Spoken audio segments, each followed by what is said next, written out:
Krosh Walheim staggers where he stands, barely able to pull air into his lungs. His battered body is covered in strange glowing runes, each one burning across his skin like a mark of punishment. Then, from behind him, a sharp and merciless voice cuts through the freezing air, screaming that he is a useless failure and demanding why he is just standing there doing nothing. Not far from him, Sigrun Ephania glares at Krosh with open disgust while bending close to check on the wounded Arthur. There is no concern in her eyes for Krosh's pain, no sympathy for the way his body is breaking apart. All she cares about is forcing him to move faster, to steal away the deadly curse that is eating their leader alive. Krosh has already been pushed beyond the edge of what any normal person could endure. Blood spills from his mouth as he coughs, yet he still forces his trembling body to move forward. He knows better than anyone that his remaining time is almost gone, but even so he stretches out his hand, prepared to carry out the one miserable duty they kept him alive for. As Krosh reaches forward, his mind drifts back over the life he has lived as the party's sacrificial lamb. From beginning to end, his existence has been spent swallowing the rot, poison, pain, and curses meant for others. And now, even in what might be his final moments, nothing has changed at all. Krosh lowers his gaze to his own hand, staring at the complicated tattoos etched across his skin. Those marks label him as a failure born from a prestigious bloodline, a disgrace instead of a true heir. For his entire life, people have treated him like a living garbage pit, useful only because he can drain away the suffering and misfortune no one else wants to bear. Someone watches him with one eye widened in shock as the dark power around him begins twisting out of control. They have seen Krosh use this ability countless times before, enough to think they understood it completely, but today the darkness curling around his fingers feels different, sharper, and more desperate, as if even the curse itself has been pushed into a corner. Krosh forces the name of his skill from his throat, Black Hood. The moment he calls it out, a huge surge of shadow bursts from his hand and floods across the frozen ground. It moves like a living creature crawling and twisting through the snow, black and hungry as it rushes toward the curses it was created to devour. The shadows race past the girls, brushing close enough to make their faces twist with sudden fear. They are used to Krosh quietly taking their pain without complaint, used to him standing there like a silent container for their misery. But this time, the force he releases feels violent enough to swallow them whole if it turns even slightly in their direction. Black Hood is supposed to be a skill meant for stealing curses. It pulls poison, rot, and twisted magic out of others, then seals all of it inside Krosh's own body so his teammates can survive. It is a thankless and suicidal role, one that has carved far more scars into his soul than any heroic reward could ever balance out. Technically, Krosh belongs to the elite Blue Sky generation, the chosen heroes gathered to stop the destruction of the world. But while the others stand beneath the light and receive praise, he is the one left choking on blood behind them. Their glory grows brighter, while his veins fill with more curses, more rot, and more pain. On one side of the battlefield, Krosh drops heavily to his knees, coughing blood into the snow after finally absorbing the curse. On the other side, the women of the party rush around the so-called hero, Arthur, surrounding him as if no one else matters. Abela nearly pleads with him to drink the potion, her voice shaking as she watches their king weaken before her eyes. Arthur slowly lifts his head, his expression strangely calm and almost empty, despite the blood and gore dripping from his chin. He is supposed to be humanity's shining hope, the figure everyone believes will lead them through the end of the world, yet in that moment he looks as fragile and ruined as the frozen battlefield around him. Then high above them, the blue knight of death suddenly appears in the sky, mounted on a terrifying winged beast. Its arrival is like a death sentence descending from the clouds, a true harbinger of the world's end. The moment it comes into view, even the already freezing air seems to turn colder around them. The monster's skeletal head burns with an eerie blue light as it looks down on the survivors below. It feels less like a living enemy and more like a nightmare born from the erosion destroying the world itself. And as it fixes its gaze on them, it looks ready to crush whatever remains of the legendary heroes. A massive explosion tears through the area, shaking the entire battlefield with brutal force. Chunks of ice and shattered rock blast upward into the dark sky, scattering like debris from a collapsing mountain. The impact is so overwhelming that it feels as if the very earth beneath them is being ripped open by the monster's arrival. Arthur stares out at the destruction with a blank, hollow look, as if the sight has drained the last of his will. Under his breath, he mutters that they are completely outmatched.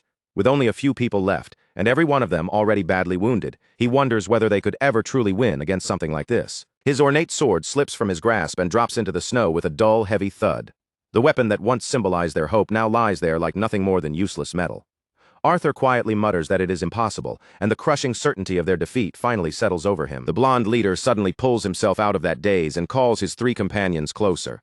His eyes sharpen just enough to focus on Sigrun, Abela, and Mary Diana, ordering them to come to his side at once. His voice drops low and serious, carrying a weight that makes the moment feel final. 3 women gather around Arthur with complete devotion, clinging to him like he is the only solid thing left in a collapsing world. Their faces are filled with trust, fear, and desperate loyalty. None of them realize that the hero they worship is about to make a choice that will abandon everything behind them. From a distance, Krosh watches them, one hand clutching his wounded side as he fights to stay conscious. He is not called over, not included, not even looked at as part of the group.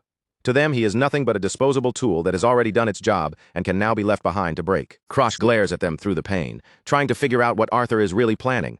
A world-ending monster is closing in, yet Arthur is sitting there gathering only the people he cares about. The strange stillness of it all sends a crawling suspicion across Krosh's skin. Arthur then declares that he is going to end everything right now. His eyes turn cold, steady, and strangely resolved.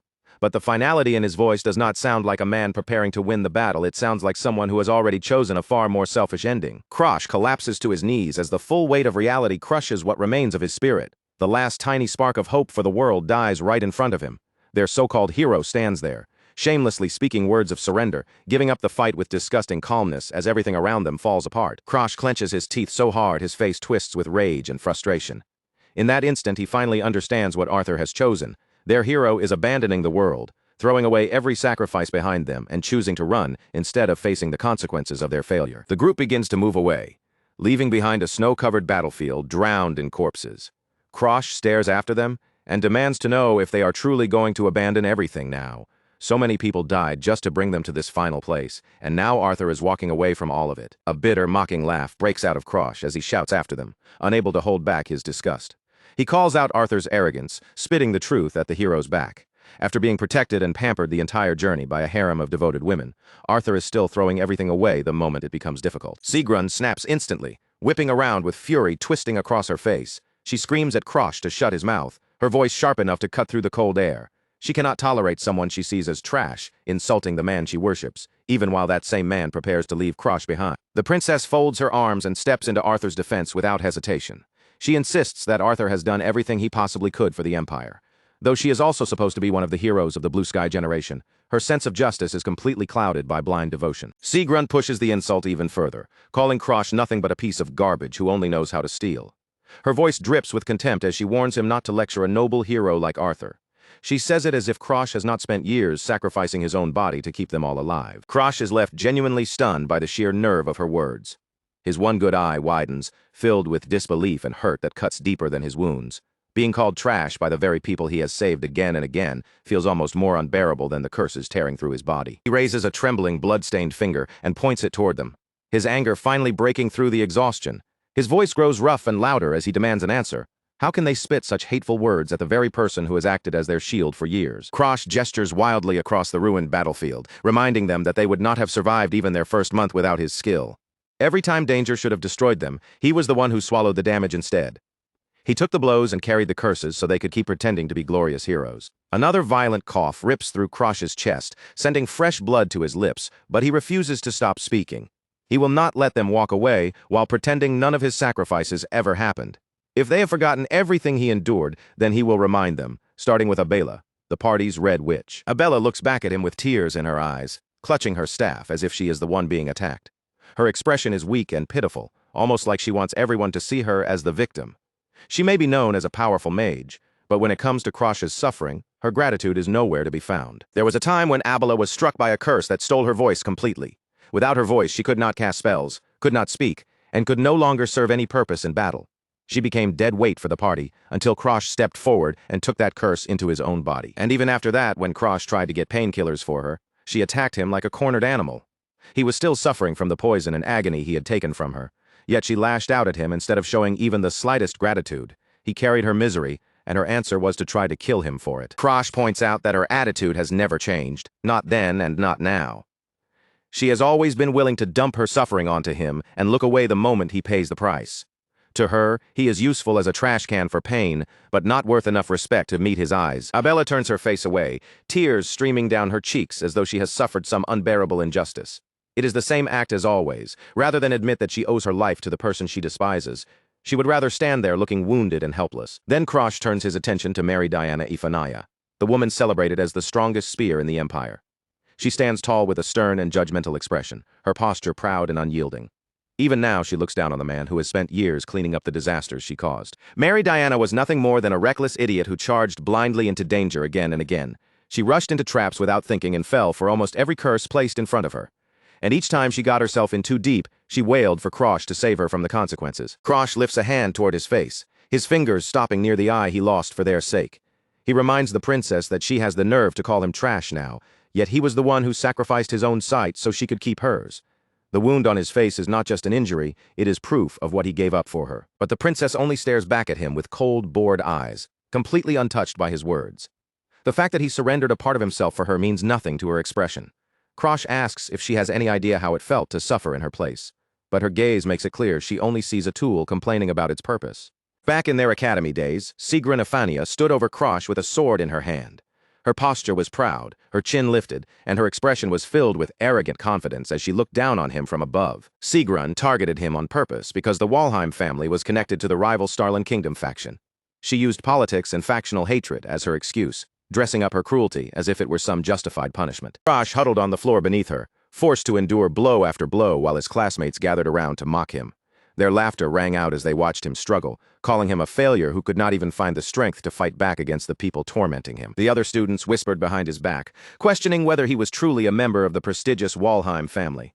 Some sneered that he might just be an imposter, someone who slipped into the academy by hiding behind a famous name he did not deserve. Even through all that relentless abuse, Krosh kept reminding himself there was a reason he had endured it. He was the one who sacrificed everything to heal Sigrun's eyes. That debt should have meant something, yet she had buried it so deeply that she acted as if it never happened. Sigrun looks back at him with a cold, victorious smile, remembering the day he was brought into the Blue Sky generation. Back then, they claimed they needed him to help save the world. But behind those noble words was a much darker truth, one Krosh only fully understands now. In the present, Krosh is nothing more than a broken man, clutching his bloodied face while their insults continue to fall on him. To them, he was never truly a hero, never an equal, never someone worth honoring. He was only a disgrace to the kingdom, a failure with no talent for real combat. Krosh slowly lifts his head, his hollow gaze staring through the dirt and blood smeared across his face. After years of absorbing their curses, cleaning up their mistakes, and carrying pain that should have destroyed them, he is left with only one question burning inside him. What was all that suffering ever for? Arthur looks down at Krosh from above, blood still dripping from the corner of his mouth as his expression turns cold and distant. Then he delivers his judgment in a voice that feels sharper than the frozen wind. He tells Krosh that if he had been born as anyone else, maybe he could have become a savior. But as things stand, he is nothing more than a disappointment. Krosh screams Arthur's name, his voice cracking with desperation, disbelief, and raw confusion. He cannot understand how the leader he followed for so long can stare at him with such empty indifference now, right when the world is collapsing around them, and every second may be their last. Memories of the long journey rush through Krosh's mind, one after another. He remembers following Arthur without hesitation, even when it meant dragging other reckless fools into danger beside him. Back then, Krosh had placed all his faith in this man, truly believing they were fighting for a future where everyone could survive. He thinks back to the moment he first chose to remain at Arthur's side. Arthur had stood on the front lines with such fearless confidence that Krosh believed he was witnessing the true shape of a hero. In Krosh's eyes, Arthur was the only person capable of leading the Blue Sky generation toward victory. Krosh asks Arthur why he would give up so easily after coming this far, especially here at the very end. Yet Arthur's voice stays frighteningly calm, even while the world around them cracks apart and burns. And in that moment, the hero finally decides to reveal the secret he had hidden from his most loyal follower. The blonde leader leans closer, his face pale and blood still trailing from his chin as he speaks the words that crush whatever hope remains. He tells Krosh that this world is already finished, but unlike everyone else trapped in its final moments, Arthur has no intention of dying along with it. Arthur announces that he is going to begin everything again from the very start, abandoning this ruined ending as if it were nothing more than a failed attempt. There is no guilt in his eyes, no hesitation in his expression. He is preparing to leave behind the same world he once swore to protect. Krosh's eyes widen as the meaning of Arthur's words sinks in. Starting over while everyone else is left to die is so monstrous that even after everything he has endured, Krosh never expected this level of betrayal. The truth hits him like another curse driven straight into his chest. Arthur explains that this is not the first time he has watched a world reach its end. He has already lived through this kind of destruction before, more than once.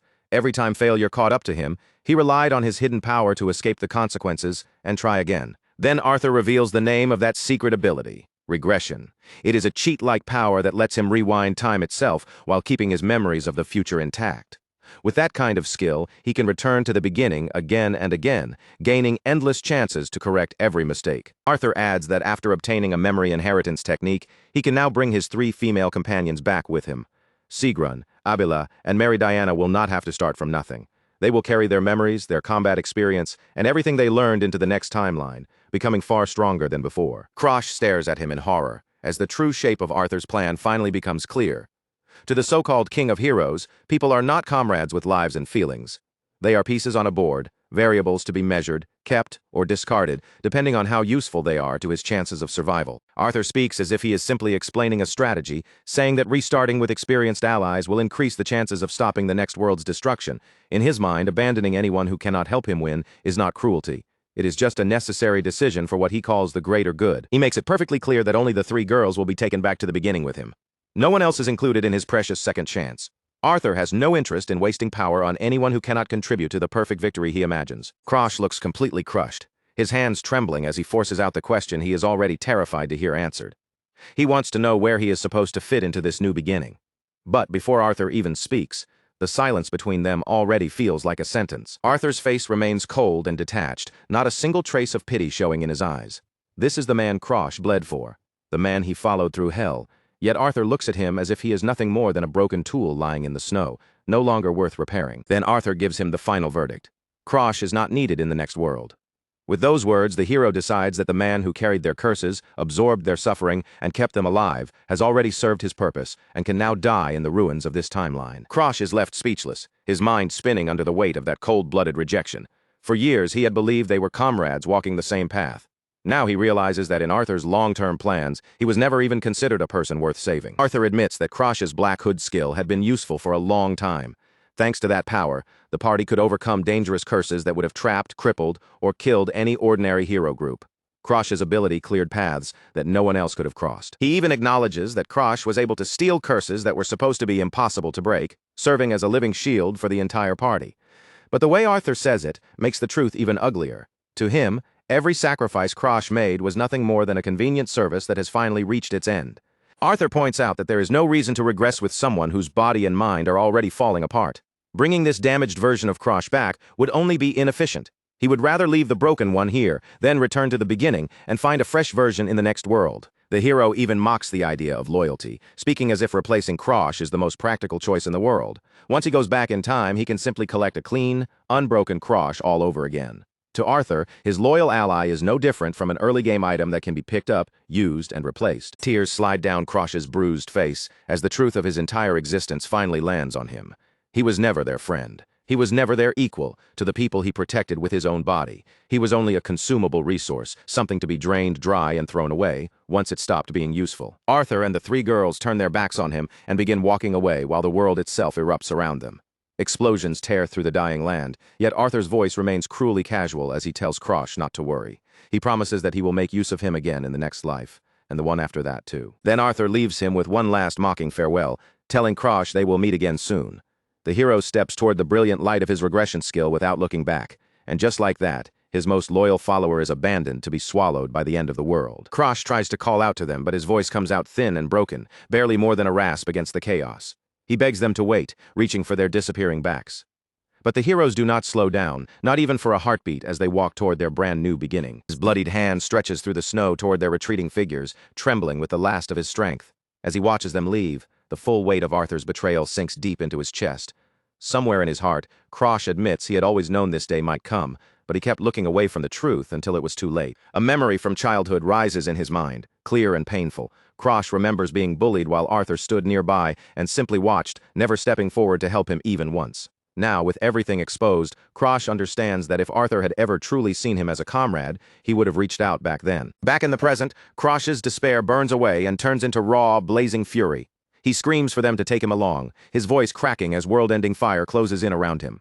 Then, he curses Arthur as a bastard, all the pain and betrayal he swallowed for years, finally exploding out at once. Krosh's hand trembles against the snow, his fingers digging weakly into the frozen ground as his vision begins to blur. Darkness creeps in at the edges of his sight, and his consciousness starts slipping away.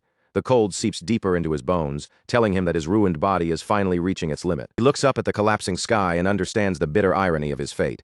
His life will end even before the world completely disappears.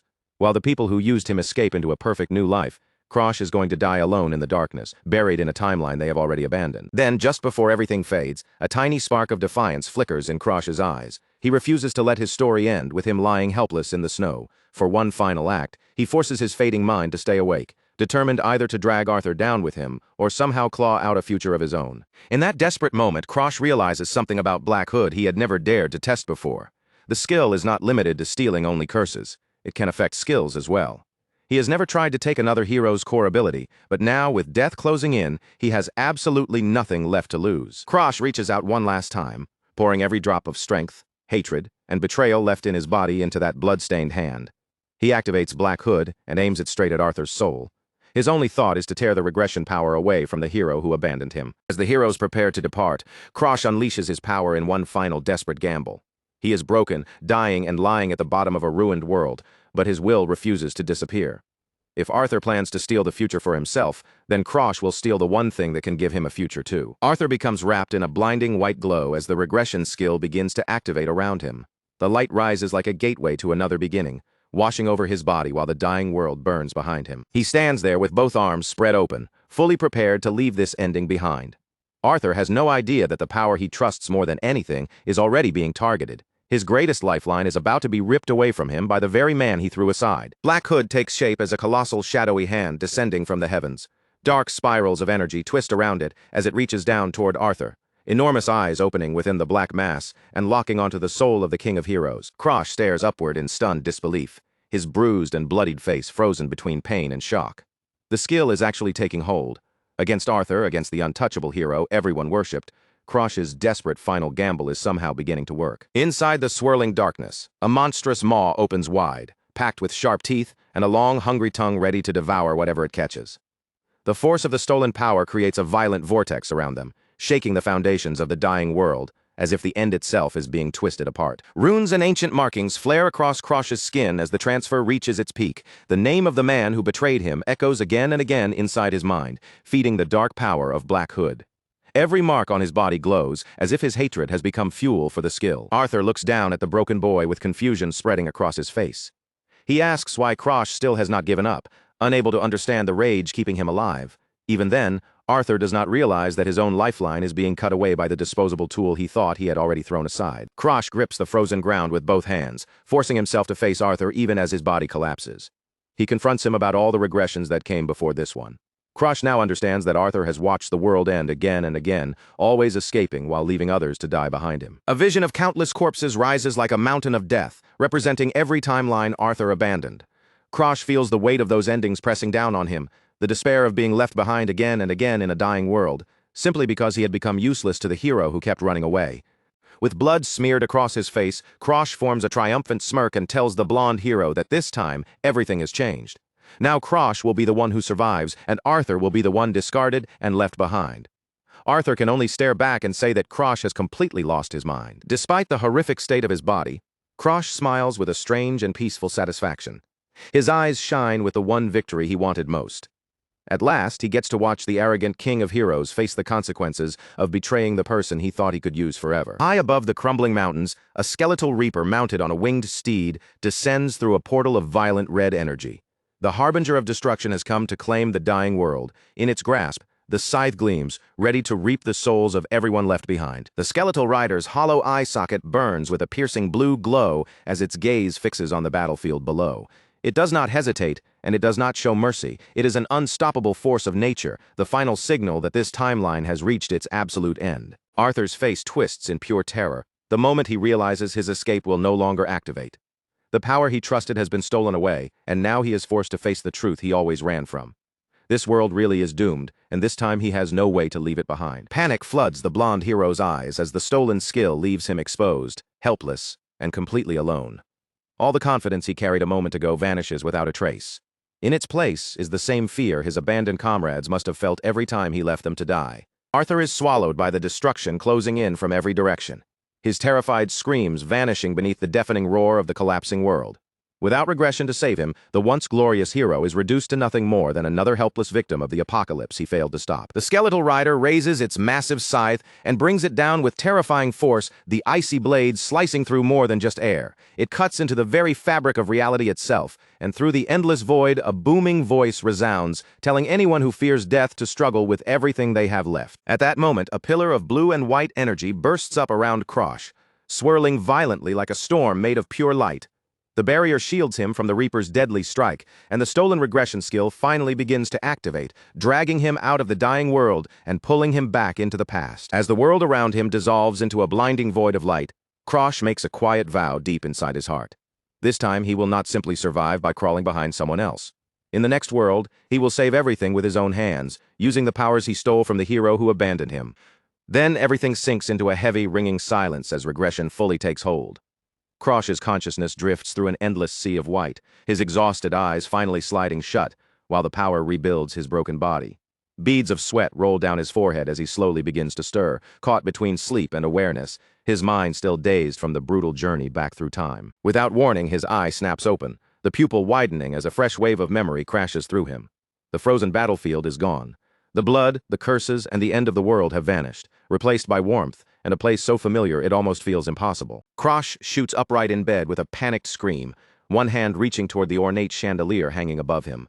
His chest heaves as he gasps for air, and even though his body is no longer torn apart, the phantom pain of his old wounds still echoes sharply through his mind. His eyes are clear now, healthy and untouched, with none of the blood, dirt, or exhaustion that had covered them moments before. Krosh blinks again and again, struggling to understand how the nightmare of the battlefield has been replaced by a luxurious room filled with calm and warmth. He slowly looks around the lavish bedroom, taking in the elegant furniture, polished surfaces, and sunlight pouring through the large windows. Bit by bit, recognition begins to settle over him as he notices the familiar layout and the details of a place buried deep in his memories. Krosh throws himself out of bed and stares down at his hands, which are small, smooth, and completely free of scars. He touches his face in disbelief, feeling the soft features of a younger body, and realizes, with a shock, that he has returned to the house where he lived as a child. Status window appears before his eyes, confirming the impossible truth he can barely process. Krosh has successfully regressed to his 13-year-old self, returning to a time before his family's downfall, before his body was ruined, and before all the suffering that shaped him had truly begun. The system confirms that the regression has been completed. Krosh stares forward in stunned silence, still struggling to accept the young face, the unbroken body, and the unbelievable second chance he managed to steal for himself at the very end. The world was already collapsing long before Krosh opened his eyes in the past. Reality itself was being swallowed by another dimension, tearing apart land, sky, and life alike. That cosmic disaster was known as world erosion. Whenever the environment shifted under the force of erosion, strange creatures began pouring in from the other side. They were not simple wild animals wandering into human territory. They were invaders, clawing their way into this world to claim whatever remained. Among those invaders, the most dangerous were the ones that resembled humans. Their faces, bodies, and movements could almost fool the eye for a moment, but beneath those familiar features lurked something far more twisted and dangerous. These terrifying commanders were known as world eroders. They controlled the lesser beasts that spilled through the fractures, turning a disaster of nature into a full-scale war where humanity had to fight simply to survive another day. In the towns below, people screamed and scattered in every direction as massive creatures stomped through the square, crushing everything in their path. Knights rushed in to defend the civilians, but even with weapons raised and lines formed, they were barely managing to hold the monsters back. And at the very front of that chaos stood a select few, the elite warriors strong enough to push back against the erosion directly. While ordinary soldiers struggled just to survive, these fighters had the power to face the disaster head-on. A staff blazed with intense heat, flames gathering around it before roaring outward toward the approaching swarm. The fire swallowed the monsters in an instant, showing the kind of overwhelming power that most people could only dream of possessing. The battle raged at full force, blades crashing against thick hides as heroes threw themselves straight into the heart of the fight.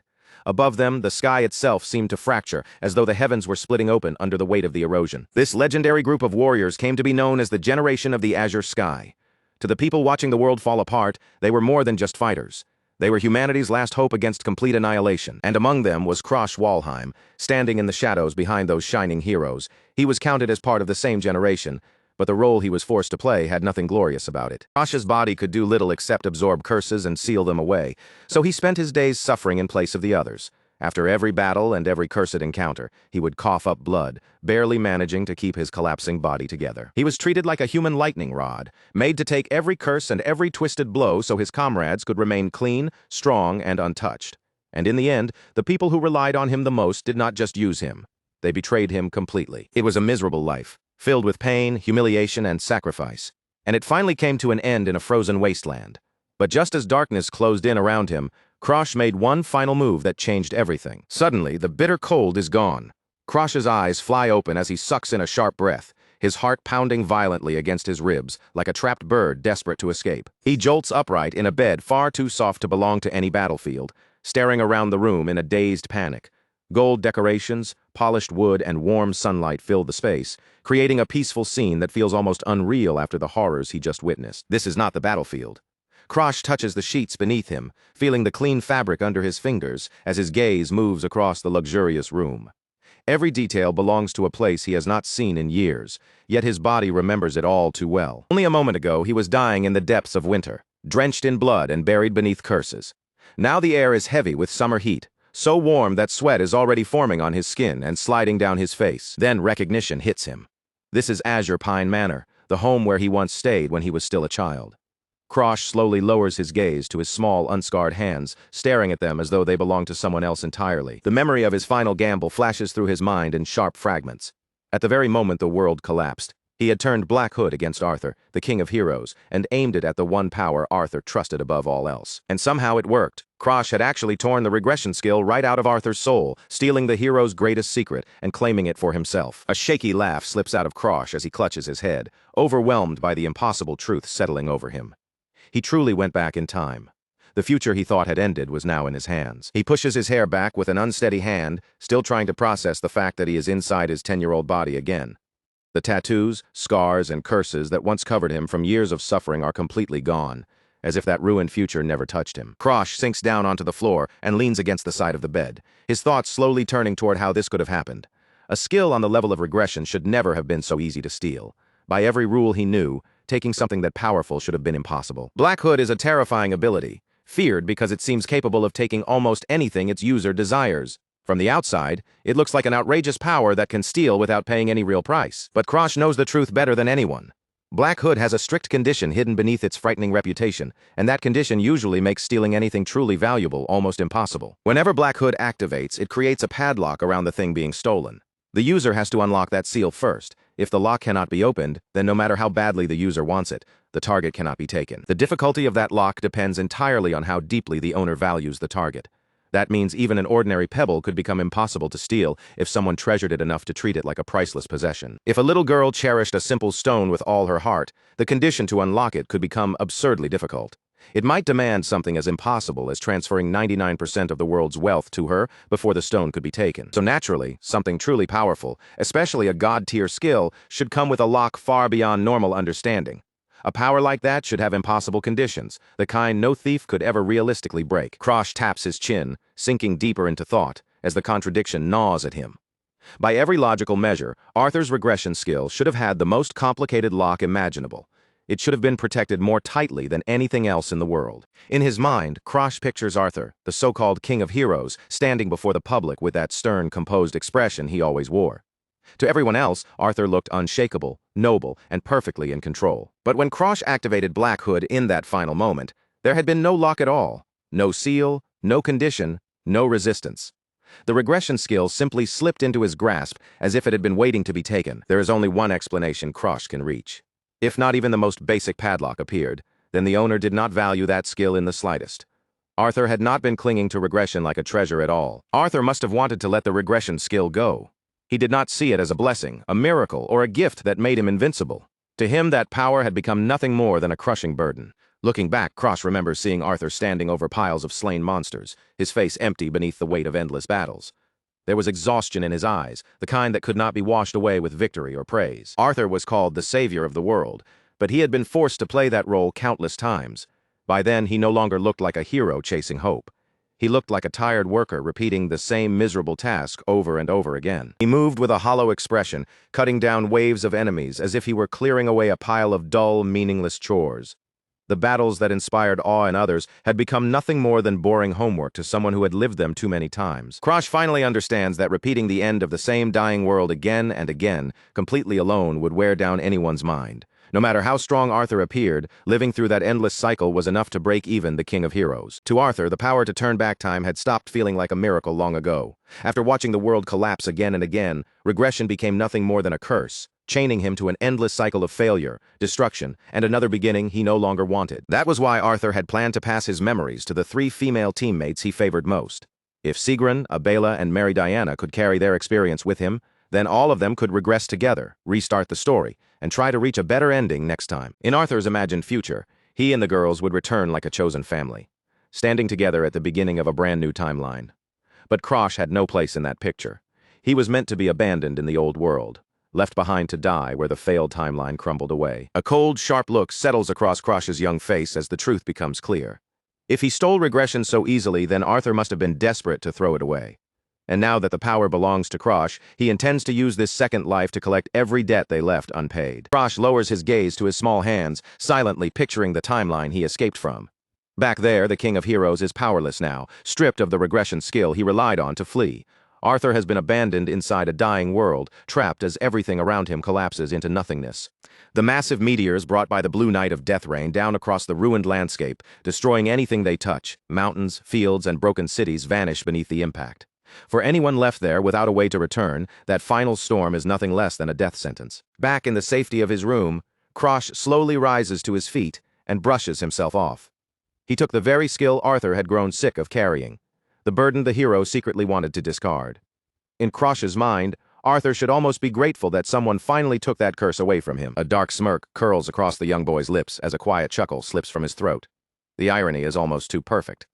Arthur abandoned him like trash. And yet in the end, Krosh was the one who walked away with the hero's only escape. His mind drifts back to the way things used to be, standing beneath the full moon while the rest of the party treated him like someone who did not belong.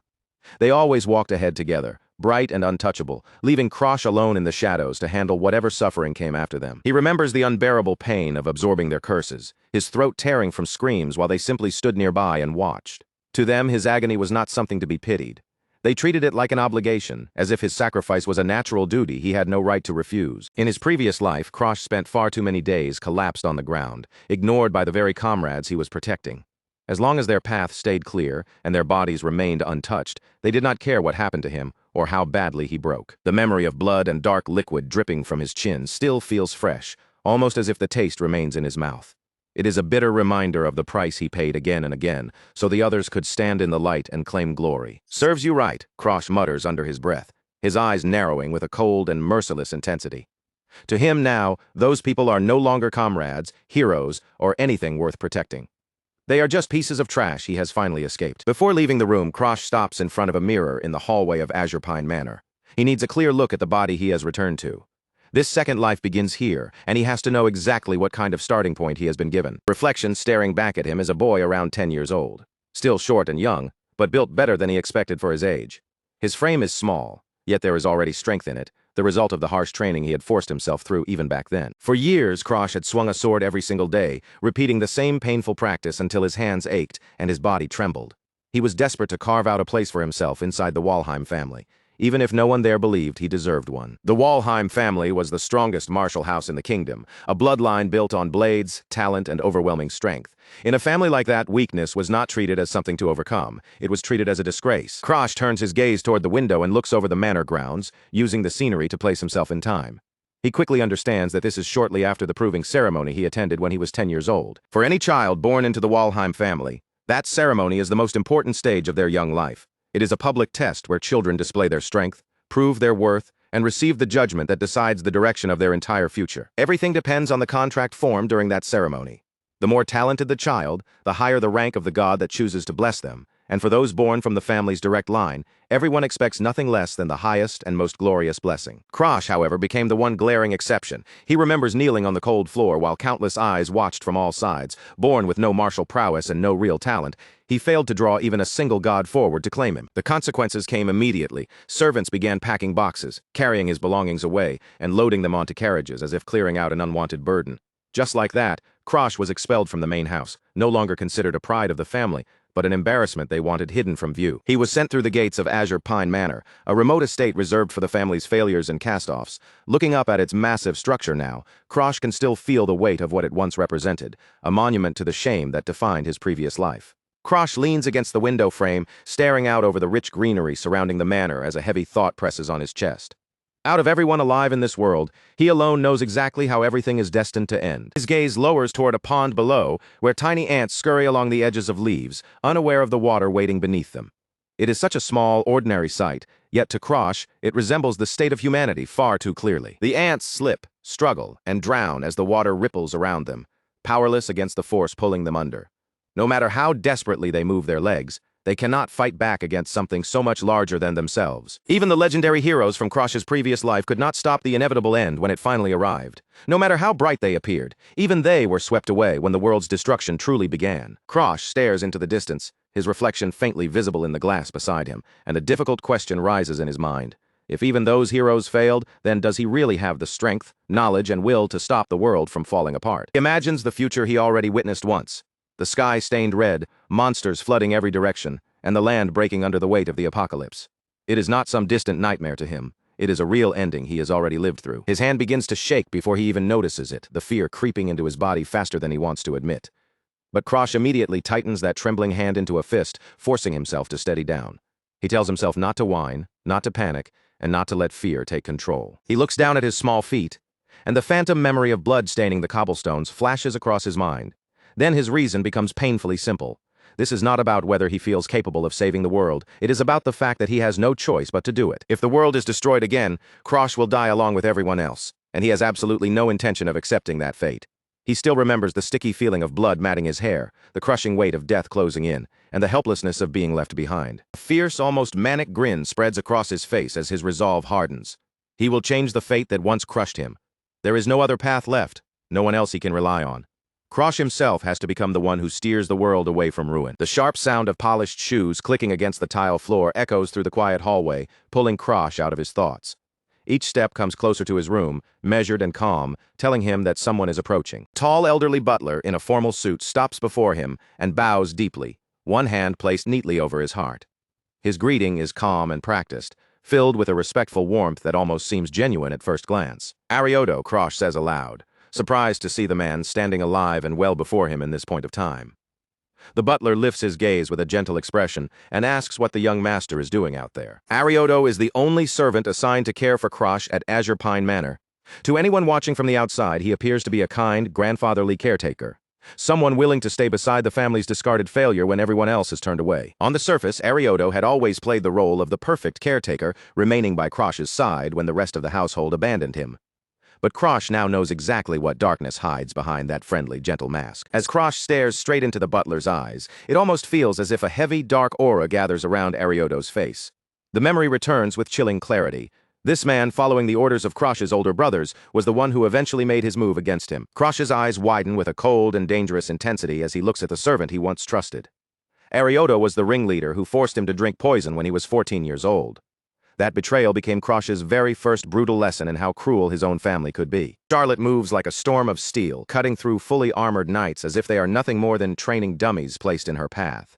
Every swing of her blade is fast, clean, and overwhelming, leaving no room for her opponents to recover. With one final decisive strike, she sends another opponent crashing hard onto the arena floor. The impact rings out across the training ground, and the spectators stare in stunned silence, struggling to believe what they have just witnessed. The people gathered in the stands can hardly hide their shock at her skill. Whispers spread quickly through the crowd, all of them marveling at the same unbelievable fact. Charlotte is only 15 years old, yet she is already outclassing veteran soldiers with ease. This is Charlotte Walheim, the resident genius of the family and a prodigy so brilliant that she earned the title of Sword Saint before even reaching adulthood. Her very presence in the arena makes the difference between talent and ordinary effort painfully clear. All around her, people shower her with praise, calling her a once-in-a-thousand-years talent destined to lift the Walheim family to even greater heights. To the crowd, Charlotte is not just strong, she is the future glory of the family made flesh. But while the arena erupts with cheers, Barakon Walheim sits in the shadows, his hands clenched tightly enough to show the veins beneath his skin. Instead of admiration, his face twists with pure envy as he watches Charlotte receive the praise he wants for himself. A dark, cold intent fills Barakon's eyes as his thoughts take a dangerous turn. If he cannot become the brightest star in the Walheim family, then he has decided on another path. He will simply snuff out the competition before it can shine any brighter. Someone nearby notices the intensity in his expression and asks whether everything is all right. But Barakan barely hears the question. His mind is already buried deep in the next move he plans to make, and concern from others means nothing to him now. To secure his own path to the top, Barakan decides that he needs to begin by removing the family's greatest failure. Before reaching for the shining genius everyone praises, he will first target the weakest piece on the board. With that decision made, Barakan calls for Arioto, the loyal family butler. His voice carries the calm certainty of someone preparing a trap, and he is ready to make the servant an offer that will be impossible to refuse. Barakan already knows exactly where to press. Arioto is drowning in money problems, and worse than that, his daughter is sick, leaving him terrified and desperate. So Barakan uses those fears without hesitation, aiming straight at the old butler's weakest point. He slides a small vial of poison across the table, letting it sit between them like a silent threat. Then he promises Arioto that all of his financial troubles, and even the suffering surrounding his family, will disappear if he does one simple thing: kill Krosh. Arioto is torn apart by the offer. He has raised Krosh since the boy was only a baby, watching over him through every lonely day at the manor. In his heart, Krosh is not just a young master he serves, but a child he has loved almost like his own son. But Barakan shows no concern for that pain at all. He looks at the old man struggle with a bored, indifferent expression, as if Arioto's guilt and hesitation are nothing more than a small delay in his plan. Then Barakan corners him with a cruel choice. Arioto can protect a child who is not truly his by blood, or he can save his own flesh and blood from suffering. The words leave no room for comfort, only the crushing weight of a decision no decent man should ever have to make. Arioto says nothing, but that silence tells the whole story. His face stiffens, his shoulders sink, and the room grows heavy around him. He has been forced into a corner where every path leads to someone being destroyed. In the timeline before Krosh's regression, Barakan's plan succeeded. The quiet halls of the manor, once polished and spotless, were stained by the result of that betrayal, and the tragedy left behind could never be washed away. A hand trembled as the poison began to take effect, and only then did the true weight of the betrayal come crashing down. By the time regret arrived, it was already far too late to take anything back. Young Krosh could only stare in horror as the man who had been almost like a father to him suddenly collapsed before his eyes. The shock froze him in place, leaving him unable to understand why someone he trusted so deeply would fall apart right in front of him. Arioto had given in to the pressure and carried out the deed, but the guilt crushed him completely. Unable to bear what he had done, he took his own life immediately afterward, choosing death over a future haunted by that betrayal. Even in his final moments, the butler reached out toward the boy he had just betrayed. Blood mixed with tears as he tried to apologize, his voice breaking under the weight of remorse he could no longer escape. At last, Arioto's hand went limp and fell away, leaving the young master alone in a room swallowed by silence. All that remained was the stillness of death, the smell of regret, and a pain Krosh would never forget. That was how Arioto's first life came to its grim end. He was a man who shattered his own heart while trying to save his daughter, and in the end, he lost himself to the guilt of the choice he had made. Rather than continue living with the memory of the poisoned stew he had served to Krosh, Arioto chose to leave the world entirely. The burden of that single act became heavier than life itself. Now, in the present, Krosh stands before the butler once again, but the air around him is completely different. The intensity in his eyes is far too sharp for a child his age, making it feel as though an older, colder soul is looking out through that young face. Krosh already knows about the poison Barakan handed over. He does not dance around the subject or pretend ignorance. Instead, he asks Arioto directly what he intends to do with it, forcing the hidden betrayal into the open. Arioto tries to brush it aside as some kind of misunderstanding, but Krosh cuts off that excuse immediately. The moment he brings up the butler's daughter, the lie dies in Arioto's throat. The old man freezes in place, his face stiffening as the blood seems to drain from him. He realizes at once that the secret Barakan used to control him is no longer hidden. Krosh knows exactly what is being held over his head. Krosh releases a long, tired sigh as he sees the fear in Arioto's expression. In a bitter way, he realizes that he is cornering the poor man all over again, pressing him with the same kind of pressure Barakan once used. He tells Arioto to stop pretending. If the old butler plans to keep playing dumb and hide behind polite excuses, then there is no point in continuing the conversation at all. Arioto is genuinely taken aback. He expected Krosh to cry, rage, accuse him, or fall apart under the pain of betrayal. He expected a wounded child, not someone who could look straight through him with such terrifying calm. Instead, the person standing before him feels like a different version of the young master entirely. Krosh's gaze is older, colder, and far more dangerous than it should be, as if years of suffering have been compressed behind those young eyes. Krosh tells him to stop worrying about what has already happened and follow him instead. Then he turns away and starts walking with complete confidence, as though he has already decided exactly where this path will lead. The two of them enter the manor's massive library, a quiet and solemn space lined with shelves upon shelves of old books. The air feels heavy with dust, history, and secrets that have been sleeping there for far too long. They stop before a wall that looks completely ordinary, no different from the rest of the library. Arioto studies it in confusion, unable to understand why Krosh would bring him to such a plain and unremarkable spot. Krosh points at one exact place on the wall and gives a command that sounds absurd at first. He tells Arioto to cut it open, as if slicing through a solid wall in the middle of the family library is the most natural request in the world. When Arioto hesitates, Krosh presses lightly against his pride. He asks whether a top-tier servant of the Walheim family really cannot handle such a basic task. Turning the strange order into a challenge, the old butler cannot easily ignore. Arioto stops wasting time on questions and steps forward. His posture changes instantly, becoming steady and focused, the posture of a man who understands that once his duty is given, he must carry it out. In a blur of motion, Arioto draws his sword, the blade flashing free with incredible speed. A blue aura flares around the steel, wrapping the weapon in power as he prepares to strike the wall. His hand remains perfectly steady as he pours strength into the hilt, the calm of a trained expert, replacing all earlier hesitation. In that moment, it becomes clear that Arioto is far more than a simple household servant. A thunderous slash tears through the air and crashes into the stonework with terrifying precision. The heavy wall splits apart under the force of the attack, shattered cleanly by a strike powerful enough to shake the library around them. As the dust slowly clears, a hidden corridor appears behind the broken wall. The cut is almost perfect, opening a path that had been concealed for years, as if the manor itself has finally revealed one of the Walheim family's buried secrets. Arioto stares in disbelief, unable to process the fact that a hidden passage had been tucked away in such an ordinary place.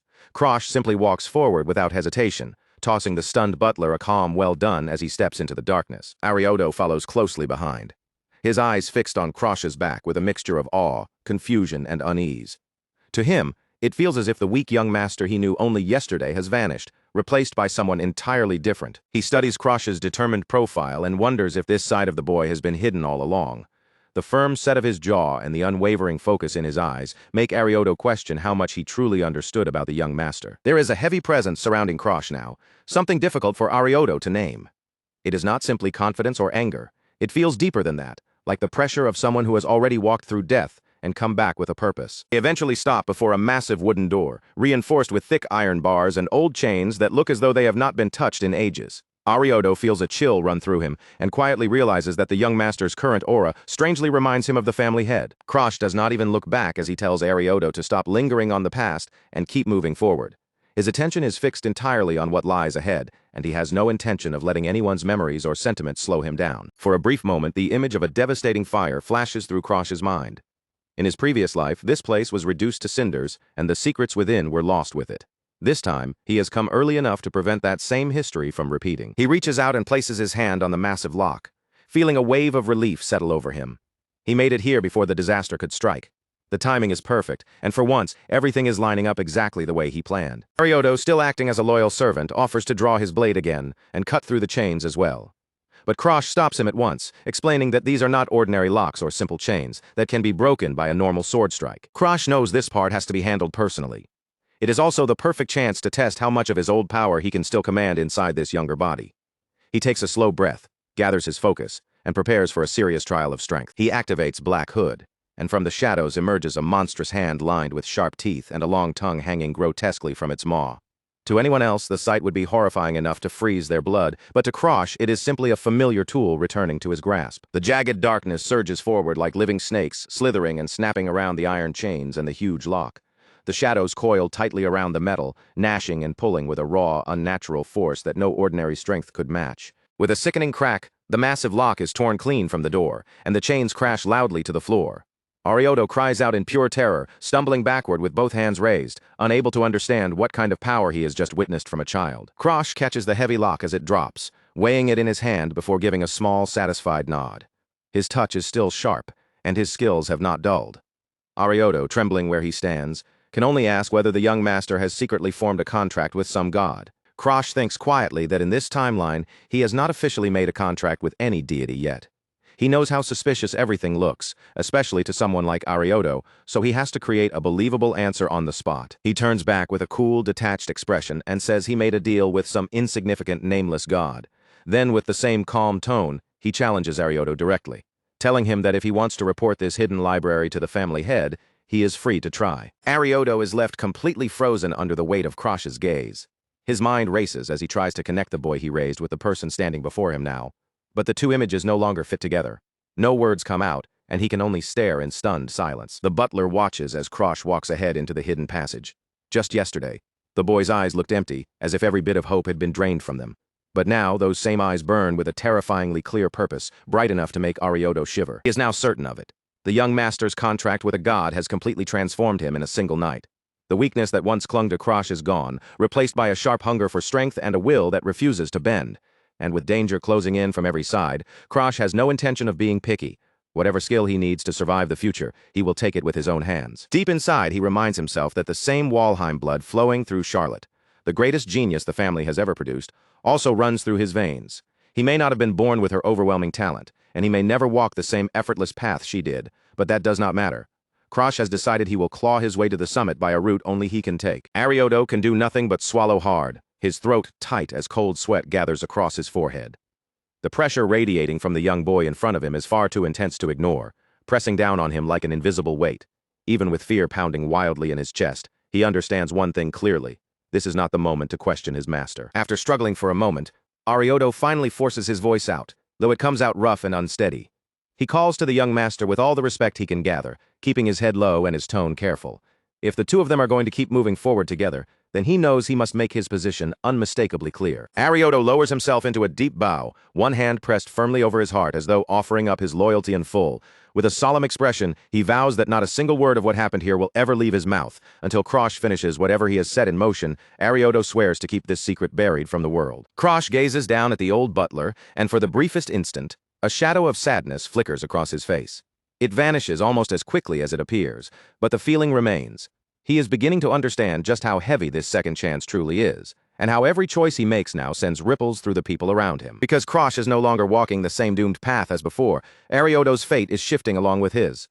The old butler is no longer simply a disposable piece used in his brother's schemes.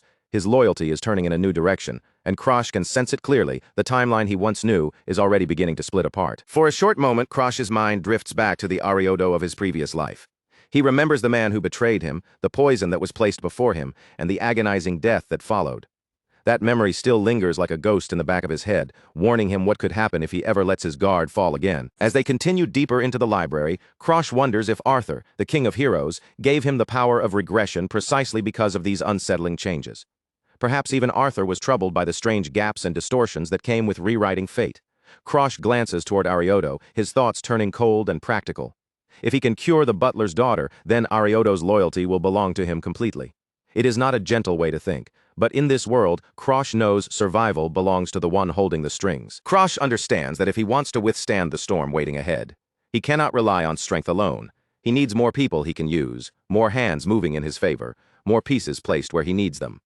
Every useful ally he gathers becomes another shield around his life, and another step toward protecting the future he intends to seize. For the time being, Krosh simply tells Arioto to do as he wishes, brushing aside the old man's immediate worries with a calm, almost casual tone. He says he will think about the treatment for Arioto's daughter later, once the timing is right. But right now, there is something far more urgent in front of them, and they still have work to finish. At last, the enormous library doors begin to move, their ancient hinges groaning as they slowly swing open. Beyond them waits a vast, shadowy space that has remained sealed away for generations, untouched by ordinary eyes. For Krosh, this is not just another hidden room, it is his highest priority, the very place where the power he has been chasing is supposed to lie. The moment the doors part, a brilliant purple light bursts from the center of the chamber and spills across the darkness. Dust floats through the stale air, glowing like tiny sparks as the strange radiance catches them. The light feels ancient, unnatural, and dangerous, filling the room with a magical pressure that makes the silence even heavier. Krosh's eyes widen the instant he sees it, and for a heartbeat even his breathing seems to stop. The sight before him is the very thing he came here for, yet standing in front of it now feels more overwhelming than any memory. After all his planning and risk, the object of his search is finally within reach. A towering pillar of raw energy rises toward the ceiling, twisting and surging with colors that seem to belong outside the laws of nature. The force pouring from it is so immense that the air itself trembles around them.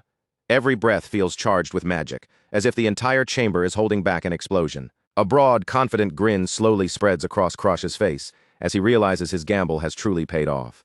The energy before him almost feels alive, drawing him closer with a silent promise. This is the kind of strength he has craved from the very moment he opened his eyes in the past again. He can feel the curses of world erosion crawling over his skin, prickling through his body with a sensation that would terrify anyone else.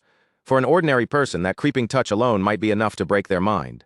But for Krosh, it is proof. The pain, the pressure, the corruption in the air, all of it tells him he is standing exactly where the secret manual has been hidden. Their eyes move across the endless rows of bookshelves stretching through the forgotten library.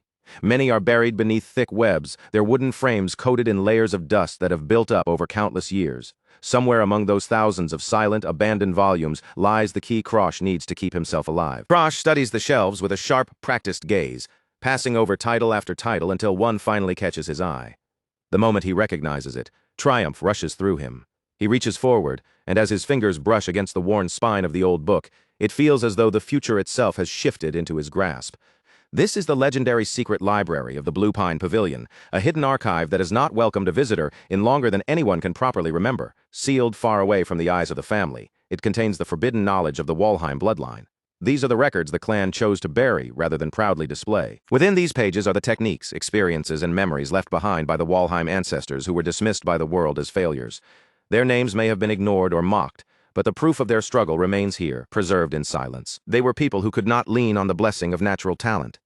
Every ounce of strength they gained had to be earned through pain, persistence, and relentless effort. Unlike born geniuses, they had no easy road waiting for them. The knowledge stored here is not made up of simple powers handed down by a god. These techniques were carved out through human blood, sweat, and desperate determination. This library became the place where those rejected by talent and fate discovered a path that could still lead them to the very peak of martial arts. There was a time when this place was not hidden at all. The library once stood open to the family, a shared record of hardship, growth, and the stubborn will of those who refused to give up. But eventually, everything changed, and the entire archive was locked away because of the influence of one single man. That man was Damaris Walheim, remembered as the greatest failure in the clan's entire history. In the vision before them, red energy gathers around his form, revealing a muscular, almost demonic warrior whose presence feels impossible to ignore. He was living proof that effort, pushed to its absolute limit, could overturn even the cruelest lack of talent. The shadow of that past rises like a nightmare, a dark figure standing beneath a blood-red sky with a sharp, toothy grin carved across his face. In the long history of the Walheim clan, Damaris was always spoken of as the ultimate failure. To the family, he was a man who could never meet the standards their name demanded. But that very failure drove him toward a path no one else dared to touch. He was consumed by world erosion, swallowed whole by the forbidden force that should have destroyed him completely. Yet instead of vanishing, he emerged from that corruption as the strongest person ever to walk the earth, wielding a power that shattered everything the Walheim clan believed to be true. Krosh stands before the forgotten archive, sweat sliding down his face while a wide, hungry grin stretches across his lips. His hand reaches forward slowly, his fingers trembling from anticipation rather than fear. After all the searching, all the planning, and all the danger, he has finally arrived before the goal he has been chasing. Grabs the ancient manual, and at that instant, orange flames of raw energy flare up around him like a violent awakening. The forbidden knowledge is finally in his hands, pulled free from the shadows where the ancestors tried to hide it. With a quiet, almost mocking apology to those who sealed this place away, Krosh claims the legacy of the man they feared most. One powerful word echoes through the silent chamber, breaking the stillness like a declaration. In that moment, the power of the greatest failure in Walheim history is finally taken. The strength, the legacy, and the future it opens are no longer buried in the dark. They belong to Krosh alone. Damaris Walheim is a name tied to disaster throughout the family's history. His silhouette rises beneath a blood-red moon, broad and ominous, while hollow shadows stare out from where his eyes should be. Even as a memory, his presence feels like something the clan could never truly erase. He was branded as the worst failure to ever carry the Walheim name. Yet the irony was impossible to ignore. That same failure became the strongest figure their bloodline had ever produced. At the height of his power, he carved a path of destruction so overwhelming that no one of his era could stand equal to him. The greatest powerhouses in the world eventually gathered against him, desperate to bring his reign to an end. They came armed with their most terrifying magic, their strongest warriors, and all the confidence their reputations could carry. But the moment they faced Damaris, they were forced to understand just how wrong they had been. With nothing more than a simple motion, Damaris released a force that seemed to mock reason itself. Lightning began to crackle from his fingertips, bright and violent, dancing through the air as he prepared to reveal the true terror of a curse turned into power. Once the slaughter began, no one could bring it to a stop. Damaris tore through their ranks as if their defenses were no sturdier than paper, moving across the battlefield with terrifying ease. A grin of pure madness clung to his face as he left panic and bloodshed wherever he stepped. One after another, the heroes of that era collapsed before him, broken and bleeding in the wake of his advance. He was no longer someone who could be controlled by ordinary strength or reason. Like a disaster given human form, he swept forward and left only ruin behind. The source of his terrifying strength was something known as extreme blood poison. It was a power as dangerous as it was overwhelming, granting him strength close to that of a god, while tearing away at his soul and sanity in exchange. Every bit of power came with a price that could not be ignored. Damaris achieved it by absorbing the curse of world erosion and twisting that corruption into a weapon of his own. It was a secret technique born from madness itself, the kind of forbidden method that should never have been written down. And yet the proof of it survived inside a book that should not have existed. Back in the present, Krosh Walheim carefully examines the scorched pages of the Legends Journal. Half of the old book has been burned away, leaving blackened gaps where answers should have been. As he studies what remains, he cannot help wondering if Damaris truly lost his mind because he failed to control the power devouring him from within. Krosh remembers all too well what it felt like to be struck by that same curse in his previous life. He had managed to lessen its effects by using Black Hood, but that did not erase the memory. The pain, the pressure, and the sensation of corruption digging into him are still painfully clear in his mind. As his eyes move over the text, a sharp realization begins to form. If Damaris was able to suppress one curse by using another, then Krosh might be able to do the same. By forcing the right kind of balance, he could control his own blood poison and stop it from spiraling out of control. It is a deadly game of balance, like a snake and a crow locked in a vicious struggle inside his body. Neither side can be allowed to run wild, or Krosh will be the one destroyed. To survive, he must obtain a specific curse powerful enough to serve as a leash for the others. Inside him, the two forces collide with violent intensity, taking the spiritual shapes of a serpent and a bird of prey. They twist, clash, and tear at one another, as if fighting over the right to rule his life force. This is not just a battle of power, it is a fight for control over Krosh's very existence. Then a blinding light bursts outward as the unstable energies begin to settle into place. Krosh can feel the change moving through him, reshaping him from the inside with every pulse of power. For the first time, he senses the possibility of becoming something capable of standing against the apocalypse that waits ahead. Krosh looks down at the swirling orb of power gathered in his hands, and a dark smile curls across his lips. The force before him is dangerous, but it is also filled with promise. If he handles everything correctly, he may one day reach the same terrifying heights that Damaris Walheim once stood upon. Arioto steps quietly into the room, his head lowered in respectful obedience. He has already chosen to follow the young master who showed him mercy, even if the path ahead is wrapped in darkness. Whatever forbidden power Krosh has begun to touch, Arioto is prepared to serve him without hesitation. Krosh gives his first true order with the authority he has now claimed. From this day onward, no one is to enter Azure Pine Manor without his direct permission. His voice leaves no room for argument, making it clear that this place is now his sanctuary and must be protected at all costs. Arioto accepts the command immediately and turns to leave, his long sword trailing behind him as he moves through the doorway. There is no hesitation in his posture. If Krosh wants this place sealed off, then Arioto is willing to stand as the lone gatekeeper guarding the young master's domain. As Arioto walks through the quiet halls of the manor, he lifts a hand and adjusts his glasses with a composed expression. But beneath that calm surface, he has not forgotten what happened. Krosh chose to overlook his previous mistake, and Arioto has already decided that he will repay that mercy with everything he has. In his heart, Arioto has made his decision. He will place his future beside the boy the rest of the family, dismissed as a failure. No matter what offers or temptations come from the other Walheims, he will refuse them all, because to him now, Krosh is the only master truly worthy of his loyalty. Meanwhile, inside his office, Barakan Walheim was practically tearing himself apart with fury. His fists crashed down onto the desk again and again, hard enough to send loose papers scattering through the air, because he simply could not accept that his offer had been turned down for the sake of someone he saw as a worthless half-wit. His voice exploded through the room as he roared Arioto's name, calling him an absolute fool. Barakan's pride had been struck where it hurt most, and judging by the murderous glare twisting across his face, he was not the kind of man who would let a servant's disobedience pass quietly. Then his eyes landed on a newspaper spread across the desk, the headline boldly praising Charlotte Walheim as the genius of the century. The sight of her brilliance being celebrated, combined with Krosh's sudden defiance, only poured more oil onto the fire burning inside him. That hatred had roots buried deep in an old family grudge. In Barakan's mind, there was still the memory of a woman he believed had stained their direct bloodline, and to him, Krosh was nothing more than a living reminder of that so-called impurity. His thoughts drifted back to Sister Lilish, and to the rank they might have secured if the past had unfolded the way he wanted. The bitterness in his chest had clearly not appeared overnight. It had been rotting there for years, growing uglier with every passing memory. Barakan clenched his jaw so tightly, it looked as if his teeth might snap under the pressure. His expression hardened into a vicious mask of spite, because there was no way he would allow someone he considered a failure to gain the upper hand inside his own household. Last, he barked for one of his subordinates who had been standing nearby. The man stepped forward carefully, keeping his head low, clearly aware that one wrong word could set off his master's already unstable temper. Barakan ordered him to go straight to Azure Pine Manor without delay. He wanted answers why the butler had suddenly changed his attitude, and what exactly Krosh was hiding behind those closed gates. Sometime later, the messenger came back with news that only made Barakan's rage flare even hotter. From the look on his face, he was ready to erupt all over again, because they had not even managed to get through the front gate. At the entrance of the manor, Arioto had stood his ground like an unmovable wall. With one hand resting firmly on his sword, he blocked their path and made it perfectly clear that not even the head of the family would be permitted to step inside. Barakan was left speechless, unable to make sense of such nerve from a mere servant. The fact that Krosh was now being protected from his reach felt like a direct insult, a blatant challenge thrown right at his authority. Inside the manor, however, Krosh knew nothing of the storm brewing outside. He sat in complete concentration, his mind cut off from the outside world, while a thick purple aura coiled and swirled around his body like living mist. He released a slow, steady breath, and hot steam rose from his skin as the strain pushed him closer and closer to his limit.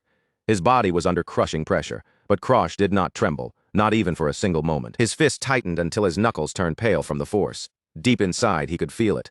The breakthrough was right there, just within reach, the moment when he would finally step into the realm of an aura expert. For warriors, the road to strength was divided into clear stages.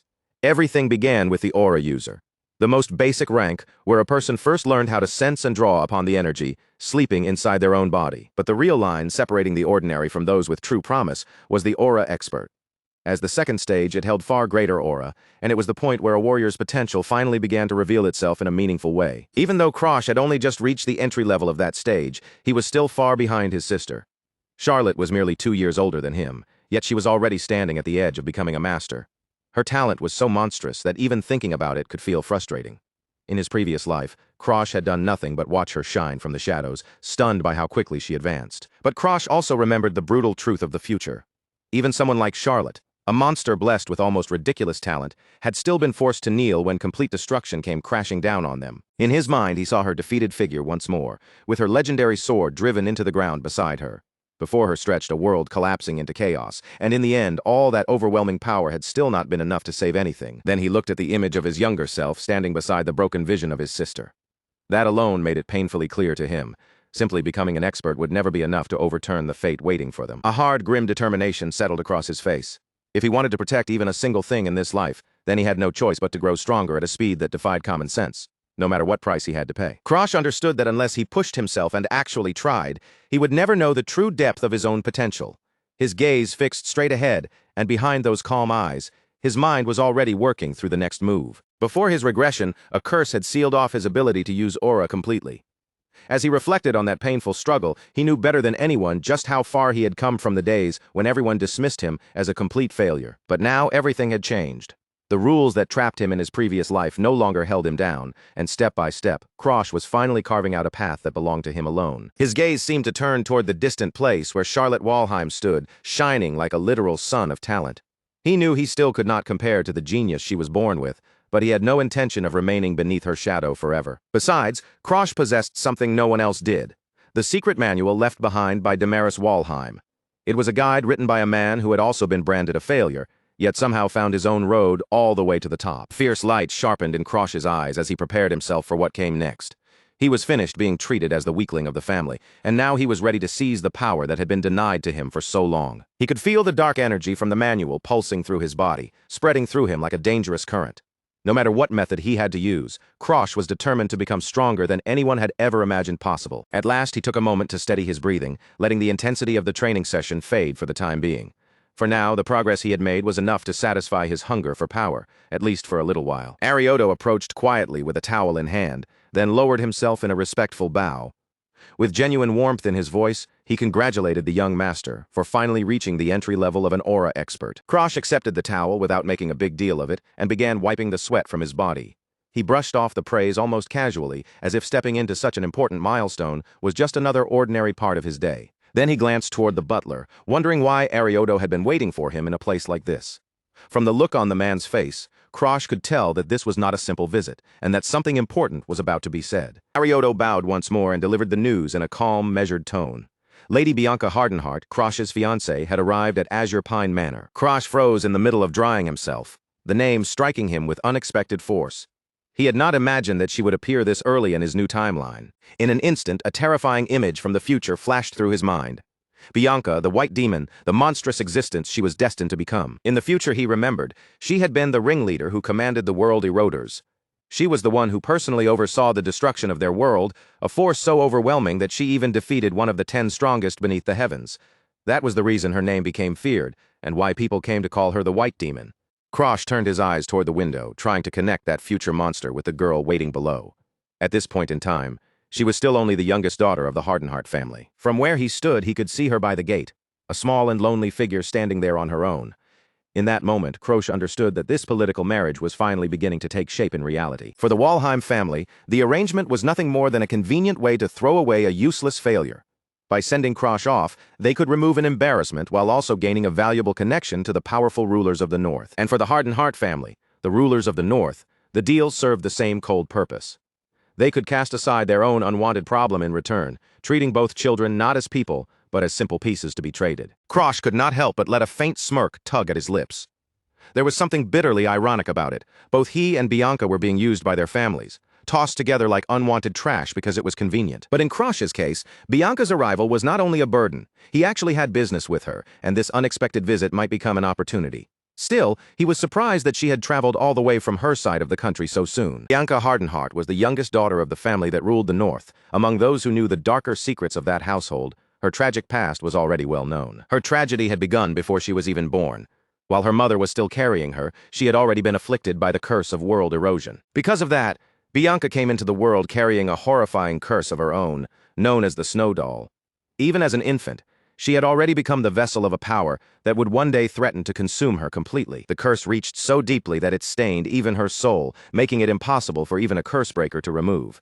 And because her body was so thoroughly contaminated, Bianca was never able to form a contract with a god. Her own family looked at her, not with love, but with disgust and fear. In their eyes, she was not a daughter to be protected, but a dangerous time bomb filled with dark energy, something they wanted far away from them. She was a cursed child born in exchange for her mother's life, raised inside the Hardenheart family. Bianca grew up surrounded by a coldness cruel enough to crush almost anyone else. Krosh wondered whether she had truly hated him in their previous life. In different ways, both of them had been outcasts. But back then, they had never managed to understand each other at all. He pushed those thoughts out of his mind and brought his focus back to the present. Whatever Bianca felt could not be allowed to get in the way. Because Krosh's goal was clear, he intended to steal her curse for himself. Krosh needed the Snow Doll curse for one reason above all else. It was the only thing capable of restraining his extreme blood poison, the one leash strong enough to keep that deadly force under control. And without it, the final piece needed for his survival would remain out of reach. Arioto noticed that Krosh was still bare-chested, his skin damp with sweat from the intensity of training. Without wasting a moment, the butler quickly offered to prepare a proper change of clothes so the young master could meet his guest looking presentable. Krosh handed the towel back with a faint, confident smirk tugging at his lips. At last, he was ready to stand face to face with the girl who would one day become the White Demon and take the power he needed to grow even stronger. Outside, Bianca Hardenheart waited in silence, a small girl with pale white hair and an empty, frost-cold stare. Krosh gave his butler a calm order to bring her inside, while he prepared himself for the encounter that was about to begin. 5 months earlier, the younger Krosh Walheim had been in the middle of one of his usual tantrums. He slammed both hands down onto his desk with childish fury, sending papers fluttering into the air as he poured out all his frustration. He screamed at Bianca to disappear from his sight, his face twisted with anger. In his mind, she was only clinging to him because of the Walheim family's status, and he refused to believe she cared about him in the slightest. Bianca stood there without flinching, silently taking every cruel word with that same unreadable expression. Krosh spat at her to stop pretending to be his fiancée, his voice filled with bitterness and spite. Then he slammed the door shut in her face, the sound echoing through the enormous hallway of the Walheim estate. Left behind in that cold, grand corridor, Bianca stood alone, her small figure looking even smaller against the towering architecture around her. As she remained there in silence, Bianca thought about how she had never wanted to come to this place to begin with. Her eyes looked distant and hollow, carrying the heavy burden of expectations that had been forced onto her shoulders. In an even deeper memory, her father's voice returned to her, reminding her that the survival of the Hardenheart family depended on her. He told her she had to use her appearance to win over the youngest son of the Walheim family. That crushing pressure showed clearly in her quiet gaze as she stared far ahead. Bianca knew that the future of her entire house had been placed on her success alone, whether she wanted that burden or not. Later, while sitting by herself, she pressed a hand tightly against her chest. Even if her emotions had grown numb, she reminded herself that she still understood what was right and what was wrong. She remembered looking at the young, furious Krosh and thinking that he was nothing more than a foul-mouthed loser. To Bianca, he was a troublesome burden she had no choice but to endure for the sake of her family. Her fingers curled into a tight fist as she forced herself to accept it. If dealing with him was the price required to keep the Hardenheart name alive, then she would steel herself and pay that price. Back in the present, Bianca sat quietly, her thoughts drifting through those old memories. This time she had already made up her mind that she would be the one to reject the relationship first. Then Krosh suddenly spoke, his casual voice cutting cleanly through her thoughts. Bianca snapped back to the present and noticed that he seemed far more relaxed than the boy she remembered. With a polite smile, Krosh glanced toward her cup of tea and apologized for it being too hot. He even mentioned her sensitive tongue with surprising care, then promised he would speak with the maids about it later. Bianca could only stare at him, completely thrown off by what was happening. In front of her sat a neatly prepared spread of tea and cake, so warm and proper that it felt nothing like the hostility she had expected. Krosh then gestured toward the window, calmly pointing out how pleasant the weather was. He suggested they take a walk through the garden and enjoy the southern flowers, the kind that would never bloom in the frozen land she came from. After that, Krosh called for Arioto, his butler. In an easy tone, he instructed him to have macadamia cookies brought out to the garden so they could enjoy them during their walk. As they moved through the elegant estate grounds, Krosh kept the atmosphere light and comfortable. He mentioned how far she must have traveled and said that, since they were engaged, they ought to spend more time getting to know each other. When Bianca answered him with rigid, almost military-like formality, Krosh could not help but laugh. He told her she sounded less like she was speaking to her fiancé and more like she was reporting to a superior officer. Bianca said nothing for a while, simply watching him closely as they walked side by side. She was trying to match this calm, polite version of Krosh with the same boy who had screamed at her only months earlier. To her, the whole situation felt strangely wrong. His eyes used to be sharp, hostile, and full of spite, but now he seemed like an entirely different person. And there was one detail she could not ignore. She had never once told him she liked macadamia cookies, yet he had ordered them as if he already knew. Krosh eventually stopped, standing still, as he looked over the peaceful garden around them. Bianca lingered behind him for a moment, then finally gathered enough courage to speak the question weighing on her mind. She looked directly into his eyes and asked whether he was truly Krosh. The question came out clear and sharp, hanging between them with a weight neither of them could easily brush aside. For a brief moment, their eyes locked in tense silence. The garden around them felt strangely still, with only the faint rustling of leaves breaking the heavy quiet. Krosh lifted a hand and rubbed the back of his head, clearly caught off guard by how direct her question was.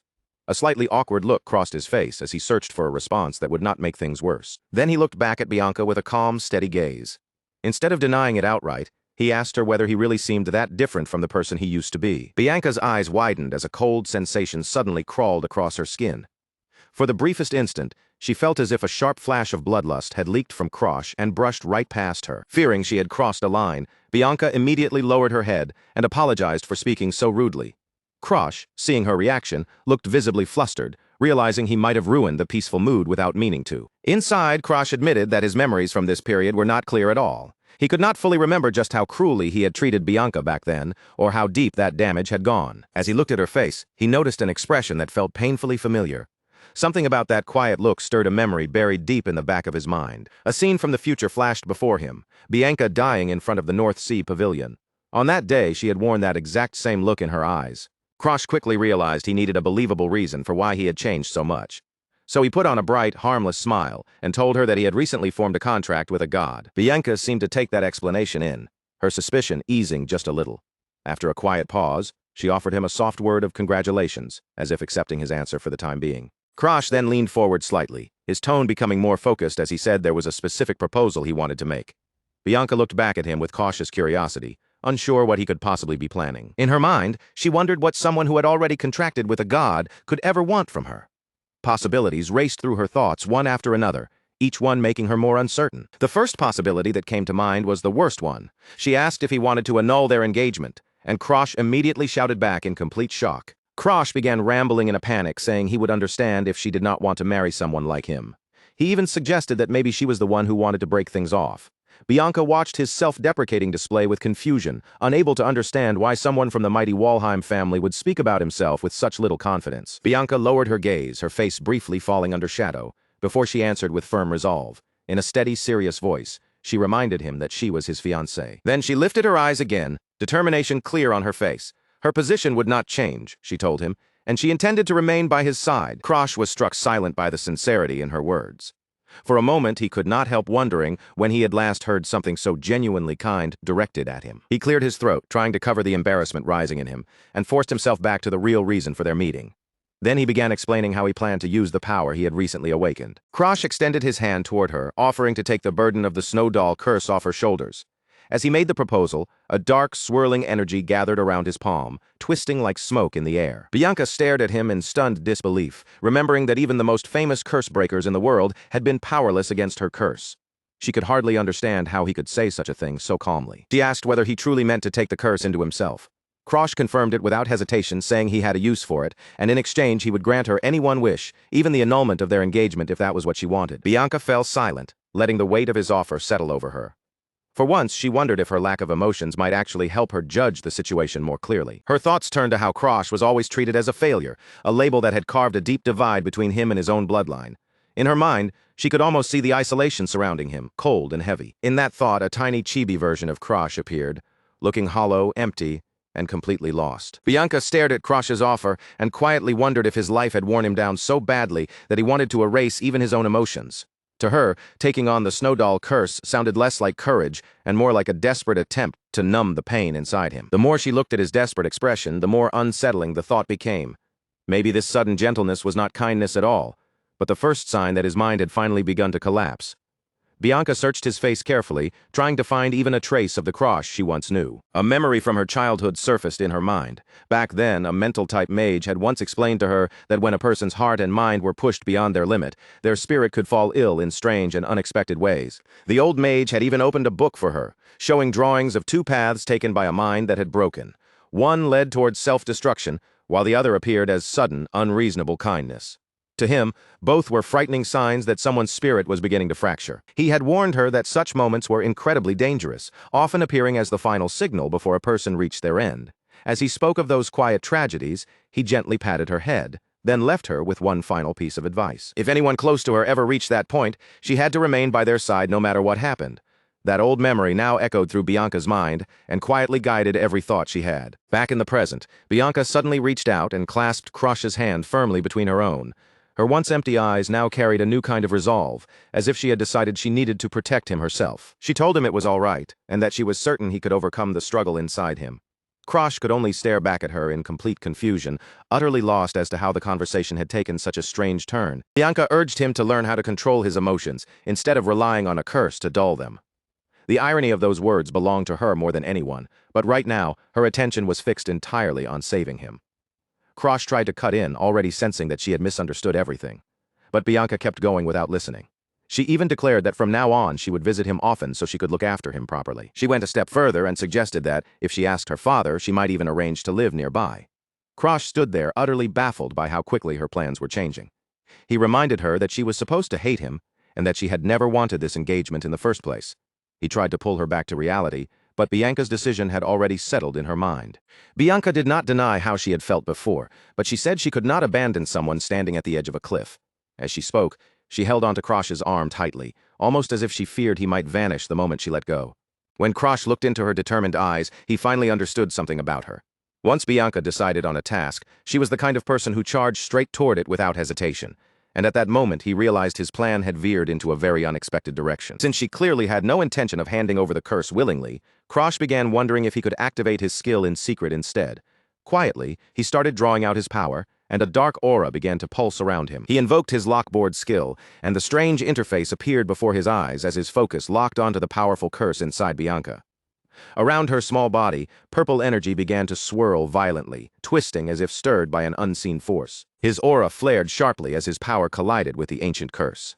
The clash sent a strange pressure through the air, and then a prompt appeared before him, announcing that a new unlock condition had been generated. The condition revealed itself in glowing words. If Krosh wanted access to the curse, he first had to become Bianca's genuine friend, and the screen shone with a harsh violet light as if mocking him. Krosh stared at the requirement in silence, realizing that this was going to be far more troublesome than he had expected. A double lock on a skill was not something he had prepared for at all. He understood the reason soon enough, because the curse had been with Bianca since birth. The system treated it not as a simple status effect, but as an actual part of her body. That made its value far greater than an ordinary curse. Becoming friends with the future white demon sounded almost impossible. Krosh watched Bianca carefully, trying to figure out how he could reach past the walls around her. Without emotions, she rarely showed interest in anything at all, and building a real bond with someone who felt almost nothing was a frighteningly difficult task. Still, Krosh knew he could not simply let her return home now. If Bianca went back to that place, it would only push her faster toward the tragic transformation he remembered from the future. So he decided he had to keep her close and change the path waiting for her. If he could stop Bianca from becoming the White Demon while also securing the Snow Doll curse for himself, then he would solve two problems at once. It was a difficult plan, but if it worked, it would be perfect. For the moment, Krosh decided that playing along with her misunderstanding was his best option. He forced a pleasant expression onto his face, gently held her hands, and told her he was glad to hear she wanted to stay. Then he added that he truly appreciated the chance to see his fiancée more often. Bianca gave a small nod and said she would speak with her father before returning soon. Then she turned to leave, her expression as calm and unreadable as ever. As the sun began to set, Krosh stood there watching her carriage roll away from the estate. In his mind, he expected to have at least a month of peace, enough time to study his secret arts manuals before she came back. He released a heavy sigh, feeling that things were finally starting to grow busy around him. What he did not realize was that the quiet time he expected was about to disappear far sooner than he imagined. The very next day at Ching Song Hall, workers were already pouring into the grounds. Unloading massive wooden crates one after another, the once quiet courtyard had turned into a noisy hive of activity. A long line of horse-drawn carriages stood outside, each one packed full of luggage. Krosh watched in complete disbelief as more and more boxes were carried in and stacked across the courtyard. A cold sweat broke across Krosh's face when a familiar voice suddenly called out to him from the middle of the chaos. He turned toward it, barely able to believe what he was seeing. Bianca stepped forward through the commotion, perfectly calm despite the mess around her. As if it were the most natural thing in the world, she announced that she had decided to start living at the hall from that very day. Then she continued walking past him with absolute certainty, while leaves fluttered around her like she had just made a grand entrance into his life. Krosh froze where he stood, his mouth hanging open in pure shock. Only then did he realize that Bianca's so-called consultation with her father must have taken all of 5 minutes. Krosh slowly opened his eyes the next morning, blinking away the last traces of sleep as the pale morning light touched his face. He was only just beginning to wake after a long night of rest. Right beside him, Bianca was sleeping soundly, her silver hair spread across the pillow like a soft curtain. She was even drooling a little, looking completely relaxed and utterly unbothered by where she was. Krosh stared at her in stunned silence, wondering when she had managed to crawl into his bed again. At this point, it seemed his fiancée had already made a habit of treating his room as if it belonged to her too. He sat up and let out a huge yawn, stretching both arms toward the ceiling as his mind slowly caught up with the situation. Almost immediately, he began thinking about the rumors that would spread if anyone saw the two of them like this. Bianca soon woke up as well, rubbing her eyes sleepily before giving him a dazed morning greeting. She looked completely unfazed, acting as though waking up in Krosh's bed was the most normal thing in the world. Krosh could not help feeling irritated by how casually she was taking it. If anyone should have been asking questions right now, it was him, not Bianca calmly greeting him like this was part of their daily routine. The days moved on and the scene shifted to the manor grounds, where several months had already passed since Bianca moved in. Krosh was now deep in his training again, focusing his energy as the seasons gradually began to change around them. Sweat ran down his brow as he thought back over the progress he had made. He had been pushing himself relentlessly, preparing his body and mind for the challenges he knew were waiting ahead. He remembered the summer day when Bianca first arrived at Azure Pine Manor. Back then, she had stood before him small and emotionless, ready to begin their life together without showing even the slightest hesitation. The young Krosh had been completely stunned by her sudden arrival, especially when he realized she was not merely visiting, but actually moving in. He had never expected her to follow through on the arrangement so quickly. He asked her if she was truly fine with being sent away from her family at only 12 years old. Bianca simply answered that her family had given permission right away, without the slightest hesitation. That was when Krosh understood how deeply the curse had already dulled her heart. Bianca did not seem to feel the pain of being abandoned, even when her own family cast her aside so easily. He knew her lack of emotion came directly from the snow doll curse eating away at her heart. It had left her isolated in a quiet, chilling way, unable to properly connect even with the people who should have loved her most. Since that day, Bianca had followed him everywhere like a loyal little chick trailing behind its mother. To Krosh, this was also the perfect chance to fulfill the friendship condition required to steal her skill. Back in the present, the warmth of summer had long faded, replaced by the sharp chill of winter. As the year drew toward its end, Krosh continued throwing himself into harsh training without letting up. The opening of Lachlan Academy was now quickly approaching, and the pressure on him was growing heavier with each passing day. Krosh knew this was one of his chances to change his fate before history began repeating itself. Lachlan Academy was an institution founded by the 4 great kingdoms to raise the world's most elite warriors. It was the place where the strongest young talents gathered, competing and sharpening themselves against one another. Only those between the ages of 15 and 20 were allowed to enroll. In Krosh's past life, he had been nothing more than a bystander, watching from the shadows as true geniuses stepped into the spotlight. That generation had produced legends with cheat-level skills that seemed to defy common sense itself. They were the people who would eventually rise up and shape the future of the entire world. Krosh gritted his teeth as he remembered the way those geniuses had looked down on him in his previous life. The humiliation, the bitterness, and the label of failure had never truly left him. Krosh knew the weaknesses of those so-called geniuses better than anyone alive.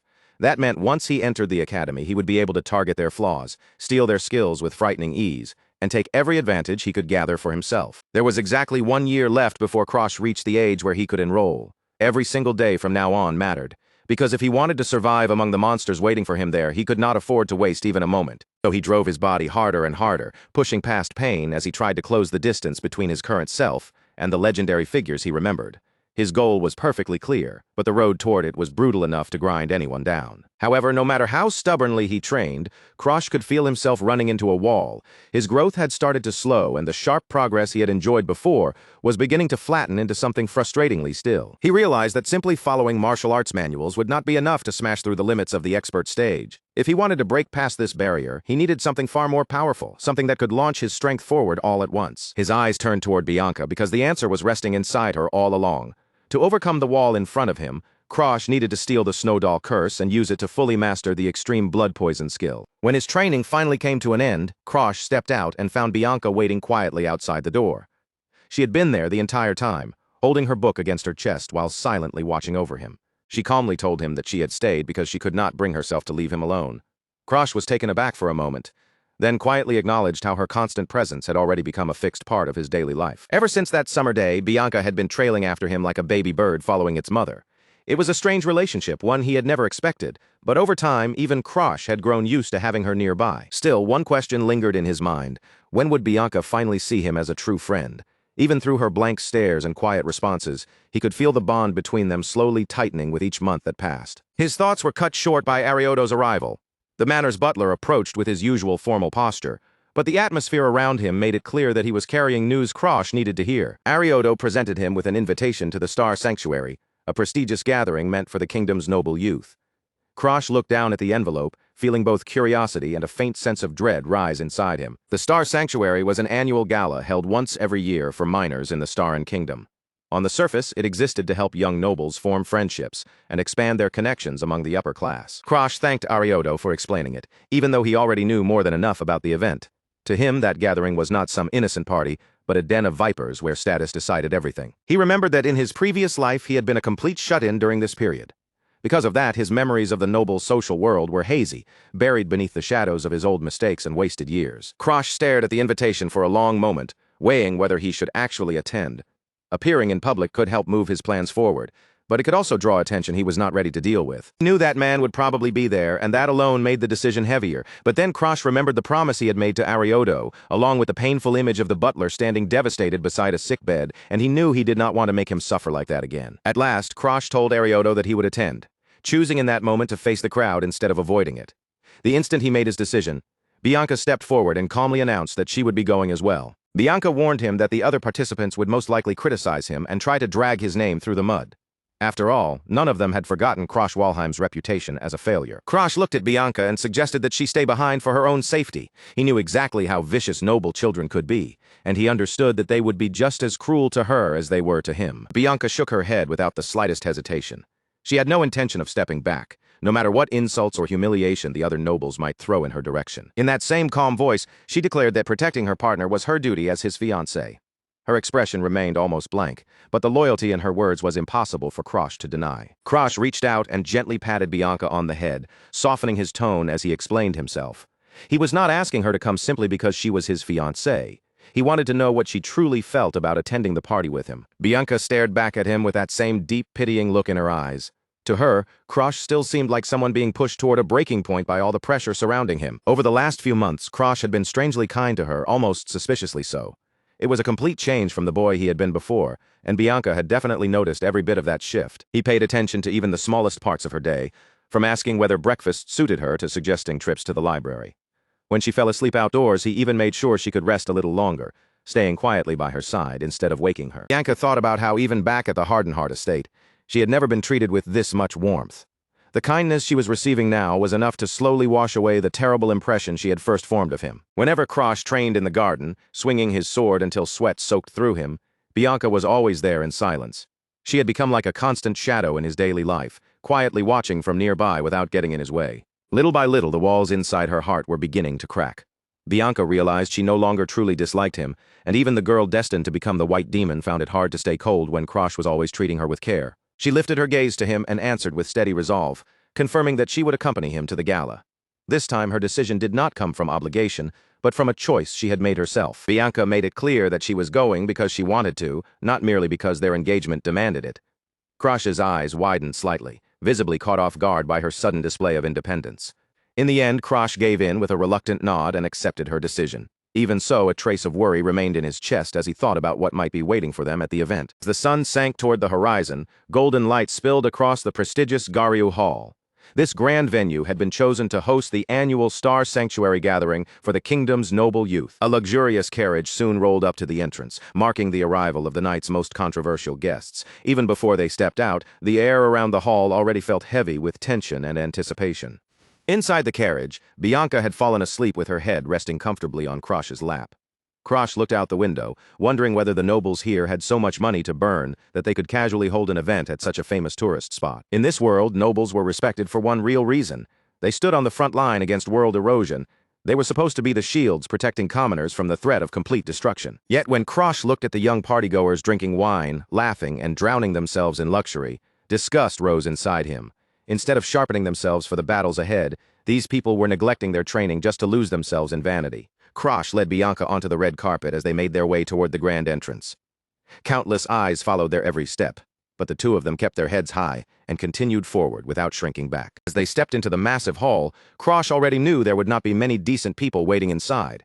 He had prepared himself for the ugliest side of aristocratic society, and he expected nothing less.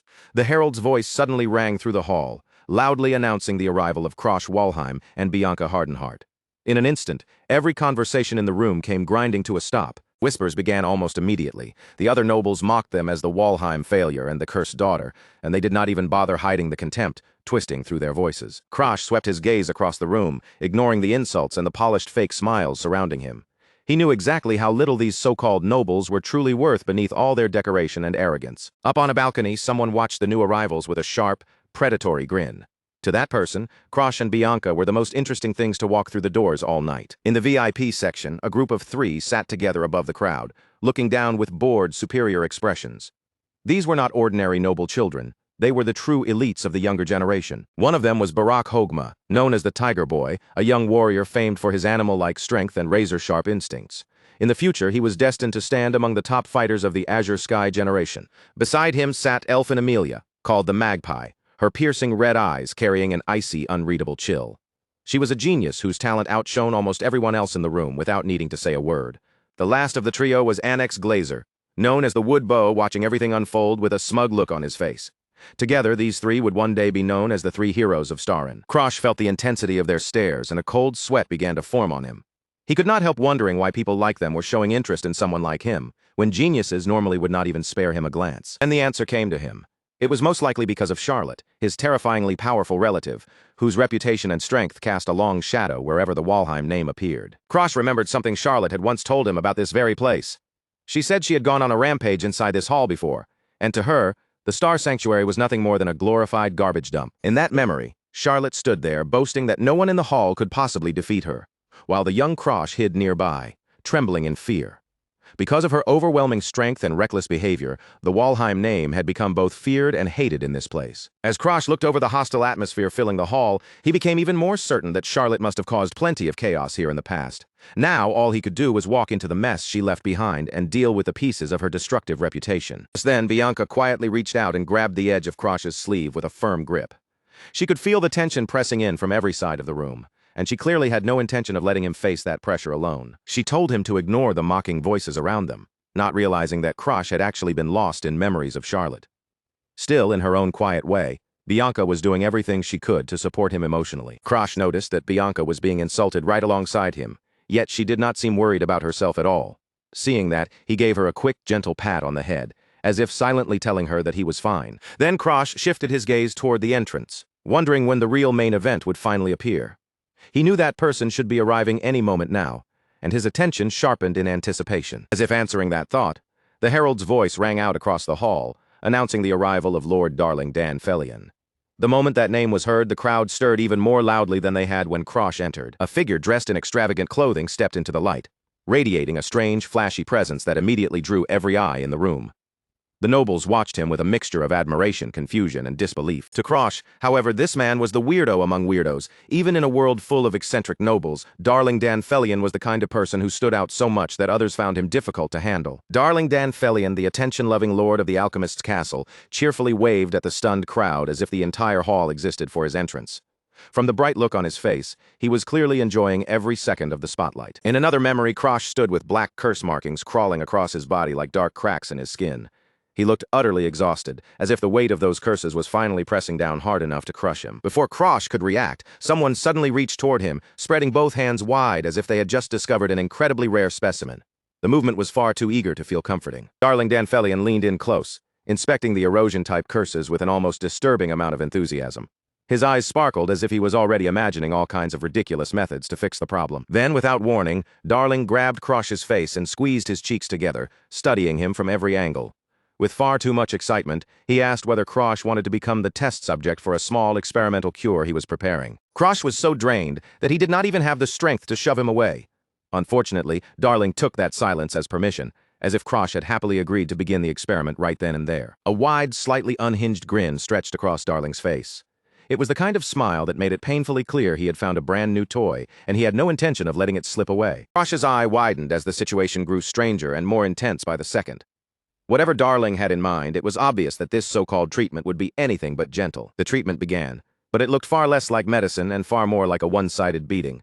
Krosh could not stop himself from screaming as Darling went about his work with terrifying enthusiasm. Darling pinned him down, laughing like a madman, while Krosh desperately begged him to get off. At that moment, there was no doubt in Krosh's mind that this kid was completely out of his mind. That chaotic encounter had been Krosh's very first meeting with the boy who would one day become known as the greatest king of alchemy in the world. For a future legend, it was a truly unforgettable introduction. Back in the present, at the party, Darling made his grand entrance and soaked in every bit of attention like it was his natural right.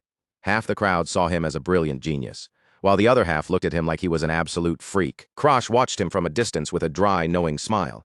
He had expected this much, because there was no way a massive attention-seeker like Darling would ever miss a gathering filled with his noble peers. Krosh turned toward Bianca Hardenheart and told her to wait there for a little while.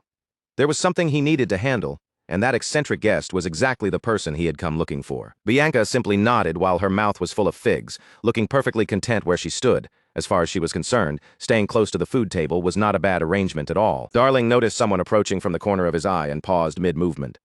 His expression shifted with curiosity as he wondered who would be bold enough to walk straight toward him in the middle of the hall. He recognized the approaching boy almost immediately. It was Krosh Walheim, and Darling looked genuinely surprised to see him there, especially with such a composed expression on his face. Darling remembered seeing him earlier with Charlotte Walheim, and the family resemblance was hard to miss. In his mind, he was already beginning to form his own opinion about the so-called failure of the Walheim family. His eyes practically lit up like stars as he leaned in closer with almost childish excitement. He asked whether Krosh really was Charlotte's younger brother, clearly far too interested in the connection. Then Darling suddenly turned bashful, wondering aloud if Krosh had approached because he was stunned by Darling's incredible good looks. His confidence was so exaggerated that it was almost impressive. Krosh cut straight through the nonsense without playing along. In a calm voice, he mentioned that he knew Darling had been poking around with world eroders, and the words instantly wiped the laughter from Darling's face. With a knowing smirk, Krosh asked if that was enough to catch his interest. The bait had already been cast, and now all he had to do was pull Darling in. Darling's playful expression disappeared, replaced by a much sharper and more calculating stare. He called Krosh a provocative little brat, but from the look in his eyes, his interest had already been completely captured. The two of them slipped away from the crowded hall, and a heavy door slammed shut behind them. A sign hanging on the handle made it clear that no one else was supposed to interrupt whatever was about to happen inside. They ended up in a private room lined with weapons, the air far quieter than the party outside. Darling turned back toward Krosh and casually asked how old he was supposed to be. As he spoke, Darling reached toward the rack and grabbed a pair of practice swords. He clearly had no intention of getting straight to the discussion until he had tested what Krosh was really made of. Darling raised the blades with a thoughtful look, noting that although Krosh was only 13, the aura around him did not feel like it belonged to a normal child at all. There was something much deeper hidden beneath the surface. Krosh let out a quiet sigh to himself. Inside, he was an adult who had already endured some of the harshest training imaginable, so this kind of probing was nothing new. He told Darling that he did not have much time and wanted to get to the main point quickly, because he had not come here to play games. Darling only smiled and tossed one of the swords toward him. He was willing to listen, but only if Krosh could prove he was capable of keeping up first. Krosh caught the blade effortlessly, his fingers closing around the handle as if the weight belonged in his hand. Despite what everyone believed, he was no helpless child who could be brushed aside. His focus tightened in an instant, and his eyes locked firmly onto the opponent in front of him. The atmosphere inside the room shifted at once, as Krosh settled into his stance. Their blades crashed together, sending a sharp metallic ring through the room. Darling did not hold back even for a second, immediately testing Krosh's reflexes with direct, aggressive pressure. Darling suddenly lunged forward with a high-speed strike, moving far faster than anyone would expect from a scholar. His blade cut through the air with surprising force and precision. He laughed as they clashed, admitting that he simply wanted to see Krosh's skills with his own eyes first. After hearing all the rumors, he wanted to know whether there was any truth hidden beneath them. Krosh ground his teeth, already finding the whole test incredibly annoying. Dealing with a genius like Darling was always going to be troublesome, and this was exactly the kind of headache he had expected. Their exchange continued, with swords striking again and again in rapid succession. Darling kept the pressure high while casually reminding Krosh that he was still listening to whatever he had to say. Krosh answered with a clean swing of his own, his movements sharp, precise, and stripped of anything unnecessary. He was not relying on flashy skills at all, only on technique refined through relentless training. Darling was genuinely shocked as he watched him move. How could someone known as a failure, someone supposedly without any proper skills, fight with this much control and experience? Krosh pushed hard against Darling's blade and looked him straight in the eye. He told him that even if he looked the way he did, he trained every single day. At the same time, Krosh decided it was time to shake the future king of alchemy to his core by revealing knowledge no ordinary person should have. Then Krosh dropped the bombshell. He offered to help Darling with his secret research into curse neutralization, and the shock on Darling's face was so intense that his jaw nearly fell open. Darling was completely stunned that Krosh even knew about his private experiments. Narrowing his eyes, he asked what someone like Krosh could possibly know about alchemy that would make him confident enough to offer cooperation. Darling Danfelion was bracing himself on the hilt of his sword, his shoulders rising and falling as he struggled to catch his breath. He had thrown everything he had into this duel, pushing his body and technique to the limit. Yet Krosh Walheim still stood across from him like an unmoving wall. When Darling finally lifted his eyes, all the color seemed to drain from his face. The cold edge of a blade was resting right against his throat, so close that even the smallest movement could spell trouble, leaving him frozen stiff in pure shock. Their swords collided once more, sharp metal ringing through the training room as sparks of tension filled the air. In the middle of that clash, Krosh calmly dropped something no ordinary person would ever say aloud, the possibility of neutralizing the curses left behind by world eroders. Darling twisted through the air with almost acrobatic elegance, his body spinning lightly while his gaze stayed locked on Krosh the entire time. Even as he moved, he pointed out that not even the greatest curse breakers in the world had managed to solve that mystery. But Krosh kept pushing forward, reminding him that if Darling wanted to become a true first-class alchemist, this was exactly the kind of research he needed to prove. And with that, Krosh had dangled the perfect bait in front of a genius. Darling sprang back and straightened his posture, and for one brief moment, the wild, unpredictable kid vanished. Standing there with a thoughtful look in his eyes, he looked more like a confident young scholar, carefully measuring the danger against the unbelievable reward in front of him. Krosh gave him no chance to brush it off. He pressed even harder, offering the use of his own unique skill, the power to steal curses, as the key to helping Darling's research move forward. In other words, Krosh was making himself the one partner Darling couldn't afford to ignore. He fixed Darling with a stare far too intense for someone his age, his small frame carrying a pressure that felt strangely mature and dangerous. Krosh was prepared to place even his darkest secret on the table if that was what it took to secure this alliance. Darling's mouth fell open as the meaning of Krosh's words sank in. He could hardly believe that the so-called failure of the Walheim family was standing in front of him, claiming to possess a skill with such outrageous power. Then, little by little, a smirk crept across Darling's face as the pieces began clicking together inside his head. If Krosh was telling the truth, then this was not just interesting research. This could become the greatest alchemical breakthrough of the century. Darling's excitement quickly rose past the point of restraint, his eyes shining as he realized this was the perfect opening to test and prove his theories. Now, completely hooked, he leaned into the offer and immediately asked what Krosh wanted in exchange for a deal this valuable. Before Krosh could even give a proper answer, Darling's expression softened into a dreamy, love-struck look as he suggested that he could become Krosh's boyfriend. Krosh just stood there in stunned silence, looking as if he wanted the floor to open up beneath him. Forcing himself to ignore the strange remark, Krosh pushed the conversation back on track and stated his real condition. He wanted medicine that could help him control the many curses he intended to take into himself. Krosh was already thinking far beyond the deal in front of him. planning several moves ahead while everyone else was still trying to understand his first one. He understood better than anyone that stealing skills alone would never be enough. If the curses attached to those powers destroyed his body from the inside, then all that strength would be meaningless. What he needed was a true expert who could help him keep that dangerous power balanced and usable. In his mind, Krosh remembered the future he had already witnessed. A future where even the strongest heroes were unable to stop the destruction that came for the world. That memory burned inside him, and he had no intention of allowing the same tragedy to repeat itself. Krosh's eyes sharpened as he silently reminded himself of his own position. A failure like him could not afford to be picky. Forbidden medicine, stolen skills, risky experiments, whatever it took to survive and change the future. He would use it without hesitation. Darling watched him closely, and the more he looked, the more he realized how wrong the rumors had been. Krosh was not some broken soul crushed by the Walheim family name. There was a fierce fire burning inside this boy, one that felt even more dangerous than anything Charlotte Walheim had ever shown. As Darling stared at Krosh, he could almost see Charlotte's shadow standing behind him. It was a chilling thought, as if the same bloodline had produced both an overwhelming genius and a twisted eccentric, each terrifying in a completely different way. Darling's cheeks began to flush as that thought only made him more excited. To him, the entire Walheim family dynamic was fascinating beyond words. A beautiful storm of talent, madness, and chaos that seemed tailor-made to capture his interest. Krosh decided it was time to bring the conversation to a close, but not before asking one final question. Darling immediately perked up, his curiosity returning in full force as he wondered what else this strange young Walheim could possibly have in mind. Krosh asked whether Darling was planning to attend the newly established Lachlan Academy. As he said the name, the image of that massive academy seemed to rise in his thoughts, not just as a school, but as the next stage where his plans would begin to unfold. When Darling confirmed it, Krosh's mouth curved into a sharp, knowing smile. To him, that answer had been so obvious that it almost did not need to be spoken aloud. In Krosh's eyes, the academy was already more than a place to study. It was a gathering point filled with promising talents, rare abilities, and powerful skills just waiting to be taken.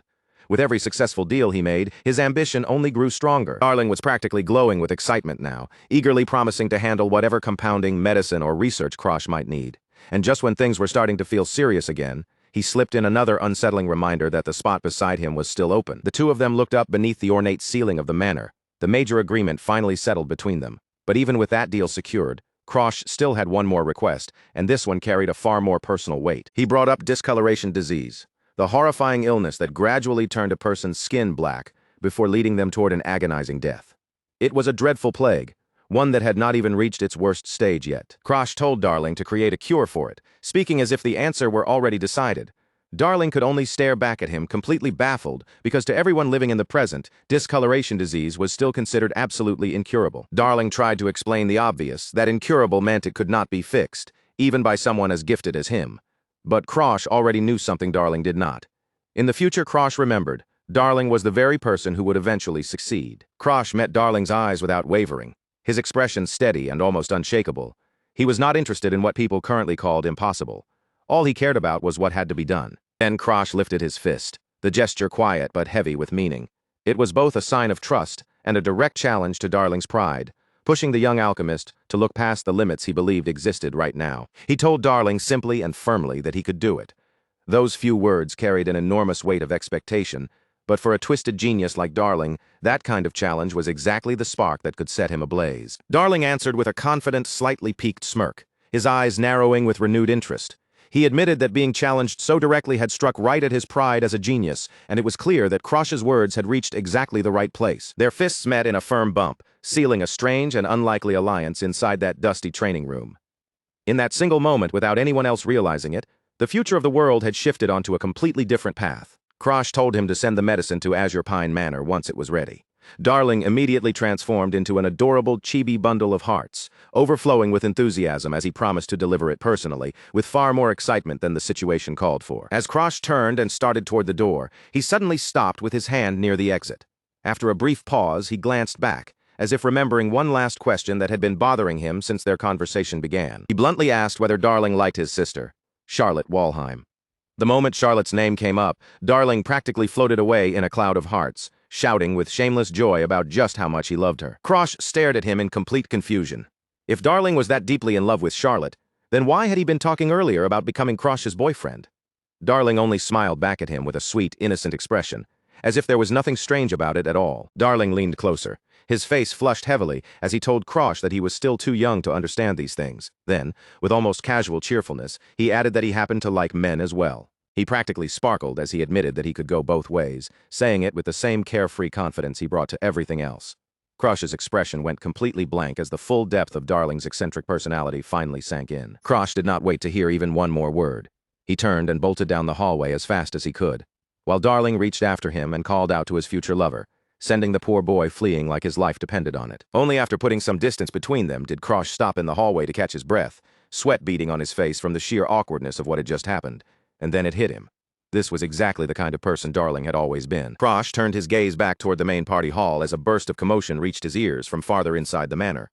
Something was happening out there, and the noise was far too tense to be just another polite exchange between nobles. Krosh Walheim came to an abrupt stop the moment he reached the main hall, his expression darkening at once. The disturbance he had heard from the hallway was unfolding right in front of him, and the situation was even worse than he had expected. A pompous nobleman with slicked back hair and an arrogant, unpleasant air was gripping Bianca Hardenheart by the arm. He was trying to drag her away against her will while Bianca stood there in silent distress, her pale eyes widened with shock and clear discomfort. Before the man could pull her another step, a firm hand clamped down hard around his wrist and stopped him in place. Bianca's frightened expression shifted in an instant, relief flickering across her face as she realized her fiancé had arrived just in time. Krosh did not waste even a single breath on a warning. With cold fury twisting his face, he drove a brutal kick straight into the nobleman's midsection, moving without hesitation to protect his fiancée from the man harassing her. The nobleman was launched backward across the room, his body flying uncontrollably before crashing headfirst into a lavish table stacked with party snacks. Plates shattered, glasses toppled, and food scattered everywhere as he tumbled through the wreckage in front of the stunned guests. He hit the floor hard, clutching his head and groaning in pain, while the entire hall fell into a shocked silence. Krosh stood over him without flinching, a dark, menacing pressure beginning to radiate from his small yet terrifyingly imposing frame. Standing above the fallen nobleman, Krosh's eyes were swallowed in deep shadow, making his presence feel even more intense and suffocating. His voice cut through the silence as he demanded to know what the man thought he was doing, trying to take his fiancée away by force right in front of him. The lackey recoiled as if the pressure itself had struck him, one hand flying up toward his face while his body stiffened in shock. He stammered helplessly, completely thrown off by the terrifying intensity coming from a boy he had clearly underestimated. Krosh fixed him with cold, piercing eyes, his disgust impossible to hide. He called the man out directly for targeting a 12-year-old girl, making every word land like a blade in the silent hall. Krosh stepped in closer, his shadow falling heavily over the man curled up on the floor. Around them, the gathered nobles began trading uneasy whispers, but Krosh didn't soften his tone at all. Looking down at him with open disgust, he called the man nothing but trash for even daring to try something so shameless. The man panicked instantly, his face twisting as he threw out a trembling finger in his own defense. In a desperate shout, he insisted that none of this had been his idea. According to him, he had only acted because Princess Claudia Starin herself had given him a direct order. At the sound of that name, Krosh suddenly went still. His eyes widened just a little as he absorbed what the man had said. The mention of the second princess clearly wasn't something he could brush aside, and for a brief moment, his expression turned sharp and unreadable. Seeing even the smallest chance to escape blame, the lackey pushed harder, raising his voice as if volume alone could save him. He kept insisting that his only task had been to bring Bianca before the princess, nothing more and nothing less. He quickly pointed toward Bianca, who stood in the hallway with both hands clutching the front of her dress. Then he tried to justify everything, claiming that he had only used force because the young lady had refused an order that came from royalty. Bianca may have been the youngest daughter of the powerful Hardenheart family, but that status did little to protect her from scorn. Because of the curse attached to her, the nobles around her treated her less like a noble lady and more like someone they could quietly look down on. But to Krosh, the whole situation felt wrong from the start. Princess Claudia Starin was known for keeping close only to her own loyal circle, so the question immediately rose in his mind. Why would someone like her go out of her way to summon Bianca? Krosh raised a hand to his chin, his brows drawing together as his eyes narrowed. He silently turned over every possible motive, searching for the piece hidden underneath the surface. No matter how he looked at it, something about this scene didn't fit. Then the pieces slowly began locking into place. Krosh realized there was another connection he had overlooked, someone tied to both the princess and the trap in front of him. In the back of his mind, a familiar face started to emerge from the dark. From the shadowy depths of his memory, the image of a smirking young man appeared. The moment that face took shape, the connection became painfully obvious. Krosh finally understood who had truly been hiding behind this mess. The one responsible was Annex Glazer. Krosh remembered him clearly as the obsessive stalker who had once been fixated on his sister, Charlotte, refusing to let go no matter how many times he was pushed away. Krosh's hand tightened into a fist at his side, and the look in his eyes grew colder. Now there was no doubt left in his mind.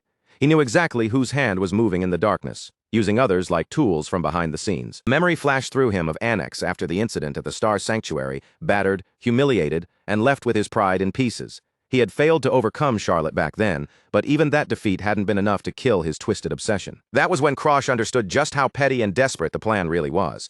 Since Annex had never been able to defeat Charlotte directly, he had apparently decided to aim at her younger brother instead, dragging Bianca into it as part of the scheme. A short, mocking scoff slipped from Krosh's mouth.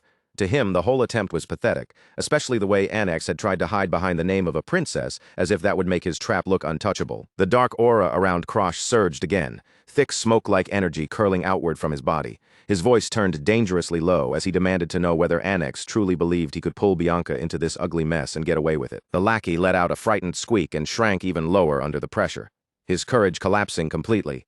Krosh stared down at him with nothing but contempt, as if the man had become too pitiful to even take seriously. At that point, Krosh had already lost interest in wasting time on the messenger. He made it clear that he would go straight to Annex himself, cutting past the princess entirely instead of dancing around the person hiding behind the order. Before leaving, Krosh glanced back at the man sprawled on the floor one final time.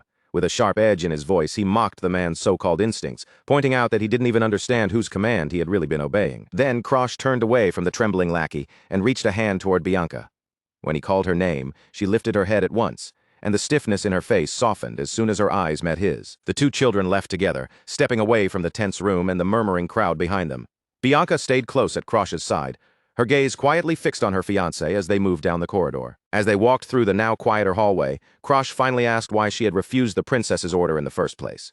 For someone in Bianca's position, turning down a royal summons was not a small risk, and he wanted to know what had made her stand firm. Inside his mind, Krosh thought back to the life he had lived before his regression.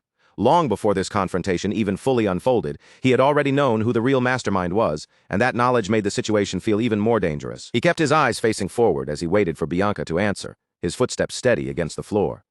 At the same time, he wondered whether a girl of only 12 years old could really have sensed the danger hidden behind that summons. Bianca lowered her gaze, her voice quiet but not shaky. She seemed to be remembering the exact moment the messenger had come to her, replaying the pressure of that command in her mind before giving her answer. Then she looked straight at Krosh and gave him the simplest explanation possible. She had refused because Krosh had told her to wait for him, and to Bianca that promise mattered more than the order forced on her. For a brief second, Krosh was genuinely caught off guard. His eyes widened slightly, surprise breaking through his usual calm, because he hadn't expected her trust in him to be that direct and unwavering. A gentle smile finally touched Krosh's face. He lifted his hand and softly patted Bianca on the head, praising her in a warm, quiet voice and telling her that she had done well. Just then, a loud yawn echoed through the silent corridor, cutting through the calm atmosphere ahead of them. In front of an enormous set of doors, a small, beast-like boy stretched lazily, as if he had been waiting there the entire time. The boy turned around, and a sharp, predatory grin spread across his face. His eyes gleamed with the excitement of a hunter spotting prey. It was Barak Hogma, the one known by the name Tiger Boy. Barak let out an amused laugh and nodded, sounding almost impressed that Krosh had actually managed to make it through the halls. Krosh, however, didn't show the slightest fear. He simply stated that he had come for Annex. With a careless motion, the Tiger Boy pointed toward the massive doors behind him. He casually explained that Annex had already left instructions, saying that if Krosh showed up, he was supposed to be allowed inside. Krosh studied him carefully, his guard rising the moment he recognized who stood in front of him. He knew the rumors surrounding this boy, and the name came clearly to mind. Barak Hogma. Barak was no ordinary child. He was a talented dual swordsman with an instinct for battle that made his movements hard to read, and even harder to predict. Krosh had no desire to get entangled with someone so unstable if he could avoid it. Krosh moved toward the door, hoping to pass through quickly and avoid wasting time. But the moment he reached for it, the Tiger Boy's presence pressed in again, making it clear he had no intention of letting Krosh walk away that easily. Barak suddenly closed the distance and pushed right into Krosh's space, his face lighting up with wild excitement. The grin on his face had twisted into something eager, almost feral. He shouted that he wanted to settle things right then and there, his voice ringing through the corridor like a challenge thrown without hesitation. Barak leaned in close and took a deep sniff, his eyes widening the instant he caught the familiar scent. He recognized Charlotte's trace on Krosh, and that only seemed to make him more eager to pounce. Even as Barak mocked Krosh for looking weaker than his sister, Krosh kept his expression calm. He remembered hearing that Barak had actually lasted against Charlotte far better than Annex ever had. Heavy purple aura burst out around Barak, thick and violent as he prepared to attack. Krosh immediately understood that this boy was dangerous even among skilled fighters. His raw abilities sat slightly above the rest, and his wild nature made him far harder to deal with. Krosh lowered his gaze for a moment, a bead of sweat forming at his temple. He realized he had been careless to underestimate the beastkin's stubbornness. A fight with someone like this would be troublesome, and if possible, he would rather avoid it altogether. Barak's slit golden eye locked onto him with the focus of a predator about to spring. That look alone made the answer obvious. He had no plan to step aside, and he definitely wasn't going to let Krosh leave without exchanging blows. In the next instant, Barak lunged forward. His fist was already pulled back, glowing faintly with purple light, and he didn't bother waiting for any signal to begin.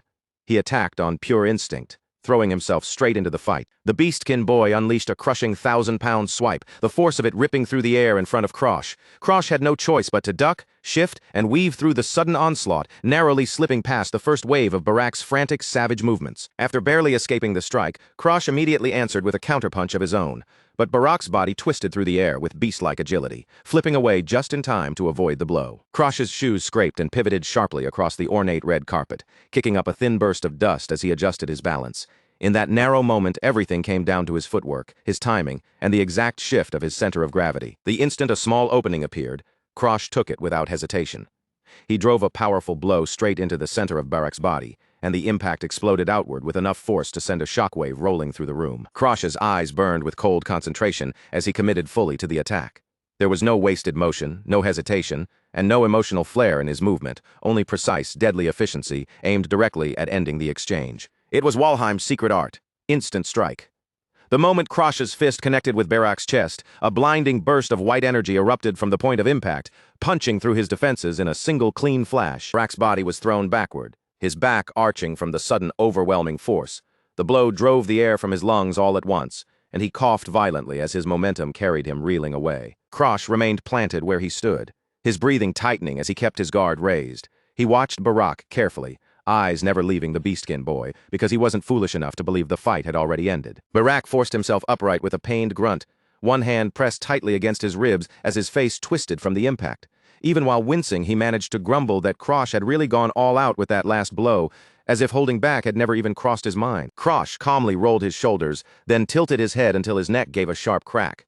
His expression stayed flat as he looked down at Barak and reminded him without the slightest sympathy that he was the one who had demanded this fight in the first place. Even with pain written across his body, Barak's tail flicked behind him with a strange, excited twitch. Instead of backing down, he asked if he could grab his weapon before they started their little playtime for real, as if the beating had only made him more eager. Krosh only stared at him in silence, disbelief sitting clearly behind his calm eyes. Barak's resilience was almost ridiculous, but Krosh had no interest in turning this into some long, exhausting duel just to satisfy the beastkin's thrill for battle. Barak's lips pulled into a bloody, toothy grin, his golden eyes shining wide with wild, manic delight. Instead of looking defeated, he looked almost pleased, as though the pain of losing had only made the fight more entertaining for him. But the damage finally began to catch up with him. Barak's head slowly tipped back, his vision clouding as his body failed to keep up with his excitement. A confused sound slipped from his throat, and the light in his eyes started to fade. A moment later, all the strength left his body, and Barak dropped face first onto the red carpet with a heavy thud. Krosh stood over the unconscious boy, his expression unchanged, showing no pride or excitement over the victory at all. Bianca stared at the scene with wide, bewildered eyes, clearly struggling to understand how the fight had ended so quickly. She asked Krosh what kind of trick he had just used, and Krosh answered calmly that it was a secret art passed down through his family. As Krosh spoke, the image of an ancient figure emerged like black ink spreading across a page, giving form to the distant origin of the technique. The shadowy silhouette carried the weight of a skill born far in the past. Instant strike was a combat art created long ago by the outcasts of the Walheim family. It was not a flashy technique meant for display, but something forged by people who had to survive with no room for mistakes. The technique was built to release the greatest possible destructive power across the shortest possible distance. It was a move designed for a single decisive moment, meant to finish a conflict before the enemy could even fully react. In the hands of someone who knew how to use it properly, instant strike could punch through thick armor and drive damage deep into the organs beneath. Krosh had survived 1,000 brushes with death in his former life by relying on that very skill again and again. Krosh looked down at his own hand, quietly judging the force of the blow he had delivered. After taking a direct hit like that, Barak would not be waking up anytime soon. With that settled, Krosh turned his focus back to the reason they had come here. He told Bianca it was time to go inside and meet the person who had been controlling everything from behind the scenes. Behind them, Barak remained sprawled on the carpet, completely unconscious, his mouth hanging open in a dazed, helpless stupor. Krosh placed his hands against the heavy glass doors and pushed them open. Cool night air swept in from beyond the balcony, rushing past them as he and Bianca finally stepped outside to face the mastermind waiting ahead. Annex Glazer was waiting by the stone railing, leaning there with casual arrogance as if the entire situation belonged to him. Beside him stood the silent Abela, while Annex looked down at Krosh and Bianca with a lazy, half-lidded stare. Annex called out Barak's name, expecting an answer from the hallway behind them, but no voice came back. Krosh and Bianca continued forward onto the terrace, undisturbed by the watching nobles or the weight of Annex's presence. For the first time, Annex's eyes widened slightly with real surprise. He clearly had not expected someone like Krosh to make it past his personal guard, much less arrive looking so calm after the fight. Krosh met his gaze head-on, his voice level and unimpressed. He asked whether placing Barak in his way had been meant as some kind of final test, making it clear that he saw through the setup completely. Then Krosh accused Annex of using Princess Claudia as bait, dragging her name into the situation just to draw him out here. Since the trap had already brought him to this balcony, Krosh made it clear he intended to settle things face to face. Annex rested his chin lightly against his gloved hand, a mocking smirk curling at the edge of his mouth. He admitted that Krosh was far different from the useless failure he had heard about through the rumors. He wondered aloud whether all those stories about the youngest Walheim being a waste had been lies after all. Krosh stood his ground without reacting, refusing to be shaken by the insult hidden inside the compliment. Krosh answered that those rumors would be changing very soon. As he extended his hand, dark energy began gathering around his palm, twisting and pooling like living shadows. Then his aura burst outward into black tendrils reaching for Annex, and Krosh made it clear he had not come only to fight. He had come to take his skills. Annex Glazer remained against the balcony railing, looking down at Krosh as though he were still nothing more than a toy beneath him. He confirmed that the rumors had indeed called Krosh a failure, then added a cruel challenge, saying that if this failure lost tonight, those rumors might start sounding far too generous. The smug look never left Annex's face, his half-lidded eyes filled with the pleasure of belittling someone he believed was far below him. To him, Krosh was not a real threat standing in front of him, only a convenient target to break his boredom. For a moment, Krosh's mind drifted back to a younger and far more vulnerable version of himself. Back then, he had genuinely looked up to Annex, seeing him not as an enemy, but as a peer he could trust, and a friend he could rely on. They had been together from their academy days, all the way into the Azure generation. The old memories flickered through Krosh's mind like scenes passing one after another, from shared training to moments that once felt like friendship, though he now understood that bond had only ever existed on his side. With everything he knew now, Krosh could finally see the truth clearly. Annex had never truly considered him a friend. Krosh had only been useful to him, a convenient tool whose presence and abilities could be exploited whenever Annex needed them. Memory darkened, pulling Krosh back to a disastrous expedition from his previous life. In that vision, he was hanging from the edge of a crumbling cliff, fingers digging desperately into the rock while monsters swarmed below, leaving his life suspended by a thread. In the flashback, the younger Krosh cried out in desperation, his eyes wide with terror as he watched his teammates fall one after another. With nowhere left to run and the abyss yawning beneath him, he realized he had been cornered completely alone. Then he spotted Annex standing safely at the top of the ridge, and hope flashed through him for an instant. He begged for help, believing his friend would reach down and save him. But the cold stillness of the figure above already revealed something far darker. Annex did not move to help. Instead, he stood there silently, calculating what would benefit him most.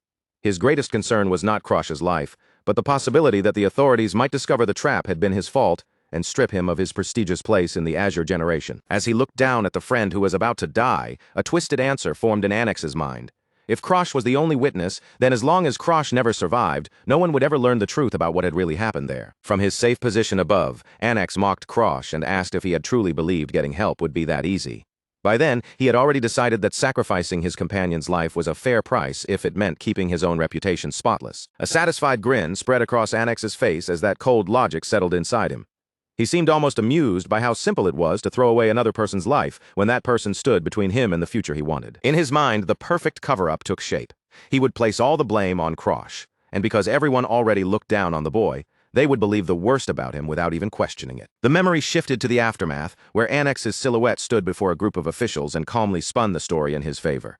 He made himself look like the victim of Krosh's incompetence, carefully burying the truth beneath a polished lie. He even had the nerve to wear a fake, mournful smile as he thanked Krosh for being his friend until the end. That disgusting performance strengthened Annex's own standing while dragging Krosh's name through the dirt. The younger Krosh could only stare up at him in absolute horror, unable to believe that the person he trusted most was abandoning him to die.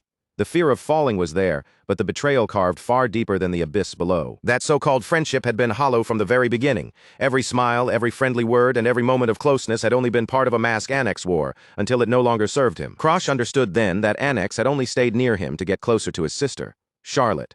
Every memory they shared had been nothing more than a stepping stone, something Annex used for his own selfish obsession and ambition. Annex gritted his teeth with open hatred, revealing how much he despised Krosh for forcing him to play the role of a friend. To him, that false connection had only been a necessary annoyance on the way to his twisted goal. He looked at Krosh with pure contempt and declared that the boy did not possess even a single shred of real talent. Rather than accept responsibility for his own failures, Annex immediately searched for someone weaker to carry the blame. Then Annex turned his back on Krosh and began walking away, coldly declaring that their pathetic imitation of a relationship ended there. He left those words behind as if cutting off a useless thread. After a few steps, he stopped and glanced back over his shoulder. His eyes glinted with a cruel, mocking light, and he suggested that maybe things had turned out for the best after all. Then he delivered one final brutal insult, saying Charlotte surely would not want to deal with both a funeral and a wedding on the same day. The words landed like a final knife, twisting into Krosh at the very edge of death. The memory of that cliff returned with painful clarity, landing on the exact instant Krosh's strength finally failed him.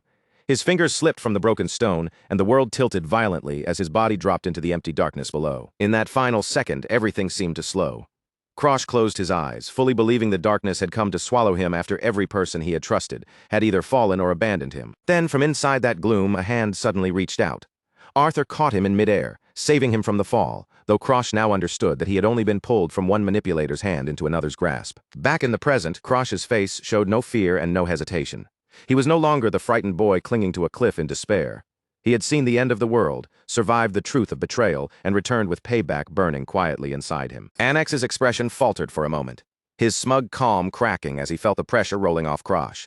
The weakling he used to push around was standing before him with a completely different presence now, and that sudden shift made Annex visibly uneasy. Trying to force the situation back under his control, Annex sneered and mocked Krosh's appearance again, pointing out how much he resembled Charlotte. He spoke her name deliberately, turning it into a blade meant to cut into Krosh's nerves and provoke him. The instant Charlotte's name left Annex's mouth, Krosh's eyes narrowed into a colder glare. That was all he needed to confirm it. Even after everything that had happened, Annex had not changed at all. He was still the same arrogant piece of trash. Krosh took a step forward, the air around him tightening as he warned Annex never to speak his sister's name so carelessly again. Behind him, Bianca stood still, quietly sensing how sharply the tension had spiked in that single moment. Annex's temper snapped, and he activated the secret art of his family.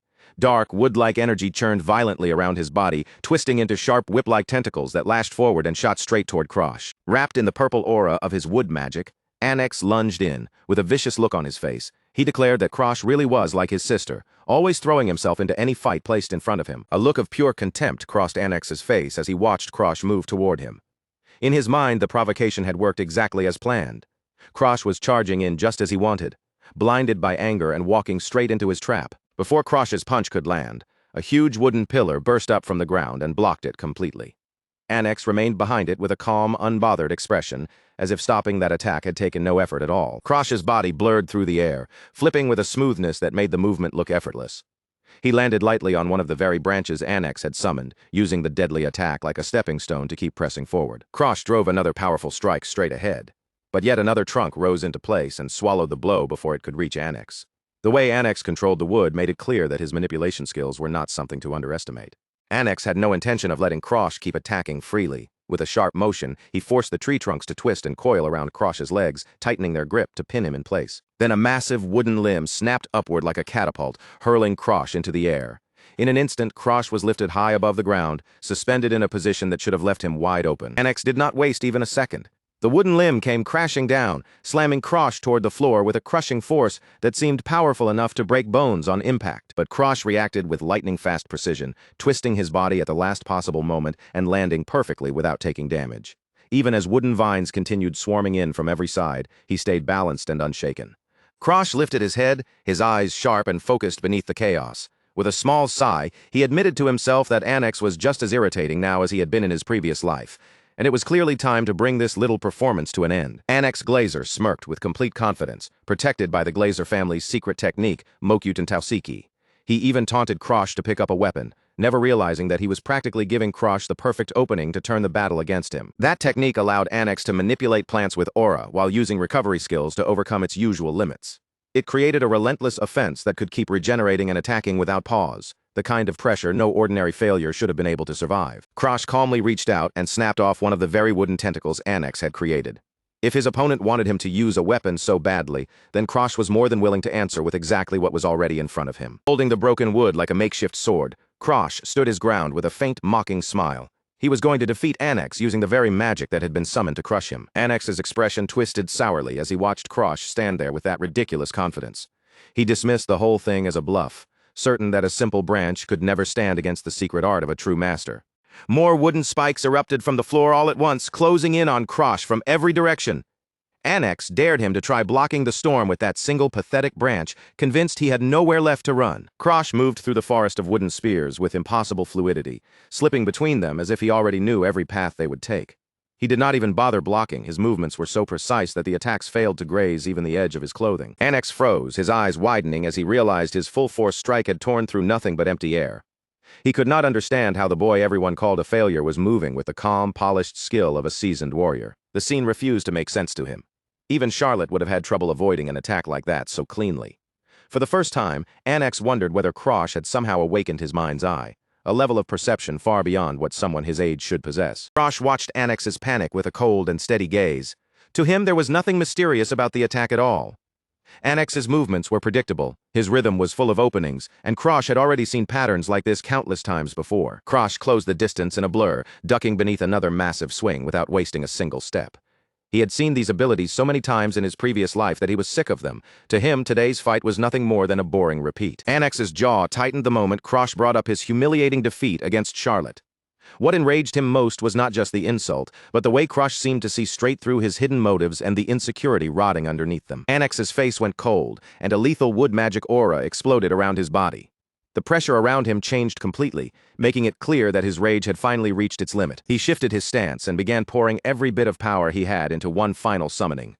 Anax was done playing around. He wanted to end the confrontation there and crush Krosh with his strongest move. The ground heaved violently as a massive wooden construct began to rise, forming the fifth style of the Glazer family art, Wooden Heaven Giant. The enormous creature towered over the balcony, a terrifying mass of enchanted wood with a jagged maw-like rows of splintered teeth. Anax controlled the giant from a distance, his voice rising with a frantic edge as he shouted his command. He warned Krosh that he should have been more careful with his words if he wanted to keep his life. A cruel, condescending smile stretched across Anax's face. He was certain now that no amount of clever footwork or sudden movement could save Krosh from a direct blow delivered by his family's greatest technique. On the sidelines, Abela watched with wide, worried eyes as the giant prepared to strike. Feeling the deadly weight behind the attack, she shouted a warning before the massive blow could fall. Krosh did not move even a single step. His eyes stayed fixed on the enormous wooden fist descending toward him, and his expression remained almost bored, as if he were waiting for something ordinary instead of facing a strike meant to kill him. The giant's fist crashed down with terrifying force, the blow carrying enough power to shatter an entire wing of the castle if it connected cleanly. The impact was staggering. Dust, splinters, and broken debris exploded outward, swallowing the balcony in a thick cloud that hid everything from view. A direct hit from something like that would have caused damage that could never be undone. But Krosh was already somewhere beyond simple fear, his mind sinking back into the lessons that had been carved into him from the past. His thoughts returned to the Ao Matsukan secret library, to the thinnest book sitting quietly on the shelf. It had looked like the least impressive secret art there, yet hidden inside it was a meaning deeper than any flashy technique. That book had been left behind by an ancestor who possessed no natural talent. For 80 long years, that ancestor repeated nothing but ordinary sword swings, without dazzling magic or gifted instincts, relying only on a lifetime devoted to one single motion. In his final years, that ancestor recorded the result of those countless swings. It was not a complicated manual filled with flashy forms, but a record of what it meant to truly become one with the sword. The secret art demanded unity between the object and the self, a state that could not be reached through talent or practice alone. It required a perspective only death and regression could give. Krosh closed his eyes amid the chaos and steadied himself. Because his curse had forced him through so many deadly situations, he could finally understand the truth behind his ancestor's words. He drew in one quiet breath, and the world narrowed to a single point until the boundary between his body and the branch in his hand disappeared completely. He spoke the words with calm certainty. "The sword becomes me." A soft white aura began to rise from the simple piece of wood in his hand, and for a heartbeat, the air itself seemed to freeze, stopping the giant's destructive force in place. Then a vertical line of pure light cut straight through the center of the Wooden Heaven Giant. The massive construct split perfectly in two, its enchanted body crumbling into useless splinters before its attack could fully land. Krosh looked ahead through the shining cut, his gaze sharp enough to pierce the dust. He had reached the simplest truth of the blade: one sword, one person, one clear line that could cut through even the most complicated magic. When the explosion faded, Krosh stood in the aftermath with the branch still resting loosely in his hand. The giant had vanished, leaving only drifting dust, broken wood, and an opponent who could no longer hide his fear. Bianca and Abela stood frozen in disbelief, unable to move as they watched him step calmly out from the ruins. Krosh looked as if the exchange had barely cost him any effort at all. Anicaps stared at the remains of his shattered magic, his face pale and slick with sweat. He could not comprehend how the trump card of the Glazer family had been destroyed by a boy holding nothing more than a stick. Krosh called out to him, his voice cutting through the sudden silence around the balcony. His tone had returned to its usual unimpressed calm, but the power surrounding him was no longer something Anicaps could deny. Krosh tossed the branch aside, letting it drop into the rubble with a dry clatter. His cold gaze stayed locked on Anicaps as he gave him one final warning.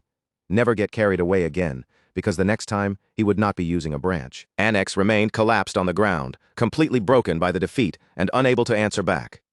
Krosh looked at him one last time, making sure the warning had sunk in before turning away from the ruined battlefield. Krosh stood in the middle of the wreckage, his breathing rough and uneven as broken pieces of the wooden giants lay scattered around him. The shattered structures towered over the battlefield like ruined monuments, each one silently proving just how completely Anicaps' pride had been crushed. A thin line of blood slid down from a small cut on Krosh's face. He had originally planned to hold back, only pushing far enough to steal the skill later, but the battle had taken a much harsher turn than expected. His eyes looked strained, and the weight of his own technique was settling heavily through his body. That single strike had pushed him right to the edge, and now his limbs were refusing to move. His legs began trembling beneath him, shaking so badly they could barely keep him standing. Krosh tried to speak, tried to force out even a single word, but the exhaustion had sunk so deep into his body that his throat would not obey him. Just as Krosh was about to fall, Bianca Hardenheart rushed forward and caught him before he hit the ground. Darling Danfelion followed close behind, her face tightening with concern as she looked at the so-called failure who had just pulled off something that could only be called a miracle. Bianca held him tightly, clinging to him in a panic, but her strength ended up squeezing his battered body harder than she realized. Krosh let out a painful grunt, because in his current state, even someone trying to help him could feel like another attack. Darling Danfelion quickly stepped in, noticing that Bianca's forceful support might actually finish Krosh off if it continued. She offered to take over, telling the white demon to leave the heavy lifting to her instead. Without wasting words, Darling hoisted Krosh onto her back and carried him herself. The boy was completely out of it, his head lolling weakly against her shoulder as they began making their way back toward the manor. Meanwhile, back at the party, the atmosphere had already exploded with gossip. The nobles whispered excitedly among themselves, unable to stop talking about how the incompetent youngest son of Walheim had somehow defeated a genius like Anicaps. Darling Danfelion listened to the voices drifting through the halls as she carried Krosh along. She could tell the rumors were spreading faster than wildfire, and by morning, the boy's reputation would no longer be the same. She glanced back over her shoulder at the unconscious boy drooling against her shoulder. Whether Krosh had intended it or not, Darling knew one thing for certain: once he woke up, he would find himself at the center of everyone's attention. For a brief moment, her expression softened as she faced forward again. Still, there was a sharp, calculating glint in her eyes, as if she had already begun seeing a new kind of potential hidden inside the boy she was carrying. Her thoughts returned to Anicaps' expression during the battle, that stunned look of someone whose entire world had been smashed apart. Darling could not shake the feeling that a boy like Anicaps would never accept that humiliation quietly. Under the moonlight, as she walked toward the manor with Krosh on her back, Darling made a quiet demand to the sleeping boy. She told him he was not allowed to die until he had properly helped her with her research. 1 week passed and Krosh was already back on his feet, training with focused precision as his blade sliced cleanly through logs.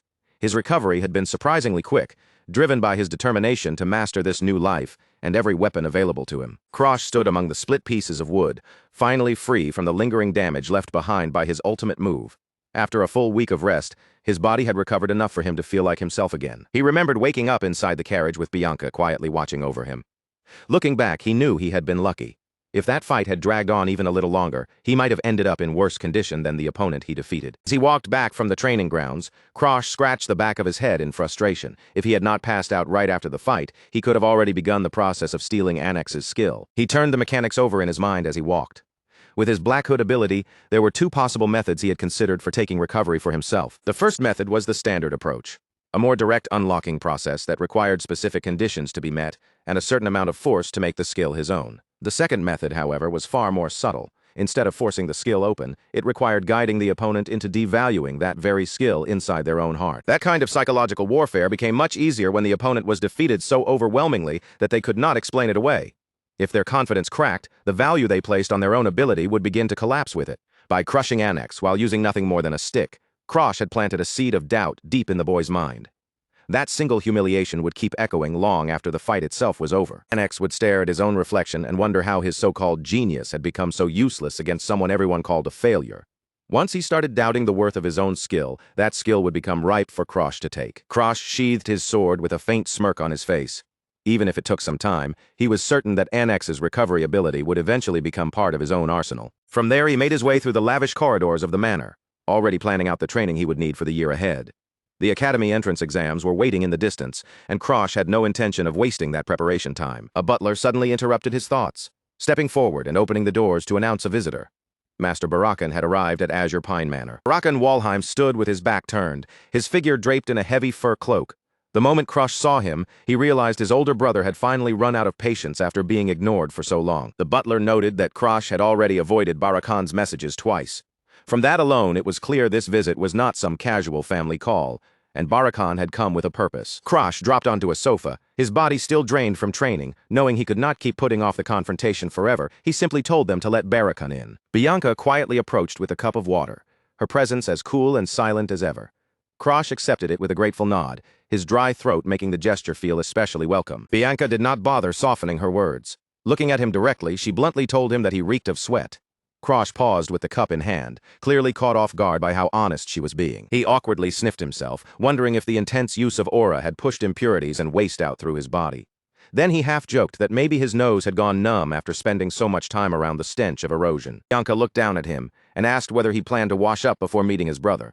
Krosh only shrugged, figuring there was no point when he would probably return to training and start sweating again anyway. Bianca immediately took a step back, her face twisting with visible disgust. Without hesitation, she told him to stay far away from her then. Krosh's jaw dropped as he watched her turn and walk away. He could hardly believe that his own fiancée was already ordering him around and treating him like some troublesome nuisance. In his mind, she looked like a small bird puffing itself up against the shadow, teasing it from above. Krosh could not help thinking that Bianca had really started to grow, showing more personality and sharper reactions than before. Bianca quickened her steps, almost running away from him now. Krosh broke into a laugh and moved after her, enjoying the rare, ordinary warmth of the moment between them. As he watched her retreating back, his gaze softened with fond amusement. To Krosh, Bianca felt less like the cold white demon feared by others, and more like a little sister he could not resist teasing. Then his thoughts began drifting toward the people he had known before his regression. Their faces lingered in the darker corners of his memory, reminding him that the new challenges ahead would not be simple. Krosh reflected on his past and imagined how his former self might have looked at him now. In his mind, Arthur, the king of heroes, appeared with those same cold, judgmental eyes fixed from above. Memories of a burning world flooded back, along with the image of a younger, weaker Krosh standing there trembling. Back then, the mere presence of someone like Arthur had been enough to make him feel painfully small. He remembered the way Arthur's hair caught the light, shining like the symbol of the perfect hero everyone admired. It was bitter to admit, but Krosh could not deny the absolute strength that man possessed. Arthur had always stood at the front, a beacon for the masses, never allowing his guard to slip even for a moment. In Krosh's first life, he had been the ideal Krosh could never hope to reach. A sudden shadow fell across him, dragging Krosh's attention back to the present. Barakan Walheim now stood before him, looking down with a mix of annoyance, suspicion, and barely restrained judgment. Barakan's eyes narrowed as he took in the sight of Krosh lounging there.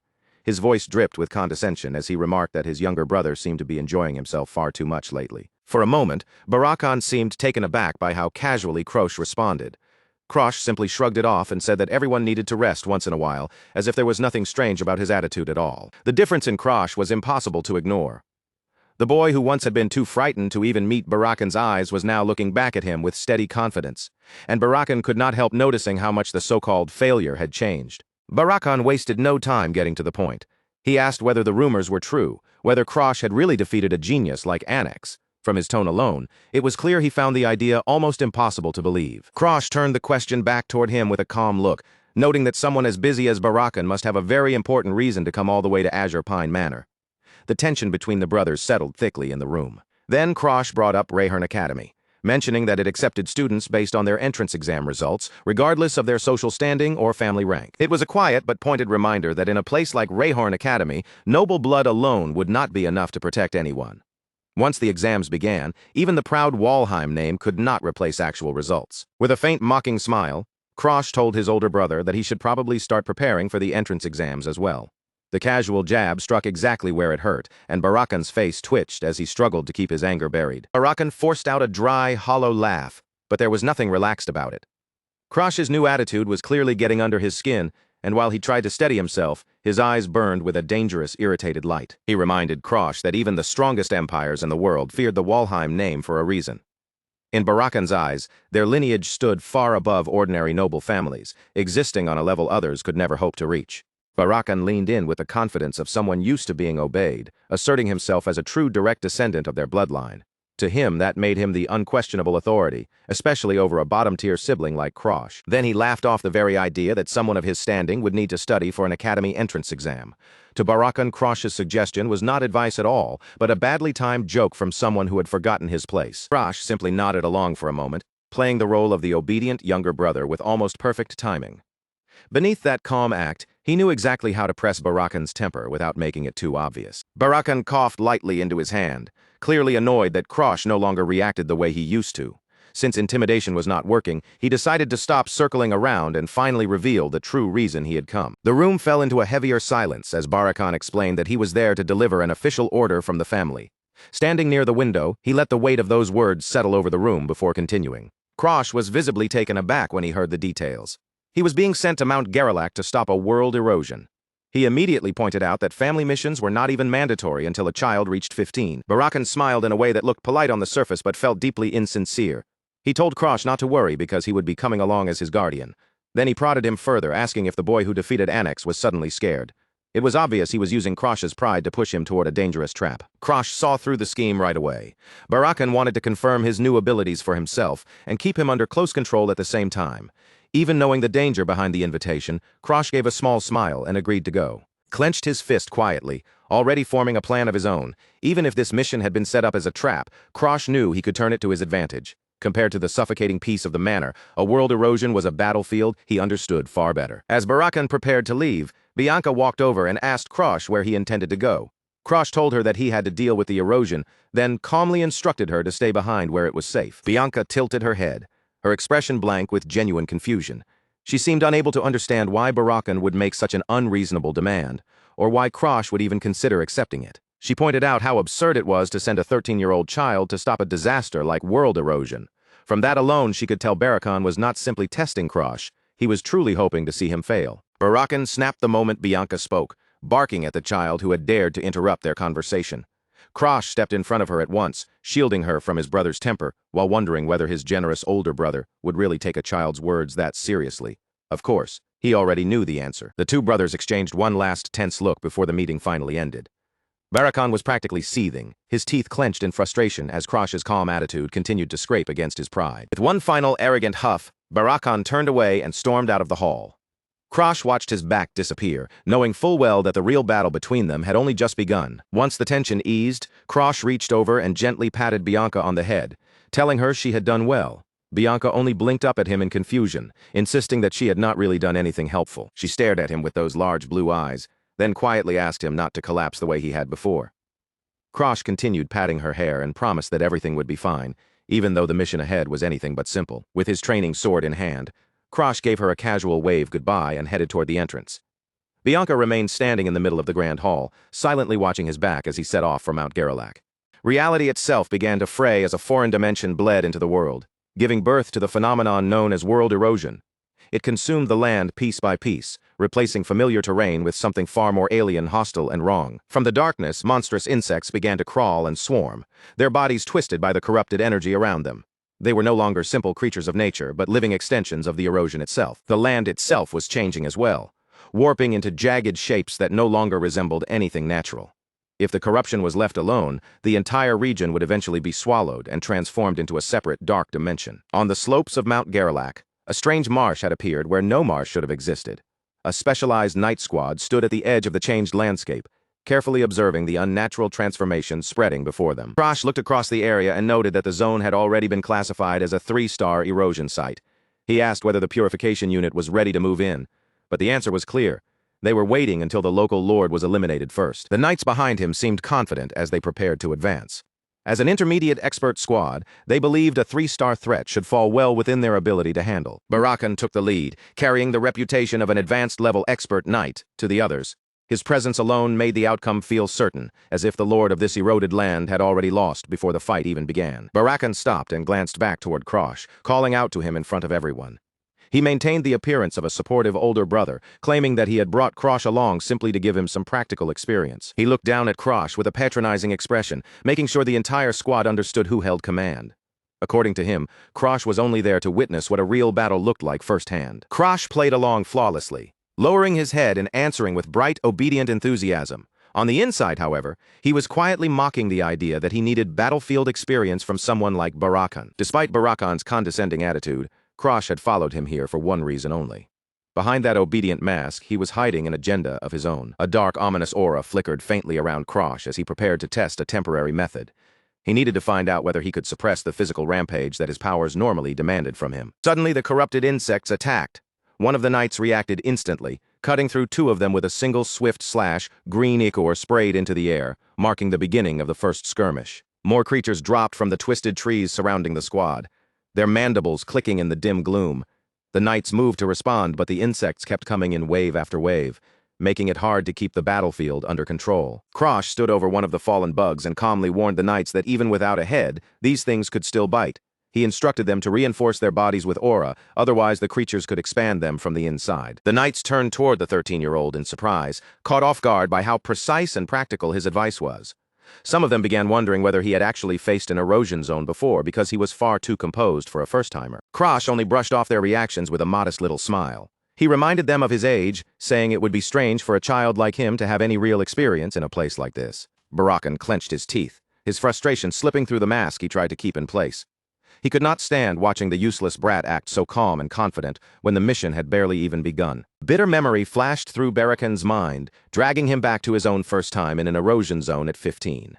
He remembered the suffocating terror of that day, and how a dark monstrosity had shattered his pride completely. Comparing that old trauma to Krosh's current ease made Barakan feel insulted.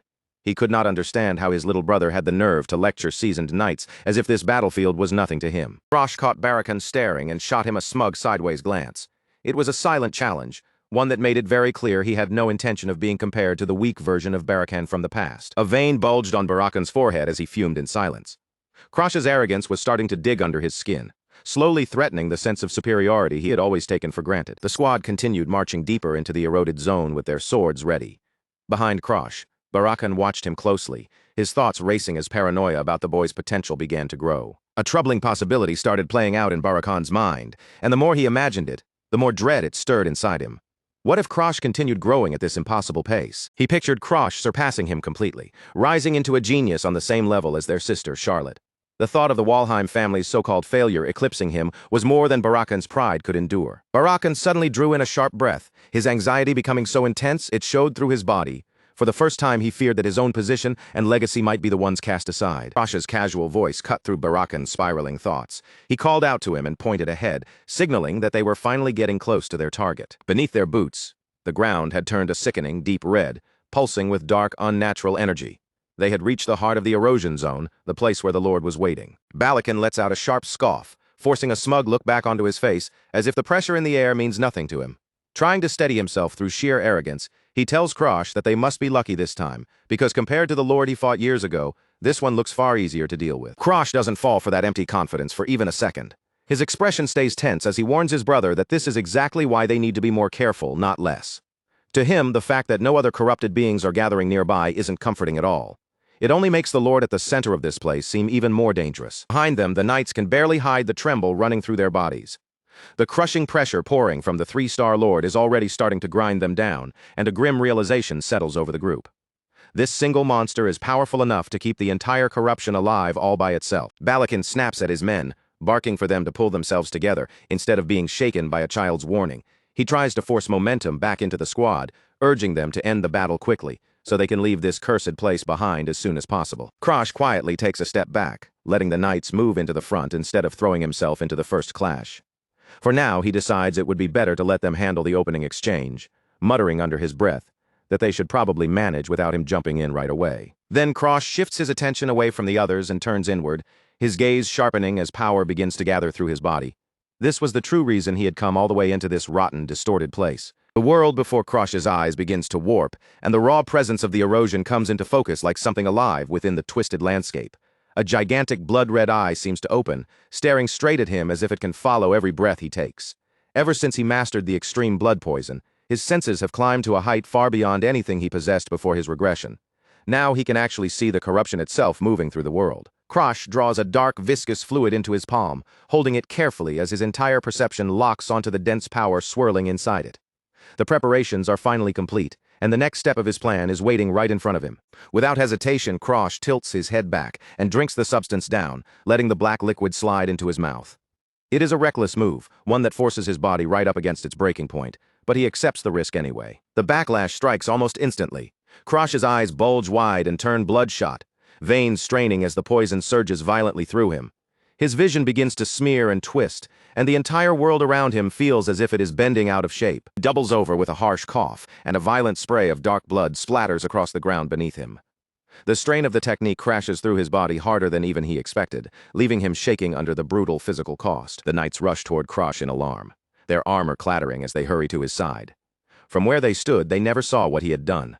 All they saw was their young lord suddenly collapse in pain. Krosh forces himself to remain on his feet, swallowing the agony as he lies through clenched teeth and says he merely stumbled. Balakin watches him with narrowed eyes, caught somewhere between suspicion and irritation, even offering to carry him if he is pushing himself too far. Krosh wipes the blood from his face and insists that he is fine, trying to make his voice sound steady for the others. But even with that brave front, the damage is impossible to fully hide. The toll of using his power is clearly beginning to weigh heavily on his body. Even so, Krosh understands exactly why he endured the agony of mastering the extreme blood poison. It was the only path that could give him the advantage he needed, even if that same power now threatens to rip him apart from the inside. Following the method recorded in the ancient secret manuscript, Krosh begins the dangerous process of fusing his own aura with the raw energy of the erosion. A cold blue glow gathers around his hand as the two incompatible forces slowly begin to blend together. He pours all of his focus into the flow, carefully watching as the aura starts to circulate through his body in a continuous loop. One wrong movement could ruin everything, so he holds the balance with absolute concentration, refusing to let his attention slip. The energy feels less like power and more like a vast, roaring river, one strong enough to sweep away anything that dares stand against it. Absorbing erosion energy is like trying to tame a natural disaster that exists only to destroy. Little by little, Krosh's own aura is swallowed by that enormous stream of foreign power. Krosh waits in silence for the exact moment when his energy and the erosion reach complete synchronization, when the two forces finally move as one instead of tearing each other apart. From that fusion, a new color begins to form, carrying a power so fundamental that nothing else can overwrite it. Krosh is forcing open a new path of strength, one that pushes against the natural order itself. His eye burns with a piercing red glow as the transformation reaches its peak. Dark, shadowy energy coils around his face like something alive, twisting close to his skin like a nightmare given shape. Then the backlash slams into him like a solid blow. Krosh staggers forward, his body trembling as the rampaging force tears through him. The strain is almost too much for his young frame to endure. He lowers his gaze to his hands and finds them soaked in his own blood, proof of the devastation happening inside his body. For a moment, he wonders whether any sane person could truly withstand this kind of self-inflicted destruction. Realizing that he needs another way to stabilize himself, Krosh decides there is no choice left but to use a forbidden technique. If he wants to survive, he has to push himself even further. His mind turns to the legend of de Maurice Walheim and the Seychelles Hall, a sealed place once believed to have vanished from history entirely. Hidden inside were secrets considered far too dangerous for the world to possess. Long ago, one of Krosh's ancestors discovered that hidden archive after he had already lost his sight. But because he was blind, he could not read or decipher any of the forbidden grimoires stored within that place. With no other option, that ancestor closed the secret library once more.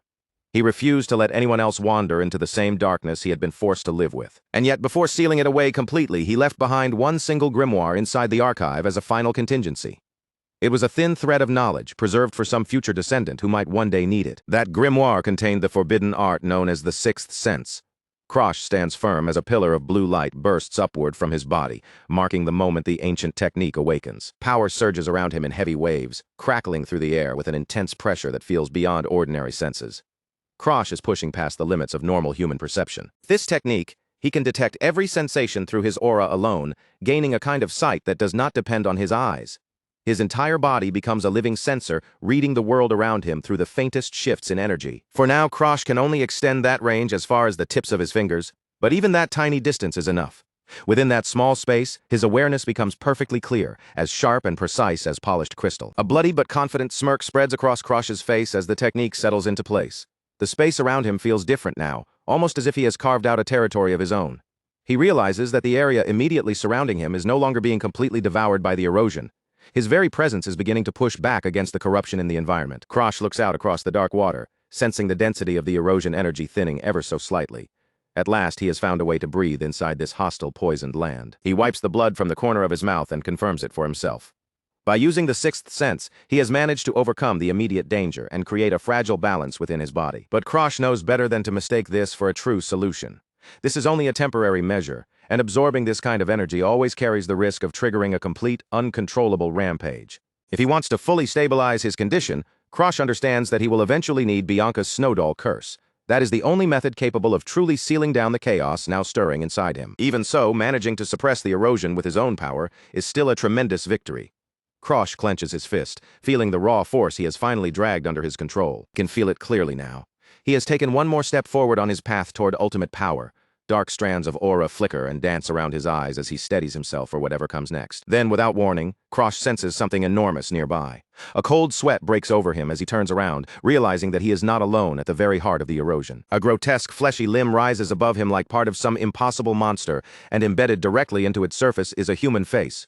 It stares down with an eerie, unmoving expression that makes the air feel even colder. The face on the creature looks disturbingly real, its eyes closed as though it is waiting for the perfect moment to awaken. But that face is only one tiny piece of a far larger, far more horrifying whole. Suddenly, the creature's eyes snap open, burning with a sinister red light. It has found its prey, and the look in those glowing eyes makes it clear that it has no intention of letting anyone escape. The monster's entire massive body twists and contorts as guttural roars tear from within it. More faces begin to rise out of its rippling purple flesh, each one more twisted and horrifying than the last. The squad stares upward in pure terror, their courage shaken as they finally understand what stands before them. This is the Lord of the Zone, and its scale is far beyond anything they had imagined finding here. One face in particular, framed by wild, flowing hair, screams in agony from the center of the writhing mass. The thing before them looks like a nightmare stitched together from trapped spirits and corrupted flesh. The demon opens its enormous jaw impossibly wide and releases a deafening shriek that seems to shake the entire mountainside. The air grows thick and heavy, saturated with the creature's murderous intent. Balakin stands rooted in place, his mouth hanging open in a silent scream. All of his earlier confidence, all of his talk about being an expert knight, vanishes the instant he sees the true power of the Lord. Krosh stares up at the monstrosity with widened eyes, fully grasping the scale of the battle now ahead of them. Among everyone there, he is the only one who might have even the slightest chance of standing against this thing. The thousand-faced demon finally reveals the full weight of its three-star presence, towering over them like a mountain of flesh, eyes, and screaming faces. Before the overwhelming power of the erosion's lord, Krosh and Balakin look no bigger than insects. A commander's voice suddenly cuts across the darkened battlefield, sharp and forceful enough to slice through the suffocating tension. Every unit is ordered to prepare for combat. The Knights of Walheim respond at once, drawing their blades in unison as their faces harden with grim determination. A thin line of blue light flares through their ranks, and one by one they brace themselves for the nightmare charging toward them. Single blade vibrates with concentrated blue energy, its glow tightening around the edge until it shines like a cold beacon, cutting clean through the damp, murky air around it. That icy blue radiance slowly begins to change. Heat rolls off the metal in waves, and in the next instant, the blade erupts with a blinding white-hot intensity, flooding the dark forest with scorching light. Balakin Walheim finally releases his signature skill. Ignis flames burst from his hair like a burning crown, and the sword in his hand transforms into a towering pillar of roaring fire. Krosh Walheim stands off to the side, watching in silence as the violent shadows from his brother's power dance across his widened eyes. Around him, the knights are already murmuring in amazement, dazzled by the overwhelming spectacle before them. But Krosh understands that flame better than anyone. This isn't some flashy display meant to impress people. Ignis carries a monstrous destructive force, and anything touched by those flames is reduced to ash, no matter what kind of target it is. Krosh keeps his gaze fixed on the fire, the name of that skill ringing through his thoughts again and again, until an old memory buried deep inside him begins to force its way back to the surface. In an instant, Krosh is dragged into a sharp memory from his previous life. The same flames burn before his eyes, and the same arrogant brother looks down on him while Krosh lies pinned helplessly against the floor. Balakin presses him down with cruel force, sneering as if he were crushing something worthless beneath his foot. Now do you understand the difference between us? I don't have time to waste on trash like you. Back in the present, Krosh quietly stares at Balakin's back. The flames are still burning with the same terrifying brilliance, but the relationship between the two brothers has already shifted in a way Balakin could never even begin to imagine. Krosh remembers exactly what Balakin was like before the regression. He wasn't just arrogant, he was completely unhinged, a man who took pleasure in cruelty and believed absolute dominance was the only proof of strength. Balakin turns his head just a little, a confident smirk curling across his face as he asks how the situation looks now. Every inch of him is soaked in smug superiority, as if victory has already been placed in his hands. Krosh doesn't so much as flinch. Instead, a dark purple aura coils around his hand, gathering like smoke in the air, while he silently thinks that he truly hopes his brother hasn't changed at all. The thousand-faced demon suddenly makes its move. Its grotesque mass of flesh twists and bulges, and an ominous purple light begins to pulse from within it. Before one knight can even scream, his face is erased completely, as if it had never existed. Panic tears through the formation as the knights finally understand what they are dealing with. One trainee shouts that it's a curse that erases faces, his voice cracking as his comrade collapses into a horrifying, featureless heap beside him. Huge clawed arms burst out from the demon's body, stretching outward with terrifying reach. They seize the senior knights and crush them as easily as dolls, leaving the soldiers utterly overwhelmed by the monstrosity's massive, twisting limbs. The trainees immediately realize there is no way for them to defend against a curse of this level. Fear overtakes every thought, and the only thing left in their minds is to turn around and run as fast as their legs can carry them. Balakin doesn't hesitate for even a heartbeat. With his hair blazing like a torch, he launches himself straight into the chaos, diving directly toward the writhing mass of reaching limbs. He swings his flaming sword in a wide, violent arc, carving through the demon's appendages and burning open a path through the battlefield. The air quickly fills with a thick, disgusting stench of scorched flesh. The thousand-faced demon lets out a shriek as the flames bite deep into its bloated body. The faces embedded across its flesh twist in agony, their expressions warping under the brutal heat. Balakin keeps attacking without pause, his fiery strikes tearing into the Lord of the Erosion Zone again and again. Sparks burst through the air, debris scatters around him, and his movements become a blazing demonstration of overwhelming fire-based combat. "Don't give up," Balakin roars to his men, his burning figure standing out like a pillar of light in the middle of the chaos. "I'll create an opening." The knights stare at him in complete awe, their despair pushed aside for a moment as they witness the raw force of their leader's power. To them, Balakin looks almost untouchable, like a warrior standing above the battlefield itself. The men begin to cheer, their morale surging as they rally behind Balakin's charge. For a brief moment, it truly seems as if the monster is being pushed back and forced into a corner. Balakin drinks in their praise, a smug grin creeping across his face, even in the middle of battle. Instead of focusing only on the enemy before him, he wonders whether Krosh is watching this display of power. His eyes sweep across the area as he wonders if his useless younger brother has already died somewhere in the chaos. Among the knights still fighting, Krosh is nowhere to be seen. But Krosh is very much alive. He is crouched behind a jagged rock, watching the battle with cold, calculating focus. From there, he notices something Balakin has completely missed. His brother is so caught up in his own performance that he has ignored the monster's shifting patterns. Then the air suddenly turns heavy. Sweat gathers on Balakin's forehead as a strange pressure settles over him. He can sense that something has changed, but he still can't grasp exactly what it is. The many faces covering the thousand-faced demon begin to weep. Dark streams of blood pour from their hollow eye sockets, crawling down its flesh like black tears. Balakin gasps as the realization hits him, bloody tears. A high-level curse has just been activated. Soon, the demon's entire body is coated in that dark, sticky liquid. The faces across its mask seem to scream without sound, their mouths stretched wide as the curse fully takes hold. One of the faces turns directly toward the knights, becoming a hollow, featureless mask while black ink-like tears flow from it. The dread in the air grows so thick it feels almost impossible to breathe. Balakin's expression hardens, the smugness vanishing from his face. He realizes the situation is turning dangerous far faster than he expected. The demon's form begins to mutate again, its mass of flesh swelling, twisting, and reaching outward like a living nightmare. The flames that had burned it moments ago now seem to do almost nothing at all. Balakin staggers as crushing spiritual pressure washes over him. It feels as if the entire atmosphere has turned to lead, pressing down on his body and making every movement heavier than before. He forces himself to gather his strength and tightens his grip around his flaming sword. He knows they have to destroy this thing immediately, before any more abnormal changes can occur. "All knights, focus your attacks on the thousand-faced demon," he roars. Then he launches himself into the air, raising his flaming blade for one desperate, decisive strike. But his blazing sword doesn't even leave a scratch. Balakin watches in horror as his ore-infused attacks rebound uselessly from the monster's newly hardened skin, as if his flames no longer matter. Command boxes flash red with urgent warning. "Listen up, knights. Before it mutates any further, launch the next attack." Balakin's words trail off as he looks around. An eerie silence has fallen over the entire erosion zone, so sudden and unnatural that it sends a chill through him. Something is terribly wrong. "We are Knights of Walheim," he shouts, his face tightening as desperation slips through his voice. "Don't lose your nerve over something like this." But it is already too late. Behind him, the knights have fallen completely silent, standing like haunting statues. Their faces are gone, wiped clean into smooth, featureless skin. Balakin freezes in absolute shock, his eyes widening as the truth crashes into him. He can't believe the thousand-faced demon's curse is already taking effect, even though he hasn't taken a direct hit. Sweat rolls down his forehead as he realizes that the earlier abnormality was only the beginning of something far worse. A jagged, dark feeling of dread closes around him like a sealed fate. Been played. Balakin thinks, staring up at the massive, fleshy monstrosity looming over him. The demon's single red eye glows down with cold, malicious intent. The world suddenly shifts to a dark, desolate swamp.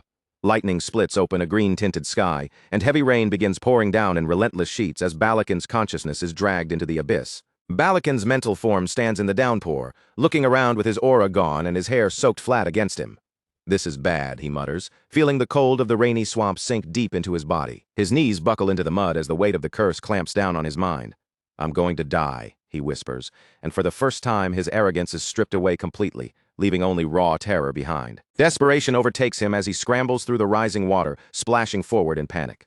He knows that if things continue like this, he won't survive another minute against the unseen force hunting him through the darkness. From the shadows, a massive clawed hand wrapped in dark purple energy reaches toward him. A pale, screaming face emerges from the blackness, like a nightmare given shape by the demon's power. Lightning flashes across the swamp, lighting up Balakin's terrified face as he gasps for breath.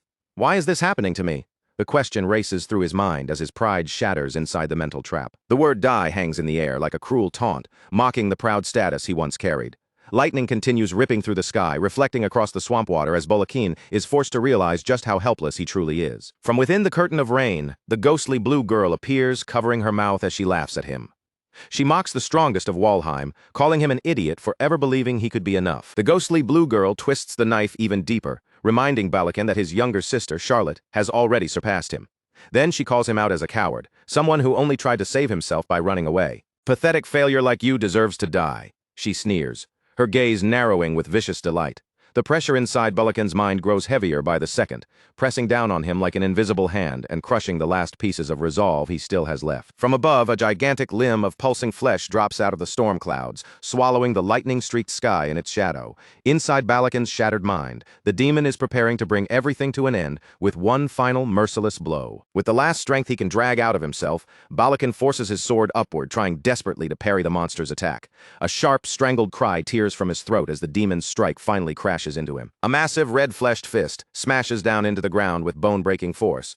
The shockwave rips outward, catching Krosh in its blast, and he barely manages to stay on his feet as the terrain around him is crushed apart. The impact sends mud, shattered rock, and broken debris exploding in every direction. The sound of the blow rolls through the erosion zone like a cannon blast, shaking the air long after the fist lands. Across the swampy ground, more violent splashes burst up one after another, as the demon continues its relentless assault. Its 8 monstrous limbs tear through the earth, smashing everything in reach without slowing down. Krosh moves fast, keeping his body low as he struggles through the muck with a heavy weight dragging behind him. Every step takes strength, but he keeps pulling, using everything he has to get someone away from the center of the destruction. At last, Krosh manages to drag the battered and bloodied Balakin Walheim into a safer spot behind a cluster of rocks. Balakin lets out a rough groan, his eyelids trembling before his eyes slowly open, finally dragging him back to consciousness. Krosh immediately puts on a bright, relieved smile as he looks down at his brother. "Brother, you're awake," he says, his voice filled with perfect concern as he plays the role of a devoted younger sibling with frightening ease. Balakin blinks up at him, dazed, humiliated, and still trying to understand how Krosh ended up standing over him. Krosh lies without missing a beat, saying he had been watching from a distance and rushed in the moment the demon's gaze shifted away. Krosh keeps the act going, explaining that he pulled Balakin out right away so he wouldn't be swallowed by the swamp created from the demon's attack. Balakin only grunts in response, his pride clearly wounded as he tries to process the fact that he was saved. "I see," he mutters in a rough, raspy voice, forcing himself to move. "I'm fine now. I can walk on my own." But even lifting his head takes everything he has. The realization slowly settles over Balakin's face as he understands just how drained his body has become. He can't draw out even the smallest trace of his aura to protect himself. Krosh watches him struggle, his expression calm and almost too knowing. "Are you really sure you don't need my help?" he asks, his voice carrying just enough innocence to make the question sting. That one question strikes directly at Balakin's pride. His face twists into a furious snarl, frustration boiling up in his eyes, because pride is the only thing he can still cling to in this miserable state. "I don't need help from an idiot like you," he roars. Using his sword like a crutch, Balakin forces his battered body upward, dragging himself back onto his feet through sheer stubbornness. But his forced confidence dies the moment a terrifying sound rumbles from the darkness behind them. Balakin snaps his head over his shoulder, and a fresh wave of panic spreads across his wide eyes. He realizes at once that the thousand-faced demon is still nearby. "Hey, how far are we from the battlefield?" he demands, his voice sharp with urgency, but Krosh answers calmly that he has no idea. In the distance, a massive pink barrier of glowing energy has risen around the area, sealing off every path of escape. It pulses with a dark, jagged light, locking the entire erosion zone inside its sinister glow. Krosh explains the situation in a steady voice. "The world erosion has sealed itself shut, trapping them within its boundaries. Unless the lord of this zone is defeated, there is no way for them to leave." "Damn it!" Balakin curses, his fist tightening as he stares down at the muddy ground in despair. Krosh quietly studies him from the side, waiting for the exact moment to set the next part of his plan in motion. "Actually, there is a finishing secret art," Krosh says, lowering his voice until the words sound almost mysterious. Then he adds that their sister, Charlotte, secretly taught it to him herself. Leaning against his large blade, Krosh looks straight at Balakin and pushes the lie even further. He claims that this hidden technique was the real reason he managed to hold his own against Annex at the Star Sanctuary. A warm memory of Charlotte embracing a young Krosh flashes through the moment, standing in sharp contrast to the cold danger around them. Krosh knows exactly how deeply Balakin envies Charlotte and how much he respects her genius. Balakin looks at him with suspicion still flickering in his eyes, but desperation is beginning to break through. "With that technique, you think we can kill the thousand-faced demon?" he asks, his voice shaking despite himself. Krosh answers with a simple, unwavering yes. Then he points out that betting on this technique is far better than doing nothing and waiting to die while trapped inside the erosion. He reaches one hand toward his brother, his face partly hidden beneath the shadows and the rain. "I understand if you don't trust me," he says quietly, letting the words hang between them. "But brother, you do trust our sister's strength, don't you?" Krosh asks. Behind him, the ominous image of Charlotte seems to loom like a dark puppeteer, turning Balakin's own respect for her into the perfect chain. Balakin finally gives in, his resistance crumbling beneath the weight of his failure and desperation.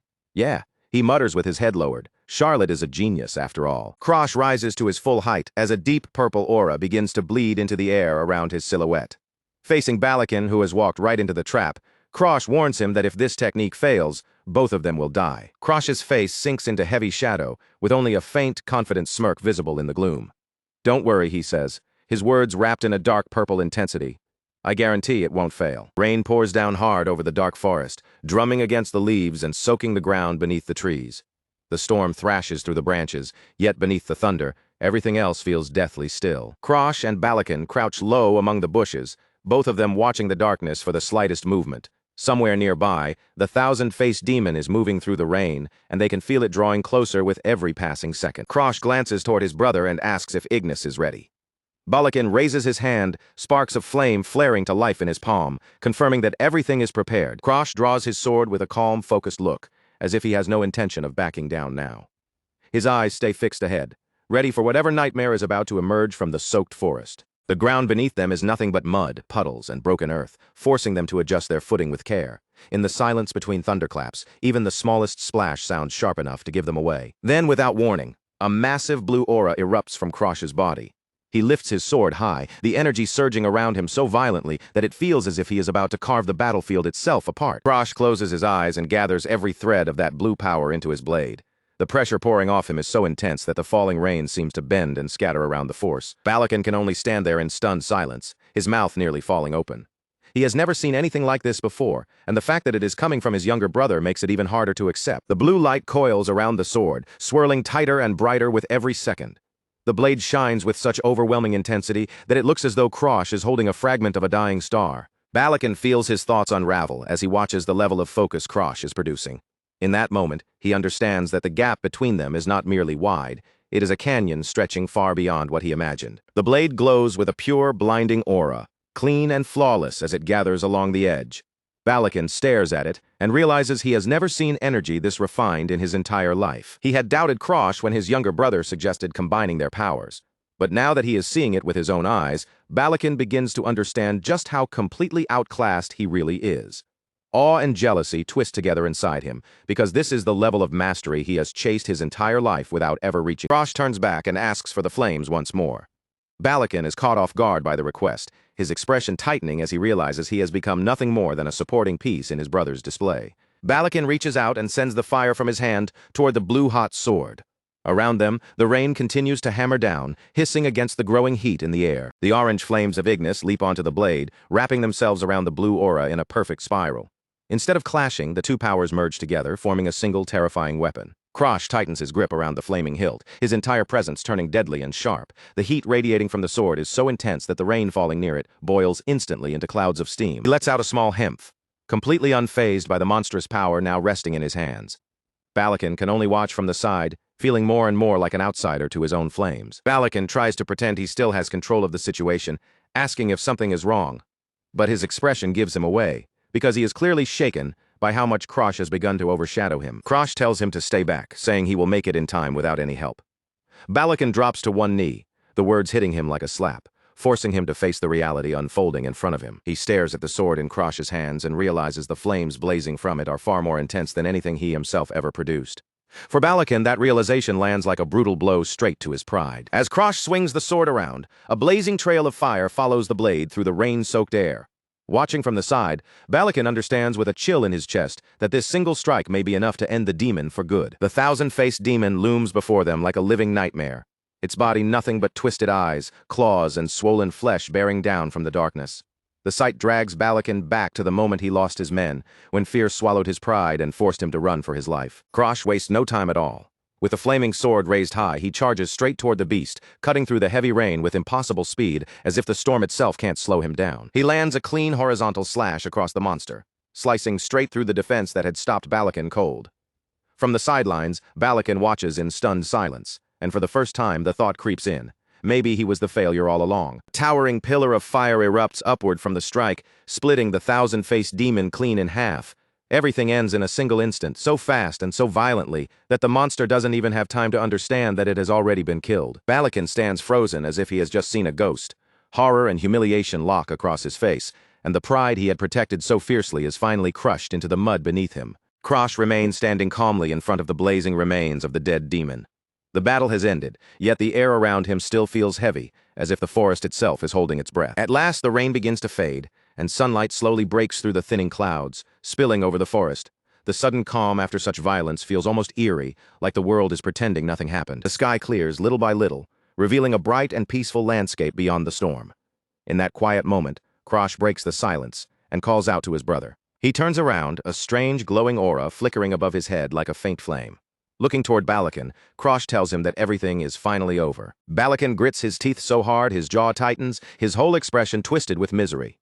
He can't accept that the brother he always dismissed as useless just accomplished the impossible right in front of him. His hand slowly slides toward the hilt of his own sword, and the madness in his eyes makes it clear that something inside him has snapped. A creepy, broken laugh slips from his mouth as he prepares to attack. Balakin lunges forward, his eyes bulging and his mouth open in a desperate scream. All his humiliation turns into rage as he charges at Krosh, shouting for him to die. Krosh doesn't even bother to move from where he stands.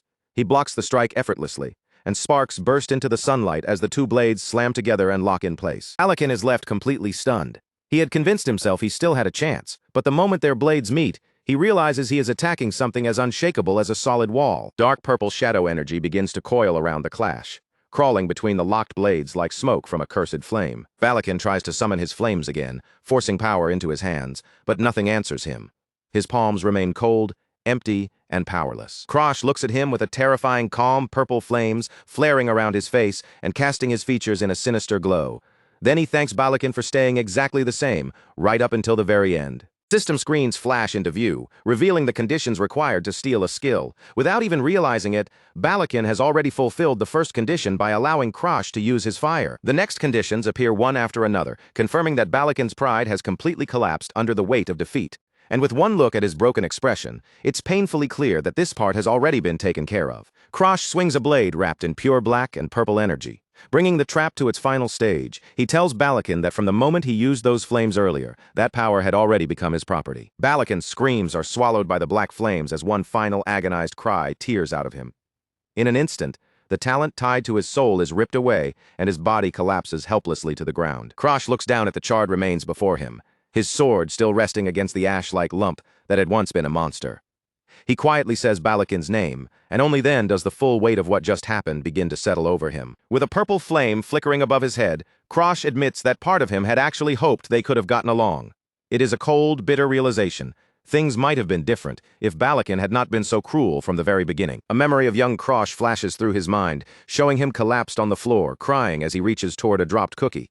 No matter how hard he tried to become part of the family, he was always pushed away and kept at a distance. Young Balakin looks down at him with nothing but contempt in his eyes, telling him to stop doing unnecessary things. That small childhood hope of having a real brother had never stood a chance. The memory shifts again, this time showing young Krosh being kicked away under Balakin's open hostility. It was never simple sibling rivalry. From the start, Balakin's hatred had been real. Back in the present, Krosh stares forward in silence, realizing that some tiny part of him had still been hoping for even the smallest acknowledgement. But after seeing the look in Balakin's eyes during the fight, he knows that hope was never going to become reality. Balakin lies flat on his back, gasping for breath as pain racks his body. Krosh stands over him and asks if it hurts, his voice cold and empty, without the slightest trace of pity. As he watches his brother writhe in agony, Krosh remembers exactly how it felt when Balakin burned his arm and face long ago. Now the positions have finally reversed, and the pain Balakin once inflicted has come back to him. Krosh doesn't waste any more words. He kicks Balakin away like garbage, cutting off the last bit of sentiment, tying him to the past and turning his attention toward what comes next. He stands alone in the forest as the storm begins to fade around him. The silence that follows feels heavier than the rain ever did, and a short, dry laugh slips from his lips as he looks over the aftermath. In the end, he is the only one left standing, exactly as he planned. The clouds continue to part above him, and Krosh lifts his gaze toward the blue sky opening overhead. With a faint trace of irony, he notes that it has actually turned into a nice day. Back at the massive Walheim main estate, news of the disaster spreads rapidly through the night order. Everyone is shaken by the shocking report that an entire squad was wiped out at the erosion site. A somber funeral is held, with white cloth covering the remains laid before the gathered mourners. Word spreads that the erosion site had been far more dangerous than anyone expected, the kind of place only top-tier experts could possibly survive. At the ceremony, people whisper quietly among themselves about Balakin's supposed sacrifice, saying he gave his life to save his younger brother. They truly believe Krosh only survived because Balakin protected him at the very end, turning the tragedy into the story of a heroic older brother's final act. Balakin's personal butler is completely broken, sobbing and shouting that it's unfair for the failure to survive while his master died. He can't accept the version of events that everyone else has been told. The head butler of the Walheim house steps in and sharply warns him to watch his tongue. He reinforces the official story, declaring that Balakin died as a hero while protecting his younger brother. He places a firm hand on the younger butler's shoulder and tells him not to let such an honorable death be in vain. Meanwhile, Krosh watches quietly from the doorway, standing as a silent witness to the lie taking root. Krosh realizes the family has completely accepted his version of what happened. Now that his testimony has been believed without question, he can finally let himself relax a little. As he walks through the grand halls lined with gold-trimmed walls, Krosh thinks about just how much he gained from the disaster. Thanks to Balakin's arrogance, the expedition turned into a massive success for him personally. He checks his progress and sees the notification for extreme blood poison, level 1. It is a dangerous power, the kind most people would never even dare to touch, but for Krosh, it has already become another tool. A blue, watery energy wraps around him as he tests his control over it. Through his sixth sense, Krosh has managed to keep the poison from running wild inside his body and turning against him. He raises his hand, and a dark purple flame flickers to life above his palm. This is the greatest reward of all. After stealing his brother's skill, Krosh has officially unlocked the black flame. Krosh smirks as he realizes that applying the fire to the power of world erosion worked even better than he expected. He now has a weapon capable of burning through almost anything. As he studies the sinister color of the flames, he decides they will serve perfectly as his new trump card. The power may look evil, but in his world, results are the only thing that matter. He eventually reaches a large, ornate door and knocks against it. There's still one more problem waiting for him at the main house: the official investigation into what really happened at the erosion site. A voice from inside tells him to enter, and Krosh steps into the room without hesitation. He suspects the family still hasn't discovered the true cause behind the incident, but Krosh knows the truth that everyone else has missed. This disaster was caused by the world eroders, and in the darkness of that thought, a pair of red eyes seems to stare back at him. In Krosh's mind, the shadowy forms of a red dragon and a crow rise into view as he thinks about the eroder's main body sinking into an eternal dream. Piece by piece, the truth begins to line up, and it all feels connected. He recalls the undead, a creature that can only observe the world through the eyes of its minions. This is a dangerous game unfolding beneath the surface, and Krosh realizes he is already standing right in the middle of it. As Krosh steps deeper into the room, his thoughts sharpen. If the eroders are already moving, then their minions may appear far sooner than he originally expected. Waiting inside is a woman with long, dark hair, her back turned to him at first. Then, in a calm and formal voice, she greets him as Lord Krosh, as if she has been expecting his arrival all along. The woman turns around, revealing a tall figure with long brown hair and a polished, professional air. Her name is August, though she is currently using the alias Krim, and the polite smile on her face hides something far sharper beneath it. Krosh's eyes widen the moment he notices the mark on her neck. That black star is unmistakable, and in that instant he understands that the person standing before him is not just some ordinary investigator. He wastes no time on empty greetings. Krosh calls her out directly as the undead and immediately tells her that he wants to make a deal. Pointing his finger straight at her, Krosh makes a claim so bold that anyone else would think he had lost his mind.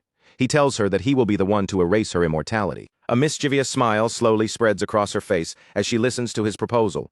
Then she leans in with clear interest and asks him directly if he is a regressor. August lets her true presence slip through, revealing the image of a fierce red-haired woman with glowing crimson eyes and a sharp vertical scar. She admits she had been searching for something else, but this unexpected discovery is far more interesting. She looks almost delighted by the situation, her expression brightening with dangerous excitement. In her mind, she never expected to catch such an unforeseen prize, and now everything has become far more entertaining. In the original timeline, an immortal being lay trapped inside a pool of molten lava, bound down by massive chains that suppressed every ounce of power in their body. That imprisoned existence was known as the undying August of the Crimson Garden. Before Krosh's regression, he had acted under the orders of the King of Heroes, Arthur. His mission was to steal the Undying's immortality and weaken her, but the attempt ended in complete and crushing failure. Arthur explains that their target is Sigra Nefania, a woman with white hair and piercing purple eyes. He notes that the Undying is struggling just to maintain a physical form. Arthur's companions explain further that the true bodies of these beings are cursed. Because of that curse, they are left utterly paralyzed, unable to move even a single muscle on their own. For centuries, they have been cruelly toyed with, forced to exist as nothing more than pawns in the hands of the world's erosion. But even knowing that pity is the last thing anyone can afford, in the middle of battle, showing mercy to such beings is no different from asking to be killed. Arthur cuts through the heated discussion with a sharp command, pulling everyone's attention back to their true objective, the experiment to steal immortality. And the key to carrying out that impossible experiment is none other than Krosh himself. In that continued memory, the adult Krosh lets out a hollow laugh despite the terrible wounds covering his body. He admits that stealing immortality was far beyond his reach, even with the formidable power he possessed back then. Some things simply cannot be taken, no matter how many times he is reborn. The weight of that old failure is carved into his exhausted expression, lingering like a scar he cannot erase. A system notification confirms the impossible condition. To steal the skill, Krosh needed to be stronger than the Undying, and in his first life, that was a height he never managed to reach. Back in the present, August, still wearing her Krim disguise, gives Krosh a sharp and knowing smile. Without circling around the truth, she asks him once again if he is a regressor. Her aura begins to leak into the room, and her red eyes glow with a predatory light. She may have come here searching for someone else entirely, but finding a regressor is a far more fascinating prize. Krosh meets her gaze without showing the slightest fear. He gives nothing away and simply asks what could have led her to such a wild conclusion. To August, the answer is obvious. Only a regressor would have the nerve to walk up to a being like her and casually propose a deal. She laughs at the irony of it all. A child who has lived through an endless loop of time is now claiming he has a method to kill someone who stands beyond time itself. Then she calls his bluff, telling him not to make her laugh with such transparent lies. Her red hair seems to billow with her rising intensity as the atmosphere around her grows sharper. Krosh remains completely serious and tells her it is not a lie. To prove that he is not merely speaking empty words, he begins to release his power. Purple shadows burst from Krosh's body as he activates Black Hood. Around him, massive spectral arms twist through the air, their surfaces covered with grotesque mouths and staring eyes. One of the shadowy jaws snaps shut right in front of August's face, close enough to make the threat impossible to ignore. Krosh tells her plainly that this power can even steal her immortality. August tightens her fist, as memories from her long life begin to rise within her. For centuries, she has been manipulating the ranks of the world's erosion from the shadows. But her goal was never simple destruction. What she truly wanted was to find someone in this world capable of ending her eternal existence. She looks at the boy in front of her with fresh interest, finally seeing the possibility of an escape from her curse. Then she asks him what conditions he wants for this deal. Krosh answers without dressing it up. Since his skill only works when he is stronger than the target, he needs her help to close the overwhelming gap between them. Then he makes his formal offer to the legendary being before him. He wants August to take him under her wing and make him her apprentice. August does not hesitate for even a second. If this path can finally free her from the curse of immortality, then selling her soul would be a small price to pay. Her eyes sharpen, and her pupil narrows into a dangerous slit as she accepts his proposal. Then August unleashes her true draconic aura. A massive red beast of energy rises behind her, towering over the room as she vows to turn Krosh into the strongest man alive. The sheer weight of her presence is overwhelming. Even though it is only a projection, Krosh has to brace himself as the pressure bears down on him and the ground beneath his feet seems to tremble. Krosh knows her history well. This woman once commanded legions of servants and stood as a rival to the king of heroes himself. With her help, his growth will become unstoppable. He clenches his hand, strengthening his resolve to protect the world from the erosion that is coming. Even if he has to borrow the power of an invader, he will use whatever it takes to stop the destruction. A system window explains that a skill is a unique power. At any given time, only one person in the entire world can possess a specific skill. Because of that rule, Arthur's regression skill has already returned to Arthur in this lifetime. Krosh understands that he will not be able to regress again by himself. This is his one and only chance. If the world is destroyed in this timeline, then Krosh will disappear along with it, and there will be no second opportunity waiting for him. Krosh offers Krim a polite hand and a friendly smile, telling her that he is truly glad to have her on his side. August, still wearing her human disguise, is momentarily taken aback by the sudden shift in his attitude. She smiles back at him, but there is nothing gentle about it. The look in her eyes promises pain as she slowly repeats his name. Krosh, a vein twitching on her forehead. A loud smack echoes through the hall as she lands a heavy blow on his head. She snaps at him to drop the friendly act and address her properly as master. Short while later, Krosh walks away while rubbing the massive bump swelling on his head. Despite the pain, he feels relieved that he is finally leaving the main estate behind. August follows behind him, surprised to learn that he does not actually live in the main house. Krosh explains calmly that he has not lived there for years. As Krosh and August pass through the adult wing of Walheim Manor, a hooded messenger suddenly steps into their path and stops them. With a formal bow, she informs Krosh that his mother, Lady Arya, has requested his presence right away. Krosh glances back over his shoulder, suspicion immediately sharpening in his eyes.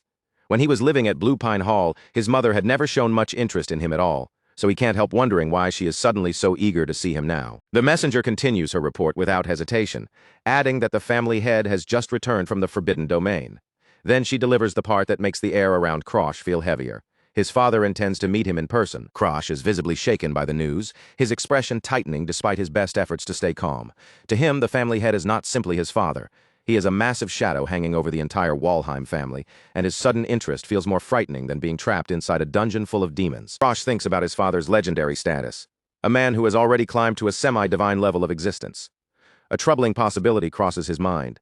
Maybe his father sensed his growth through the stars, and if that is true, then hiding his real strength may no longer be possible. The messenger adds one more instruction, saying that Lady Arya has specifically asked Krosh to remain at the main estate until his father is ready to receive him. Krosh's eyes narrow as he silently weighs the situation. Bianca is waiting for him back at home, and with so many plans already moving around him, he has no time to sit around the main estate waiting for someone else's schedule. So he calmly asks for clarification, wanting to know whether this is a direct command from his father or simply a request coming through his mother. He is clearly searching for even the smallest loophole that will let him walk away. Without waiting for a more convenient answer, Krosh turns and begins walking off. In a casual tone, he tells the messenger that he will be heading back for now, and if a formal summons arrives, then he will return at that time. As he leaves, a cold smirk pulls at the corner of his mouth. Krosh knows he is starting to play a dangerous game with the family's leadership, but he is also betting on the value of his own growing importance. A short while later, Krosh is safely seated inside a carriage as it pulls away from the grand towers of the Walheim main estate. If his father truly wants to meet him that badly, Krosh is confident the man will eventually come to him. The carriage rolls through the estate gates and out toward the lush sunlit forests surrounding the city. With every turn of the wheels, Krosh puts more distance between himself and that suffocating house. Inside the carriage, Krosh stretches his arms and lets out a long, tired yawn. At last, he is free from the main estate, and he has no intention of stepping back into that place anytime soon. His quiet moment is broken by a sharp tapping against the carriage window. Outside, August has taken the form of a crow, pecking impatiently at the glass, while demanding that her rude apprentice open the door for her. Krosh cracks the window open and looks at her with a flat expression. He points out that her bright crimson feathers stand out far too much for someone pretending to be a hidden master, then asks if she can do something about such a flashy color. The crow's body glows with a dark red light for a brief moment as her color begins to shift. August tells him to relax, making it clear that altering her appearance is a simple trick for a being of her level. Now transformed into a sleek black bird, August proudly remarks that she is now as black as Krosh's soul. Krosh only lets out a tired sigh, already used to the sharp edge of her constant teasing. She adds that because her true body cannot move, she has no choice but to guide him through these projections. Then, with her usual bite, she calls him an unpleasant and mean-spirited regressor for making her work so hard. Krosh turns his gaze toward the passing scenery outside the carriage window, his thoughts drifting. He knows he is not a true regressor like Arthur. He only borrowed that skill, and now he is still trying to figure out how to survive in this timeline with no easy path back. By the time the carriage nears his personal residence, the sun has begun to sink toward the horizon. The sky turns a warm orange, and long shadows stretch over the quiet countryside around Blue Pine Hall. As the carriage pulls up to the gates of Blue Pine Hall, Krosh looks toward the crow perched near him. He warns August that there is a white chick living here and tells her to behave herself once they go inside. August is clearly confused by that strange description. But before she can make sense of it, a round little shape appears near the entrance of the hall to greet them. It is Bianca Hardenheart, dressed in an oversized chick-themed hoodie that nearly swallows her small frame. She stands there with a book held close to her chest, welcoming Krosh back in her usual calm, unreadable voice. Krosh steps down from the carriage and greets her with a small smile. He tells Bianca that he is finally back, while August watches the reunion from nearby, one glowing red eye narrowing with obvious skepticism. Suddenly, Arioto, the elderly butler of Blue Pine Hall, comes rushing toward them at full speed. Looking completely flustered, he calls out for Lord Krosh to wait. The old man catches his breath and quickly holds out a small envelope. He explains that a letter has just arrived for Krosh from someone named Master Darling. Krosh takes the letter and reads through it. Darling Danfelion claims that he has practically brewed the cure for discoloration disease while thinking of Krosh, and the eccentric alchemist even finishes the letter with a huge lipstick kiss as his signature. Krosh hands the letter back with a slightly disturbed look, clearly bothered by that overly dramatic sign-off. Still, he tells Arioto that when this genius arrives, they must treat him with the utmost care, because he will become an incredibly important benefactor. Arioto nods, then lowers his voice to share another matter. He tells Krosh that Bianca has been deeply worried ever since she heard he had been caught up in the erosion incident. The butler explains that Bianca immediately prepared a carriage and was ready to storm the main manor herself, just to find him. Nearby, Bianca only stands there quietly, her chick hood casting a soft shadow over her blank expression. Krosh looks toward her, genuinely surprised by just how far her concern had gone. He hadn't realized that their relationship had changed so much in such a short amount of time. His thoughts turn to the locks binding Bianca's snow doll curse. Just then, a strange purple energy begins to swirl around the two of them, and a system window suddenly activates before Krosh's eyes. A golden lock icon appears in the air, only to crack and shatter beneath the pressure of the dark aura. A message appears before him. First unlock condition, become Bianca's friend. The system confirms the success while Bianca watches Krosh with those cold blue eyes of hers.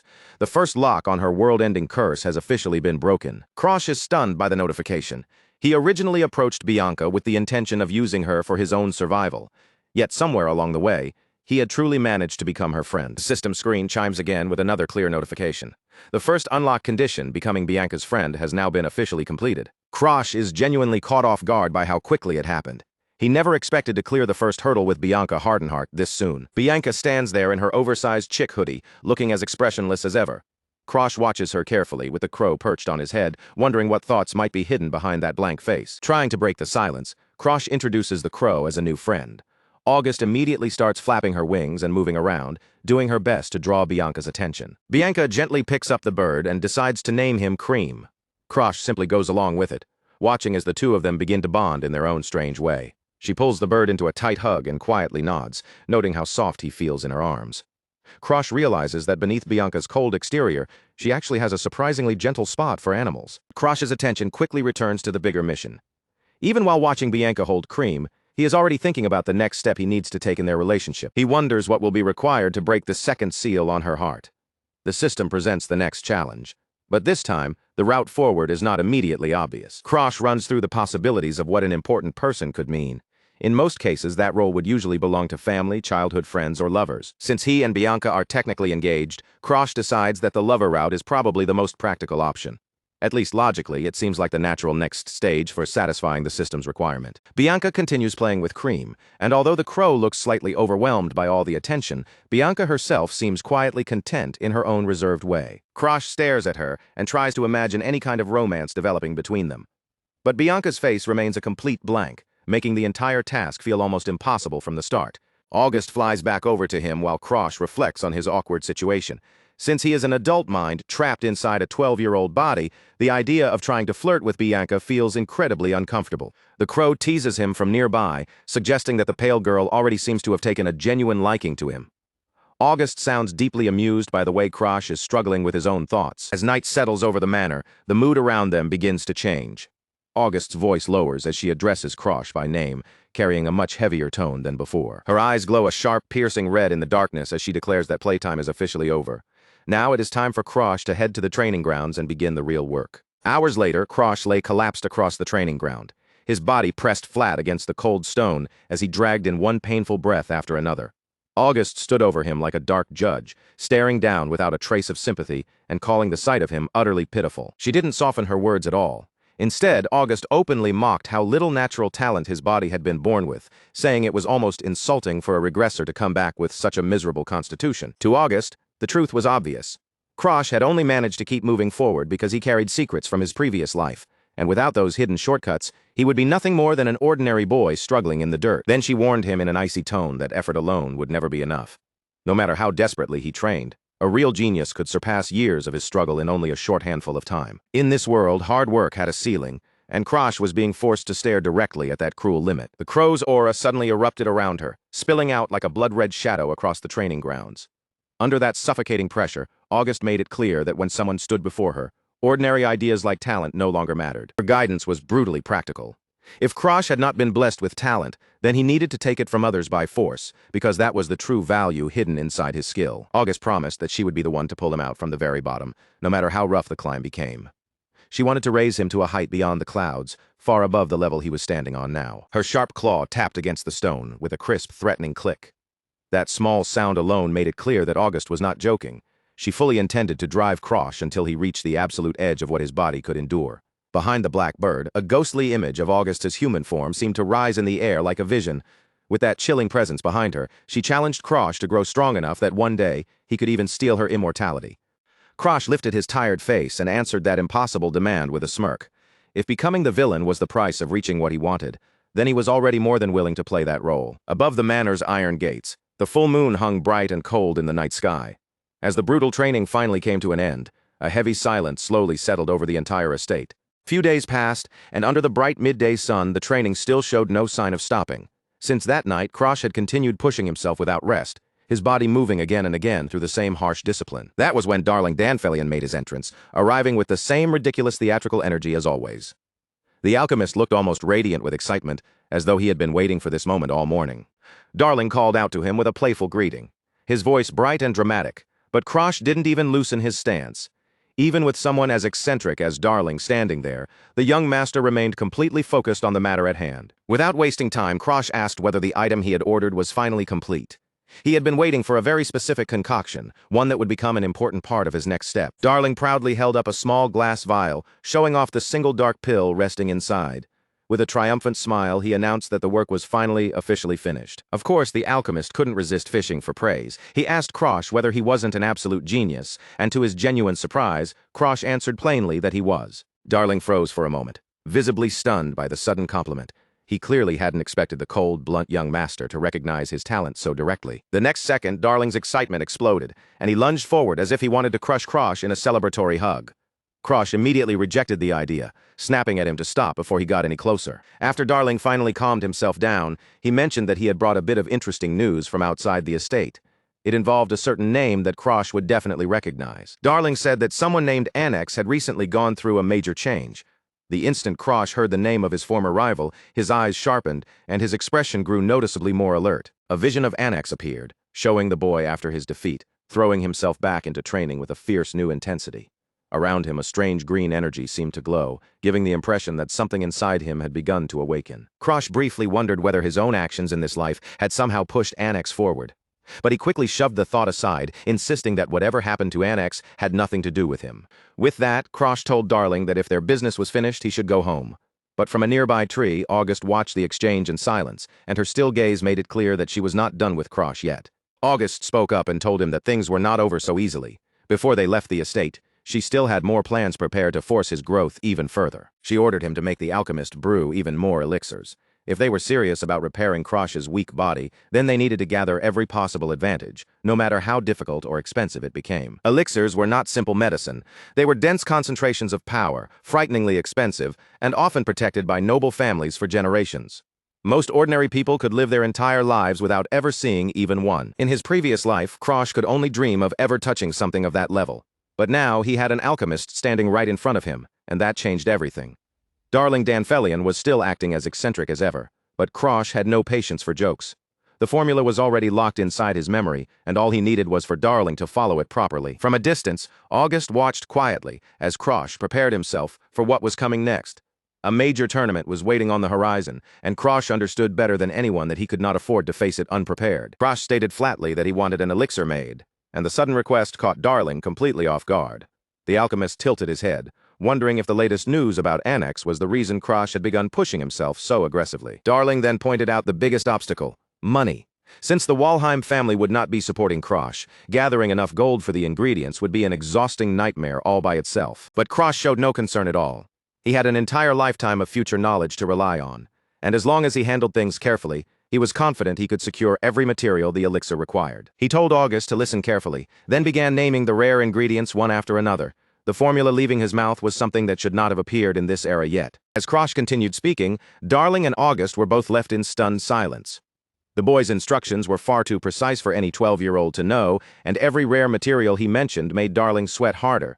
He looked as if he had seen a ghost, or perhaps the terrifying shadow of an impossibly expensive bill. Darling hurriedly began scribbling everything down, his hand moving almost frantically while his eyes stayed wide with disbelief. Even as he struggled to keep up, he couldn't help being impressed by what he assumed was the hidden depth of the Walheim family's secret knowledge. August kept her expression composed, but even she seemed quietly curious about where Krosh had obtained such information. Darling, on the other hand, was already grinning at the challenge, his alchemist's spirit clearly beginning to burn. Darling admitted that he would love nothing more than to begin brewing right away. The real problem, however, was not the recipe itself, but getting his hands on the materials, since some of them were almost impossible to find. The snow-heat sun fungus was one example. It was a legendary ingredient that only grew in the most isolated and dangerous corners of the world. Its natural habitat lay inside Hardenhar territory, a region of steep mountains and corrupted land, which made searching for it nearly the same as walking into a suicide mission. After thinking it over, Krosh decided that the most practical option was to ask his fiancée about it. Bianca's family controlled the very region where the snow-heat sun fungus grew, which made her connection impossible to ignore. Then there was the golden dragon herb, a phantom-like plant rumored to grow only near dragon nests. Its location was buried deep in the remote reaches of the Empire, far from any easy path. Getting involved with the Empire was exactly the kind of headache Krosh wanted to avoid. If the authorities discovered that he was searching for the golden dragon herb, the matter would quickly become political, and that could drag him into far bigger trouble. Krosh considered using the black market as a last resort. If he needed to track down an illegal dealer to obtain the herb, then he was prepared to do it. But Darling raised a finger with a sly little wiggle and told him there was a much more legitimate option, one that did not require breaking quite so many laws. A junior martial arts tournament was being held in the Athenia Empire for fighters under the age of 15. It was a major event, drawing young warriors from across the continent, and the grand prize just happened to be the golden dragon herb. Darling's suggestion was almost painfully simple. Krosh only had to go there and win the entire tournament. Krosh rubbed his head, immediately seeing the fatal flaw in that idea. If someone from the Walheim family openly appeared in an imperial tournament, it would cause a massive international scandal before the first match even began. Darling giggled as if he had already solved that problem, then pulled out a small vial filled with a suspicious pink liquid. With complete confidence in his own genius, he told Krosh to trust him and drink it. Krosh stared at the transparent potion, suspicion written all over his face. He asked whether Darling seriously expected him to swallow something that strange without questioning it. The moment the liquid slid down his throat, a violent wave of pain tore through his entire body. Krosh collapsed to the ground, screaming as his bones, muscles, and very physiology began to change all at once. When the smoke finally cleared, Krosh found himself staring down at a pair of long, slender hands. His hair had grown into a flowing mane, and when he spoke, his voice came out several octaves higher than before. Darling burst into wild laughter, completely unable to hold himself back, as he threw his arms around the now female Krosh. His joy was shameless, while Krosh stood trapped in the aftermath of the ridiculous transformation. He makes the situation very clear. As long as no one discovers who he truly is, there should be nothing stopping him from slipping into the tournament and taking part without raising suspicion. August simply fixes her gaze on them, looking as if she has already run out of patience with the alchemist's ridiculous behavior. Unlike Darling, she clearly doesn't see anything amusing about this sudden transformation at all. Krosh is practically burning with rage. His eyes blaze a terrifying red, packed with killing intent, as he snarls at Darling and demands to know whether he's playing some kind of joke. If Darling doesn't change him back immediately, Krosh makes it clear he'll kill him without hesitation. Darling instantly loses all of his confidence. His words come out in panicked stammers, his face draining pale as he desperately tries to apologize. Only now does he realize that the young master is not the kind of person who laughs along with a prank like this. A few days later, Krosh has finally returned to his original appearance, and he throws himself into training even harder than before. A sharp blue aura burns around his body as his sword cuts through the air with controlled, focused precision. From within the shadows, August silently watches him train. Her red eyes follow every shift of his stance, and every swing of his blade, waiting for the exact moment when she can launch her attack. Then the crow dives down from above, her body wrapped in fierce, violent red energy. The moment she descends, it's obvious she has no intention of taking this sparring session lightly. A storm of red claw strikes comes tearing down toward Krosh in rapid succession. Each slash is fast enough to rip him apart, forcing him to trust his instincts completely just to avoid being shredded. Krosh's body moves like a blur as his blue aura crashes against August's crimson power. In the middle of that fierce exchange, he begins learning how to feel the rhythm of the fight and read its flow as it happens. His eyes widen with absolute concentration, shining with a brilliant blue light. It's as though he can already sense the path of each attack before August even fully releases it. The courtyard fills with the sharp echoes of metal clashing against magic. Every time August strikes, Krosh meets her assault with a counter so perfectly timed that there is barely a breath between them. Krosh leaves faint afterimages behind as he ducks, twists, and slips through the relentless barrage. With every passing second, his movements grow smoother, cleaner, and more efficient, as though his body is finally learning to keep up. At last, August pulls away and lands firmly on the ground, announcing that the session is finished. But before it truly ends, she releases one last wave of force, sending Krosh flying back several feet. Krosh ends up sprawled across the ground, chest heaving as he struggles to catch his breath and understand what just happened. August looks down at him and explains that the pure blade technique he is learning is centered on reading the enemy's movements. By combining that technique with the sharp intuition he already possesses, Krosh has reached a state that nearly borders on precognition. He is no longer just reacting to the fight, he is beginning to glimpse where the battle will go next. The purpose of the elixirs is now obvious. They are meant to close the gap between Krosh's razor-sharp mind and the physical body that still struggles to keep up with it. Once his movements can finally match the speed of his thoughts, his real strength will begin to awaken. August stares down at the exhausted boy, her sharp beak outlined in the dim light of the manor. For now, the training has reached its end, and it is finally time for them to step into the next phase of their plan. Krosh rises to his feet and straightens his traveling cloak, his expression heavy but unwavering. He is prepared to leave the protection of the estate behind and step out into the wider world once again. Before departing, he checks his supplies one final time, lifting a small glass vial filled with glowing blue liquid. That medicine will serve as the insurance he needs when the upcoming tournament begins. A memory from several days earlier surfaces in his mind, back when Darling was proudly explaining just how powerful his creation was. According to him, the medicine was refined to such an advanced level that not even high-level magic would be able to see through the disguise. That memory quickly shifts into an argument, with Krosh angrily shouting at the alchemist for treating the whole thing like a joke. Darling had found it absolutely hilarious that the fierce young master had been turned into a woman, but Krosh himself was nowhere near amused. Back in the present, Krosh thinks about the most important question and asks how long the transformation will last. Darling's answer echoes in his mind, confirming that once he uses it, he will be stuck with that face for at least an entire day. Krosh releases a long, tired sigh as he stares at the strangely head-shaped vial resting in his hand. Darling may be a genius when it comes to alchemy, but that bizarre personality of his is enough to wear down anyone's patience. By the carriage, Arioto is already waiting to see his master off. The butler has prepared everything needed for the journey, making sure even the smallest detail is handled before Krosh's departure. Luker stands nearby beside a large cage, arms crossed as she waits for the signal to move out.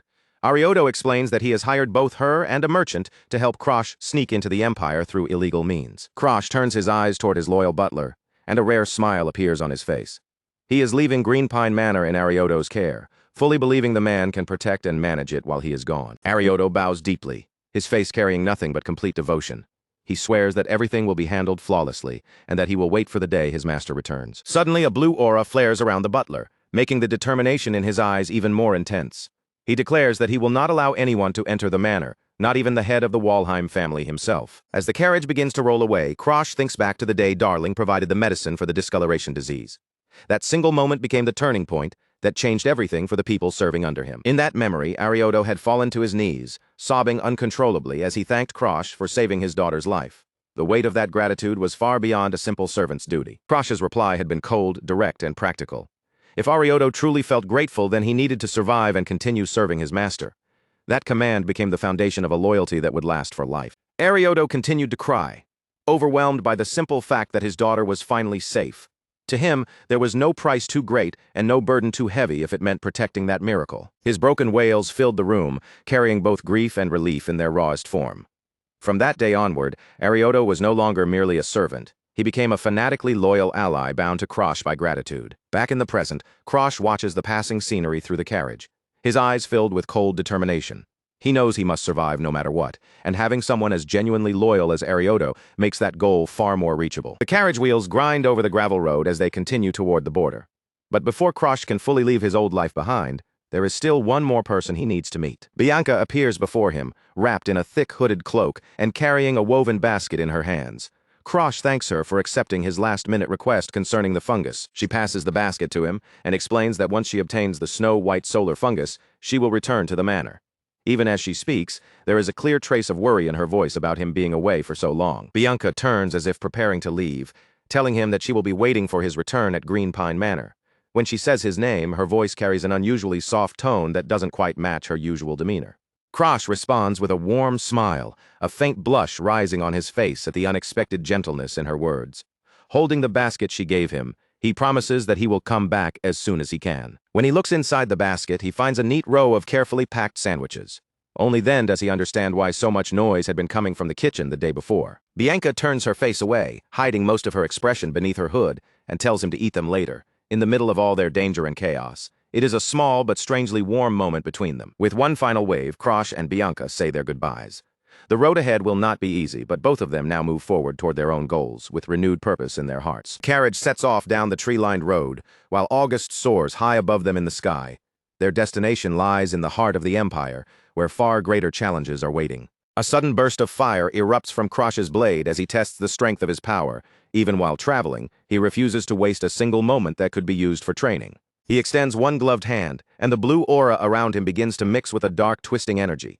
Slowly, he is learning to control the power of erosion, a dangerous force that he still needs to master. August asks how he is managing the erosion energy, and Krosh answers that it remains stable for the moment.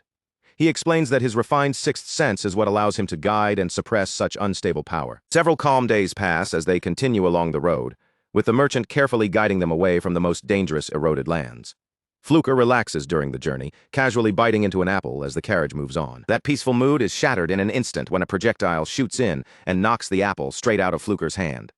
August immediately sharpens her focus, sensing that the atmosphere around them has changed. A group of bandits suddenly rushes toward the carriage, weapons drawn and ready for violence. Fluker is completely caught off guard, her eyes widening in shock as the ambush closes in around them. The bandit leader steps forward first, a huge man wearing a face mask and gripping a vicious-looking axe. Impatient to begin the robbery, he tells the rest of his crew that he will take the first strike himself. A rough, calloused hand suddenly clamps down over Fluker's head, pinning her in place with bruising force. Panic surges through her as she realizes with a jolt of horror that she completely failed to sense their approach. They were already right on top of her before she even knew they were there. The frame tightens into an intense, extreme close-up on a predatory, narrowed eye. As the scene unfolds, the world seems to stretch and blur, slowing down into a heartbeat of anticipation while Krosh shifts his stance, bracing himself to launch a lethal counterattack. Flash of violet energy arcs through the air, manifesting as a singular, vicious slash. It carves a path directly through the bandits closest to the carriage, severing them in an instant.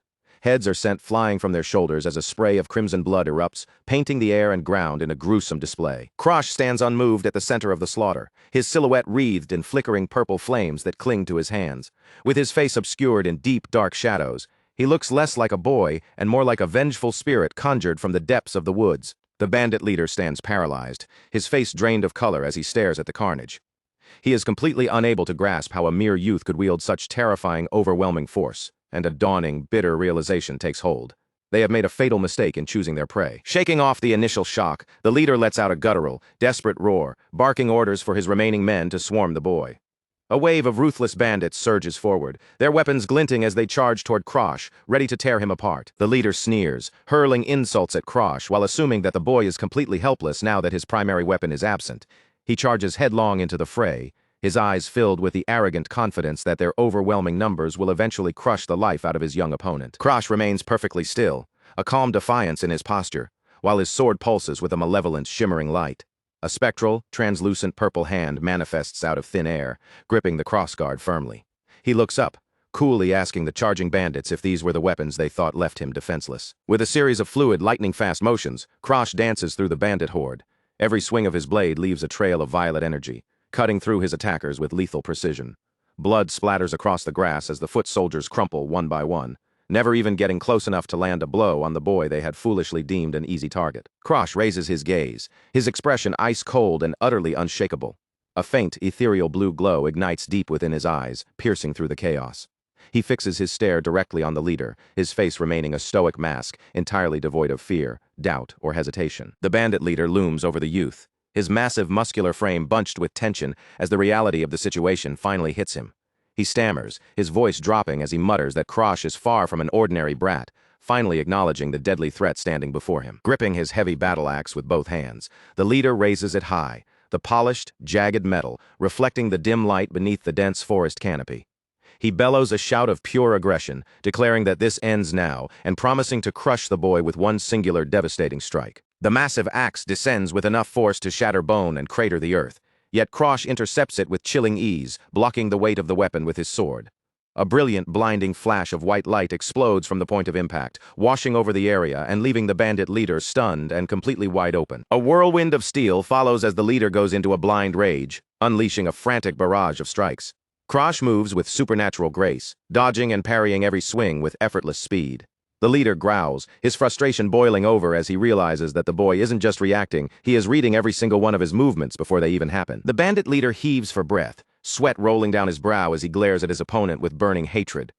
Krosh remains eerily calm, his breathing steady, as he remarks that he had truly hoped to end this confrontation without needing to tap into his sixth sense. Pushed to the absolute edge of his capabilities, the leader decides to stake everything on a hidden, desperate technique.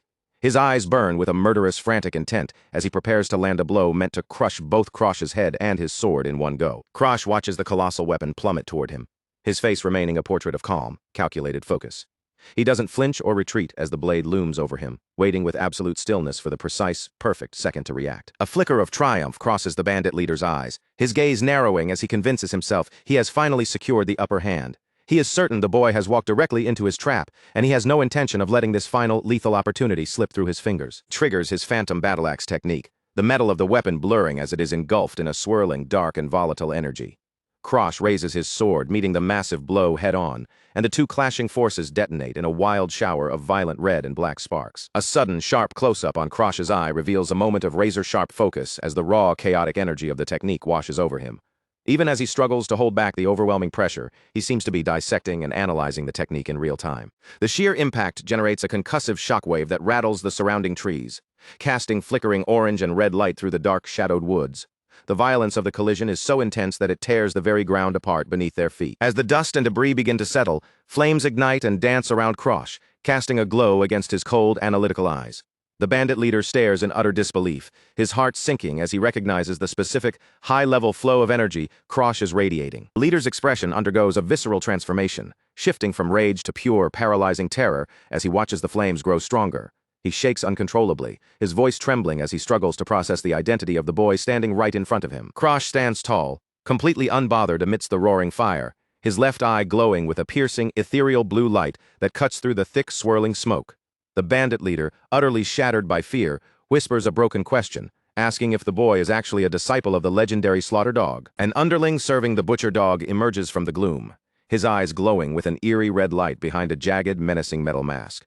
He grips a heavy, brutal-looking club, his body coiled and ready to ambush anyone foolish enough to stray into this god-forsaken territory. Butcher Dog Balakin is a name that commands silence and trembling, a notorious murderer destined to become a mere puppet for the world corruptor. In the history that Krosh knows, Balakin was a living nightmare, a fighter who once stood side by side with the white demon, Bianca. Yet history is fickle. In the original turn of events, he was meant to infiltrate the academy and claim countless lives, only to be stopped dead in his tracks by Charlotte Walheim. Her blade was supposed to put a permanent end to his reign of terror long before it could truly gain momentum. But the timeline has shifted, and things are moving with dangerous, unpredictable speed. Krosh Walheim, currently disguised under the name Krod, has no intention of waiting for fate to take its course. He unleashes a torrential wave of fire, catching the underling square in the chest mid-swing. Krosh recalls the future that once was, where Charlotte became a celebrated imperial hero for this very feat. The newspapers of that time were plastered with heroic headlines about the 16-year-old girl from House Walheim who had defeated the corruptor's servant, yet the timing is completely off. This infiltration should not be occurring for several years, so why are these men already skulking about in the lawless zone? The butterfly effect is in full motion, and the future is unraveling. Krosh stands in calm composure as the underling is reduced to nothing but embers and ash, his cloak fluttering in the lingering heat of the flames. The immediate threat has been neutralized, but the anomaly remains. Someone or something is fundamentally altering the script. I've got a bad feeling about this, Krosh murmurs quietly to himself. The future he remembers once so familiar and structured is beginning to blur into an unpredictable haze, and he knows he must stay steps ahead to survive. He decides to prioritize securing the golden dragon grass and departing this place immediately. August, known as Krim, in his current form of a black crow, watches keenly from his shoulder as they ready the carriage to set off toward the very heart of the empire. They eventually reach Ceylon, the imperial capital, a sprawling, magnificent metropolis defined by its brilliant white stone walls and soaring, majestic spires.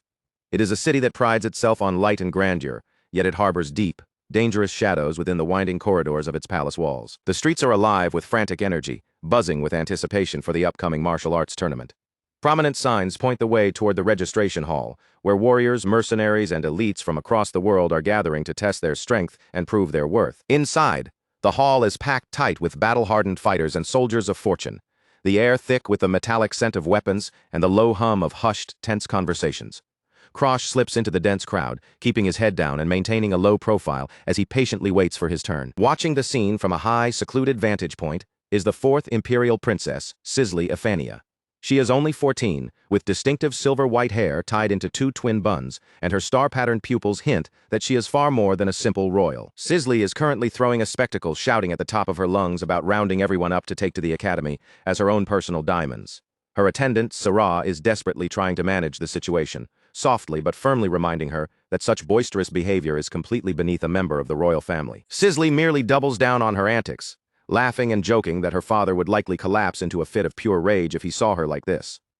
She plays the role of the eccentric, uncontrollable lunatic with flawless execution, completely exhausting everyone around her with her relentless, chaotic energy. Syra can only offer a long, weary sigh, looking down at the princess with a complicated mixture of deep frustration and resignation.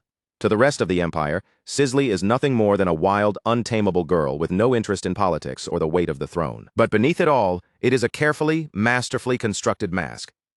Sisley was never truly this way. As a young child, she was incredibly reserved, her brilliant mind always churning and processing information far faster than the adults around her ever could. By the time she was 7 years old, she was already solving complex mathematical problems that would leave even the most seasoned scholars baffled. She possessed a rare analytical genius that had the entire empire pinning its highest hopes upon her. The tutors and the high-ranking imperial advisors were left stunned, whispering behind closed doors that she might be the one destined to rewrite the very history of the empire. They were eager, perhaps too eager, to report her prodigious intellect to the emperor himself. Sisley, however, saw the writing on the wall. To be recognized as a genius in this court meant being marked as a candidate for the throne, a position that came with a target painted on your back and an endless stream of hidden enemies. She understood that in her naturally frail state, getting dragged into the brutal, blood-soaked struggle for power was effectively a death sentence. She knew she could not hope to compete with her ruthless siblings on their terms and expect to survive, and so she made a cold, calculated choice. She systematically tore up her research and academic work, deciding to make everyone lose hope in her. If she could make them believe she was useless, insane, and beyond help, she might actually carve out a chance to survive. From that day forward, she utilized her brilliant mind to perfect the role of the uncontrollable, unruly daughter. She would throw explosive tantrums, sprint recklessly through the imperial library, and turn every formal imperial occasion into an absolute, embarrassing mess. The gamble worked perfectly. The very people who once praised her brilliance began to gaze upon her with nothing but pity, irritation, and eventually disgust, convinced they had severely misjudged her actual potential. The empire officially wrote her off as a viable candidate for the throne. She was no longer viewed as a threat to her ambitious siblings, and that was exactly the outcome she had spent her life working to achieve. Only Sarah, who has remained steadfast by her side for all these years, truly suspects that it is all nothing more than a deeply elaborate, lifelong act. She watches the princess with a guarded expression, constantly wondering just how much longer the girl can keep up this exhausting, life-saving charade. Recently, Sisley had been taking her strange little habits a little too far. One moment, she was leaning over the balcony rail like it was the edge of a stage, and the next, she was practically dangling there, eyes sparkling as she searched the crowd below for anything or anyone that looked interesting enough to chase after. That was the exact moment her gaze landed on Krosh. Among all the people passing through the street, he stood out immediately, wrapped in a gloomy air that seemed to follow him like a shadow. His narrow eyes stayed fixed ahead, and every step he took was calm, quiet, and strangely focused. Then her attention shifted to the bird on his shoulder. August Krim turned its head and looked straight back at her, its crimson eyes sharp enough to make her skin prickle. That kind of stare was far too intelligent for an ordinary crow, and it only made Sisley's suspicions grow stronger. Sisley's thoughts began spinning at an incredible speed. With that gloomy presence and that villain-like face, He looked as if he had walked straight out of some dark storybook. For a second, she even wondered if he might be connected to House Walheim, the Empire's oldest enemy. But almost as quickly, she brushed the idea aside, thinking the Walheims would never be reckless enough to step into a place like this. Even so, something about the crowd below felt wrong, as if one hidden piece still hadn't revealed itself. Don't look down on my intuition, Sisley thought, tapping her foot against the wooden railing in a steady rhythm. The more she stared at that mysterious newcomer, the more certain she became that watching from afar wasn't enough. She needed to get closer and see what he was really hiding. With a loud shout that she was going to check things out herself, Sisley suddenly sprang from the balcony and threw herself into the open air. Sarah cried out in panic behind her, but the princess was already dropping toward the crowd below, her dress and hair fluttering as she fell. Sisley aimed herself directly at Krosh, stretching both arms forward as she dove toward him without the slightest hesitation. She wasn't just trying to surprise him. She wanted to force a reaction out of that calm face and drag whatever secret he was hiding into the open. Her shoes were only a breath away from touching the ground when her entire body suddenly froze. There was no crash, no stumble, not even the sound of landing. She simply stopped in midair, suspended as if the world itself had refused to let her fall any farther. Sisley's eyes widened as she realized she was hanging there helplessly above the street. The starry patterns in her pupils flared brighter, and for a moment even she seemed unable to understand how her reckless dive had been halted so perfectly. It was telekinesis. Krosh had stopped her without moving a muscle, holding her in the air as easily as if she weighed nothing at all. On his shoulder, August Krim simply watched the whole thing unfold, its sharp eyes fixed on the floating princess. "Hey, wild girl," Krosh said, looking straight into her eyes. There was no shock on his face, no anger, not even much irritation. If anything, he looked almost bored, as though her dramatic entrance had been nothing more than a minor disturbance. Then he lowered her gently until her feet touched the ground, setting her down with casual ease. Without waiting for her to recover, he walked right past her, like she was just another troublesome passerby. "Watch where you're going," he called back over his shoulder, his voice still perfectly calm. Sisley remained where she was, staring after him in stunned silence. That kind of composure didn't belong to some ordinary fighter, and it definitely wasn't the panic of a merchant caught off guard. He had faced her stunt without fear, without confusion, and without giving her even a single opening. Then the truth struck her with almost physical force. He hadn't merely stopped her fall. He had looked at her as though he could see right through the wild act she wore like a mask, as though he understood exactly who she was beneath the title of Mad Princess. Krosh let out a quiet sigh as he continued walking away. On his shoulder, August Krim wasted no time mocking him for somehow running into the fourth princess so easily. Krosh would have preferred to avoid anything connected to the imperial family. But from the look of things, his bad luck had already caught up with him. At last, the registration process was finished. Krosh Walheim, still keeping up the false identity of Krod, looked down at his application form, 14 years old, resident of imperial territory. Everything on paper looked simple enough, even if the truth behind it was anything but. But another problem was waiting for him the moment he reached the local inn. A full sign hung right on the door, and the rough wooden grain almost seemed to mock him for failing to prepare a place to sleep ahead of time. And it wasn't only that one inn. Everywhere he checked, the situation was exactly the same. The entire city was overflowing with tournament participants, excited spectators, and travelers who had taken every available room long before he arrived. Krosh stood on the steps with his cloak drawn around him, the crow August Krim perched neatly on his shoulder. Judging by the packed streets and the lack of rooms, it was starting to look as if he would have no choice but to sleep outside beneath the night sky. "Young man over there," a voice suddenly called out, cutting through his gloomy thoughts. Krosh lifted his head and saw an elderly woman watching him from nearby, a gentle smile resting on her face. The old woman, wrapped in a bright red scarf, kindly offered him a place to stay since the city was so crowded. With her soft expression and the almost floral warmth around her, she looked like nothing more than a friendly local trying to help a traveler in need. She smiled with her eyes closed, her manner calm and welcoming. In any dangerous or lawless place, an offer that convenient would usually scream trouble. But Krosh was exhausted, and at that moment, a roof over his head sounded far too tempting to refuse. August Krim immediately stiffened with suspicion, whispering that the whole thing was obviously shady. Krosh, however, was too tired to argue with fate.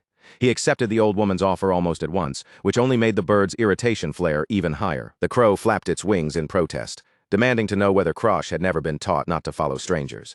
Krosh simply kept walking behind the old woman, his back turned to the bird, scolding as though the lecture didn't concern him at all. August Krim gave an annoyed huff, lifting his beak with obvious disapproval. From the bird's point of view, they weren't finding shelter. They were marching straight into a disaster with their eyes wide open. "I spent plenty of nights sleeping outside in my past life, so I've had enough of that," Krosh explained. As they continued through the city, the sun dipped low behind the grand spires, stretching long shadows across the streets and painting the capital in evening light. Before long, they arrived at a cozy-looking house near the edge of the capital. The old woman led Krosh inside and told him there was a room for him at the back of the second floor.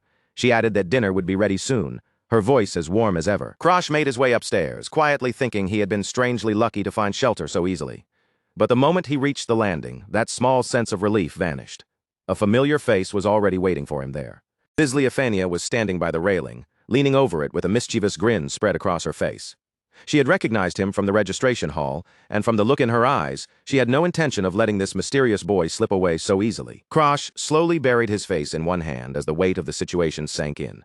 Out of every house in the capital, and every possible place he could have stayed, he had somehow ended up under the same roof as the fourth princess. August Krim was practically boiling with rage, his small crow head pulsing with fury. To him, this was clearly a trap from beginning to end, and he seemed more than ready to rub Krosh's terrible decision in his face. If I get exposed here, things will become a real problem, Krosh thought to himself. After a brief moment of calculation, he decided the safest option was simple: ignore her completely and head straight for his room before she could drag him into anything worse. Quickly reached for the doorknob, his gloved hand moving with the clear intention of ending the encounter as fast as possible. All he wanted was one quiet night, but Sisley's sparkling eyes made it obvious she had other plans for him. Sisley followed after him without hesitation, puffing her cheeks as she asked why such a cute girl was being ignored. Then, with a teasing tilt to her voice, she even wondered aloud whether he had some special preference that made him uninterested in someone like her. A vein throbbed on Krosh's forehead as he squeezed his eyes shut. Her constant pestering was scraping away what little patience he had left, and he was clearly getting closer and closer to the edge. Finally, he stopped in place and tossed his cloak onto a nearby bench, his restraint snapping. "You're not my type," he said bluntly, cutting straight through her teasing. Then he added that the world was full of people prettier than her, making his rejection even colder. Sisley only laughed, leaning back with a bright, amused expression as if his words had entertained her more than offended her. She said he was just as mysterious as he looked, completely unfazed by the sharpness of his rejection. Krosh turned away again and continued walking, his face set in a deep scowl. He had no reason to answer her questions, no interest in entertaining her curiosity, and no desire for anything except being left alone for the night. But Sisley kept skipping after him anyway, cheerfully begging him to eat dinner with her. No matter how many times he pushed her away, she seemed determined to peel back another layer and learn more about the boy hiding behind that gloomy expression. "Too bothersome, I refuse," Krosh said, waving one hand dismissively without even bothering to look back. August Krim settled once more on his shoulder as Krosh continued farther up the stairs, trying to put distance between himself and the relentless princess. Sisley watched him leave, and the playful curve of her expression slowly changed into something sharper. His defiance wasn't just irritating anymore. It was starting to genuinely interest her. She stood at the base of the stairs, her shadow stretching long across the wall behind her. In her mind, one thought began to settle clearly. Did he really think he could act like that toward a princess, even if he was doing his best to hide who he really was? Her amber eyes began to glow, the star-like patterns in her pupils burning brighter as her sharp mind started connecting every detail. "Krod from Starin," she murmured knowingly, her voice carrying just enough certainty to make the air feel heavier. Krosh stopped dead on the stairs, his eyes widening before he could hide his reaction. Even August Krim went still on his shoulder, both of them struck by the same realization. Sisley had already uncovered something important about his false identity. Krosh could hardly believe it.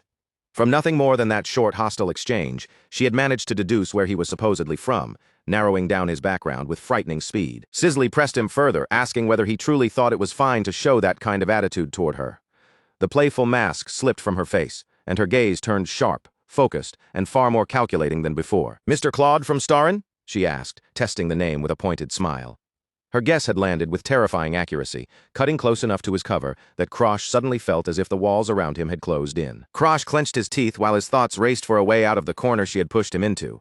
If he carelessly said even one more thing, he risked revealing the truth that he wasn't merely some boy from Starin, but a Walheim. He forced himself to take another step up the stairs, trying to keep his expression steady. "I don't know what you're talking about," he lied flatly. Then he added that children should just eat their dinner and go to bed, throwing the words back at her as a distraction. Sisley puffed out her cheeks in exaggerated outrage and shouted back, demanding to know who he was calling a child. Behind her, Asura quietly watched the exchange unfold, her face calm and unreadable, giving nothing away. Syra leaned in a little closer, the light catching the sharp edges of her red bob cut. Keeping her voice low and serious, she asked Sisley whether that boy was truly from Starin, her eyes narrowing as she tried to follow the princess's line of thought. Sisley gave a small nod and calmly laid out her reasoning. Even though the Empire and Starin used the same language, the rhythm of their speech wasn't perfectly identical. The accents, the pauses, the tiny shifts in intonation, her mind had caught every subtle difference the moment he opened his mouth. Down below, Krosh and August Krim were quietly eating their soup, with the crow somehow swallowing an entire piece of bread in one go. From above, Sisley continued her explanation, saying that while the boy's pronunciation sounded close enough on the surface, the deeper essence of his speech was something he couldn't completely hide. Sarah stared at her with a small sweat drop, then nodded as if she had already accepted the absurdity of it. She admitted that only the princess would ever notice such tiny differences. Sisley, however, simply leaned against the wooden railing and received the comment as though it were the most natural compliment in the world. That was exactly the kind of ability that made Sisley different. Her mind could remember, separate, and analyze details so small that any ordinary person would have let them slip by without even realizing they existed. Sisley rested her chin lightly on one hand, her star-filled eyes still locked on Krosh below. He clearly knew who she was, yet no matter how hard she searched her memory, she had no recollection of him at all, and that single contradiction made him the most tempting puzzle in front of her. Sarah's hand moved at once, drawing her massive sword as she asked whether they should simply seize him and force the answers out. Sisley quickly stopped her, a dark little smile curling at the edge of her lips. This mystery was far too interesting to end with something as crude as an interrogation. Later, while the two spoke privately inside the lodging, Sisley Aphania shifted the conversation to something far more serious. Her playful tone faded as she asked Sarah whether she had uncovered anything new about Sisley's elder sister, Sigrun. Syra nodded, her expression becoming grave. Just as the princess had suspected, there really was something strange happening around the third princess, something serious enough that it could not be ignored or brushed aside. In Sisley's mind, the image of Sigrun Aphania flashed into view, a woman whose gaze had grown cold, sharp, and almost sinister. Sisley quietly noted that her sister now seemed like a completely different person compared to the woman she had known only a year ago. Memory of Sigrun's narrowed eyes lingered, predatory and chilling in a way that clashed violently with the sister Sisley remembered. A faint shudder ran through her as she realized that the person standing before her now no longer felt like the same elder sister at all. A dark, jagged pressure pulsed through Sisley's thoughts, like a warning taking shape inside her own mind. Deep down, she could feel it clearly. The situation within the imperial family had already reached a dangerous point. Her hand tightened around the wooden railing until her knuckles turned pale from the strain.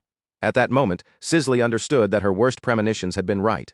If things continued like this, both the first prince and the second prince would be in deadly danger. She squeezed her eyes shut, the burden of the imperial family pressing heavily on her young shoulders. The air around her seemed to grow suffocating as she tried to think through what needed to be done next, with disaster already closing in from every side. A dark omen seemed to hang over the palace, heavy with the scent of violence yet to come. In Sisley's mind, one thought settled like a curse she could not shake. Soon the imperial palace would be drenched in blood. The scene shifted back to the tournament arena, where a massive fighter was blasted off his feet by a brutal impact. Blood scattered across the stone floor as the crowd erupted around the ring, their cheers rising with the violence. Dust and broken fragments burst up from the arena floor as another combatant was crushed by a single overwhelming blow. The preliminaries were now rushing toward their violent conclusion, and the number of fighters was being narrowed down with terrifying speed. "The preliminaries are over! Will the 4 winners please exit?" The announcer shouted over the roaring arena. In the stands, spectators murmured among themselves, whispering about the strange contestants who had dominated their brackets far too easily. Krosh Walheim walked away from the wreckage with his cloak shifting around him, while August Krim remained perched calmly on his shoulder. Around him, the spectators whispered about the slit-eyed boy, wondering if someone with that kind of presence might truly be a resident of the underworld. Krosh could feel the weight of all those stares pressing against his back. He knew he was being watched, and Sisley's non-stop scrutiny since yesterday had already worn down his patience. Her grinning face flashed through his mind, along with every question she had thrown at him. Even the shortest conversation with her felt like a battle, as if she was stealing pieces of information from him, one word at a time. He narrowed his eyes and forced his attention back to the present. Annoying as it was, at least all that mental pressure had not affected his performance during the preliminaries. He had made it through exactly as expected. Behind him, several defeated fighters lay unconscious in the dust, their bodies scattered across the arena floor. Krosh had advanced without so much as breaking a sweat, but he knew the real obstacles would only begin once the main tournament started. The rules of the competition were brutally simple. Each preliminary round threw 100 fighters into the same massive group battle, and only the top 4 survivors from each match were allowed to move forward. Krosh walked through the stone corridors of the arena, the sound of his boots echoing against the floor. In his mind, the opponents he had just faced were nothing more than small fry, and with such an enormous gap in skill, winning that round had only been natural. Then he stopped, sensing someone waiting nearby in the shadows. A man leaning against the wall gave a low chuckle, then nodded as if some rumor had just been confirmed. So the suspicious face and the crow were both real after all. The bandaged fighter stepped out, his body wrapped in cloth and marked with old scars. his manic eyes fixed on Krosh as he asked whether the boy came from the famous Night Raven assassination family. Images of masked assassins from the House of Night Raven rose like rumors from the darkness. It was a legendary group feared throughout the Empire's underworld, known as an imperial force that moved with terrifying efficiency and absolute secrecy. Their place in history was far from minor. Night Raven had been one of the major forces that eventually helped bring about the Empire's fall, and their influence reached far beyond simple contract killing in the shadows. Krosh looked at the man with a calm, unreadable expression. Since he wasn't from the Empire, he admitted that he didn't know every local rumor. But he had never heard of Night Raven entering a martial arts academy. Adjusting his cloak, he clarified the misunderstanding in a steady voice and said plainly that he had no connection to Night Raven. He was only here for the tournament. The bandaged man immediately backed off, raising both hands in a mocking show of surrender. He told Krosh to calm down, claiming he would not try anything now that he knew what kind of person stood behind him. And he gave a casual wave and turned as if he was about to head into the arena for his own match. Before leaving, he suggested they should get along as fellow underworld dwellers, apparently still convinced that Krosh came from some dangerous hidden background. Krosh watched him walk away, his eyes narrowing slightly as he turned over the man's words in his head. Behind him, he thought, just what kind of rumors were already spreading around his mysterious appearance. At that moment, August Krim suddenly launched into the air, his dark wings spreading wide as he circled above the corridor. The crow offered to lend a hand, suggesting they deal with those prying eyes before the whispers grew into a bigger problem. The bandaged fighter's eyes abruptly rolled back, and a strangled cry tore from his throat. Something invisible had seized him in an instant, trapping his body and leaving him helpless before he even understood what had happened. Krosh watched as the man dropped to his knees, his body trembling from the sudden shock. August Krim had already finished his work, leaving the warrior dazed, vulnerable, and ready to answer whatever they asked. August Krim landed neatly back on Krosh's shoulder, his crimson eyes glowing with a faint, eerie light. When Krosh asked what he had done, the crow answered casually, saying it was nothing more than a simple bit of brainwashing magic meant to draw out information. The crow leaned close to the bandaged man's face, his sharp gaze fixed on him as he demanded to know what was really going on with Night Raven. Since the man had brought up the name himself, August Krim decided to squeeze out whatever useful information he could. Still trapped under the spell, the bandaged man revealed something shocking. He said that Night Raven had fallen into a crisis of annihilation not long ago, losing the power and influence it once held in the underworld. A single black feather drifted down and settled onto the dusty floor, like a quiet symbol of a fallen house. The man explained that Night Raven had been driven toward ruin under the orders of a new master. Jagged red sparks seemed to crackle around the man's silhouette as he prepared to reveal the identity of that so-called master. Krosh leaned in slightly, his interest finally sharpened by the mystery unfolding in front of him. A vision of the second prince of Ephania appeared in Krosh's mind, an obese man greedily biting into a large leg of meat. Krosh was stunned to hear that this prince was supposedly the one who had dismantled the legendary Night Raven. Krosh could hardly believe what he had just heard, his brow tightening as he tried to process it. On his shoulder, August Krim looked just as shocked, his beak hanging open in a silent squawk of disbelief. The image of the imperial city emerged, wrapped in invisible spiderwebs of conspiracy.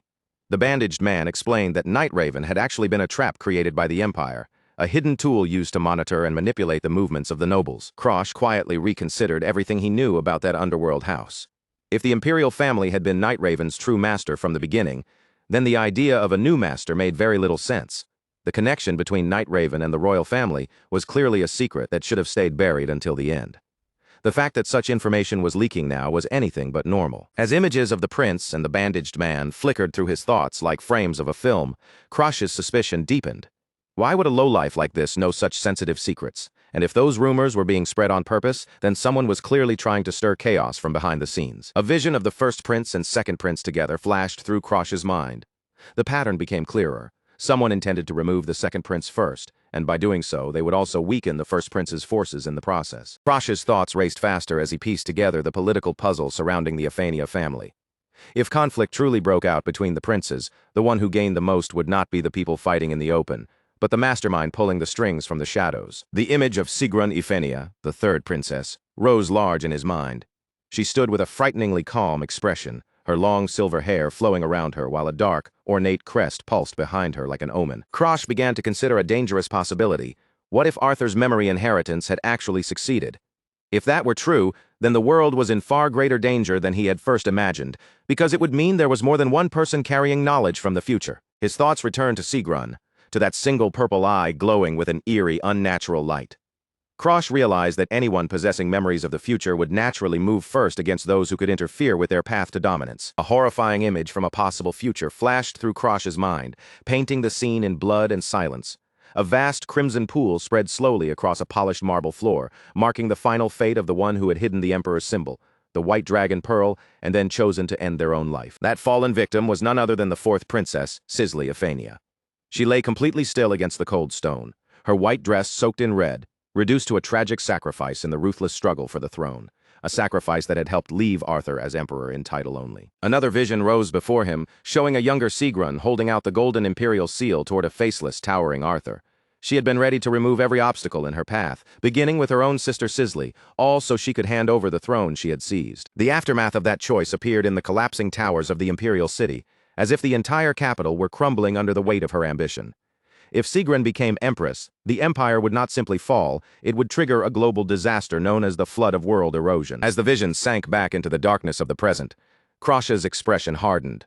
To stop the world from being dragged toward destruction, he understood that he would have to interfere with Sigrun's plan, no matter what price he had to pay. Dark, shadowy energy suddenly surged around his hand, curling like black smoke around his fingers as his resolve took shape. For the sake of the world, and for his own survival, he would find a way to steal Sigrun's unique skills and cut down the threat she represented. Krosh lifted his gaze toward the open sky and called for his companion. "Krim, help me out," he said, knowing that this tangled web of royal schemes, hidden histories, and future memories was far too dangerous to untangle alone. August Krim beat his wings with a sharp caw before landing once again on Krosh's shoulder. The crow remarked that regressors always had a bad habit of leaning too heavily on what they knew from the future, but even so, he agreed to lend Krosh his power this time. The crow then lowered his gaze toward the dazed, bandaged fighter, still trapped under his spell. Since they had already pulled out the information about Night Raven, August Krim asked what Krosh wanted to do with the man now. Krosh turned away with an indifferent expression and began walking down the corridor as if the matter had already ended. "Leave him," he said simply. The man had served his purpose, and to Krosh he no longer had any use. With a quiet snap of the crow's invisible power, a final command was planted into the man's mind. The bandaged fighter's eyes cleared for only a brief moment as he was ordered to return to where he belonged and forget this entire encounter. The fighter staggered toward the exit with stiff, uneven movements, like a puppet whose strings had been cut and tied back together wrong. August Krim watched him leave, then turned his sharp eyes back to Krosh and asked what their next move would be in this dangerous game. Krosh pulled his hood lower over his face, hiding his eyes beneath the shadow of the fabric. Yet beneath that darkness, his gaze gleamed with fresh determination as he told the crow it was time to change their appearance and blend in more effectively. "Let's find the real Night Raven hiding in the main tournament," Krosh murmured in a low voice. If they wanted to uncover the truth behind the rumors spreading through the arena, finding the genuine assassin was the only path forward. Somewhere deep within the shadowed corners of the arena, a mysterious figure crouched among piles of old books and scattered papers. Nearby, a small masked figure stood watching, while a much larger and far more terrifying presence began to stir in the darkness. The mysterious entity, the real Night Raven, let out a low growl, his voice rough and heavy like stone grinding against stone. He had already heard the rumors about a slit-eyed boy named Claude, someone supposedly representing the House of Night Raven. Red light flared from the creature's eyes as he rose to his feet, long messy hair swaying around him like a dark mane. "To impersonate me, Night Raven, I'll make him regret it," he snarled, his entire aura spilling out with pure, unfiltered malice. Claude had his opponent trapped in a brutal headlock, and with one decisive movement, he ended the match right there. A crow perched calmly on his head as the crowd around the arena erupted into an excited roar. He lifted one hand in victory while the announcer declared him the winner of the 30-second match. Behind him, his opponent lay slumped across the sand, completely unconscious and unable to move another inch. The entire stadium rose to its feet, chanting the name Night Crow again and again until the sound rolled through the arena like thunder. Claude stood alone at the center of the ring, a dark figure under the harsh afternoon sunlight. He reached up and adjusted his hood, making sure the black mask kept his face hidden from the roaring crowd. By now, it was obvious that everyone had already accepted him as the legendary assassin he was pretending to be. Up on the VIP balcony, Princess Sisley and her aide Sarah looked down over the arena. Claude could feel their attention fixed on him, and he realized that his earlier warning had done almost nothing to keep the princess from watching him even more closely. Sisley leaned far over the railing with a huge, almost manic grin stretched across her face. Waving both arms wildly, she shouted the alias Night Crow at the top of her lungs, showing absolutely no concern for how a princess was supposed to behave. The scene returned to the night after the preliminaries ended. Sisley had cornered him in a quiet hallway, wearing a surprisingly cheerful expression for someone who had just been threatened. She leaned in close, her eyes shining with a strange golden intensity, as she studied him from only a short distance away. Then she told him that she had known from the very beginning he was not just some ordinary child. Claude did not even bother to turn his head toward her, his eyes half-lidded with a mix of boredom and irritation. All he wanted to know was why she kept staring at him with that suspicious look on her face. Sisley refused to step back, nodding as if her own thoughts had just been confirmed. She said that he had definitely lived a very unusual life, while a tiny twitch near her eye made it clear she was trying to read every detail she could from him. Claude started walking away, giving her only one last piece of advice as he left. He told her to look after herself, then continued down the hallway without looking back, leaving her standing there in the quiet corridor. He added that the main bracket would begin the next day and that he was going to sleep. A moment later, the sharp click of the door closing behind him cut off the conversation completely, making his cold exit even more final. Sisley was left alone in the hallway, clutching her head in frustration as his words echoed in her mind. His complete disregard for royalty had clearly shaken her, and his dismissive attitude only made the mystery around him more irritating. She stared at the closed door, wondering where a kid like him could have possibly gathered so much information. The more she thought about him, the less sense he made, and the mystery surrounding Claude only grew deeper. Sisley turned towards Asura and asked whether they could truly trust the Imperial spy they had hired. For the first time, a trace of doubt crept into her expression, as if she was starting to question whether this situation could still be kept under control. Asura answered with a stern, focused look and promised to check everything again to make sure nothing had slipped through. She seemed just as wary of the tournament's rising star as the princess herself. Back in the present, Sisley rested her chin on her hands while watching the arena with a playful smile. After hearing the crowd chant it again and again, she had to admit to herself that the name Night Crow actually sounded pretty cool. Claude walked through the stadium corridors with the crow perched on his shoulder, leaving the noise of the crowd behind for the moment. He had finished drawing attention for now, and all that remained was waiting for the real Night Crow to finally make a move. In the shadows beneath a stone archway, a pair of heavy boots came to a stop. A figure leaned quietly against a pillar, hidden in the darkness, watching Claude's every movement without making a sound. The figure stepped out at last, revealing a woman with long, messy hair and a manic grin spreading across her face. With open mockery in her voice, she asked whether he was enjoying himself while pretending to be her. Claude stopped and glanced back over his shoulder, his expression staying remarkably calm. The bandaged appearance stirred something in his memory. He was certain he had seen this person somewhere before in his past life. A small smirk appeared at the edge of his lips as he turned to face her fully. He had expected the real assassin to appear sooner or later, but he had not thought she would show herself this early in the tournament. Eve Lesk drew a pair of curved daggers, lowering her body into a sharp, aggressive stance.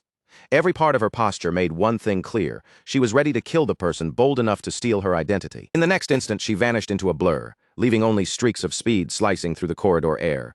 She lunged straight for Claude's throat with deadly intent, but Claude reacted at once, drawing his own blade to meet the twin daggers rushing toward him. Sparks burst through the narrow, dimly lit corridor as their weapons slammed together, the sharp metallic clash echoing off the stone walls around them. For a brief second, Claude kept his eyes closed, feeling the weight, rhythm, and angle of her attack through the impact alone.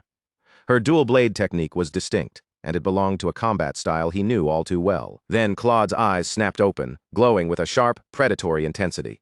In that instant, he was already breaking down her movements, searching for the smallest gap he could use to finish the fight. Eve Lesk gave him no room to breathe, unleashing a relentless storm of dagger strikes from every angle. She was determined to catch him off guard, but no matter how fast her blades moved, Claude's defense remained firm and flawless. She gritted her teeth, her eyes widening with both fury and confusion. This boy was supposed to be easy prey, yet every exchange made it clearer that he was far harder to kill than his appearance suggested. Dark power suddenly surged through Eve Lesk's body as she activated a sinister skill. Her daggers began to glow with malevolent red energy, and the air around her distorted as she poured that dark force into her next attack. With a fierce scream, she declared that this would be the end for him and threw herself forward in one desperate leap, putting all of her killing intent into the strike. She was certain that her world erosion power would crush him completely, tearing through his defense and ending the battle in a single devastating blow. But Claude did not flinch at all. He met her attack head-on with a powerful counter, and the moment their forces collided, the stone floor beneath them shattered apart, sending chunks of debris flying through the corridor in every direction. Blood burst through the air as Claude's counter finally struck its mark.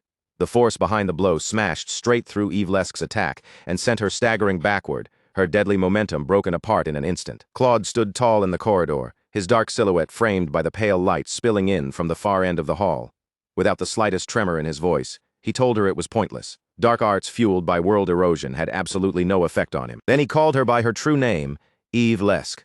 The moment those words left his mouth, shock rippled through the assassin's entire body. She froze, stammering in disbelief, unable to understand how a stranger could possibly know who she really was. Claude stepped closer, leaning in until his face was only a short distance from hers, and then he struck at her deepest weakness. In a calm voice, he asked where Sigrun was keeping her heart hostage, proving that he knew the secret she had tried hardest to bury. A dark, swirling aura gathered around Claude as he began to speak in a lower tone. He did not waste time with threats or empty intimidation. He simply told her that it was time for them to make a deal. He pointed one finger straight at her chest and promised that he could use his unique skills to retrieve the heart that had been stolen from her. The instant she heard those words, Eve Lesque's expression shifted, revealing that Claude had found exactly the leverage he needed. In exchange for her freedom, Claude wanted everything she knew about Sigrun's final scheme. He stared her down without blinking, waiting for the legendary assassin to crack under the weight of the choice placed in front of her. In another room, Eve Lesque recoiled in pure terror, her face turning pale as sweat ran down her cheeks. Krosh had exposed the secret at the very center of her existence. She was not merely some common assassin hiding in the shadows, she was a legendary necromancer and a terrifying harbinger of world erosion. The record of her tragic past unfolded like a cruel page from history. Eve Lesque had once been an incredibly powerful being, but after her heart was stolen, she was forced into 1,000 years of servitude under the Empire's control. A flashback revealed a younger Eve Lesque standing beside the hero, Arthur. Claude looked at the memory with a faint mix of pity and firm resolve, quietly acknowledging that her fate had been even more cursed and miserable than his own. Claude was down on his knees, scrubbing the wooden floor with a damp cloth as sweat slipped down his face. Back then, the world had never thought very highly of the girl known as the World Eroder. As he continued the tedious work, he remembered that in his previous life, he had only heard vague rumors that she was the only necromancer in the entire world. A dark, star-filled void stretched out before him as his old memories surfaced. During his time at the academy, he had not even known that the person behind the Night Crow identity was actually her. Claude stood in a dark alley with his back turned, glancing over his shoulder as the clues slowly began to connect. Piece by piece, the scattered fragments from his past life started forming a much clearer picture. A frightening image appeared of a necromancer surrounded by red and black energy. Claude reflected that an assassin made from a corpse was the perfect tool, because even if that corpse was captured, it could never betray secrets or leak information. Claude stepped into a dimly lit building, his cloak shifting behind him as he crossed the threshold.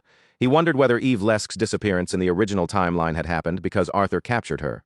Then he kicked open a heavy door so hard that the wood splintered, deciding that today he would take a much more forceful approach to drawing her attention. Inside the filthy room, Eve Lesque was curled up on the floor beneath a white sheet, surrounded by cobwebs, trash, and piles of clutter.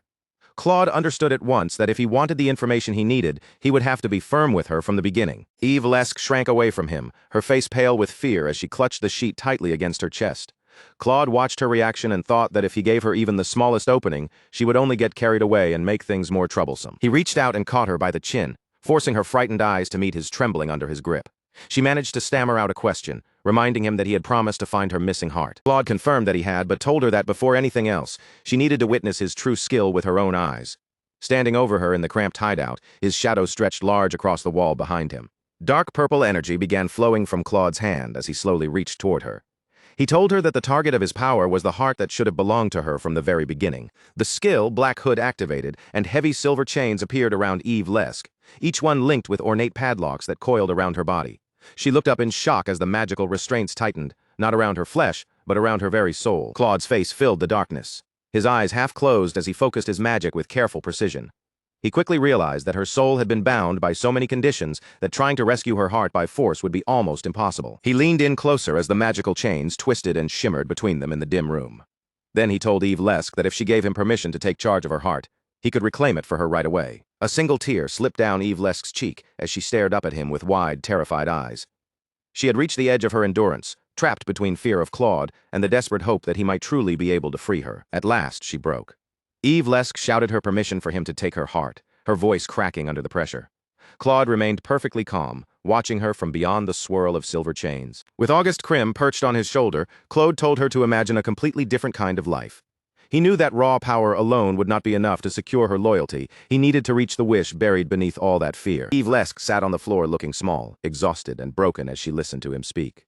Claude asked whether she was not already sick and tired of spending her existence trapped in endless labor. He painted a tempting picture of a lazy, peaceful future where she could simply lounge around and eat whatever she liked. In the background, crude little drawings seemed to show her happily devouring sweets while zombies handled all the work for her. Then Claude showed her the opposite path, a future where she remained nothing but a puppet of the imperial family, forced to work without rest.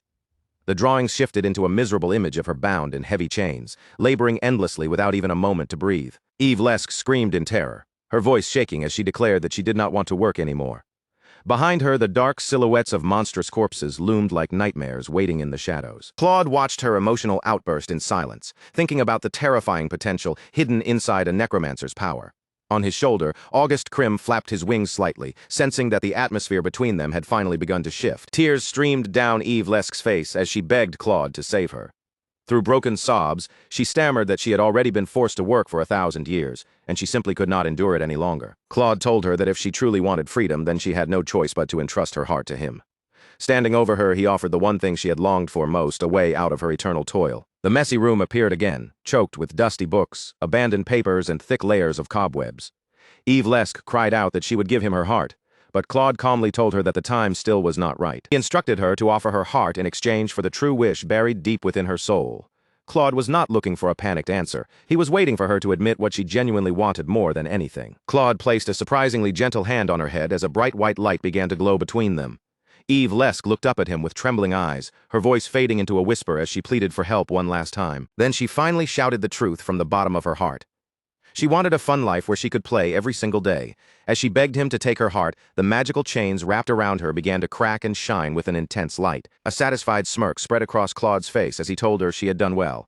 With that contract now formed, he informed Eve Lesk that she was finally free from the 1,000-year burden that had chained her for so long. Eve Lesk was a complete mess, tears pouring down her face as she begged for mercy through broken sobs. The glowing soul chains Claude had wrapped around her had shattered her composure, leaving her utterly overwhelmed. She cried out her true desire with everything she had left. All she wanted was an easy life where she could play every day. With one final desperate plea, she offered up her own heart to complete the contract between them. Claude gave her a faint but satisfied smile. He told her she had done well, and with that calm declaration, he announced that she had been freed from the shackles that had bound her before. The deal was sealed, but Eve Lesk was still frantic, urging him to hurry and retrieve her heart from his storage. Claude remained composed, reminding her that this was a fair exchange, and that she needed to fulfill her side of the bargain first. Eve Lesk kept sobbing with her face buried in her hands, unable to stop herself from trembling. Claude simply told her to quit crying and promised that once the job was finished, he would return her heart. Through her tears, she muttered again about how much she hated having to work. Claude's patience was clearly starting to run thin from all the crying. His voice sharpened as he ordered her to shut up already and stop making such a scene. Once Eve Lesk finally quieted down, Claude moved straight to the real matter. His gaze turned serious as he demanded to know exactly what Princess Sigrun was plotting behind the scenes. He specifically brought up Asura, the fourth princess's strongest swordswoman. In his mind, the image of the red-haired fighter appeared, surrounded by a fierce blue battle aura that marked her as anything but ordinary. Eve Lesk then revealed the brutal details of the plan. The order she received was to turn Asura into a corpse puppet, and then use that puppet to assassinate Princess Sisley. A dark vision of the future that was supposed to happen appeared before him. Demelia drove her weapon straight through Asura's chest, mocking her coldly, by saying that someone of her rank should have been able to put up a better fight. Demelia stood within the vision with a merciless expression, her eyes cold and empty of hesitation. She gripped her spear tightly, prepared to finish the assignment that Sigrun had placed in her hands. The vision then showed the aftermath, with Asura's lifeless body hanging weakly over the spear. Demelia spoke to the dying woman as if her life meant nothing, casually telling her that her death would serve the Empire well. The last strike lands with terrifying force, smashing Asura's sword apart as if it were made of glass. Broken steel scatters through the air, blood sprays across the ruined ground, and with that brutal image, the vision of the massacre finally comes to an end. Demelia stands alone in the middle of the bloodshed, surrounded by splintered weapons, corpses, and shattered debris. Her victory absolute. In the original timeline, she was feared as the Mad Sword, and even then, her mastery with a spear had already reached the level of legend. The vision twists again, revealing a massive zombie looming above Asura's lifeless body like a grotesque monument of death. Evelask then explains with a chilling calmness that everything had been carried out under a direct order from Lord Sigrun himself. The plan itself was horribly simple but cruel enough to erase every trace of the true culprits. They would use necromancy to control Asura's corpse, turn his body into their weapon, and make him kill Princess Sisley so the real killers could disappear without leaving a single clue behind. Bloody vision fades away, and the scene returns to the present. Under the pale light of the full moon, Demelia lifts her gaze toward the night sky, silently marking the fact that exactly 1 year has passed since she returned to her younger self. She stares upward, as though her eyes might somehow reach someone beyond the clouds. In a soft, aching whisper, Demelia asks the moon whether Lord Arthur might be watching her from some distant place. Even after all this time, her chest still feels heavy with longing for the man she once devoted herself to. Facing the empty night, Demelia quietly admits the truth she has been carrying alone. She misses him far more than she can bear. Then a memory from the original timeline rises in her mind, clear and painful. It takes her back to the day just before the Great Destruction, the final calm before the world they knew was swallowed by disaster. Amelia remembers that peaceful afternoon with Arthur and the other girls, when everyone wore simple robes and gathered together in a rare moment of quiet. None of them knew that the gentle atmosphere around them was only the silence before chaos erupted. Arthur stood before them with his usual strength and composure, his presence steady enough to calm anyone nearby. Then he gave them one simple instruction: meet him in front of the Statue of Peace. After Amelia regressed, she rushed to that very place as fast as she could, her heart pounding with desperate hope that she might see him again. She stood before the towering stone monument, staring at the path ahead, waiting for that old promise to be fulfilled. But Arthur never came. Amelia remained there in the cold beside Abela, both of them looking toward the empty stairs while time dragged on, hour after hour, with no sign of him anywhere. Even Abela, with all her efforts, could not discover a single trace of Arthur. As the silence stretched longer, Amelia felt her world begin to crack, realizing that this new timeline had changed far more than she had ever expected. Now she walks through the city streets with the weight of an entire year pressing down on her shoulders.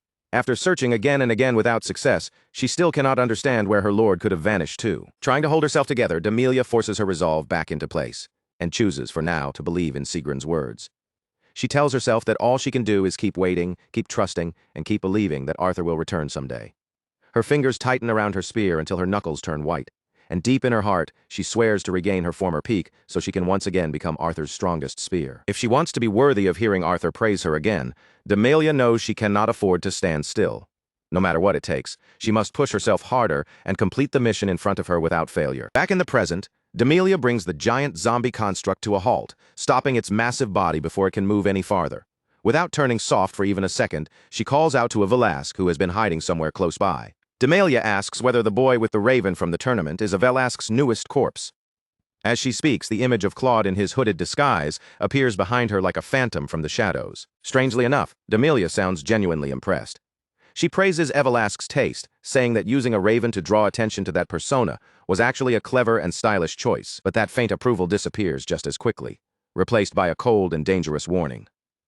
Amelia reminds the necromancer that she is the one holding her heart, and while Sigrun is away, she will not forgive even the smallest act of betrayal. Velasque trembles where she stands, her face drained of color as the enormous zombie towers nearby.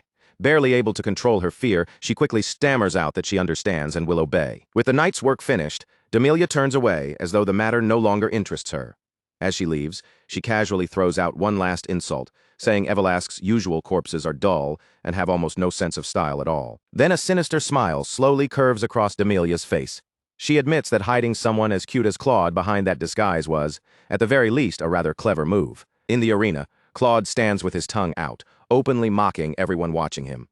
Amelia, thinking of him from afar, can only lament that such a charming boy had to end up being turned into a corpse. At last, the tournament reaches its final match. Claude's opponent is Pilly, a 14-year-old commoner who has fought his way through every round and climbed all the way to the top. At first glance, Pilly looks like nothing more than an ordinary boy, someone carrying a pure and innocent dream of world peace.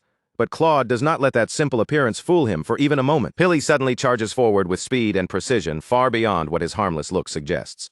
He is one of the Azure generation, a group of prodigies Claude remembers all too clearly from his previous life. The crowd explodes with excitement when Claude finally pulls out his blade. For the first time since the tournament began, the mysterious fighter known as Night Raven has actually drawn his sword in front of everyone. Pilly stops in front of him and looks Claude straight in the eyes. Then he asks a question that catches Claude off guard. Does he truly want to spend the rest of his life living as an assassin? Pilly explains that Lahern Academy is neutral territory, a place beyond the reach and control of any nation. Since both of them have already reached the finals, he tells Claude that their admission is secured no matter how this match ends. With sincere urgency in his voice, Pilly pleads for Claude to abandon the path of an assassin and start again as an ordinary student. Claude gives no answer, his hand resting steady on the hilt of his jagged blade. Pilly wants him to stop killing people right here, right now. To Claude, however, that idealistic plea sounds painfully familiar, almost exactly like the words he remembers hearing in the past. As Claude looks at the boy in front of him, he recognizes the same kind-hearted comrade he once knew. Even in this changed life, Pilly's gentle nature has not shifted in the slightest. The referee raises his hand, signaling that the final exchange is about to begin. Before their blades meet again, Claude decides to leave Pilly with one sharp piece of advice. He warns Pilly that carrying too much hope can become a fatal mistake. When despair inevitably arrives, someone blinded by hope will not be able to withstand the crushing weight that comes with it. Pilly's expression falls, the hurt clear in his eyes, He had reached out with honest concern, trying to offer Claude another path, only for Claude to reject that hand without the slightest hesitation. The official remains firm as the last words between them fade into silence. There is nothing more to say now, and the final match is ready to reach its conclusion. Pili launches forward using his signature movement technique, the 10-league step. His body blurs into a streak of blue light, and with full confidence in his speed, he aims to finally break through Claude's defense. Beneath the shadow of his hood, Claude calmly follows every movement. To him, this attack is not new at all. He has watched this exact motion play out more times than he can count. Claude moves at the perfect instant, neither early nor late, and his sword meets Pili's blade head-on. The clash throws bright sparks into the air as steel screams against steel. But Claude does far more than simply block the strike. He places himself in exactly the right position, cutting off Pili's momentum before the boy can turn his speed into an advantage. Pili's eyes widen as shock spreads across his face. He realizes his feint has been completely seen through, and panic begins to creep in when he understands that he cannot slip past Claude's guard. No matter how quickly Pili attacks, Claude is already waiting for him.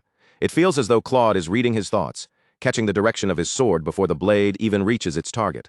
Pili stares at him in pure terror, as if the opponent before him is not a living person but an actual phantom. Claude's thoughts remain cold and detached, silently accepting that in a way, he truly is a ghost, someone who has already lived through one life and seen it end. Claude murmurs Pili's name under his breath, so quietly that only the two of them can hear it amid the tension of the arena. His mind flashes back to the snowy region where Pili first learned to move as though he were gliding over ice. Claude remembers every habit, every feint, every rhythm of his footwork, and even the ultimate move Pili has yet to reveal. In the previous timeline, Claude spent years observing Pili from the shadows. Because of that, he understands the boy's fighting style so completely that he may know it better than Pili himself does. Back in the arena, Pili is already gasping for breath, coughing as his strength begins to fail. He cannot understand why his attacks never reach Claude, while a raven circles ominously in the background like a bad omen. Claude explains that the gap between them is not built on skill alone. It comes from experience, the certainty of knowing exactly what his opponent will do, combined with a sharpened sixth sense that makes him nearly impossible to touch. The two clash once more, their blades locking together in a fierce struggle for control. Even though Claude's movements appear slower at first glance, his sword always reaches the right place first. Sparks burst between the grinding blades, and Claude silently acknowledges that Pili's talent has truly begun to bloom in this fight. Pili stands there, soaked in sweat, his breathing ragged, his eyes wide with the bitter realization that the fight is almost over.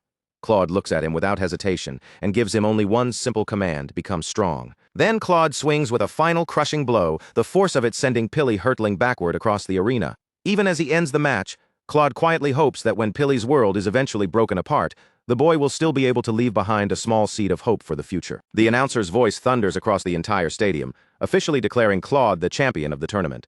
Claude lifts his sword high for everyone to see, and at that same moment, a raven lands neatly on his extended arm like a dark symbol of victory. Pili lies beaten on the ground, but his eyes still follow Claude above him. Even in defeat, he asks whether they will meet again someday, already looking past this loss and toward the next time their paths might cross. Memory flickers through Claude's mind, showing Arthur, his former self, helping a much younger Pili in the past. Back then, the boy had looked up at him with shining eyes, overflowing with gratitude from the bottom of his heart. That younger Pili had promised to train harder and become someone capable of protecting the world. More than anything, he wanted to ease even a little of the heavy burden he believed Arthur had been carrying alone. In the present, Claude looks down at Pili, and for a moment the memory clearly leaves a mark on him. That moment from the past had been the first and only time anyone had ever truly thanked him with such sincerity. Claude finally turns away from the arena and starts walking toward the exit, his back facing the roaring crowd. Behind him, the announcer continues speaking, mentioning that the finalists will be moving on to the academy next. Pili remains flat on his back, completely drained, yet a faint smile still rests on his face as he stares up toward the ceiling. Claude continues walking away, giving only a quiet, unspoken acknowledgement in return. The view opens up to the enormous Imperial Stadium beneath a bright, clear sky. With the tournament now finished, the promise of Lahorn Academy lingers over the arena like the beginning of a new path. High above in the royal box, second Prince Siphon Iphania bursts into laughter and cheers with open delight. He is thrilled that the mysterious Night Raven lived up to every rumor and won the entire tournament exactly as he had hoped. Inside his head, Siphon is already picturing his own coronation in dazzling detail. He believes that if he uses Night Raven properly and twists the nobles to his advantage, the throne will practically fall into his hands. He turns his attention toward Evelask and coldly orders her to keep her head lowered. Then he reminds her that because he holds her heart in his grasp, she is nothing more than a loyal dog meant to obey him. A mustached aide suddenly glances back, confused by a disturbance outside the room. Behind Siphon, Evelask remains hunched and trembling, too frightened to lift her head properly. Heavy sound of marching boots begins echoing through the hallway. each step landing with a grim, metallic weight.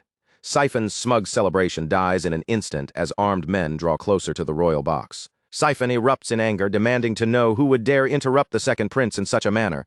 His servants shrink back in fear as a group of knights steps into the room, their presence instantly freezing the air. A knight clad in imposing dark armor stops directly in front of the prince. Siphon stares in disbelief as he recognizes the Black Dragon Knights, the Empire's most feared enforcement unit. The knights spread out with practiced precision, surrounding Siphon and everyone serving him before anyone can move. In a cold, professional voice, they confirm that he is indeed the person they came for. Demelia stands at the head of the group, her face empty of warmth or hesitation.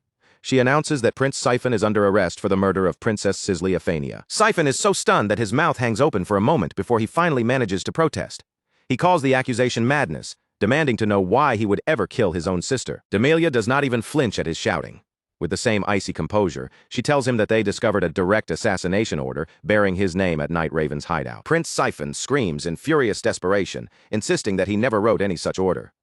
Sweat runs down his face as he grows more frantic, throwing out denials and trying to talk his way out of the trap closing around him. In a panic, Siphon barks an order at Avelask, telling her to kill the knights who are supposedly framing him.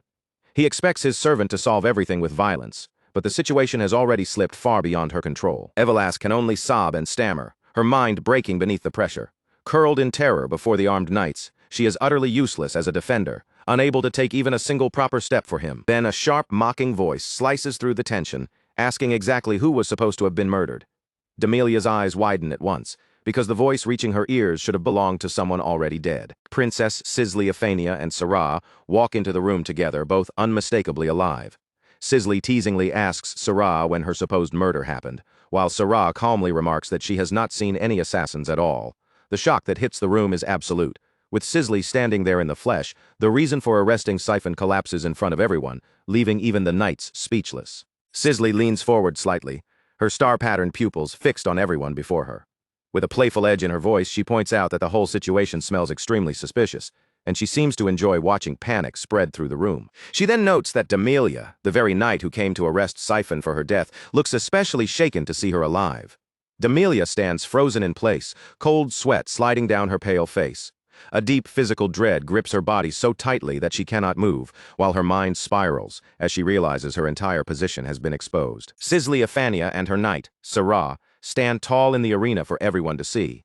The spy, Mary Diana, stares at them in disbelief, unable to understand how the woman she believed she had killed could be standing there alive. Sweat gathers across Mary Diana's face as her thoughts race in every direction. The plans she had carefully built have completely fallen apart, leaving her exposed, cornered, and suddenly without a way out. Sarah moves with blinding speed, crossing the arena floor like a streak of light. It becomes clear that Lady Sisley's earlier premonitions about danger inside the palace had been far more accurate than anyone wanted to admit. Before the tournament ever began, Sarah had already questioned Sisley about whether the Imperial spies could truly be trusted. That seed of doubt had been planted long before the trap finally revealed itself. With a serious look in her eyes, the knight had promised to investigate everything again and make absolutely certain. She knew they could not afford to let even one hidden traitor slip through the cracks. In the end, her caution had been completely justified. The spies they planted throughout the Imperial Palace had all turned against them, leaving Sisley vulnerable from the inside. Sarah felt the situation spiraling downward fast, and she knew she had to return to Lady Sisley before the hidden enemies could make their move. Then, without warning, a massive black bird burst out from the shadows, its wings wrapped in dark crimson energy. Claude's crow had found her, and it was immediately clear that this was no ordinary bird. The crow's voice pushed directly into her mind, presenting her with a grim bargain. It would grant her the power of immortality in exchange for her vitality, but first, she would have to pretend to die. Sarah clutched her head as that voice echoed painfully through her skull, while dark magic pressed around her like a suffocating weight. With no other option left, she had no choice but to accept the deal. The transformation tore through her with agonizing force, her eyes burning as the contract took hold. A star-shaped pattern flickered inside her pupil, and dark power surged through her veins like a curse coming alive. When the first wave of shock finally passed, Sarah gasped for air and leaned hard against the wall to keep herself standing. Still shaken, she demanded to know what kind of curse had just been placed on her body. The crow simply told her to play along and wait until the target revealed themselves. Far in the distance, a shadowy figure carrying a spear was already closing in on her position. That approaching figure was Mary Diana, wrapped in golden light, and prepared to deliver the finishing blow. The question of who had truly been targeting the princess was about to be answered in blood. In one brutal flash, Mary Diana's spear pierced straight through Sarah's chest. It was the kind of wound that should have killed her on the spot, leaving the knight coughing blood as the attack landed. Looking back on it now, Asura realizes that if Claude's crow had not intervened at exactly the right moment, neither she nor Lady Sisley would have survived that night. Standing before the crowd, Sisley proudly introduces Asura as her loyal knight and the former vice-captain of the Yellow Dragon Knights. Sisley wastes no time after that. With the authority of a princess, she orders the guards to arrest the vice-captain of the Black Dragon Knights on charges of high-level espionage. Mary Diana clenches her teeth, her expression darkening as the truth sinks in.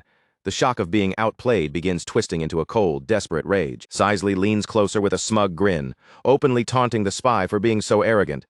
She knows exactly how Mary Diana planned to use the Black Dragon Knights as cover, while erasing her own tracks. At the princess's simple command, Asura springs into motion. She swings her massive weapon with terrifying force, the air itself seeming to whistle as she closes the distance in an instant. The strike comes down heavy and direct, aimed at crushing the threat before it can escape. Shattered armor and bits of debris fly outward as the impact shakes the stadium floor beneath them. Dust and broken stone explode into the air where the weapon lands. Mary Diana looks on in horror, finally realizing that even her speed will not be enough to save her this time. Meanwhile, the shadowy mastermind watches everything unfold from a distance. He had ordered Evelask to use Asura's corpse as a tool to assassinate the princess, but now the entire plan is collapsing. Under the bright sun, he sees the two women walking calmly together, alive in a way that should have been impossible, while his network of spies is dismantled, piece by piece. Sisley now appears in a completely different light, no longer just a sheltered princess caught in someone else's trap. She is sharp, patient, and far more observant than her enemies ever imagined. And every move she made proves they underestimated her badly. With one perfectly timed reveal, Sisley has torn apart the strategy they spent so long building. Their carefully prepared plan, which should have cornered her without a trace, has been ruined from the inside out. Back in the arena, a hand slips into a pouch and closes tightly around a small, pulsing object hidden inside. This is no longer a calculated move. It is a desperate final attempt to save the mission and wipe out the princess before everything collapses. Mary Diana clenches the magical heart artifact in her palm, its surface crawling with glowing red runes that pulse like living veins. She is so desperate now that she is willing to unleash a disaster right in the middle of the arena. A sinister glow fills Mary Diana's eyes as the command shoots through the magical connection. She orders Evelask to kill the fourth princess immediately, no matter what consequences might follow afterward. Mary Diana's expression twists into something completely unstable, her face hovering on the edge of a full mental collapse. All she can do is wait, eyes wide and furious, for the command to take effect. Evelask stands frozen in place, her thoughts racing in panic. She knows Claude has not truly stolen her heart yet, which means the magical bond still has power over her body and mind. Red energy begins to coil around Evelask, wrapping her like chains as the command takes hold. She screams in pain, helpless against the runes carved deep into her heart, unable to resist the force dragging her will away. Then, without warning, the dark energy surrounding Mary Diana flickers and dies out. She looks down at her own hand, confusion spreading across her face as the power she expected to control suddenly vanishes. Mary Diana grabs at her side in a panic, frantically searching for the artifact she was certain she still had. But her fingers meet only empty air, and in that instant, she realizes the connection has been cut. A strangled cry escapes the spy's throat as the truth hits her. The heart is gone. Her ultimate weapon, the one thing she was relying on to finish the assassination, has been neutralized before she could properly unleash it. Sisley watches everything unfold with a calm, focused gaze, taking in each reaction around her. She had already expected another assassination attempt, but seeing their hidden trump card fail so completely is an unexpected and very welcome surprise. Up in the stands, second Prince Siphonophania is sweating heavily, his confidence collapsing by the second. He cannot believe the plan has failed so badly, and now fear grips him as he realizes his own involvement may be exposed next. Down below, Evelask is just as confused as everyone else. The dark transformation stops before it can fully consume her, leaving her standing alone in the middle of the arena while the chaos around her slowly begins to settle. Mary Diana stares into the distance, the full weight of her failure finally sinking into her mind. Everything she prepared, everything she worked to build, has fallen apart so completely that her thoughts become a mess of static and disbelief. Then her eyes go dull, filling with dark and murderous intent. If her traps have failed and her puppets are useless, then she decides she will kill the princess herself with her own two hands. Mary Diana shifts into a shadowy form, hoping to use everyone's attention on Evelask as the perfect distraction. This is her only remaining chance to finish the mission before the guards close in and capture her. A heavy boot suddenly slams into the cracked ground, cutting into her path as someone moves to intercept her. The hunt is not over yet, and the true force waiting in the shadows is finally stepping forward. Mary Diana snaps completely and activates her skill. Excel launching herself into a high-speed assassination charge, She rushes straight toward Princess Sisley, her eyes blazing with murderous intent as she screams for the girl to die. Her strike becomes a blur of golden light, aimed directly at the princess's head. Sisley barely has time to react before the spearhead flashes dangerously close, stopping only inches from her face. Mary Diana pours everything she has into that single attack, her body cutting through the air as she executes the divine spear technique. She is convinced that with this level of speed, there is no one in the arena who can stop her. But a dark, jagged blade suddenly crashes into the spear, catching it head-on as purple sparks explode between the two weapons. The force of the block sends a shockwave across the floor, splitting the stone tiles beneath them. Mary Diana's jaw drops as Claude steps out from the shadows and blocks her path. She cannot understand how a mere corpse from the tournament could possibly stop her world-class acceleration so cleanly. Claude looks straight into her eyes with a cold, mocking stare, making it clear that he saw through her from the very beginning. To him, her desperate thought process is not impressive at all. It is painfully predictable. He leans closer while his blade remains locked against her spear, the dark energy around him pressing down like a suffocating fog. In that chilling moment, he lets her understand that simple tricks like hers will never work on him again. Terror spreads across Mary Diana's face as she realizes this boy knows exactly who she really is. The fact that her identity as a spy has been exposed frightens her even more than the blade threatening her life. In the stands, second Prince Siphon Ifania loses control and screams for the guards to arrest the intruder. He is desperately trying to seize command of the situation again before his own schemes are dragged into the light. With one swift movement, Claude knocks Mary Diana's spear aside and tears the weapon out of her control. She reaches after it with a desperate hand, but the chance to salvage her mission has already slipped away. Imperial guards flood onto the arena floor and pin Mary Diana down before she can escape. In front of the stunned crowd, she is formally charged with the attempted assassination of royalty. Mary Diana snarls in frustration, twisting and struggling as the guards haul her up from the ground. She knows she has made a disastrous mistake, and the punishment waiting for her will almost certainly be fatal. Claude, Sisley, and Sarah watch as the traitor is dragged away from the arena. Even while being taken toward the dungeons, Mary Diana's mind races in panic, silently begging her masters, Sigrun and Arthur, to save her. Once the guards finish restraining her, the arena falls into a tense and uneasy silence. The immediate threat has been removed, but everyone can feel that the political storm behind this incident is only beginning. Sisley rushes over to Claude, her eyes wide with worry as she checks to see whether he has been hurt. Behind her, Evelask watches in stunned confusion, still trying to understand Claude's sudden appearance and heroic rescue. Claude keeps his hands hidden beneath his cloak, concealing the violent trembling in his fingers. Blocking that spear with only the black flame has drained him far more than he wants anyone to notice. Even so, he forces his voice to remain calm, and tells the princess everything is fine, especially since she had the Imperial protection necklace. Exhausted or not, he still makes it seem as though he had accounted for every possible danger in advance. Sisley gazes at him, her cheeks warming slightly, as she realizes just how thoroughly he prepared for her safety. The thought that he went that far to protect her touches her more deeply than she can easily hide. Claude then turns his attention toward Evelask and tells her to get ready to leave. He wants to disappear into the crowd before the high-ranking nobles recover enough to start asking dangerous questions. Before leaving, Claude gives Sisley one last chilling warning. She needs to watch her back.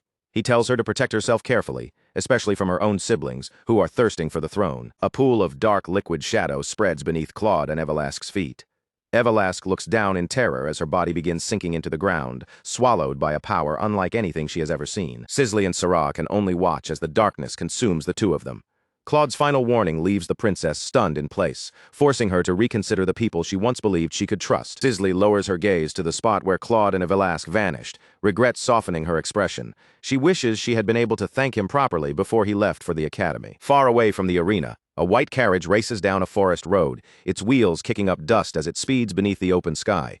The peaceful scenery feels almost unreal compared to the chaos they have just escaped. Inside the carriage, Claude rises out of the floor through the shadows, quietly reflecting on how useful shadow movement can be.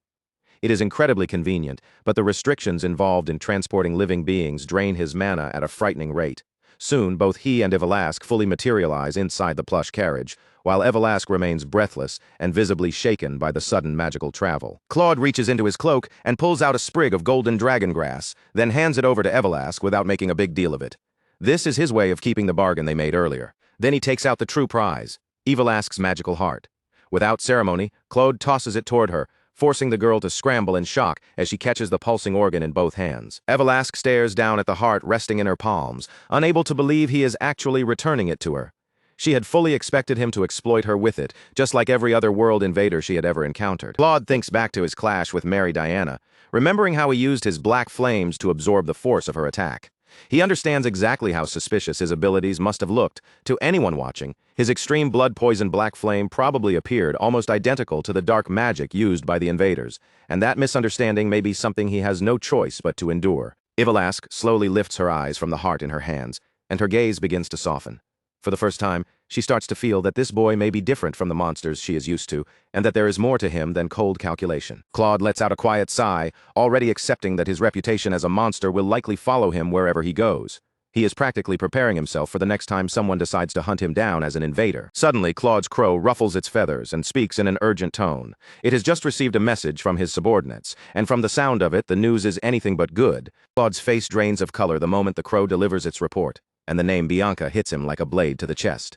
In his mind, an image flashes by. His fiancée lying helpless in the snow, swallowed by the cold white silence. The crow quickly explains that a dangerous man known as Butcher Dog has entered the Hardenheart Mountains, and as if that were not bad enough, Bianca has vanished somewhere in the middle of the raging blizzard. A horrifying vision fills Claude's head, showing Bianca standing alone against a masked monster. The scene is brief, but the danger around her feels so sharp that it almost seems real. Claude can practically feel the threat closing in around her, as if the cold from those mountains has reached into the carriage itself. And with that fear comes a heavy guilt, clawing at him because he is not there beside her. He remembers recently crossing paths with Butcher Dog's disciple, and the uneasy feeling he had at the time now makes terrible sense. Claude realizes the move against Bianca must have been planned while he was stuck dealing with matters in the capital. Claude does not waste even a single second. He shouts for the driver to turn the carriage around at once, ordering them to head straight for Hardenheart territory and abandoning his plans for the academy without hesitation. Ivalask is left completely stunned, staring at him as if she has heard something impossible. She blurts out a question, unable to understand how an eroder like him could possibly have a fiancé in the first place. She keeps muttering in disbelief, still unable to accept the idea of him having anything close to a normal life. In her mind, any family willing to marry their daughter to someone like him must be insane, and the girl herself must have lost all reason. Claude looks out through the carriage window, his expression turning cold, hard, and distant. Then, without bothering to keep up the act any longer, he tells Ivalask the truth. He is not an eroder at all. Claude drops the final truth on her, without any softness, revealing that even the name he has been using is nothing but a fake. His eyes remain fixed beyond the window, calm and unreadable, as the carriage races through the forest. A massive magical seal glows behind him, filling the carriage with an ominous light, as he finally says his real name aloud. He is Krosh Walheim, a name heavy enough to spread fear wherever it is spoken. He turns his gaze directly toward Ivalask and confirms that he is the youngest son of the infamous Walheim house. Purple energy curls around him like a warning, making the weight of his confession impossible to ignore. The revelation hits Ivalask so hard that her strength seems to leave her body. Her hands go limp, her eyes widen and tremble, and for a moment even breathing becomes difficult. The pulsing heart she had been holding slips from her fingers and drops onto the carriage seat, forgotten in the shock of what she has just learned. Ivalask can only stare at him in a daze, barely managing to whisper his name. The carriage continues tearing through the woods at a frantic pace, wheels rattling beneath them. But the silence inside does not last long. Ivalask suddenly screams, unable to process that the person sitting across from her is actually a Walheim. Far away in the mountains of Hardenheart territory, the situation has already become desperate. A temporary base camp sits buried among the snow, but the air around it is heavy with fear and dread. High in the mountain range, green tents stand against the enormous snow-covered peaks, looking fragile beneath the endless white sky. The wind screams through the valley, carrying with it a sense of urgency and despair. Inside one of the tents, Jenica Hardenheart is crying uncontrollably, her face buried in her hands. Between broken sobs, she keeps saying that everything is her fault, blaming herself for the decision that led to this disaster. A subordinate stands nearby, forced to listen as Jenica's guilt spills out of her in waves. She sobs that if she had only been honest about the fungus from the beginning, none of this would have happened. Through her tears, Jenica explains that Bianca went into the frozen wastes alone to search for the white snow sun fungus. It is a rare ingredient that cannot be found anywhere else, and Bianca had been desperate enough to chase after it herself. Jenica never imagined her younger sister would risk her life with nothing but a book to guide her, and the moment she realized what had happened, she gathered a search party to go after her. The memory shifts back to a few days earlier, where the search party pushes through a violent blizzard. Jenica leads from the front, shouting orders into the storm as she desperately searches for even the smallest sign of her sister. At last, they manage to catch up with Bianca, who is shivering badly in the bitter cold, but still refusing to back down. Even with the snow battering her body, she remains determined to finish what she started. Bianca looks straight into her sister's eyes and defends the man she is doing all of this for. Her voice stays steady despite the freezing wind, and she refuses to listen to anyone who calls Krosh Walheim a failure. Jenica explodes in anger, demanding to know why Bianca had to get involved in something so dangerous. She tells her sister that she should have stayed behind and left the search for the fungus to people who were trained for it. Jenica then tells Bianca that she will give her the fungus herself, as long as Bianca agrees to return home immediately. Yet even as she says it, she cannot bring herself to look properly at her sister's face, because resentment is already boiling up inside her. Jenica's thoughts sink into a darker place as the tragedy of their mother's death rises in her memory. Ever since that day, she has carried a deep hatred toward Bianca, blaming her for the pain and ruin that followed. Bianca lowers her gaze, her voice becoming small as she offers a quiet apology. She promises that once she successfully finds the fungus, she will come back, still hoping there might be a way to mend the broken bond between them. Jenica watches as Bianca turns and walks away into the falling snow, her expression impossible to read. She says nothing more, allowing the cold silence of the mountains to stretch between the two sisters. Back in the present, Jenica's hand trembles before slowly tightening into a fist. She understands now that the nightmare they are facing is far worse than anything she could have imagined. The fragile peace shatters as a monstrous figure suddenly bursts through the snow behind them. Butcher Dog arrives wrapped in violent red energy, and his presence alone is enough to make their blood run cold. Bianca whips around, her face turning pale, the moment she sees the masked killer. The malice rolling off him is so overwhelming that it feels unlike anything she has ever faced before. Butcher Dog greets them in a dark, raspy voice, his glowing eyes staring out from behind his wolf mask.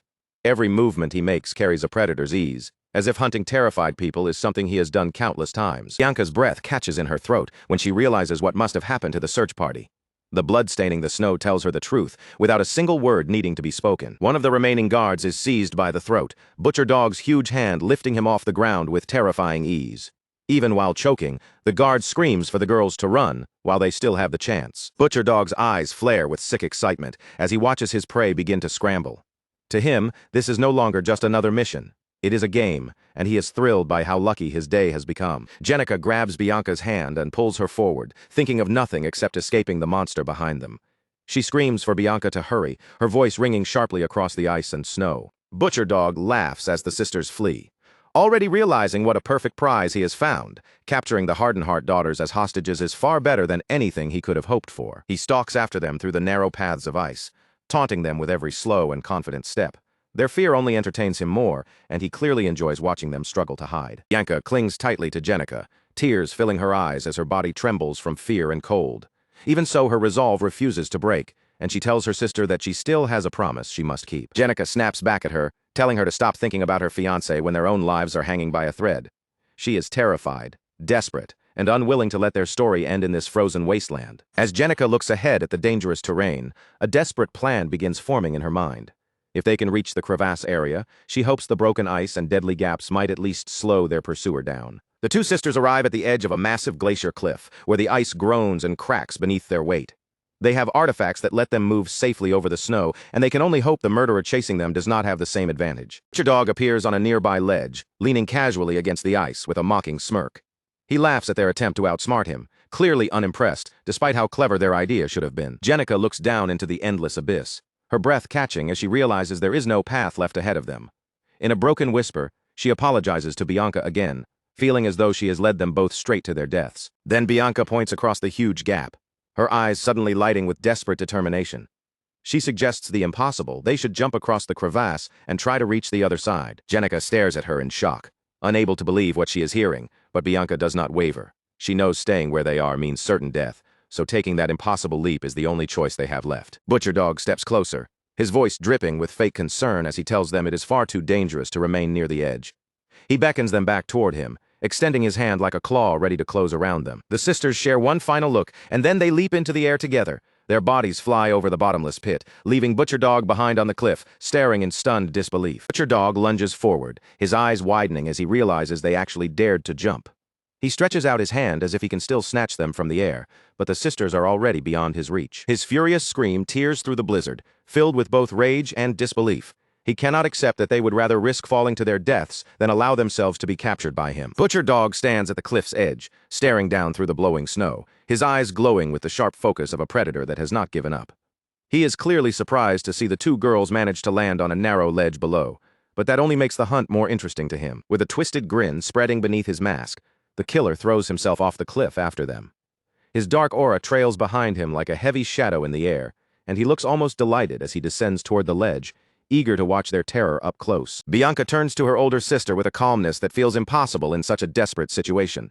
Looking straight into Jenica's eyes, she tells her to trust her, and the steady resolve reflected in Bianca's blue gaze is something Jenica has never seen from her before. Before Jenica can even understand what her sister means, the air around them suddenly shifts. She gasps in alarm, realizing too late that Bianca is about to do something reckless, something far beyond a simple attempt to run. Butcher Dog lunges through the air toward them. But before he can land on the ledge, Bianca throws herself straight at him. She tackles the masked monster with everything she has, and the two of them tumble together into the bottomless abyss below. Jenica screams Bianca's name as she is left alone on the cliffside, the freezing wind whipping her silver hair across her face. Beneath her, there is nothing but darkness, the deep void that swallowed both her sister and the murderer in the same instant. Back in the present, Jenica sits inside the tent with tears pouring down her flushed cheeks.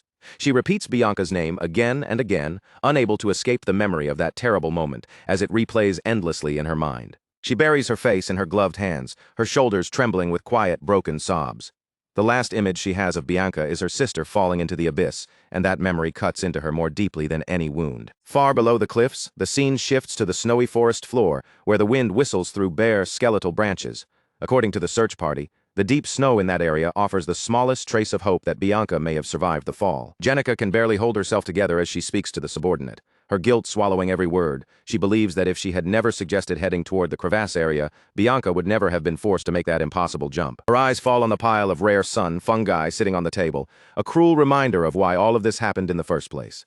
Regret twists inside her as she wishes she had simply given Bianca the fungus stored at the mansion from the very beginning. The guard tries to comfort her, offering the faint hope that Lady Bianca must still be safe somewhere in the mountains.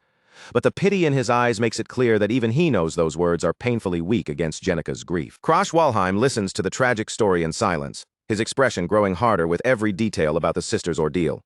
His crow perches on his shoulder, its red eye fixed toward the horizon while the carriage continues rushing forward. Inside the tent, Jenica suddenly slams both hands onto the table and screams at the guard to stop speaking so irresponsibly. A whole week has already passed without any sign of Bianca, and that fact terrifies her more than anything. She cries out that Bianca is just a girl who spends her days reading books, not someone built to survive alone in a brutal and remote mountain range. Whatever hope Jenica still has is slowly being crushed beneath the cold certainty of what might have happened. Deep somewhere in the frozen woods, Bianca lies unconscious in the snow, curled weakly against the base of a tree.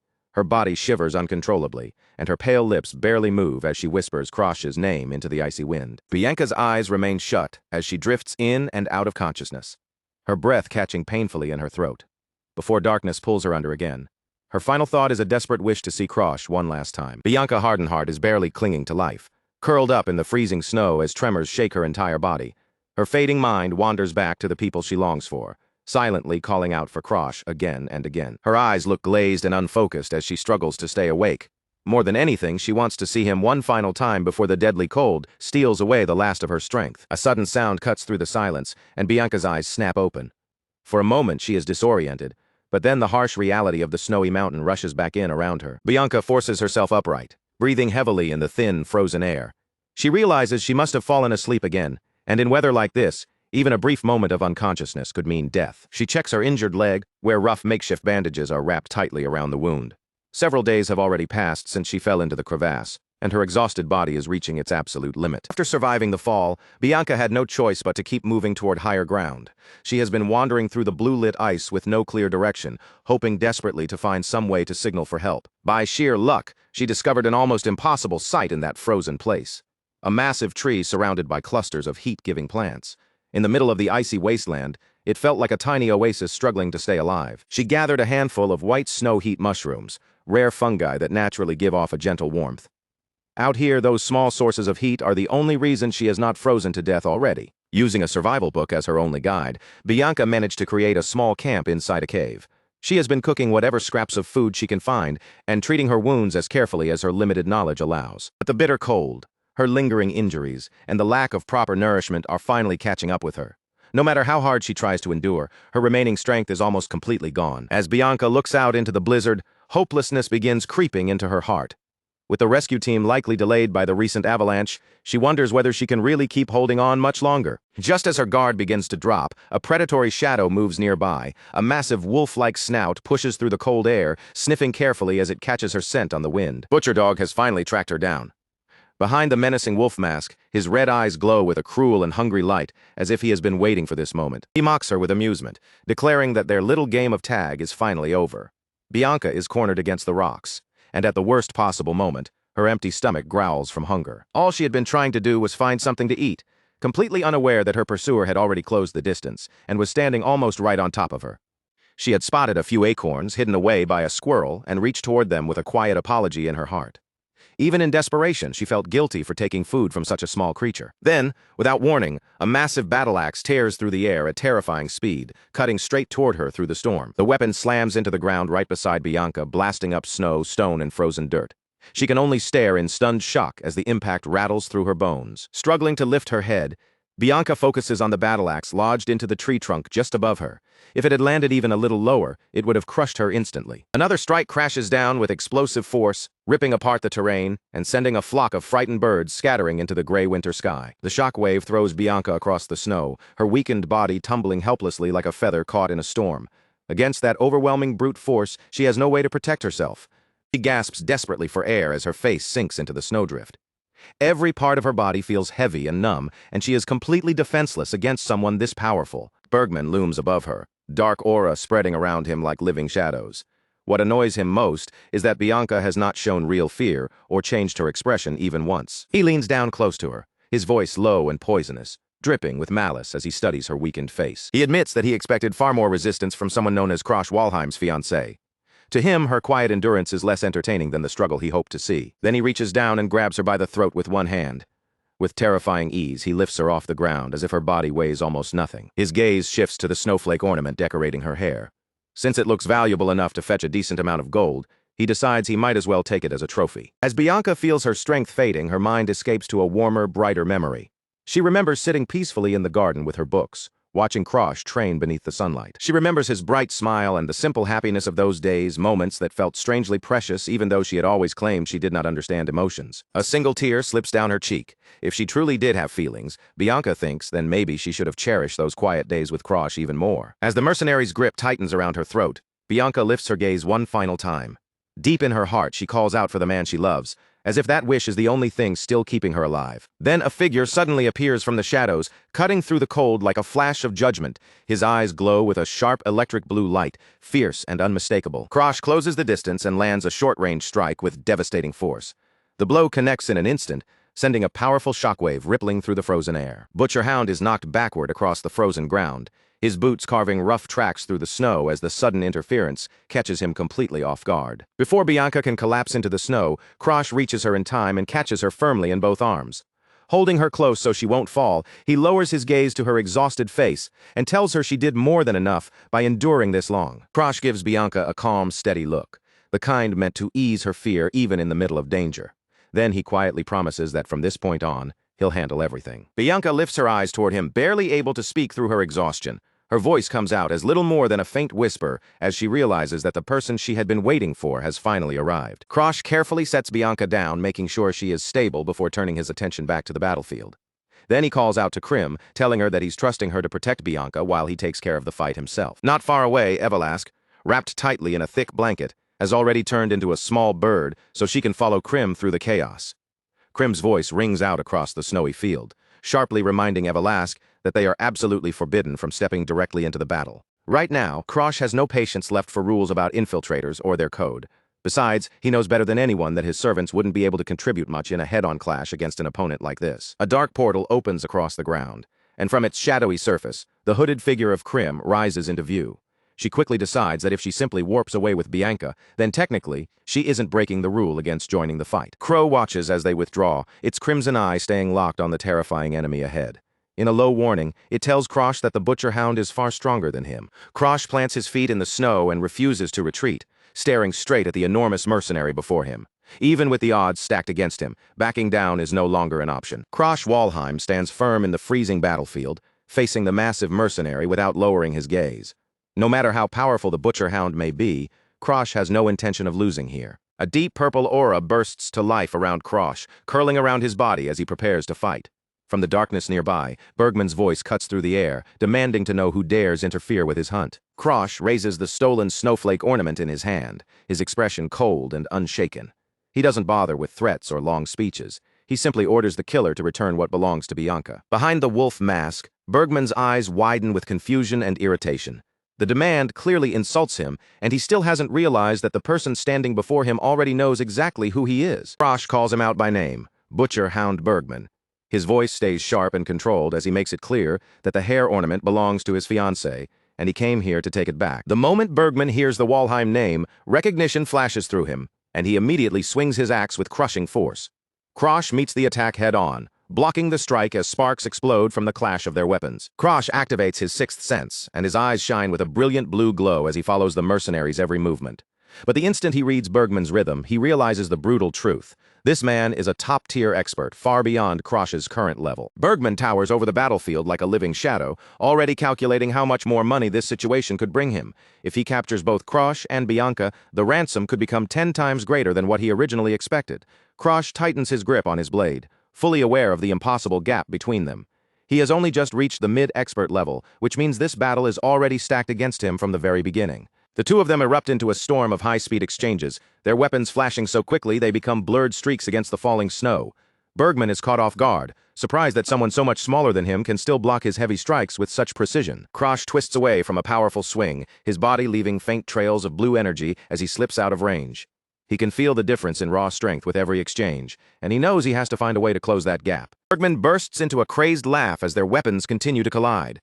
His axe comes crashing down again and again with relentless pressure, and he taunts Krosh, asking how long the boy can keep clinging to such a desperate defense. The mercenary spots what he believes is the perfect opening and pours his full strength into one enormous overhead strike.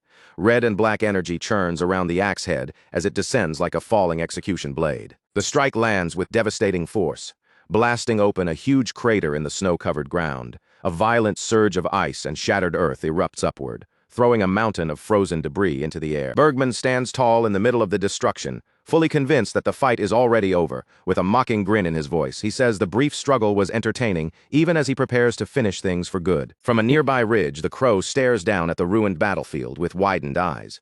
It is stunned to see that Krosh has completely disappeared from the exact place where Bergman's axe struck. Bergman lifts his head and sniffs the freezing air, his beast-like senses sharpening instantly. He can still catch the scent of his prey nearby, but no matter how hard he focuses, he can't tell exactly where Krosh has gone. In the next instant, Krosh suddenly appears right beside him, wrapped in rushing blue energy. His movement was so fast and unnatural that even a top-tier expert like Bergman failed to follow it. Before Bergman can properly react, Krosh closes the distance and drives his fist straight into the mercenary's stomach with a compact, close-range strike. The hit lands with a heavy, sickening impact, and the force behind it is strong enough to crack Bergman's thick armor. The giant mercenary lets out a strained cry as the blow shakes him deep through his body. They break apart and face each other again, both taking a moment to steady their breathing in the cold air. Krosh glances down at his blunt sword and understands that simple brute force alone will never be enough to win this duel. With no choice but to raise the stakes, Krosh speaks a single word. Ignis, in the next breath, flames burst across his hair and surge along his blade, wrapping him in blazing heat. Bergman stares at him, and for the first time he begins to understand that Krosh isn't just some arrogant young noble picking a fight. This boy is truly prepared to bring him down, no matter what it takes. Bergman's eye twitches with anger and disbelief beneath the mask. He cannot accept that a mere mid-expert is managing to cause him this much trouble. Determined to end the fight quickly, Bergman unleashes his secret technique, Phantom Bind. The world around them twists and darkens, turning into a nightmare-like forest washed in red beneath a blood-yellow moon. Krosh's vision starts to collapse, and his face is swallowed into a dark silhouette, where only glowing red eyes remain visible. Too late, he realizes Bergman's aura is systematically twisting his senses one after another. Bergman moves through the nightmare landscape like a predator, his axe dragging heavily through the snow. His voice creeps through the warped space as he asks Krosh whether he can really withstand the mental pressure of this technique. Krosh's burning hair flickers wildly as he struggles to keep himself steady. Fighting to hold his composure, he tries to shake Bergman's confidence by claiming that a search party will arrive in only a few minutes. But Bergman doesn't take the bait.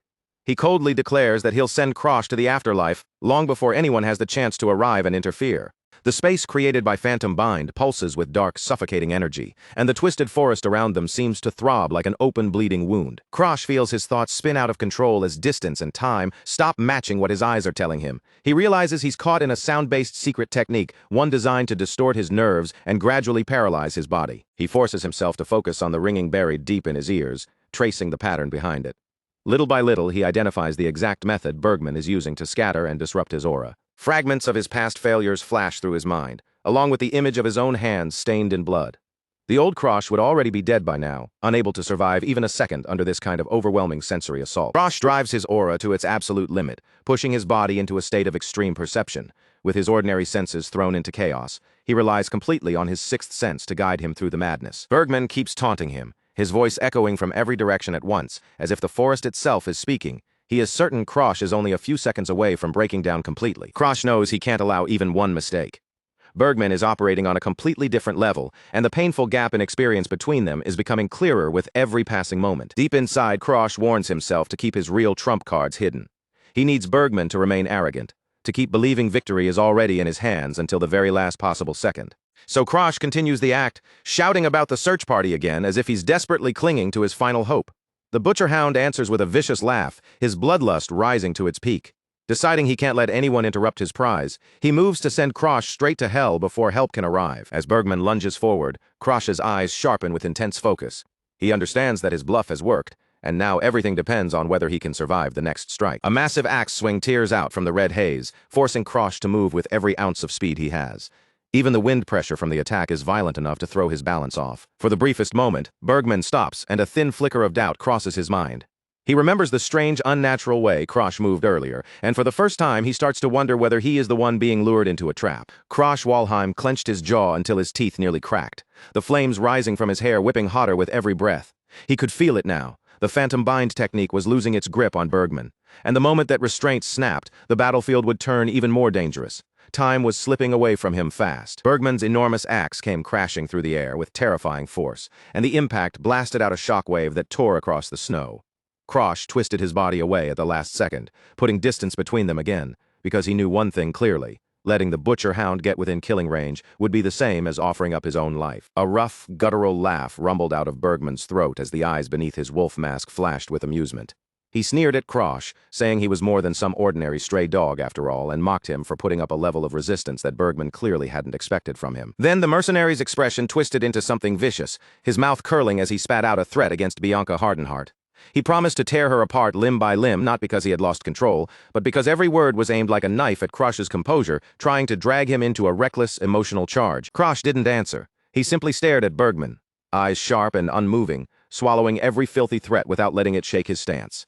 At the same time, he understood something chilling. The butcher hound wasn't being pulled around by his own taunts either, and behind that brutal mask, Bergman remained calm, cold, and ready to kill. Across the snow-covered battlefield, Bergman stood like a towering beast, his axe balanced casually over one shoulder, while his gaze stayed locked on Krosh. With a low, mocking tone, he wondered aloud whether the pressure of maintaining the phantom bind was finally crushing Krosh's mind and wearing down that stubborn will of his. Without warning, Bergman shot forward. His body blurred through the snow as he unleashed his phantom battle axe technique, and in the next instant, the air filled with overlapping images of that massive weapon. Each illusion pulsed with sinister red energy, making it impossible to tell which strike would be real. Krosh planted his feet and forced himself to breathe as the storm of axe shadows came crashing down toward him. His flaming hair still burned wildly around his face, but his chest tightened under the pressure, and he prepared himself to withstand an onslaught that looked as if it would never end. Metal shrieked against metal again and again as Krosh raised his blunt sword and desperately deflected the phantom blades. Every impact struck harder than steel alone should have, as though each illusion was slamming directly into his spirit, pushing his defense closer and closer to its breaking point. From a safer distance, the little bird and Claude's crow could only watch, their small bodies trembling as sparks and snow scattered across the battlefield. The exchange was so brutal that fear overtook them both, and with every blow that forced Krosh back, it looked more and more like his death was only a matter of time. Krim stared at the fight with wide, uncertain eyes, her hands curling into tight fists at her sides. Her body leaned forward as if she wanted to move, yet fear pinned her in place, because Bergman's master was no ordinary threat. He was a monster who would chase her to the very ends of the earth if she interfered. The image of that mad dog, Bergman's master, flashed through Krim's mind like a nightmare soaked in blood. Just remembering the wrath of that creature made her breath catch, and even someone who had survived countless dangers would hesitate when faced with the possibility of becoming his target. Behind Krim, Bianca Hardenheart still lay unconscious in the snow, her silver hair spread across the white ground as loose flakes drifted down and settled on her. The two birds remained perched on her head, shivering helplessly while the battle thundered nearby. The small bird suddenly let out a sharp, desperate chirp, its round eyes trembling with fear for Krosh. It sounded almost as if it were pleading with Krim, begging her to push past that terror and help the person who had risked everything to save them. Krim's fingers tightened until her fists shook and a hard light finally entered her eyes. She declared that she was not the kind of coward who would forget a debt, and she refused to stand frozen in the snow while the person who saved her was cut down in front of her. But just as Krim moved to throw herself into the battle, Claude's crow spread its wings wide, casting a dark, heavy shadow over her. Its red eye glinted with a stern warning, and its voice cut through the chaos, commanding her not to interfere. Crow insisted that Krosh had chosen to stand in this fight by himself, and that choice had to be respected. At that very moment, another blow slammed into Krosh, sending blood spraying through the cold air as he staggered and fought desperately to stay on his feet. The crow told Krim to believe in the man who had taken back his heart.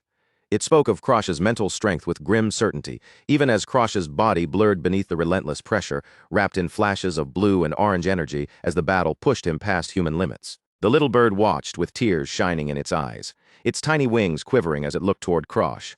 Claude's crow, however, spoke in a darkly calm tone, saying that even if Krosh truly died here, it would simply find a way to bring his corpse back to life. Krosh dropped to one knee, driving his blunt sword into the snow like a crutch to keep himself from collapsing completely.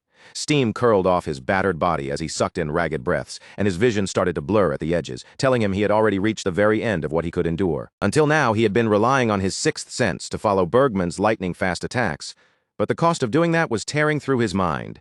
He had spent so much aura that even keeping his eyes open felt difficult, and through the haze, Bergman's massive figure continued to close in on him. Bergman swung again, and the huge axe carved a burning trail across the ground, nearly catching Krosh as fire raced over the snow. Krosh understood then that from this point forward, his eyes alone would not save him. He had to trust the instinct buried deeper than sight. When Bergman's axe came down in a crushing arc, Krosh noticed a strange flaw in the movement. The red glow around it was too faint, too unnatural, and in that instant, he realized it was only an illusion meant to bait him into exposing himself. Krosh's eyes widened as the trap became clear at the very last second.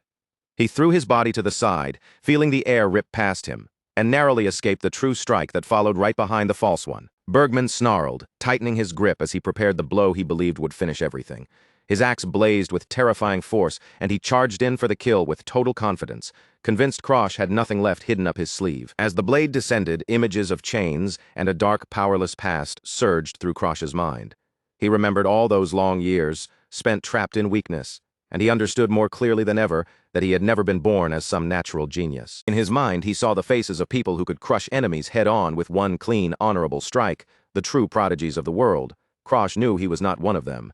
He had always been weak, someone forced to crawl forward and survive by whatever method he could find. That was exactly why he had learned to fight unfairly, to hide his real strength, and to wait until the one perfect moment when his opponent dropped his guard.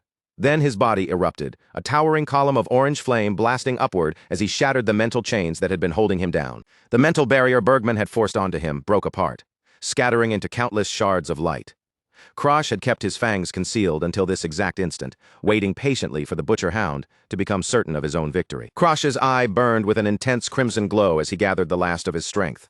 The flames around his body surged higher, reflecting the unwavering focus in his stare as he prepared to launch the counterattack he had been saving for the end. Krosh activated his overdrive, flame-eating erosion, and his entire body vanished inside a vortex of orange and yellow fire. He forced himself far beyond his natural limits, and the heat of his aura became so intense that the snow around him began to melt away in steaming patches. Using the Ignis flame, he transformed the world erosion energy stored inside his body into pure physical power. It was a forbidden and dangerous method, one that tore past the limits of the flesh by force, demanding a brutal price from the body that used it. Krosh gritted his teeth as blood slipped from the corner of his mouth, his entire body screaming under the strain. He knew the truth without needing anyone to tell him. He could hold this state for exactly 3 seconds, and after that, his body would completely give out. With a defiant roar, Krosh launched himself forward, his blade flashing into a streak of orange light. He declared that he would end the battle right there, and his movements cut through the battlefield so quickly that trails of fire remained hanging in the air behind him. Bergman's eyes widened in pure shock as Krosh suddenly vanished from his sight. A confused shout tore from his throat because he could not understand how the same battered boy had instantly reached a speed this overwhelming. The mercenary's wolf mask caught the glow of the flames as he whipped his head around, desperately trying to follow Krosh's position. Then horror crept in because no matter how hard he focused, Krosh's movements had become too fast for his eyes to capture. Bergman barely had enough time to sense the danger before Krosh closed the distance. In a last desperate attempt to escape the incoming strike, he activated his phantom echo technique, throwing everything he had into evasion. Krosh's blade cut through the air at impossible speed, his eyes blazing white as his body moved beyond normal human reaction. But he clicked his tongue in frustration, realizing the strike had missed Bergman's vital point by nothing more than a hair's breadth. The butcher hound screamed in pain as Krosh's flaming blade ripped through his armor. In that instant, Bergman understood what had gone wrong. The high-pitched sound from his own technique had distorted his vision at the final moment, and that slight mistake had allowed Krosh's attack to land. Krosh followed through with a heavy blow to Bergman's side, his hand glowing with a sinister red energy as it drove into him. The mercenary's body folded under the impact, and the armor around the strike point shattered apart from the force. Bergman roared with rage, his eyes glowing red as he swung a clawed hand toward Krosh in retaliation. He screamed at him to die already, his movements losing their earlier control and turning wild, desperate, and vicious. Krosh's sixth sense blared a warning through his entire body as those red glowing claws rushed toward his head. A sinking feeling hit him at the same time. His erosion power was fading, and for one tiny fraction of a second he was exposed. Krosh Walheim found himself staring into a terrifying vision of fangs as Bergman's phantom pressure bore down on him, nearly crushing his spirit where he stood. Blood streamed down his face, but his eyes never left the monster in front of him, and he refused to bow, even then. Like hell, he was going to die there. Krosh roared from the depths of his chest, and a massive explosion of purple and black energy burst from the center of the battlefield. The blast tore through the snowy forest, sending a shockwave in every direction and cracking the ground beneath them as he forced himself beyond his limits once again. In the heart of that chaos, Krosh's vision tightened until the rest of the world seemed to disappear. His right eye ignited with a cold blue flame, and he slipped into a level of focus sharper and deeper than anything he had ever reached before. Claude's crow and the little sparrow stared with their eyes stretched wide, their beaks hanging open in disbelief. The air itself had changed, and both of them could feel it clearly. A new, overwhelming power was beginning to pour out from Krosh's body. At the edge between life and death, Krosh's concentration reached a state of absolute oneness. His body began to glow with a brilliant blue aura, the raging fire of his overdrive, falling away as something colder, cleaner, and far more deadly took its place. He no longer moved like an ordinary person.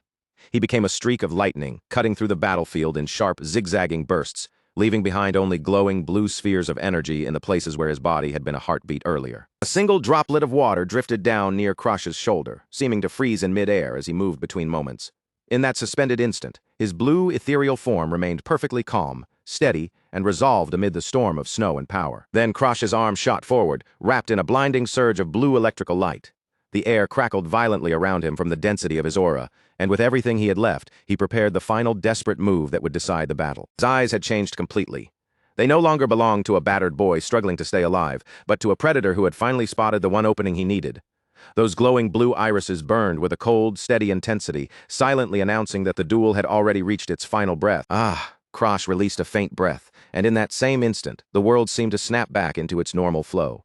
The blue light slowly faded from his eyes, leaving behind a grim, exhausted look as shattered debris and drifting snow settled around the ruined battlefield. One strike was all it took. A towering pillar of blue energy burst from the ground and swallowed everything in its path, tearing through the battlefield with overwhelming force. Bergman's massive body was hurled backward, broken by that single devastating blow, his defeat carved into the snow itself. "Krosh!" a voice cried out as the snow began to fall quietly again. Bianca Hardenheart remained unharmed inside her protective bubble, while the battlefield around her had gone still, marked by deep scars left behind by the terrifying clash that had just ended. Through the fading haze, the image of August Krim appeared, her red hair and draconic horns standing out sharply beneath the pale, freezing sky.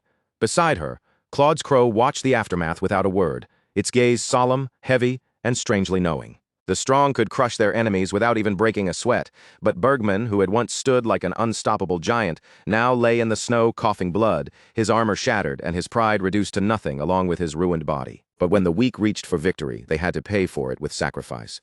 Krosh knelt in the snow, gasping through broken breaths as blood ran down from his head. His right arm was gone, torn away and severed at the shoulder, the terrible price of his impossible win. A bitter wind swept across the frozen mountain as Krosh stared at the empty place where his arm should have been around him. The purple aura of the phantom bind finally began to dissolve into the air, while the crow stood nearby in silence, witnessing the brutal cost of his determination. Claude's crow looked at the broken young man lying before it, and quietly asked if he was satisfied now. Its red eyes held no cruelty or blame, only a deep, piercing curiosity about how far a human's resolve could truly go. Krosh could only lower his head, his hair falling over his face as he fought to stay awake. The rush that had carried him through the battle was fading fast, and in its place came the full, crushing weight of every wound carved into his body. Satisfied? Hardly. The words barely left Krosh before his strength finally disappeared, and he collapsed face first into the cold snow. His broken sword lay uselessly beside him, proof that he had won, but only after giving everything he had left. Claude's crow turned its head toward the distant horizon and spoke in a low, decisive voice. It was time to go. The battle had ended, and staying any longer would only invite more hunters to follow the trail of blood and destruction. Back at Green Pine Manor, the group made their final escape through a mass teleportation gate. One of Evelesk's summoned creatures carefully carried the battered bodies of Krosh and Bianca in its enormous arms, and at last, they vanished from the frozen battlefield they had barely survived. Bianca sat across from him, her posture still and quiet as she wondered aloud what life might be like if she could truly express her emotions.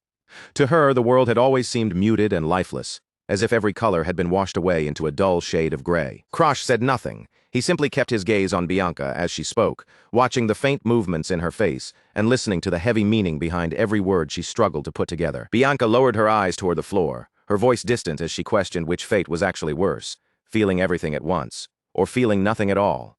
She even wondered if the shock of having her emotions return so suddenly might be enough to kill her. Her voice stayed cold when she called his name. She told Krosh that they were basically strangers now, and from the way she saw it, he probably wouldn't care much even if she happened to die the very next day. Krosh didn't argue with her. His expression only darkened as he listened, because he understood the tragedy that House Hardenheart had chosen for itself, and the weight of that truth sat heavily between them. History of House Hardenheart had been written in blood one day. Without warning, the patriarch Dagraken lost his mind completely. In that madness, he slaughtered his own family before finally turning his hand against himself. Bianca was the only one who survived that nightmare and walked away alive. She had been saved only because her sister Jenica acted quickly enough to hide her before the massacre could reach her too. After that disaster, House Walheim no longer saw any value in keeping the marriage alliance alive. To them, the connection with House Hardenheart had become nothing more than a burden. They did not hesitate for even a moment. The engagement between Krosh and Bianca was unilaterally thrown away, cut off by House Walheim, as if it had never mattered in the first place. This meeting was never about giving the two of them another chance. It was only meant to be their final goodbye. Krosh accepted that reality with a quiet sigh and told Bianca she was right. They probably would not see each other again after that day. Then his eyes narrowed, and before leaving her with silence, he gave her one final warning. If she ever decided she was done living, he would not be there to reach out and help her. Bianca stared back at him without looking away. Her blue eyes reflected the darkness beginning to gather in the room, where a strange, ominous energy had started to pulse through the air. A monstrous shadow rose over a small snow doll, its jaws stretched wide as if it were about to devour the very source of her suffering. The curse was being torn away in a physical form, ripped from where it had clung to her for so long. Krosh's hands were covered in dark, glowing runes as he dragged the corruption out and pulled it into himself. Every movement showed the strain on his body, as if the curse fought him with every inch of the transfer. He ground his teeth and clutched at his chest as the weight of the curse settled inside his own body. Even something as small as a snow doll curse demanded an enormous price to neutralize, and Krosh was forced to bear that burden himself. Then the impossible finally happened. On that day, for the first time in her entire life, Bianca was released from the frozen state that had kept her heart locked away. Bianca sat there trembling as the world struck her with its full weight all at once. Her voice came out in a faint whisper as she told Krosh that the world was truly cruel. At that moment, as all the emotions she had lost came flooding back into her heart, the invisible chains binding her spirit finally broke apart. But that freedom did not come gently. Bianca had not simply regained her humanity. Something inside her had changed, and she had become something far beyond the girl she used to be. 3 years later, in the territory of House Hardenheart, the land had become a frozen wasteland swallowed by a brutal war. Soldiers huddled together against the cold, their bodies stiff from exhaustion, wondering how much longer the fighting could possibly continue. They cursed and vented their frustration, blaming the Athenia Empire for destroying the peace their kingdom once had. In their eyes, the chaos had begun when the Empire's second prince fled into House Hardenheart's land, seeking asylum. That prince had carried information powerful enough to shake the Empire to its foundation.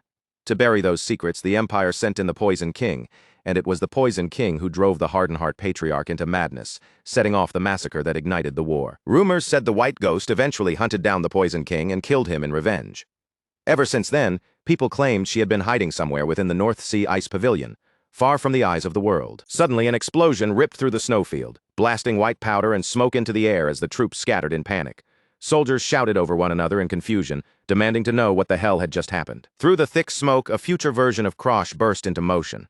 He was older now, his body carrying the weight of time and battle, but even after all those years, he was still trapped in the crossfire of a war that refused to end. The enemy soldiers spotted him almost immediately and shouted to their comrades. They recognized him as someone from the elite Blue Sky generation, and the moment they realized who he was, they moved in to kill him. Krosh slid down a snowy ridge, his face grim as he felt the weakness spreading through his body. He had used far too much of the curse's power, and by now, even a saintess would no longer be able to save him. He lifted his gaze toward the massive frozen fortress of the Ice Pavilion looming ahead of him. With every other option gone, Krosh understood there was only one thing left to do. he had to ask Bianca for help. Krosh reached the heavy gate and slammed his fist against it, his voice echoing through the frozen air as he shouted for Bianca. If she was still inside, he needed her to open the way. A brilliant blue light suddenly flared across the gate, shining like a response to his desperate call. The frozen entrance seemed to awaken beneath that glow, answering him in silence. Then massive spikes of ice erupted from the ground all around him, spearing upward with terrifying speed until they stretched high into the winter sky. Soldiers chasing him never had a chance to react. The ice spears tore through them instantly, brutal and merciless, ending their pursuit before they could even understand what had happened. One soldier gasped in horror as blood burst from his mouth, the frozen blade punching straight through his chest. His body jerked helplessly against the ice before the battlefield fell into stunned silence. Krosh watched as the dust and snow slowly settled, and then a familiar voice echoed through the clearing. It had been a long time since the two of them had stood together beneath the same frozen sky. Bianca stepped forward, but she no longer looked like the girl from his memories. She had become something monstrous and ghostly, like a spirit born from winter itself, with a single horn rising from her head and a sword buried deep in her chest. Krosh's eyes widened in shock the moment he saw her collapse. He lunged forward without hesitation, shouting Bianca's name as her body tipped toward the blood-stained snow. He caught her just in time, pulling her into his arms as blood continued to spill from her wound. Holding her there against the freezing ground, Krosh wondered if the blade in her chest had been left by the Poison King's daughter. In her final moments, Bianca lifted her gaze toward him, her eyes hollow and fading as if the light inside them had already begun to disappear. With a faint voice, she asked Krosh if he still remembered the question she had once asked him, whether it was more painful to live with emotions or to live without them at all. A memory from the day of the massacre suddenly rose inside her mind. Back then, while the halls of House Hardenheart were being painted red with blood, her sister Jenica had been the one to hide her away from the slaughter. Jenica had been crying so hard her face twisted with grief, her voice breaking as she confessed the truth she had never been able to say properly. She told Bianca that she had never truly hated her. What she hated was herself for ever feeling that way. As Bianca's vision approached its final, fading moments, she remembered the words that should have reached her heart long ago. Those words told her that she had never been a child who deserved to be hated. She remembered being tucked inside a heavy chest, shut away in darkness while the nightmare unfolded outside. Hidden from the massacre, she had waited there in silence, unable to do anything but remain still until the bloodshed finally ended. But back then, because Bianca had no emotions, Jenica's words only sounded like a strange, empty riddle. She couldn't understand the complicated pain, guilt, love, and contradiction behind that desperate act of protection. Even after the Hardenheart estate collapsed into ruin and she was left to suffer through everything that followed, all she felt inside was a cold, bottomless void. Now, standing at the edge of those memories with a heart that could finally feel, Bianca understood the truth she had missed for so long. Jenica had not saved her out of duty or pity. Her sister had truly loved her from the very beginning. Tears streamed down Bianca's face as that realization crashed into her all at once. In the depths of her mind, she broke down and collapsed, weeping for every year she had spent locked away from the warmth and pain of real emotion. She fell to her knees and sobbed, wishing with all her heart that her emotions had bloomed much sooner. If they had, maybe she could have understood the people around her before it was too late. Then a fragile vision of what might have been flickered before her eyes. In that dreamlike scene, her family shared their grief, reached for one another, and supported each other instead of burying everything beneath silence and distance. Inside that alternate dream, they walked toward a future that the curse had stolen from them. Maybe if things had been different, they really could have lived together and found some kind of happiness. Back in the bleak reality of the vision, the white ghost version of Bianca looked up at Krosh, blood staining her lips as her life slipped away. In a trembling whisper, she told him that the two of them could have been together. Vision slowly dissolved into darkness as the last of Bianca's tears fell. The warmth of that impossible dream faded, and reality began to pull itself back into place around her. In the present, Krosh finally opened his eyes and found himself lying in a soft bed. His body was wrapped in bandages, but before anything else, he noticed the heavy, empty absence where his right arm used to be. A hand reached toward him as he woke, its fingers moving carefully and gently brushing against the bandages around his injured arm. Bianca was sitting right beside the bed, her expression calm and unreadable just like before. On the edge of the bed, Krim the crow perched silently, its red eyes fixed on Krosh, as if it had been waiting for him to wake up. Krosh quickly realized that he had been brought back to the Hardenheart estate. When Bianca quietly asked whether the stump of his arm still hurt, he answered that it was fine, even though his body was clearly far from recovered. The moment he gathered himself, he started scolding her, his voice rough with anger and lingering fear. He demanded to know why she had climbed that mountain all by herself, because if Krim hadn't warned him, he never would have reached her in time. Krim the crow stared at him with a sharp, judgmental glare from the bedside. Krosh fell silent under that look, knowing better than anyone that he had taken an enormous risk himself. Krosh winced as he forced himself to sit up, and the reality of what he had sacrificed settled deeper into his body. Then he remembered the reason he had dragged himself up that mountain in the first place. He reached for the snowflake ornament, his bandaged fingers closing around the cold metal with careful effort. Krosh held it out to Bianca and apologized for how messy the wrapping had turned out. Even so, he had only cared about one thing, making sure the snow sun fungus safely reached her hands. Even after losing his arm, Krosh managed to give her a faint, tired smile. He told her that all the effort had been worth it because now they could finally make the elixir they needed. Bianca slowly stood from her seat, her slippers making a soft sound against the carpet as she looked down at him. Then she called his name in a quiet voice, gentle but heavy with something she could not fully express. She told him plainly that she still had no emotions. No matter what happened around her, she remained trapped in that doll-like state. Even though Krosh had nearly died trying to save her, she admitted she couldn't feel joy, anger, or even the sadness she thought she should have felt. It was an empty, frustrating existence that left her, standing apart from everything. Bianca lowered her gaze to her own hands, and for once, frustration began to seep into her voice. She was tired of staying expressionless while everything around her fell apart, tired of looking untouched when she knew she should be breaking inside. A vision of a brighter past flashed through her mind, warm and distant like something she had been denied. She told Krosh that she wanted to smile with him, to actually feel the warmth he kept trying to give her. She wanted to be able to cry beside him when things hurt instead of staring blankly into the distance like a statue carved from ice. She wanted to share his anger too, to stand beside him as a real person who could react to the world with her own heart, instead of watching everything pass by in silence. Bianca gripped Krosh's hand tightly, her fingers clinging to him as she told him she would hate it if his emotions were extinguished the same way hers had been. She didn't want to smile in a world where he could no longer smile with her. Krosh looked at her quietly, and the hardness in his expression slowly softened as he listened to her plea. He didn't interrupt, letting Bianca finally put the thoughts trapped inside her into words. Then he gently squeezed her hand in return and told her not to worry. Since he was not the original target of the curse, its effect on him had been cut in half, and it would not consume him the same way. Bianca looked straight into his eyes and finally asked for the one thing she wanted more than anything else. She asked him to bring back her emotions, and as those words left her lips, a powerful energy began to swirl around them. Dark energy pulsed through the room as the connection between them grew stronger and more certain. Krosh looked at her and told her she never even needed to ask him for that. A notification appeared before him as an enormous lock began to crack apart. At last he had fulfilled the second condition needed to unlock Bianca's curse. He had become the most important person in her heart. The snow doll that represented the curse was suddenly wrapped in spectral chains, its power pinned down and suppressed by Krosh's will. Across its frozen surface, the ice began to split and crack. Bianca's eyes widened as she felt something shift deep inside her heart.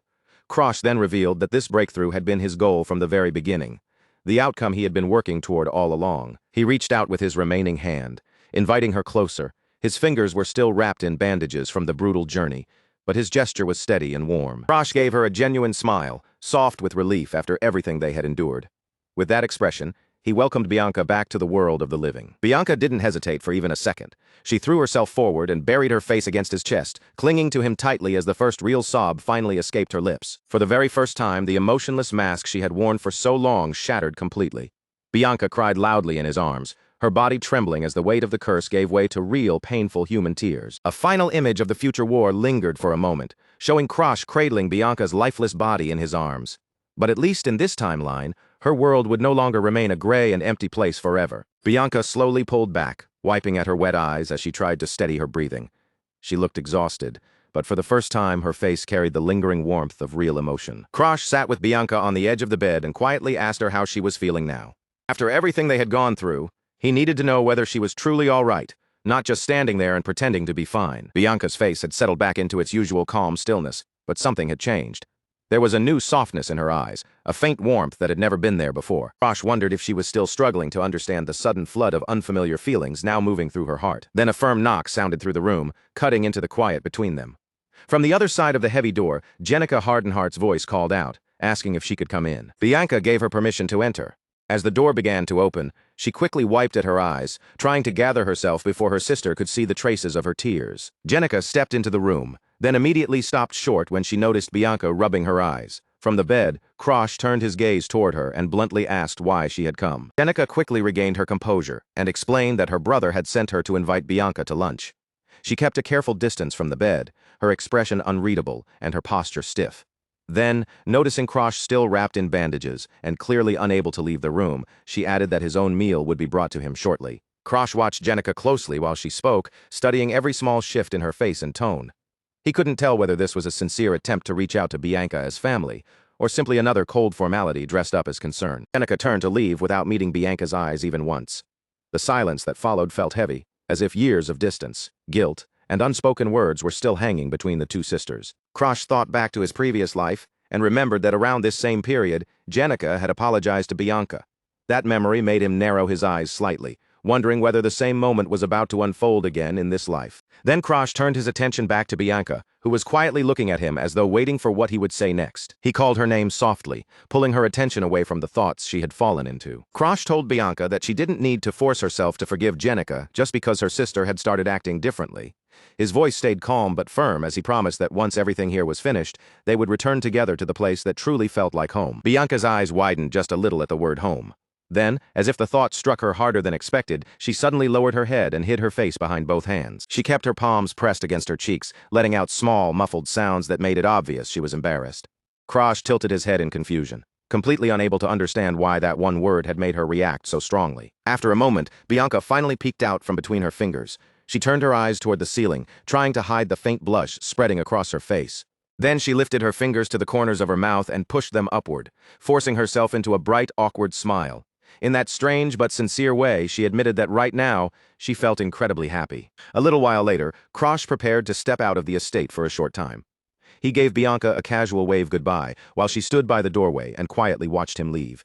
Once he was alone, Krosh leaned back in his chair and asked Ivlesk to lend him her eyes and ears for a while. Two small mice slipped out from the shadows, their red eyes glowing faintly in the dim room. Krosh instructed them to stay close and listen carefully to every word spoken to Bianca while he was busy elsewhere. His fists tightened, and for a moment a dark, murderous look crossed his face. He swore that if anyone said something cruel or careless to Bianca, he would tear the entire place apart. Perched on his shoulder in crow form, Krim scoffed and reminded him that a man missing an arm had no business worrying so obsessively over his fiancée. Krim's red eyes glowed sharply as she mocked him from his shoulder. She asked whether a returner like him honestly thought he could steal her immortality while walking around in such a crippled state. Krosh didn't seem bothered by her jab at all. He simply told her not to get so worked up and mentioned that an injury like his could be repaired easily enough if a saintess from the Holy Land was involved. A grand image of the Holy Land of Freeman rose in his mind, one of the four great nations famed for divine miracles, sacred light, and powers beyond ordinary human understanding. The saintess appeared bathed in a halo of golden radiance, her hands folded together in prayer. Her divine power was said to be so extraordinary that she could even bring the dead back to life. Krim let out a derisive laugh, asking if he seriously believed House Walheim would spend a fortune on a saintess for someone they treated like a worthless failure. Krosh only smiled back at the crow, his eyes glinting with the confidence of someone hiding a much bigger plan. He revealed that he intended to trade his missing limb for something far better than his original right arm. The word trade immediately stirred a memory of August in her human form, her face frozen in shock.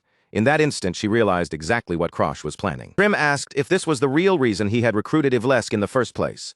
Krosh confirmed it without hesitation, knowing that for a spirit with Ivlesk's skills, attaching a dead man's arm to a living body would be almost effortless. A small glimpse of Ivlesk appeared, the girl with the bird resting on her head calmly acknowledging the request. She admitted the task was sudden and strange, but it was still well within what she could handle. Krim squawked in irritation, calling returners calculating bastards who treated everyone around them like pieces on a board.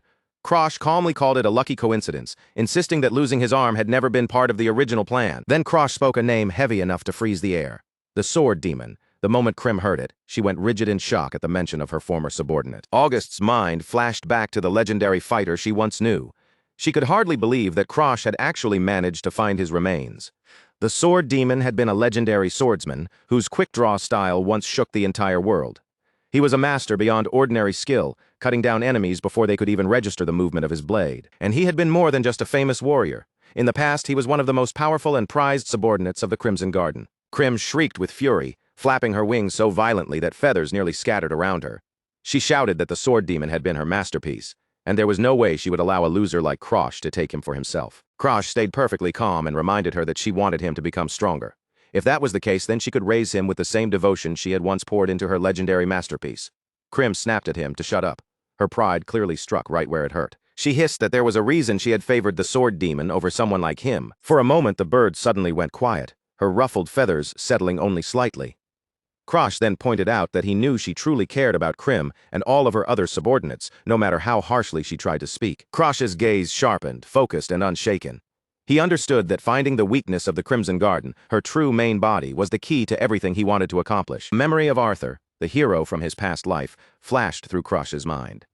Arthur had once mentioned this weakness, and Krosh knew that if he used that information correctly, it could become the leverage he needed. Krosh then revealed a ruthless method from his previous life. He knew of a saintess who could heal captured subordinates while they were being tortured, keeping them alive long enough to force every secret out of them. A vision surfaced of the saintess praying over a bloodied, blindfolded prisoner, divine light pouring from her hands while the captive remained trapped between pain and survival. Krosh remembered that this was the very method Arthur, the king of heroes, had used in the previous timeline. Even Krosh could only describe it as monstrous, while a figure from his memories watched from the shadows, with eyes widened in disbelief. Back in the present, Krosh sat on the edge of the bed with the crow nearby, and calmly laid out his plan. He intended to use the Crimson Garden's attachment to the sword demon to persuade her to help him, adding that even if the man had died of old age, his legendary quick-draw style should not be allowed to vanish from the world. Krosh locked eyes with August, his expression intense and unyielding. If they transplanted the sword demon's arm onto his own body, he explained, then that legendary technique could effectively be brought back to life through him. The crow suddenly fluttered her wings in agitation, clearly shaken by the sheer audacity of the proposal. Krosh watched her restless movements and calmly asked whether that reaction meant she was refusing him. The bird eventually settled back onto the bed, her wing shadow stretching across the white sheets as a tense silence filled the room. At last, she gave in and told him to wait 2 days. Krosh answered with a brief word of thanks to the Crimson Garden. Krim prepared to fly off, loose feathers drifting from her wings as she snapped a warning at him. She told him not to use her real name only when he wanted a favor, then grumbled that she was going for a walk just to get away from him. Krosh lowered his gaze to the heavily bandaged stump where his arm had been, and felt a quiet sense of satisfaction.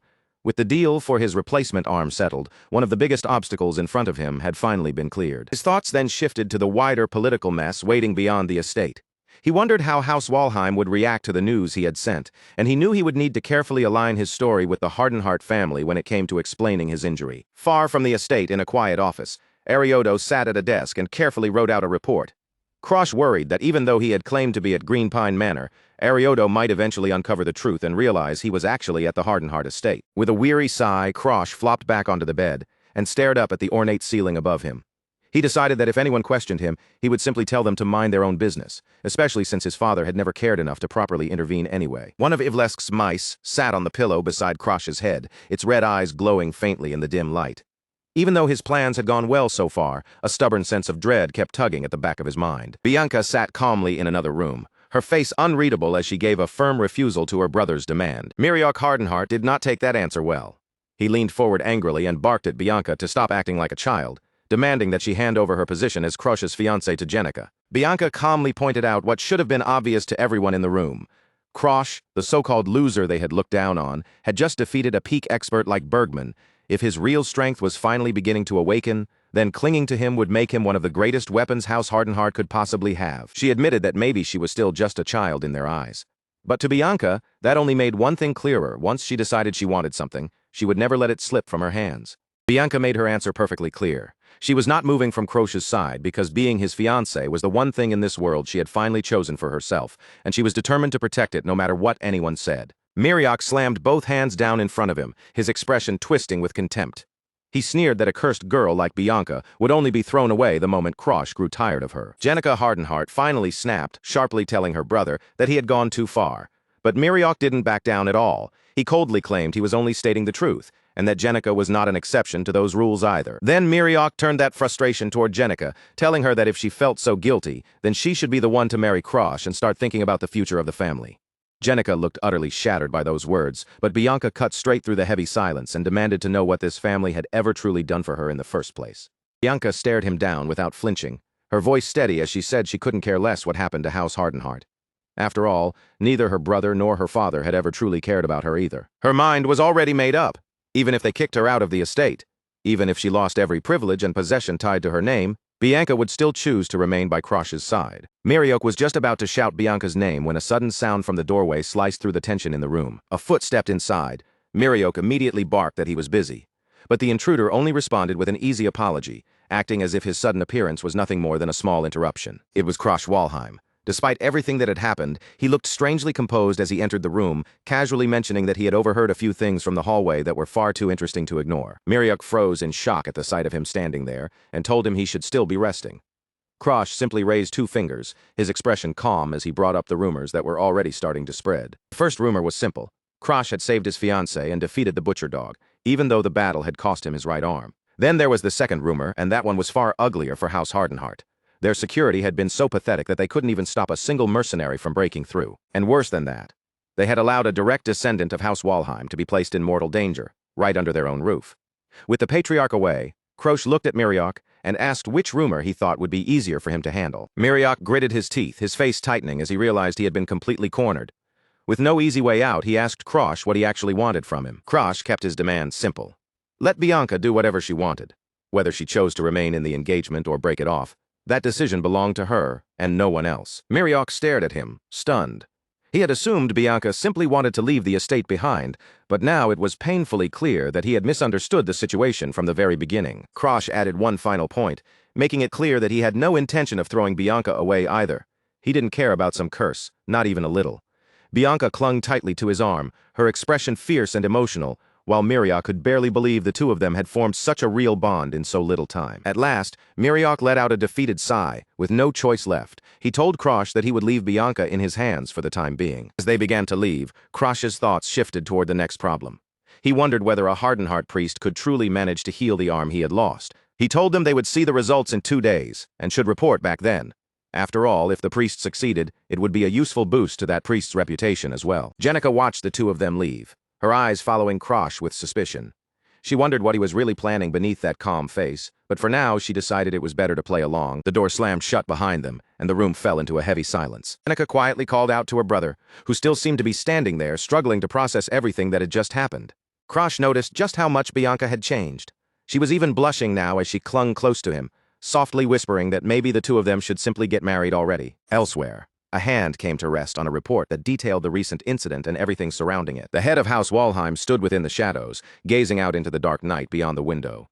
In a low voice, he whispered Krosh's name, clearly aware that his son was finally beginning to make noise in the world. 2 days later, in a quiet corner of the Hardenheart estate, Krosh was already pushing himself through training again.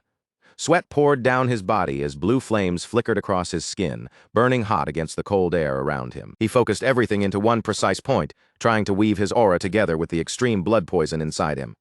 But balancing those two violent forces was far harder than he had expected, and every attempt strained his body to the limit. At last, Krosh collapsed into the snow, his body hitting the ground heavily. Even the freezing cold beneath him barely cooled the intense heat radiating from his skin. He lay there face down, gasping for breath, while silently cursing how little progress he had made. No matter how much knowledge he carried from the past, the reality of forcing his body to keep up was brutally unforgiving. Fortunately, his snow doll technique activated just in time. Icy energy swirled around his body and smothered the blood poison before it could run completely out of control. This was his extinguishing flame erosion, a technique that used Ignis to burn through the world-corrupting energy raging inside him. The result was an enormous boost in power, one strong enough to tear past the natural limits of his body. But that kind of explosive strength never came without a price. The moment the effect wore off, Krosh became completely paralyzed. He couldn't move even a finger, leaving him helpless in the middle of the field while the weight of exhaustion closed in around him. His internal temperature rose so violently that it could have cooked his organs from the inside. There was no way he could maintain this state for more than a few fleeting moments. Krosh reached a hand toward the sky and watched a bird pass overhead. If he wanted to use this power for any meaningful length of time, then he needed a way to cool the core of his body. A memory flickered through his mind of a figure standing in the middle of a sea of flames. The heat in that image was overwhelming, but within it, Krosh remembered a chilling presence that could oppose that fire. That was his next target. Aslan Wegret, the Flame Emperor. Krosh needed that man's chilling moon shadow limb to balance the inferno burning inside his own body. It was a dangerous goal, without question. But if Krosh wanted to master that heat without burning himself alive from the inside, it was the only path he could take. A sharp grin spread across Krosh's face. He had found his next objective, and now that he had set his sights on it, he had no intention of failing. In his thoughts, the silhouette of the Flame Emperor loomed like a mountain he would eventually have to climb. Krosh's decision was already made. Once his current wounds healed, he would track that man down and steal his curse for himself. Later, Krosh arrived at Evalaska's place and stood before a massive, ancient-looking tree that towered over him. He asked if this was really supposed to be her house, and the crow on his shoulder confirmed it without hesitation. Claude's crow lifted off from a nearby post, leaving Krosh to face whatever strange eccentricities were waiting for him inside that giant tree. A maid with rabbit ears and a face mask stepped out to greet him. She introduced herself as Corpse Unit Number 8 and calmly informed him that her master had been expecting his arrival. Krosh couldn't help staring at the rabbit ears for a brief second.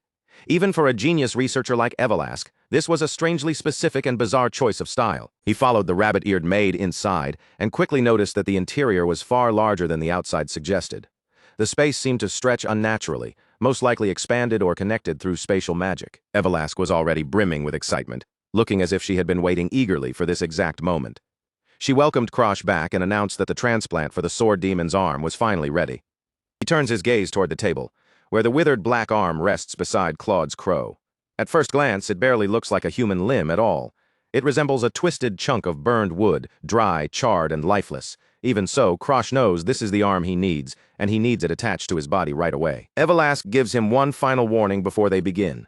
This procedure is going to hurt far more than he can imagine. She even offers to put him under so he doesn't have to feel the worst of it, but Krosh refuses without hesitation. Pain isn't new to him, and from the look in his eyes, he's already made peace with what's coming. The playful air around Evelask disappears in an instant. Her face tightens, and behind her glasses, her eyes widen with a sharp, serious glare. She tells him plainly that once the operation starts, she won't stop for anything, no matter how loudly he screams or how much he begs. Krosh removes his clothes from the upper half of his body and lowers himself onto the edge of the cold stone table. Nearby, number 8 steps forward with the demon arm in her hands, carrying it over like a tool prepared for a brutal and bloody operation. He lies back against the hard surface, forcing his body to stay still as he prepares himself.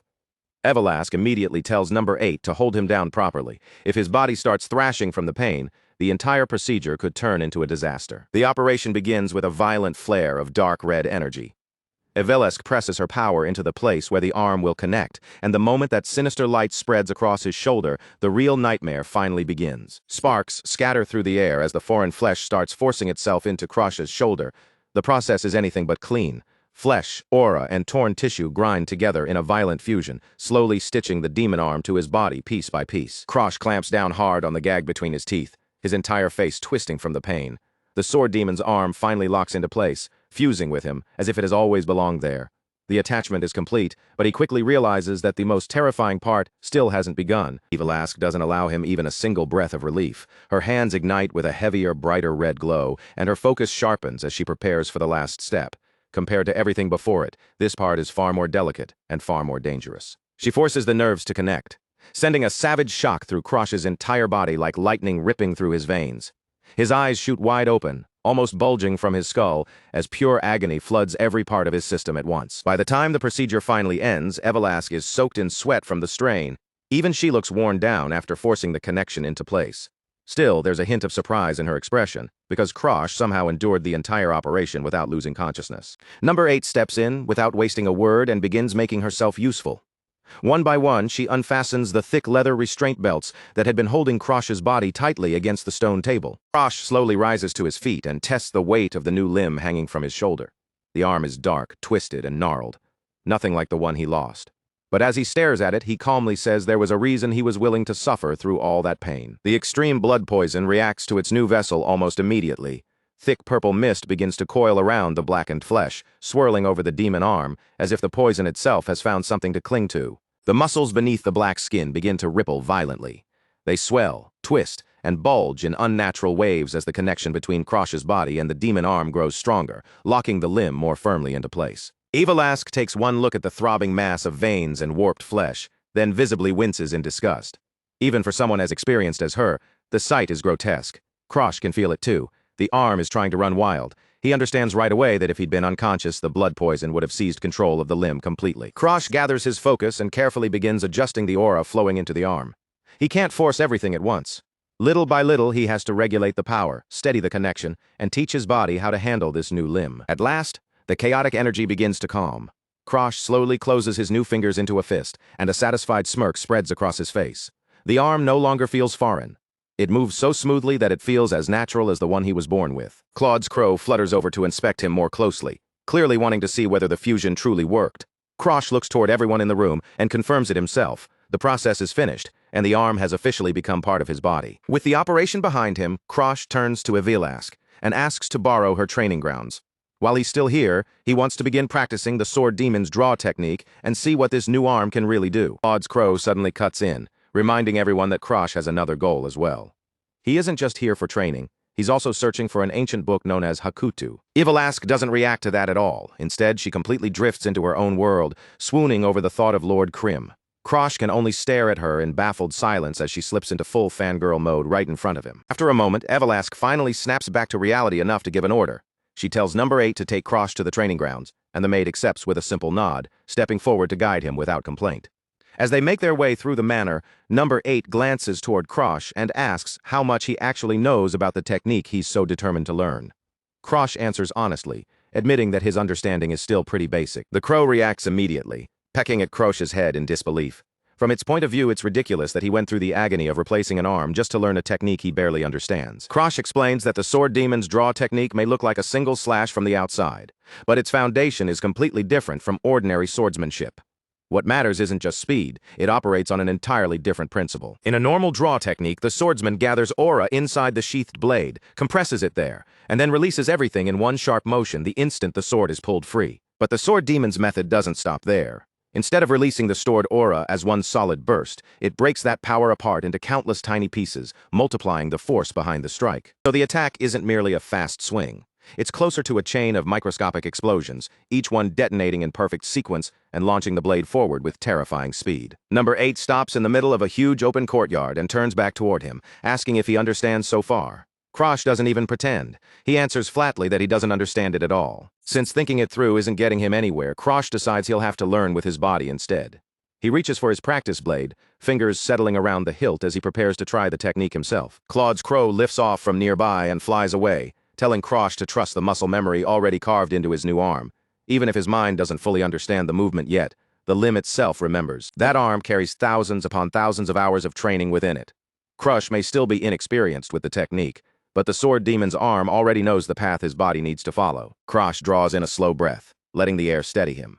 His eyes narrow, his stance settles, and every part of him prepares to test what this newly fused body is truly capable of. Deep inside, Krosh understands that there couldn't be a better teacher for this technique than the sword demon's own arm. The knowledge, the experience, and the power are all right there. Now everything is finally ready. As the sun begins sinking toward the horizon, Krosh remains in the training grounds, refusing to leave. No matter how many attempts it takes, he is determined to recreate the sword demon's draw technique with his own body. Several exhausting days pass in the training hall. Krosh is still practicing without pause, his body moving again and again as blue aura whirls around him in a fierce spiraling current. He concentrates his energy into the sword's hilt, compressing the aura until the pressure makes the sheath tremble. The weapon vibrates in his grip, as if it can barely contain the power building inside. Blue flames begin to crawl along the blade, flickering and licking over the steel as Krosh prepares to release the tension all at once. His eyes glow with a cold blue light, sharp and focused. In that instant, he traces the line of his strike in his mind, locking onto the exact path his blade is about to cut through the air. Krosh draws. A brilliant flash of blue tears across the space in front of him, and the force of the strike sends a shockwave ripping outward, cracking the stone floor beneath his feet. From the side of the training area, number 8 watches everything in silence. Her masked face gives nothing away, making it impossible to tell what she thinks of his progress. Krosh lowers his gaze to his hand, frustration tightening across his face. The strike was fast, undeniably fast, but he could still follow the movement of his own blade with his bare eyes. That means he still hasn't reached the real level of the technique. The sword demon's draw is supposed to be invisible. If Krosh can still see the blade move, then he hasn't touched the true peak of that speed yet. He realizes the problem lies in his control over aura. To close the gap, he'll eventually have to return to Blue Pine Hall and learn the next step properly. Only then can he bridge the distance between his current skill and the sword demon's true technique. Krosh slides the sword back into its sheath and turns to number 8, thanking her for spending the past few days helping him train. She responds calmly, telling him that he needs to have more confidence in himself. Number 8 explains that the single-digit members of the corpse unit are all master-level fighters. So the fact that Krosh can keep up with her at all, even for training, is already something worth acknowledging. But Krosh can't allow himself to be satisfied with merely doing well. He knows the enemies waiting for him in the future won't stop at the master level. If he settles for being average now, he won't survive what's coming later. Just then, Evelask wanders into the area looking like she has crawled straight out from under a mountain of books. Her hair and expression both carry the exhaustion of non-stop research, and she's genuinely surprised to find that they've already finished. Krosh then tells her the news without dragging it out. He is heading back to the Walheim estate today. The moment Evelask hears that, her eyes go wide in shock, almost popping out of her head. Tells her plainly that bringing her along is out of the question. With her presence, she would be noticed almost the moment they arrived, and once that happened, the situation would spiral into trouble far too quickly. For now, the safest choice is for her to remain hidden, right where she is. He warns her that the 5 elders waiting at the estate would absolutely sense her if she came anywhere near them. Those people were not gentle hosts, and they certainly were not the type to welcome an unfamiliar face with patience or kindness. He asks her to stay here quietly for just a little longer, but before leaving, he adds that there is one more thing he needs from her. He wants her to watch for the Poison King, Dagarakan. No matter what happens, he cannot allow that man to meddle in the Hardenheart family's affairs. Evalask freezes on the spot, her eyes widening in disbelief. Krosh is asking this so casually, as if he has not just told her to handle one of the 10 strongest humans alive. She falls silent for a moment, carefully turning the request over in her mind. If all she has to do is protect the head of the house and prevent an outside disaster, then maybe, just maybe, it is something she can manage. Krosh looks at her with a sincere smile, the tension in his expression softening as he thanks her from the heart. Then he tells her that if there is ever anything she needs from him in return, she only has to say the word. Evalask's face turns bright red almost immediately. She quickly averts her eyes, trying to hide how badly that sudden sincerity has shaken her composure. Krosh turns and walks away through the sunlit hallway, his figure slowly growing smaller beneath the warm glow. Evalask watches his back in silence, knowing he has no idea what she had truly wanted to ask him. Number 8 quietly asks whether she is really certain about letting him go. Evalask answers honestly, admitting that the person she used to be would have chased after him without even stopping to think. She lowers her gaze to her own hand, memories from long ago drifting through her mind. In Krosh's stubborn determination, she can almost see the shadows of the companions she once traveled beside. Number 8 remains nearby as Evalask thinks it through. If she followed Krosh now, the road ahead would be filled with unpredictable dangers, harsh trials, and terrifying encounters with high-level corruptors. In the end, she tells herself that staying behind is truly the wiser choice. Wrapped in a soft, hazy warmth, Evalask lets a small smile rise to her lips. Her hair catches the gentle light as she convinces herself that a quiet life indoors suits her better. And for the first time, she seems almost at peace with the decision. Krosh Walheim stops beside the carriage door and glances back one final time, his gaze calm but unwavering. He is stepping forward toward his own fate, while the friends he leaves behind remain alert in the shadows, ready to move the moment danger closes in on him. After the long journey back from Hardenheart, the white carriage finally rolls once more onto the estate grounds. Krosh has returned home at last, but whatever brief rest this place might offer is already beginning to slip away. As the carriage comes to a stop, Ariad lowers himself into a deep, polished bow, welcoming the young master back with his usual dignified grace. High above them, a large black crow circles through the sky, silently observing the return. Krosh steps down from the carriage with the sleeping Bianca carefully held in his arms. Without wasting time, he asks the butler whether anything important happened while he was away from the estate. As they make their way toward the mansion, Arioto calmly explains that the main house has been asking questions about where Krosh went. More than anything, they seemed especially curious about his sudden trip with Lady Bianca. Arioto dealt with the matter in his usual sly and efficient way. He informed the main house that the problem came from a messenger who failed to report the details properly, making the worker look careless and incompetent. The higher-ups accepted the excuse without the slightest doubt, mostly because they already looked down on Krosh and expected mistakes around him. The messenger was dismissed on the spot, and with that single move, the real story behind Krosh's departure was neatly buried. Krosh cannot help being impressed by how cleanly Arioto handled the entire mess. He gives the butler a brief nod of approval, acknowledging the excellent work that kept the family from breathing down his neck. But Arioto's expression soon turns more serious, because a larger problem is already approaching. He warns Krosh that the head butler will arrive soon to carry out a formal re-evaluation of his progress. The head butler is not an ordinary servant. She commands every servant under the Walheim name and answers only to the family head, making her the final gatekeeper who decides how the lineage views its own blood. Her judgment is ruthless, and once it is made, it changes how a direct descendant is treated from that day forward. As a masterclass evaluator with no patience for weakness, she is the last person anyone would want to face unprepared. For Krosh, dealing with a masterclass opponent right now is exactly the kind of headache he does not need. Even so, he knows he cannot keep hiding in the shadows forever if he truly wants to gain influence within the family. If he plans to eventually steal the power of the Flame Emperor, Aslan Ygritte, then he will need the Walheim family's resources and support behind him.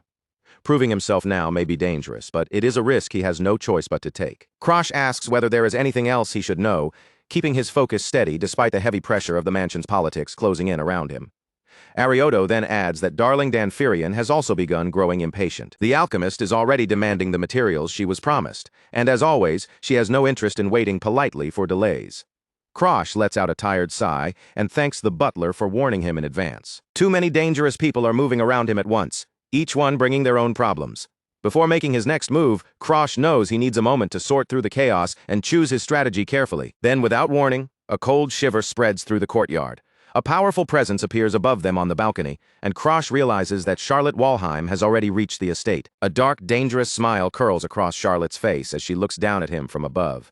Her stare is sharp and amused, like a predator watching its prey wander back into the den. She plants one boot onto the railing with a heavy, confident motion, readying herself to come down. A blue aura flickers around her body, revealing the terrifying strength she is only barely holding back. Without the slightest hesitation, Charlotte throws herself from the high balcony. She drops toward them at a frightening speed, greeting Krosh in a bright, mocking tone as she cuts through the air. Krosh looks up in genuine shock, his eyes widening as he recognizes the sword star of the Walheim family. Charlotte's arrival is far earlier than he expected, and that single fact throws him off balance. Charlotte Walheim lands with effortless grace, as if leaping from that height was nothing at all. She teases her younger brother for making his older sister wait, casually twirling a strand of hair, while looking almost bored by the lack of excitement. Then her eyes drift to Bianca sleeping in Krosh's arms, and she wonders aloud whether she should have stayed away a bit longer to give them more private time. Krosh can only stare back at her, sweat sliding down his face as the pressure keeps building. Charlotte's playful look sharpens in an instant, her blue eyes seeming to pierce straight through him. She asks whether he is truly claiming to be surprised by her sudden appearance. The pressure in the courtyard rises violently as Charlotte releases just a sliver of her power. Krosh feels her aura pressing down on him like a physical weight, and he realizes with alarm that she may have already gone beyond the master level. Then Charlotte laughs, brushing off the heavy atmosphere as if it had all been part of a joke.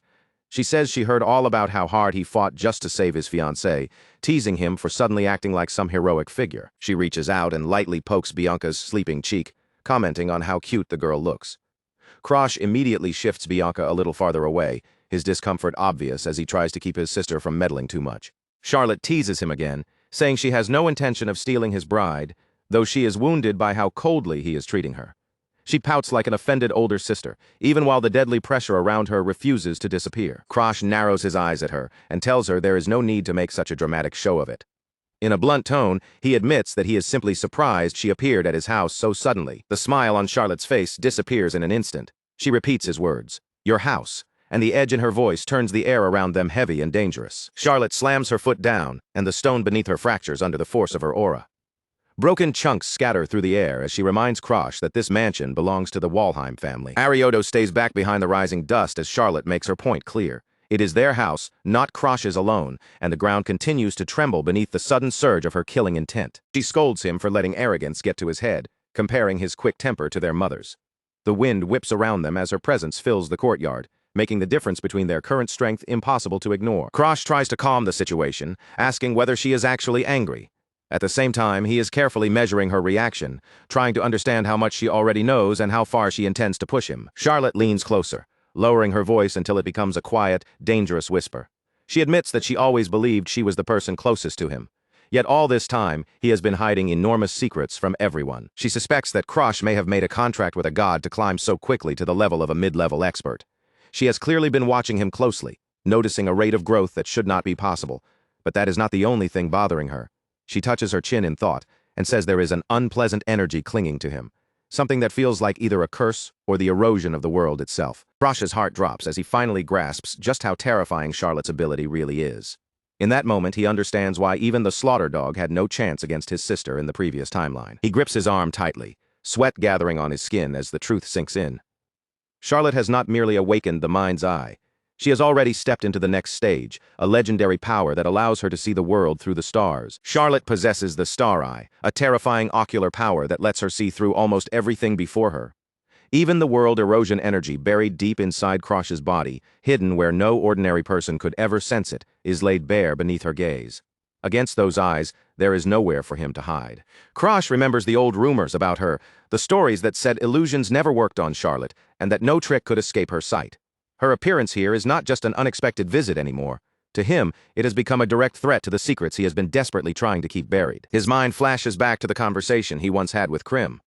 If Charlotte can see world erosion, then she can also see his unstable condition and the dark flames he has been cultivating inside himself. Standing in front of her feels no different from standing defenseless before a master predator. Krosh stares at the purple and black fire twisting around his hand, wondering what those flames look like through her star eyes. The confrontation he had been hoping to avoid has reached him much earlier than expected. Claude's Crow observes that to the eyes of an ordinary person, Krosh's power would appear to be nothing more than an eerie black flame.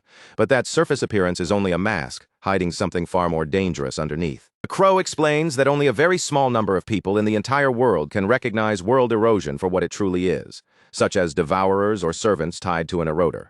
Charlotte then points to the small star-shaped mark on her own neck, comparing it to the visible marks carried by her own servants, the signs that reveal both status and power. Krosh's eye widens the moment the pieces come together.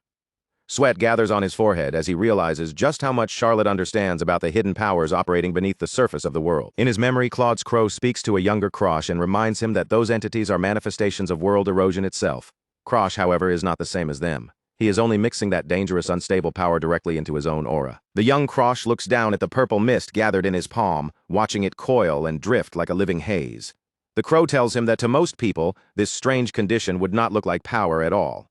They would simply call it a terrible curse. Back in the present, Krosh holds the sleeping Bianca tightly in his arms, while the crow's words continue echoing in his head. He tries to keep his face calm, but the weight of what Charlotte might see refuses to leave his mind. Charlotte leans in close, her eyes searching his expression as if she can dig out every weakness he is hiding. Krosh knows that if she confirms he is using world erosion, she will not hesitate to kill him on the spot. Then she lifts his chin with one finger and teasingly asks about the impressive collection of equipment he has gathered since his personality suddenly changed. Charlotte circles around him at a slow, relaxed pace, the sound of her boots clicking against the ground with every step. With an amused tone, she points out that his shameless greed is clearly something he inherited from her. There is a faint trace of nostalgia in Charlotte's voice as she continues. In this moment, she says, Krosh probably resembles their mother far more than he would ever want to admit. Charlotte glances at Bianca, who is still fast asleep and drooling without a care in the world. Then she orders Krosh to put the child somewhere safe and come meet her at the training grounds for a proper evaluation. Out on the field, Charlotte's body is immediately swallowed by a massive burst of blue aura. She looks eager, almost thrilled, ready to test her brother's real strength with her own eyes. Krosh stands across from her in the open Walheim courtyard, dust stirring around his feet as the pressure from her presence presses down on the field. Every breath feels heavier with Charlotte standing before him. He tightens his grip around the hilt of his sword and thinks back over his past. Even before his regression, he had never once found the courage or the opportunity to cross blades with Charlotte. Charlotte waits for him with nothing more than a simple wooden training sword in her hand. Yet despite holding such a harmless-looking weapon, she appears completely relaxed, even as lethal intensity pours from her body. She gives him one last warning before they begin. If he tries to hold anything back, she says she will truly get angry, so he had better attack her with every bit of strength he can muster. Krosh lowers himself into a fighting stance, his expression growing firm as his focus sharpens. He gives Charlotte a short, determined nod, silently accepting her demand before the first strike begins. The two siblings face each other without moving, and the silence between them grows heavier by the second. The air itself seems tense, waiting for the violent, high-speed clash that could erupt at any moment. After 3 full minutes of complete silence, Charlotte finally begins to lose patience. She points out that Krosh has not drawn his weapon or even raised his aura to face hers. With a sigh, she says that since she was the one who suggested this spar, it would feel strange for her to keep waiting for him to make the first move. Krosh remains perfectly still, not giving her a single wasted motion. His eyes stay locked on every shift of her body, waiting for the one opening that is bound to appear. With one sharp breath, Charlotte decides the waiting game is over. She launches forward, and her speed tears across the training ground with enough force to whip up a roaring whirlwind around her. The moment her wooden sword comes down, the impact sends shockwaves rippling through the air. Krosh is forced to move with everything he has, barely surviving the terrifying pressure of that first clash. Steam begins to spill from Krosh's mouth as the heat of his forbidden technique surges through him. His internal energy starts to boil, forcing his body beyond the limits it should normally endure. His eyes blaze with a fierce yellow light as he drives himself past his natural boundaries. The stolen world erosion energy inside him burns like fuel, feeding his body for a desperate burst of power. A demonic mask-shaped mark shines on the back of his hand, glowing ominously against his skin. It is the clear sign that he has activated his limit-breaking maneuver out of sheer necessity. Krosh has exactly 1 second to act. In that instant, he draws his blade in a blur of purple and black energy, the force ripping through the air with a violent howl. Then he unleashes his extinguishing flame draw/slash, and dark flames explode from the blade as he strikes with absolute lethal intent. Charlotte's eyes widen with genuine surprise as the black flames rush straight toward her. For the first time, she can clearly feel the terrifying destructive power and speed packed into Krosh's attack. Their weapons collide, and a blinding burst of energy detonates between them. The floor of the training ground cracks beneath the overwhelming pressure, unable to withstand the force pouring from both sides. Anyone watching can immediately tell that Krosh is not easing into this fight. From the very start, he is using his full power, refusing to give his seemingly invincible sister even the smallest opening. And Krosh does not stop with a single attack. He raises his sword high for another strike, black aura roaring wildly around him as if the flames themselves are hungry to continue. He pushes his body even harder, forcing the limit break to stretch from 1 second into a full 2 seconds. His eyes burn with an intense, hollow glow as the strain begins to devour him from within. A massive vertical pillar of dark fire erupts as Krosh brings down one crushing slash. The attack tears through the field with such force that it looks powerful enough to split the earth beneath them. The force of the blow is so overwhelming that Charlotte's wooden sword finally gives way, snapping cleanly in half under the pressure. Splinters scatter through the air as Charlotte narrowly avoids taking the slash head-on. In that instant, she understands that Krosh is absolutely hiding something important. And with her wooden sword destroyed, she can no longer afford to treat this like a simple game. A wild, almost manic grin spreads across Charlotte's face. In her hand, she forms a brilliant cyan blade made from pure condensed aura, the unmistakable proof of a true master. Since her practice weapon has been destroyed, Charlotte decides to show Krosh the real power of an aura blade and finally balance the field properly. Her cyan energy crashes against Krosh's dark sword with a sharp metallic ring, putting the strength of a masterclass swordsman on full display. Charlotte asks him what he plans to do next now that his current approach has been stopped. His momentum, which had been raging forward only moments ago, has been completely brought to a halt. Krosh answers by unleashing something far more disturbing. From the palm of his hand, a terrifying shadowy maw filled with sharp teeth bursts out and lashes toward her like it has a will of its own. The predatory Black Hood skill surges forward, its jagged purple jaws colliding head-on with the brilliant light of Charlotte's cyan aura blade. Dark, chaotic force of Krosh's attack stands in violent contrast against the refined power of his sister's masterclass technique. Black and cyan energy grind against each other, filling the field with a fierce and unnatural pressure. Sparks scatter wildly as the two opposing forces bite into one another. Charlotte's face shifts with stunned disbelief as she feels the weight behind Krosh's attack. At the same time, Krosh admits to himself that his current raw strength is not enough to shatter her aura outright, but he only needs to find one narrow way through. The fanged shadow maw finally reaches its target and snaps shut, allowing Krosh to close the impossible distance between them. Sweat runs down his face, but a tired, triumphant smirk appears on his lips as he realizes he has finally touched the untouchable sword star. Krosh throws everything he has into the next attack, his purple aura surging violently around him. With all the strength left in his body, he swings straight toward his sister. Charlotte's eyes widen as the impact lands with terrifying force. The blow is so violent that cracks begin to appear through her defense, something that should not have happened at all. Battered and nearly drained, Krosh still forces a smirk onto his face. Even through the pain and exhaustion, he knows he has finally managed to reach her. Charlotte stares at him in silence, momentarily unable to hide her shock. Krosh has actually made contact with the flow of her aura, something she clearly never expected from him. Charlotte's unique power is called the Aura Stream, a divine and flawless barrier that is supposed to reject anyone weaker than her. In theory, it should be impossible for an inferior opponent to pierce it. To Charlotte, the thought of a mid-tier expert like Krosh breaking through that shield should have been completely impossible. Yet now, right in front of her, that impossible thing has happened. From a nearby tree, the crow silently watches the scene unfold. Charlotte admits to herself that even though she had been holding back, Krosh still managed to force her hand. As Charlotte turns and walks away, a cold thought refuses to leave her mind. If Krosh's attack had landed cleanly, instead of being stopped at the last possible moment, the result might not have been a simple injury. It could have ended in death. In that brief instant, when their powers collided, Charlotte had felt something she never expected to feel from her own younger brother. For the smallest fraction of a second, death had brushed right past her skin. Arioto interrupts Charlotte's thoughts, quietly approaching the young lady while she stands alone in the palace courtyard. His presence cuts into the heavy silence, pulling her attention back to the aftermath of the spar. Together, they check on Krosh's condition after the brutal clash. When Arioto reports that his reconstructed arm managed to hold together under that insane strain, Charlotte's tense expression finally eases with a hint of relief. Meanwhile, back in his room, Krosh lies completely unconscious. The mock battle has drained him down to the last drop, leaving his body unable to do anything except collapse into a deep sleep. Only 3 weeks remain before enrollment at the academy begins. It is not a long amount of time, but for Krosh, it is just enough for one final desperate push forward. Charlotte has no intention of staying around and waiting idly. She decides to leave ahead of schedule, setting a clear goal for Krosh to chase after once he finally wakes and catches his breath. A few days later, inside Danfurlian Manor, Darling can barely contain her excitement. The alchemist is practically glowing as she looks over the new elixir she has just completed. Darling managed to brew it in only an hour, but the crow quickly warns Krosh not to underestimate what he is holding. A potion this powerful cannot be taken casually in a closed room. He will need a wide open training ground to endure it properly. So Krosh and the others go to Darling to borrow the training grounds. This is clearly not the kind of medicine someone should swallow while sitting comfortably in a bedroom, especially if the reaction turns violent. Krosh studies the elixir in his hand with a wary look, his suspicion written all over his face. He cannot help wondering what kind of ridiculous madness he is about to pour down his throat. Standing bare from the waist up in the center of the hall, Krosh steadies his breathing and prepares himself. The breakthrough is about to begin, and there is no turning back once the elixir enters his body. Darling and the crow watch him closely from nearby.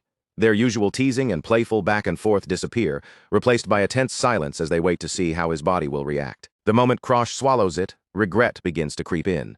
He suddenly realizes he may have acted too quickly, and with a stiff expression, he asks what exactly he just drank. Krim reveals the truth with a chilling calm. The elixir is called the Nine Whales Dragon Pill, a legendary medicine that destroys the user's body and aura, then forces both to rebuild themselves into something stronger. Krim leans closer with a wicked grin, clearly enjoying the moment.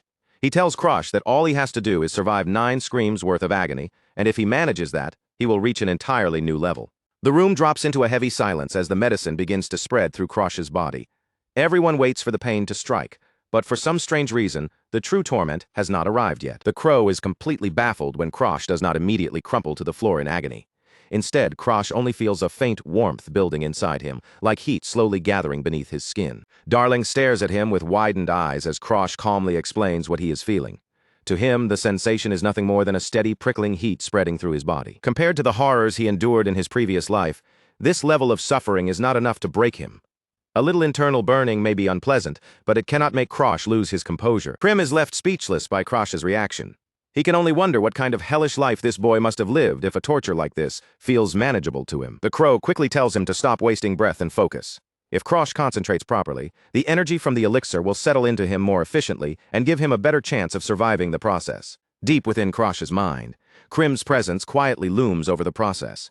He watches with sharp attention as Krosh shuts out everything around him and pours all of his focus into the breakthrough. The reconstruction inside his body is savage beyond words. His organs are being scorched. His nerves are being torn apart and stitched back together in real time.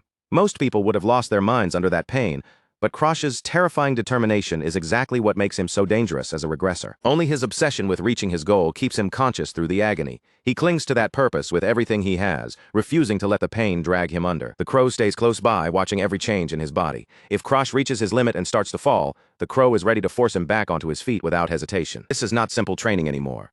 For Krosh, it is the vow he carved into himself after losing everything, the promise that he would never again remain weak. At the center of that raging storm inside him, Krosh suddenly feels something shift. The crushing pressure begins to loosen, as if the barrier holding him back is finally starting to crack. The aura within him, once no more than a shallow puddle, begins expanding at an incredible speed. What had been small and limited now spreads outward, deepening into something like a vast lake. Until now, Krosh had mainly been refining the quality of his aura, sharpening it little by little, but the natural amount he could hold always had a hard limit, one he could not cross through ordinary effort alone. A single explosive breakthrough, Krosh leaps from the level of a mid-tier expert straight into the upper tier. It is a massive jump, not just in refinement, but in the raw power his body can now contain. The ocean of energy inside him finally begins to settle. Its violent waves calm, and that stable flow signals that the transformation has successfully reached its end. Krosh slowly opens his eyes, and a new intensity shines within them. At last, he has stepped onto the same stage as the geniuses of the world. Even the crow cannot hide his surprise. He calls Krosh a stubborn brat, impressed that he used the dragon's flames to burn away every last impurity inside his body. Krosh catches his breath, his body still heavy from the strain, and answers back that stubbornness is not optional. Anyone who wants to survive against people stronger than themselves needs that kind of resolve. He looks straight at Krim, his gaze steady and uncompromising. Without saying it directly, Krosh makes one thing clear. The standards he demands from himself are higher than what anyone else could set for him. Krim stares back at the stubborn boy in front of him. After everything he has just witnessed, all he can do is let out a long, helpless sigh. Once Krosh is finally dressed and ready to leave, he hears voices calling out to him. The others have been waiting nearby the entire time, refusing to leave before his breakthrough was complete. Bianca immediately rushes to his side the moment she sees him. She clearly could not bear being separated from him for that long, and her relief shows in every step she takes toward him. Krosh gently pats Bianca on the head, his touch soft despite everything his body has just endured. Still, he tells them they should have waited somewhere warm instead of standing around out here for him. Darling looks up at Krosh with visible surprise, her eyes scanning him from head to toe. She immediately notices that he seems to have grown dramatically, as if the breakthrough triggered a sudden growth spurt. Darling does not miss the chance to tease him with a playful smile. She comments on his new height and asks whether, now that he looks more grown, he will finally take her as his mistress. At the same time, Darling studies him with a satisfied expression. Beneath all the teasing, she is clearly relieved to see that the elixir she worked so hard to create has truly done its job. Before long, the conversation turns toward what comes next. Darling asks Krosh whether he is still planning to enroll at Yahello Academy the following year. Darling has already made up her own mind. She plans to enter the academy first, And with a smug little confidence, she insists that once Krosh arrives, he will have to call her his senpai. Krosh quietly thinks about how much his actions are changing the flow of events. In his previous life, neither Darling nor Charlotte ever set foot inside the academy. Darling then explains how unusual the academy's structure is. Advancement there is not decided by age or ordinary grade levels, but entirely by skill and actual ability. She is genuinely excited by the idea, her eyes bright as she imagines what it could mean. To her, the academy is the perfect chance for the three of them to remain close instead of scattering down separate paths. Darling turns a page in her manual with a firm, decisive motion. She is fully committing herself to this new route, stepping away from the life she originally would have lived as a wandering world traveler. Krosh cannot shake the strong feeling that the future is shifting around him. This time, even Charlotte seems to be getting pulled toward the academy, changing a path that once should have gone in a completely different direction. Darling reaches her hand out toward Krosh, making it clear that she is genuinely looking forward to meeting him there 1 year from now. Hearing that from someone acting so strangely cheerful sends a faint chill through him, and deep in his subconscious, something uneasy begins to stir. At the same time, Krosh feels a heavy pressure settle over his chest as he tries to accept just how drastically his own fate has begun to change. Then, before he can fully process it, a desperate shout suddenly echoes across the manor grounds as someone tries to flee. A pair of polished black shoes steps into the light with calm, measured precision. The head butler has finally arrived, and with her appearance, the evaluation Krosh has been waiting for is about to begin. Inside Blue Pine Hall, Catherine Walheim receives the report that Krosh has returned to the estate and is now ready to undergo his test. The atmosphere around her immediately sharpens, as if the entire hall has grown colder. Her reflection gleams along the edge of her blade as she quietly makes her decision. The evaluation will take place exactly 1 week from now, leaving no room for excuses or delays. A low laugh rolls through the training hall, spreading through the space like a warning. Behind her, the heavy doors swing shut with a final, echoing thud. Faint blue aura begins to glow around Catherine, wrapping her in a calm but dangerous pressure. Her anticipation steadily rises as she prepares to see with her own eyes just how far the boy has evolved. When Krosh finally stands before her face to face, Catherine notices the change in him almost immediately. His body, posture, and presence have all transformed far beyond what she remembers. She wears a perfectly trained, polite smile, the kind expected from the head butler of a great house. But that softness never reaches her sharp eyes, which study Krosh with cold precision. Krosh greets her with the proper courtesy and asks the expected social questions, keeping his tone calm and respectful. Even so, he cannot afford to relax for even a second in front of her. Catherine Walheim is not merely the head butler of the family.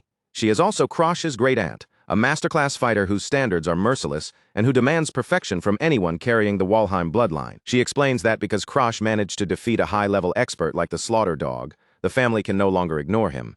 They need to confirm his true standing with their own eyes. When Krosh tries to dismiss the matter by calling it nothing more than luck, Catherine simply laughs. To her, luck is not something separate from ability, but another part of a person's strength. Krosh quickly understands that there is no point trying to hide the full extent of his growth.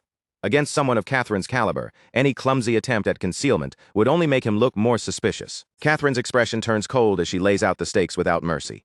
If Krosh cannot even keep up with Charlotte, then he has no right to aim for the position of family head. The blunt ultimatum catches Krosh off guard for a brief moment. Her words are too direct, too sharp, and they leave no space for him to pretend he misunderstood. Catherine speaks of a future where bloodline and status will lose all meaning. When the world begins to collapse, she says, only true strength will decide who rises and who is crushed beneath the disaster. Krosh cannot stop a short, sharp laugh from escaping his mouth.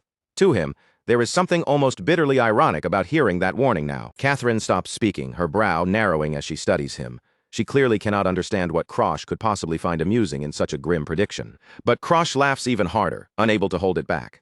After everything he has already seen, the idea that taking the Walheim family headship is supposed to be some impossibly difficult goal feels almost ridiculous. His reaction visibly irritates Catherine. She is not used to being mocked, especially not by a junior member of the family standing directly in front of her. Brushing aside his attitude, Catherine decides there is no reason to keep talking. It is time to begin the test and see what Krosh is truly capable of. Up close, she can see the change in his eyes, and he no longer looks like the same boy he was a year ago. Catherine draws a practice sword from her belt in one smooth motion. The movement is clean, controlled, and precise, showing the discipline of someone who has handled a blade for decades. Settling into her stance, she gives Krosh one simple objective.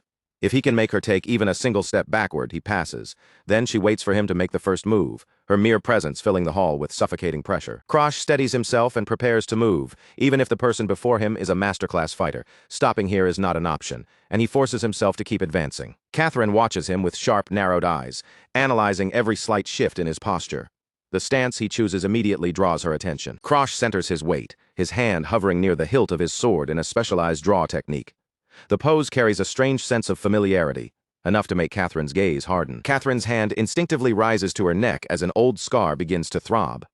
The sight of Krosh's stance pulls up the memory of a battle she barely survived long ago. Her eyes widen in genuine shock as the realization fully settles in. She understands exactly what kind of technique Krosh is preparing to use. A dense blue aura starts vibrating violently inside Krosh's sheath.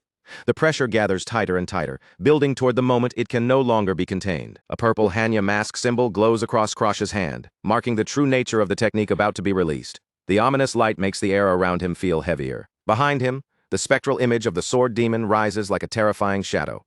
Its aura blends with Krosh's own, as if guiding the boy toward a strike meant to kill. Krosh clenches his teeth against the crushing force of the energy surging through him.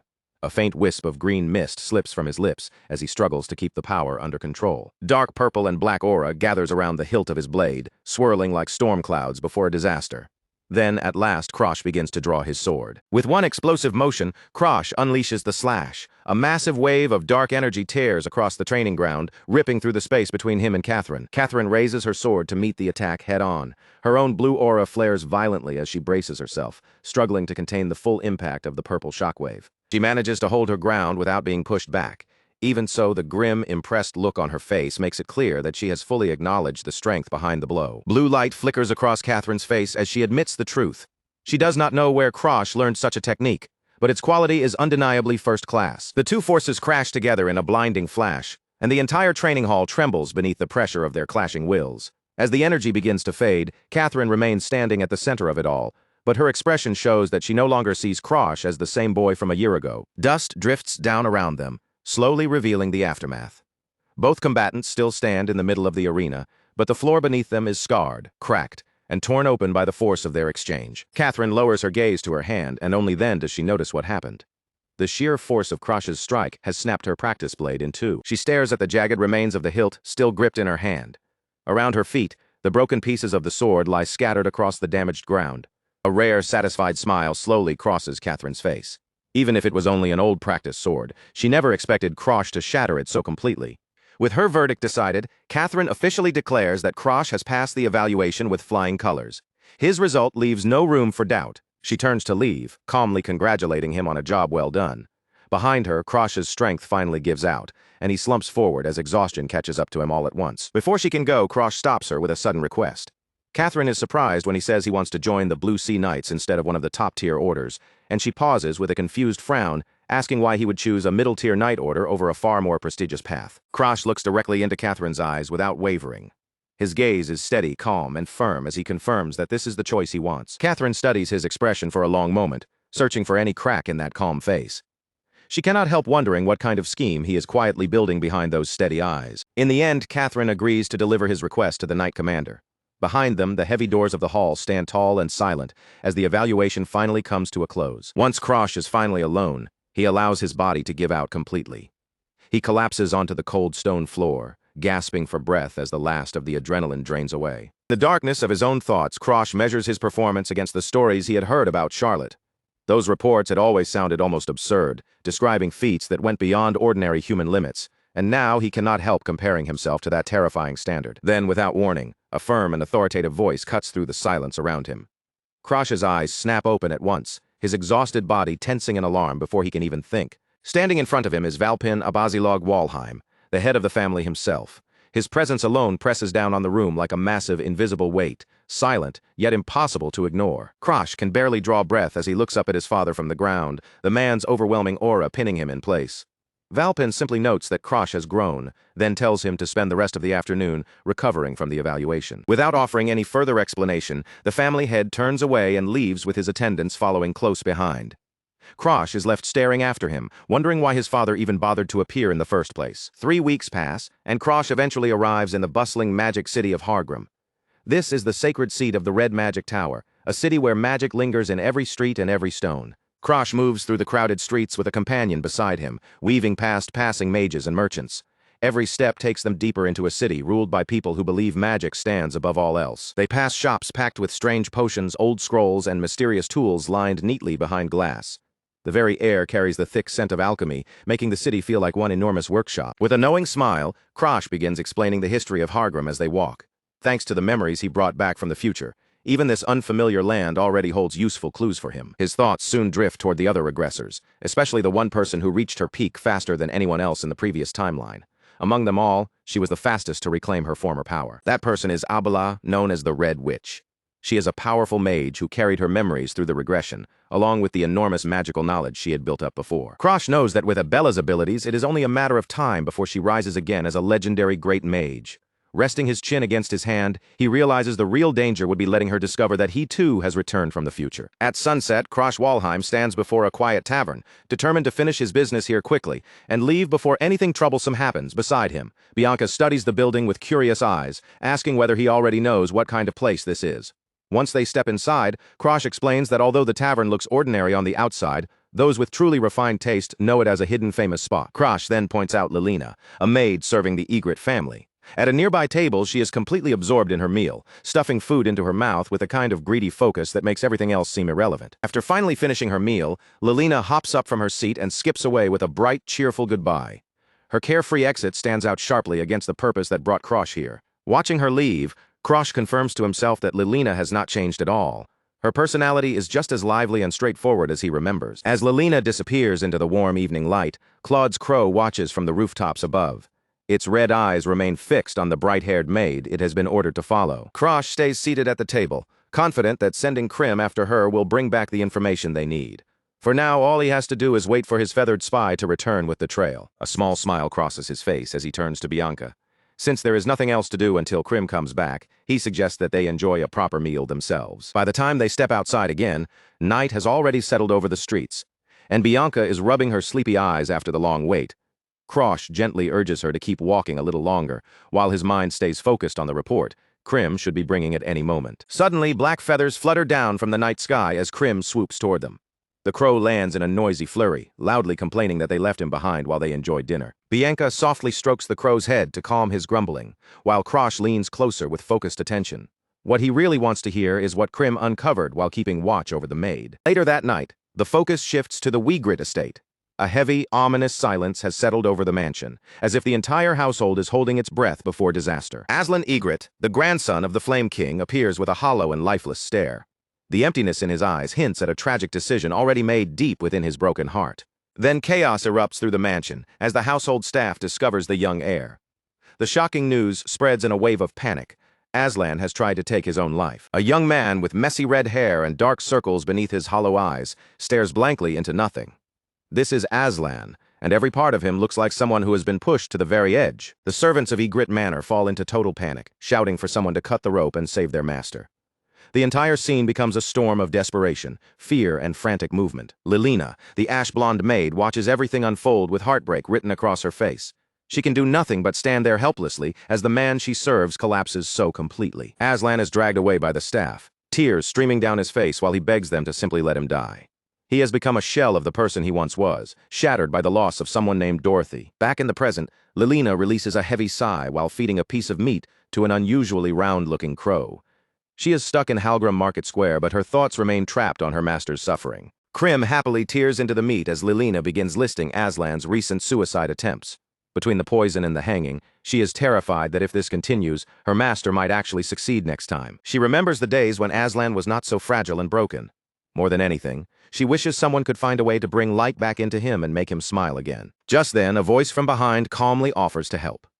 Lilina jolts in surprise, clutching herself as she whips around to see who has been listening. As she spins around, the crow flaps its wings and flies back to its master. Only then does Lilina realize she was not nearly as alone as she thought. A young man with spiky black hair and a confident smirk steps into view. He introduces himself as Krosh Walheim, the youngest son of the famous martial arts family. Lilina's eyes widen at the name Walheim, instantly recognizing the family known as the strongest martial house in the kingdom. But her shock lasts only a moment before she glares at him, furious that he eavesdropped on such a personal conversation like some common creep. Krosh does not flinch at her sharp attitude. He calmly claims that he only happened to overhear her by chance, and that his offer to help is completely sincere. Then he drops the name that changes everything. Dorothy. She was the student whose disappearance pushed Aslan into his downward spiral of despair. Lilina freezes in stunned disbelief. She cannot understand how an outsider could possibly know about a secret that should only be known by a very small number of people inside House Regret. The setting shifts to the Grand Regret Manor, where Krosh points out how strange it is to hide the truth about a student who simply vanished. To him, the secrecy itself is proof that something much deeper is going on. Krosh begins explaining the reality of world erosion and the monsters born from it, creatures that continue growing smarter and more dangerous with time. Because of that evolution, restricted zones like the Forest of the Spirit King keep expanding without any clear limit. Lilina looks confused, asking why he is suddenly bringing up such a dangerous forest while they are supposed to be talking about her master. Krosh explains that the forest's evolution eventually produced a spirit so advanced that it was almost indistinguishable from an ordinary human. Then Krosh reveals the truth. Dorothy's real identity was that very spirit, and the image of the girl appears surrounded by a soft blue butterfly-like aura, beautiful and mysterious at the same time. Lilina finally understands why the Vice-Patriarch kept Dorothy's existence hidden. A spirit passing as a human would be treated as an enormous threat by many people. Even so, she remains wary and asks why Krosh would reveal such sensitive information to a mere maid like her. Krosh points to Lilina's loyalty as the reason. He notes that she travels all the way to a distant dining hall every single day just to bring food to a master who refuses to eat. To Krosh, someone with that kind of heart is exactly the person who might help pull Aslan out of the darkness surrounding him. Then he reveals that he also has a personal reason for stepping in. Aslan once saved Krosh's life, even though Aslan himself probably has no memory of it. In a flashback from Krosh's previous life, Aslan's back is engulfed in flames as he shields Krosh from something unseen. Now Krosh wants to repay that debt. His expression hardens with determination as he makes it clear that he intends to bring back the person Aslan lost. Krosh asks Lilina to arrange a meeting in a few days, giving him the chance to speak with Aslan face to face. He wants to offer the broken young heir a way out of his despair. No matter how dangerous it may be, Krosh has already made his decision. He will venture into the Spirit Forest and search for Dorothy himself. Along the border of the Regret territory rose an enormous line of defensive walls, built like a fortress against the living forest beyond. Those towering barriers were not meant to keep people out. They were there to hold back the endless spread of the woods, which seemed to push closer with every passing year. Krosh stood at Safina's side, his eyes moving toward the strange protection around her head. A clear glass-like bubble covered her completely from the neck up, sealing her away from the poisonous air of the forest and filtering out the toxins drifting through the atmosphere. Safina was no ordinary investigator either. She belonged to the World Erosion Investigation Corps as a fourth-class investigator, and from the calm way she carried herself, it was clear she had earned her position through real ability, not empty reputation. To enter the forest without drawing suspicion, Krosh had slipped into Safina's investigation team under a false identity, using the official mission as his cover. Safina handed him the badge that made the disguise complete, though the irritated look on her face made it obvious that this extra complication was already getting on her nerves. But the moment Krosh noticed Safina's updated rank, his expression shifted in surprise. She had already been promoted to 3rd class, and he could not help teasing her, asking with a half-joking tone whether she was planning to climb all the way up to commander next. Safina dismissed the idea almost immediately, saying she had no desire to sit in a command position. According to her, the people working under her were simply far more capable than usual. As they continued forward and reached the guarded entrance, the soldiers at the gate blocked their path and warned them that no unauthorized personnel were permitted to enter the restricted zone. Safina stepped forward without hesitation and presented their identity clearly, saying they were an official investigation team from Sephiara. The guards took their documents and began checking each paper carefully, their eyes moving between the seals and the people standing in front of them. At last, the massive gates groaned open, slowly revealing the spirit forest beyond the wall. Towering trees stretched upward like ancient pillars, while thick clouds of spirit dust drifted through the air, swirling in the light like a dangerous living mist. As the team moved deeper into the woods, the air grew heavier around them. Then Safina suddenly came to a halt, her steps freezing in place as a troubled look crossed her face, as if something about the situation no longer felt right. She turned toward Krosh and admitted what had been bothering her since the day before. His behavior had been strangely off, and the more she thought about it, the more uneasy she became, uneasy enough that she was seriously considering turning the entire group around. Long before the present day, a subordinate of House Egret made a decision that would forever alter his family's destiny. Against all common sense, he took a spirit out of the Forbidden Forest ruled by the Spirit King, and that single choice became the beginning of a tragedy no one could undo. Krosh Walheim listened quietly to the old tale, the protective bubble around his head catching the light as he thought it over.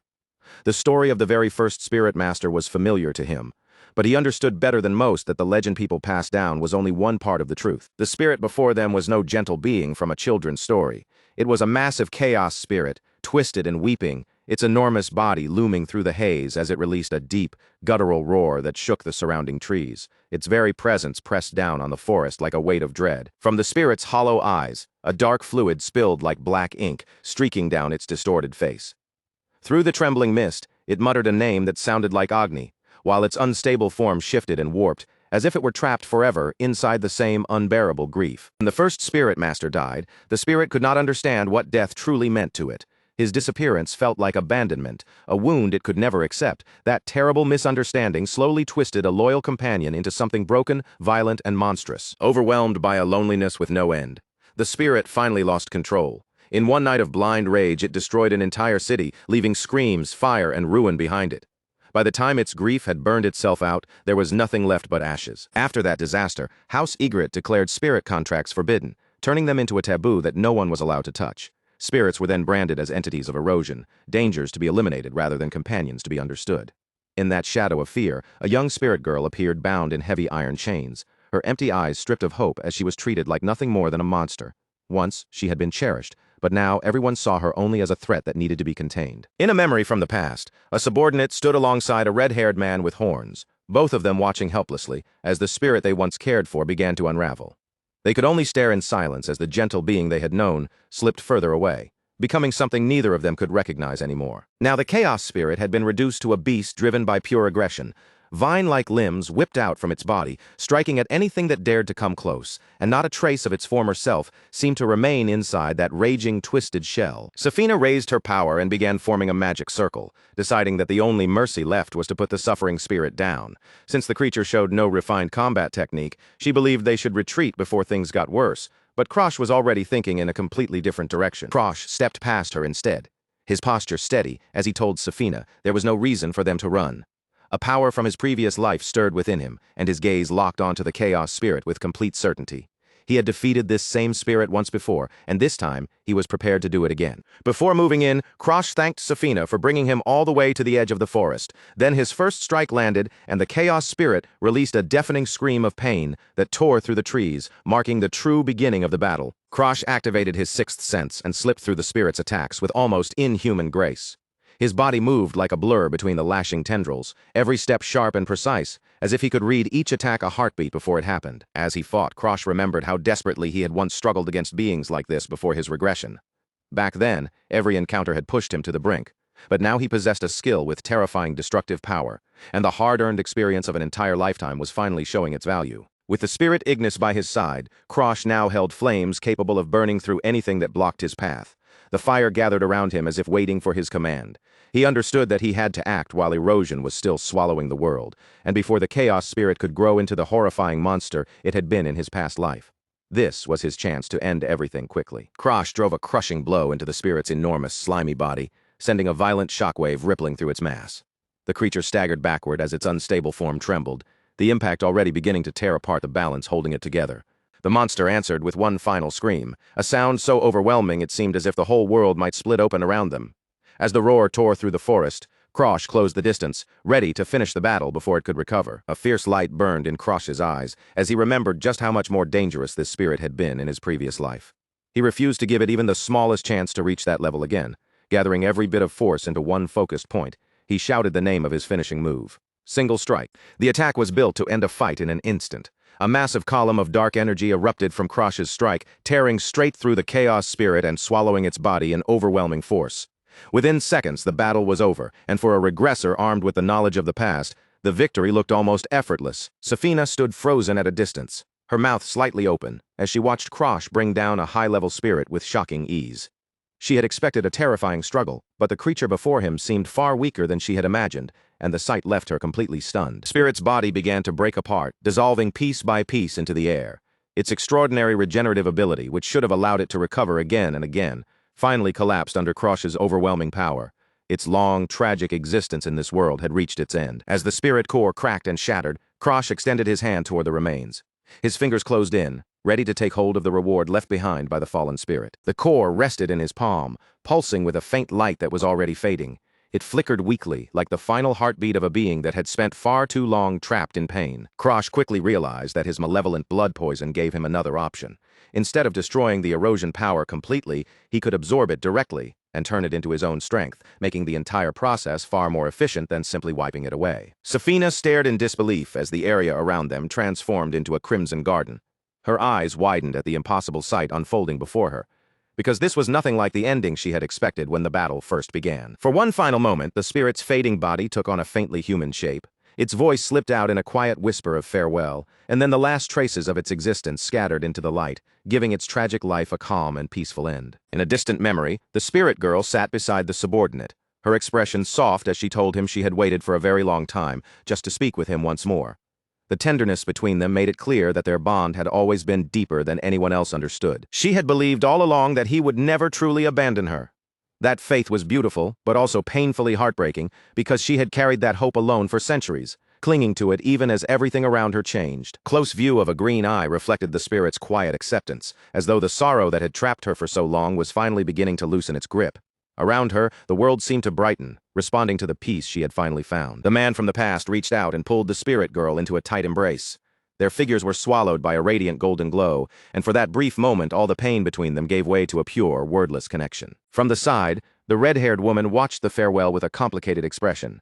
She apologized softly for stepping into such a personal moment, admitting that she felt she had intruded on something that belonged only to the two of them. The spirit girl turned back toward her with a gentle smile, not blaming her at all. Instead, she thanked the woman for everything she had done, understanding that even the interference had come from a desire to help. The subordinate lowered his gaze, wishing from the bottom of his heart that he could have protected the spirit better.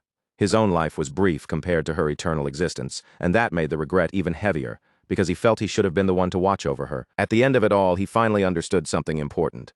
Even a powerful spirit could not find true peace completely alone. No matter how strong she was, she had still needed someone by her side. As that realization settled in, the golden light around them grew brighter, signaling that the vision was nearing its end. With tears in his heart, the subordinate bowed his head in one last apology. The light slowly began to fade around them, leaving behind only the memory of the bond they had shared, and the sorrow of everything that had gone wrong. Back in the present, Lilina the maid flinched in surprise as the crow. Krim suddenly burst from her hands and took flight. Watching the bird flutter away, she could not help wondering whether Master Krosh was truly taking proper care of it. A moment later, Krosh appeared before her, now wrapped in a long brown cloak as he returned from his mission in the forest. With a light tone, he joked that a Walheim would never be stingy enough to cut costs on bird feed. Then Krosh showed Lilina a glowing orb, its light shining softly between them. He told her he had finally found a way to bring Dorothy back, even if she could not yet return in a completely perfect state, and those words carried the answer Lilina had been waiting to hear. Lilina stared at him with shock and rising hope mixing across her face.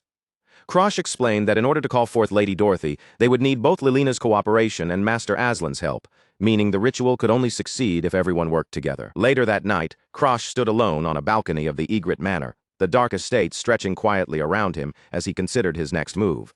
Lilina had given him an artifact capable of bypassing the manor's defensive magic, and once everyone had fallen asleep, that small object would become the key to slipping through unnoticed. Because of his moonshade physique, Master Aslan's entire life had been turned upside down, forcing him to live with his days and nights reversed. Under the sunlight, his body became weak and fragile, and now he stood alone in the darkness, a thick rope coiled tightly in his hand, as he silently considered ending all of his suffering. His breath came out rough and uneven, each inhale sounding heavier than the last. Exhaustion and despair darkened his eyes, but just as the silence of the room pressed down on him, a familiar name suddenly cut through the air, making Aslan's entire body freeze in shock. From within the darkness, a mysterious figure hidden beneath a hooded cloak spoke in a low, unsettling voice. Only the faint curve of a mocking smile could be seen beneath the shadow of the hood, as the figure remarked on just how desperately Aslan seemed to want Dorothy back. Aslan spun around in alarm, his long red hair whipping through the air as his gaze locked onto the intruder wrapped in a swirling purple aura. Then the figure asked the one question that struck directly into the deepest part of his grief. Did Aslan want to see Dorothy again? Desperation tightened around Aslan's throat so hard he could barely speak. Sweat slid down his pale face as he stammered out his answer, admitting that he wanted to see her again more than anything in the world, even while his fingers clenched the rope even harder. Beside the hooded figure perched a black crow with glowing red eyes, its presence making the room feel even more ominous. The figure asked whether Aslan was truly ready to sacrifice everything he had, and without even pausing to think, Aslan cried out his agreement, prepared to pay whatever price was demanded. The hooded figure's smile widened, almost pleased by the answer, while the purple energy around them grew thicker and more intense. At last they agreed to make a deal, and the bargain hanging between them felt as if it had been dragged up from the deepest corner of the abyss. The crow spread its wings, scattering dark feathers through the air like signs of an approaching sacrifice. Its voice seemed to blend together with the hooded figures as they revealed the price they wanted from Aslan, his moonshade physique. And the figure laid out the remaining condition with cruel clarity. In only a few days, Aslan would have to go into the spirit forest and incinerate himself there. The demand was merciless, absolute, and left no room for bargaining or retreat. In exchange for both his life and his physique, the entity promised to bring Dorothy back to life. Aslan's eyes widened as the full weight of that choice settled over him, the purple light flickering across his pale face and making his hesitation impossible to hide. The figure finally stepped forward into the light, revealing a young man with sharp features and an air of calm confidence.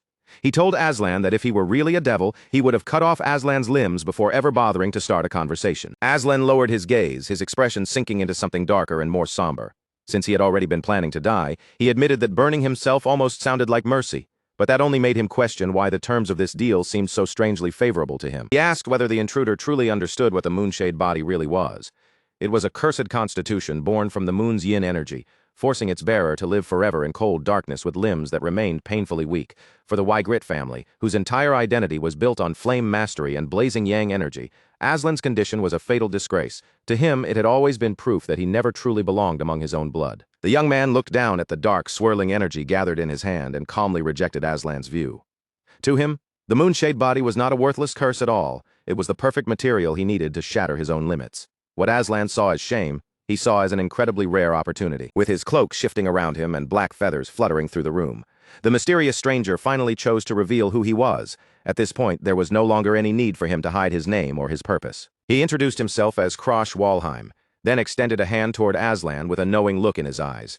Krosh suggested that the two of them should be able to find common ground, since both had been mistreated, pushed aside, and discarded by the powerful families they were born into. Then Krosh asked Aslan if he was not even a little curious about how he planned to bring Dorothy back from death. It was something that should have been impossible, yet Krosh spoke about it with such calm certainty that the words felt impossible to ignore. Aslan stared at him, and the hollow despair in his eyes began to change into something sharper.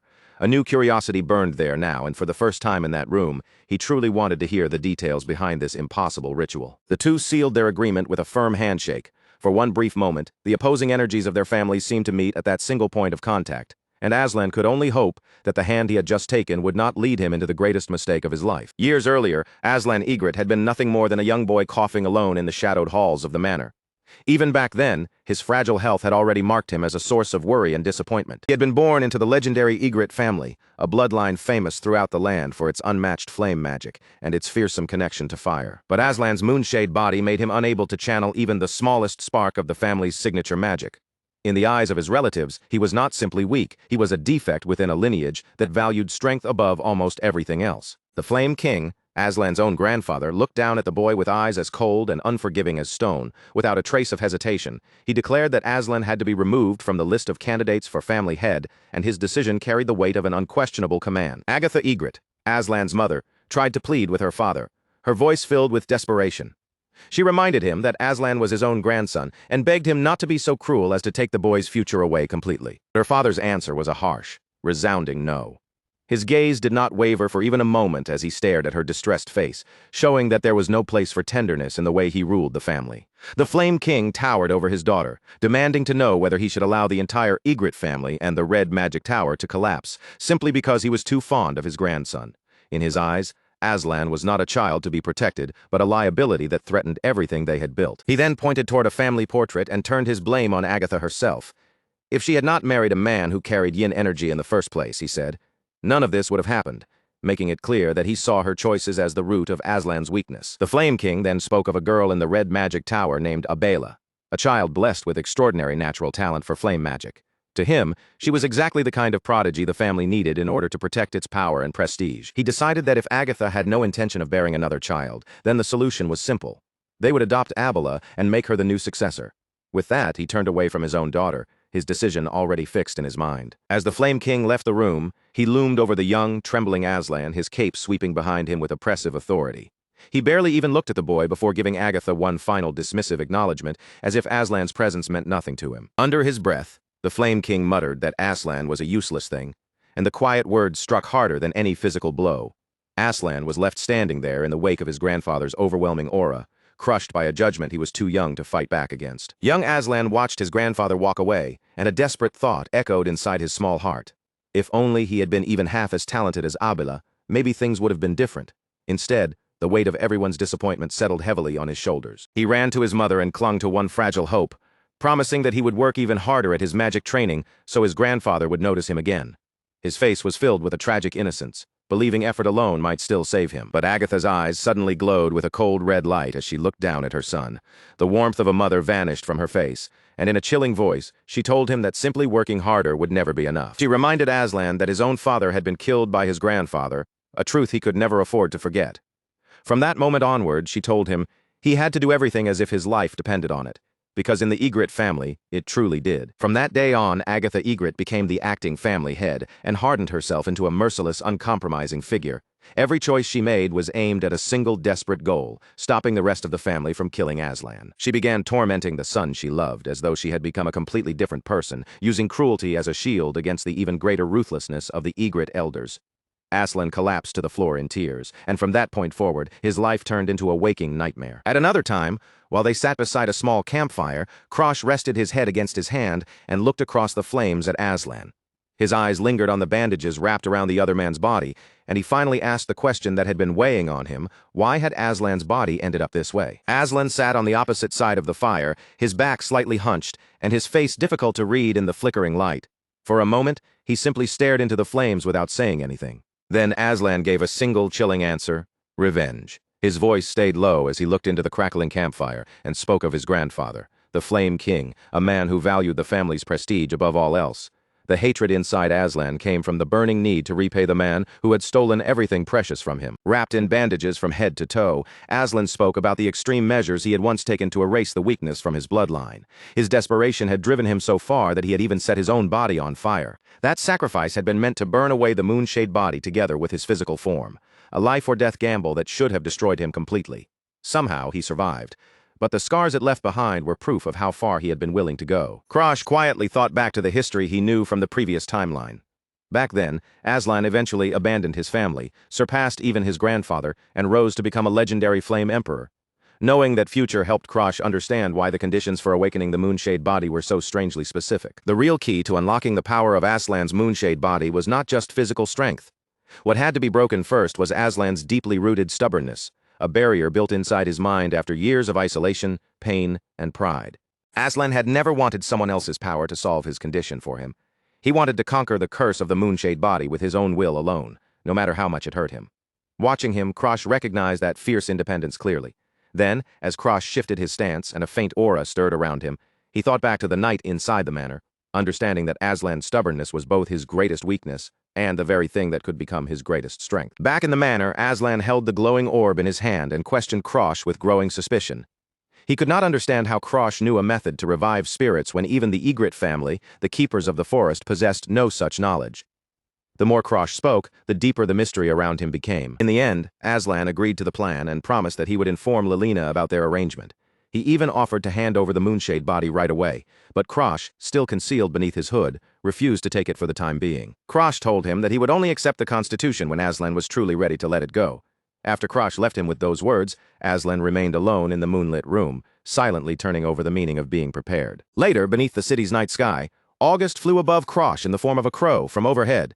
The bird questioned why Krosh was choosing such a roundabout and complicated method, wondering if he was only being soft because Aslan had once been his comrade. Krosh lowered his gaze, the shadow of his hood covering part of his face. He knew the destruction that was coming would be far too massive for him to face alone, and if he wanted any chance of changing that future, he needed powerful allies he could truly trust. In the timeline before Krosh's regression, Aslan's life had ended far too young, at only 24 years old. He had burned through what little lifespan he had left in a hopeless attempt to erase his curse, wasting a brilliant talent before it ever had the chance to fully shine, and Krosh had no intention of letting that tragedy repeat itself. The crow fixed its glowing red eyes on him as Krosh made his decision clear. This time, the future would not unfold the same way. While Krosh threw himself onto the front lines against the coming disasters, he needed Aslan to survive and stand firmly behind him, supporting him from a place only Aslan could fill. Krosh understood that he could not rely on Siglin and the other overwhelming figures the same way Arthur once had. People like them were too unpredictable, too dangerous, and far too difficult to control. But Aslan was different. Even before the world was reduced to ashes, he had possessed real ability, the kind of strength that could become dependable if it was guided correctly. On top of that, the moonshade body was the vital key Krosh needed to control the deadly heat created by flame erosion. If he could save Aslan while securing that constitution at the same time, then he would be clearing away two enormous obstacles with a single move. As Krosh walked through the quiet streets beneath the night sky, his thoughts naturally drifted back to Lilina. He remembered the earnest look in her eyes when she begged him to use his curse-stealing ability for something greater one day, not just for survival, but for a purpose that truly mattered. Lilina had smiled gently as she asked him to look after Master Aslan's true feelings. To her, Krosh and Aslan might have been the only real friends each other had in such a harsh and unforgiving world, and those words had settled heavily in Krosh's chest, refusing to leave him alone. Krosh let out a quiet sigh and scratched the back of his head, glancing back over the path he had chosen. Even he could feel the weight of the promise pulling at him now. "It's a promise," he muttered into the empty night, his voice low against the silence, and even though he said it simply, he knew better than anyone that keeping that vow would be anything but easy. From the heights of the manor, Krosh looked down over the estate and quietly finalized the pieces of his plan. He had a promise to keep, and if everything moved the way he expected, he could accomplish 3 major goals in one stroke. Then a memory of chaos surged back into focus. Agatha Egret had pleaded desperately for mercy, but the Flame King remained unmoved, while Aslan stood at the center of an inferno he had created with his own hands. The old man's roar shook the air as he condemned his own grandson, calling him a disgrace to their direct bloodline for trying to throw his life away. But Aslan simply stood there and allowed the flames to swallow him.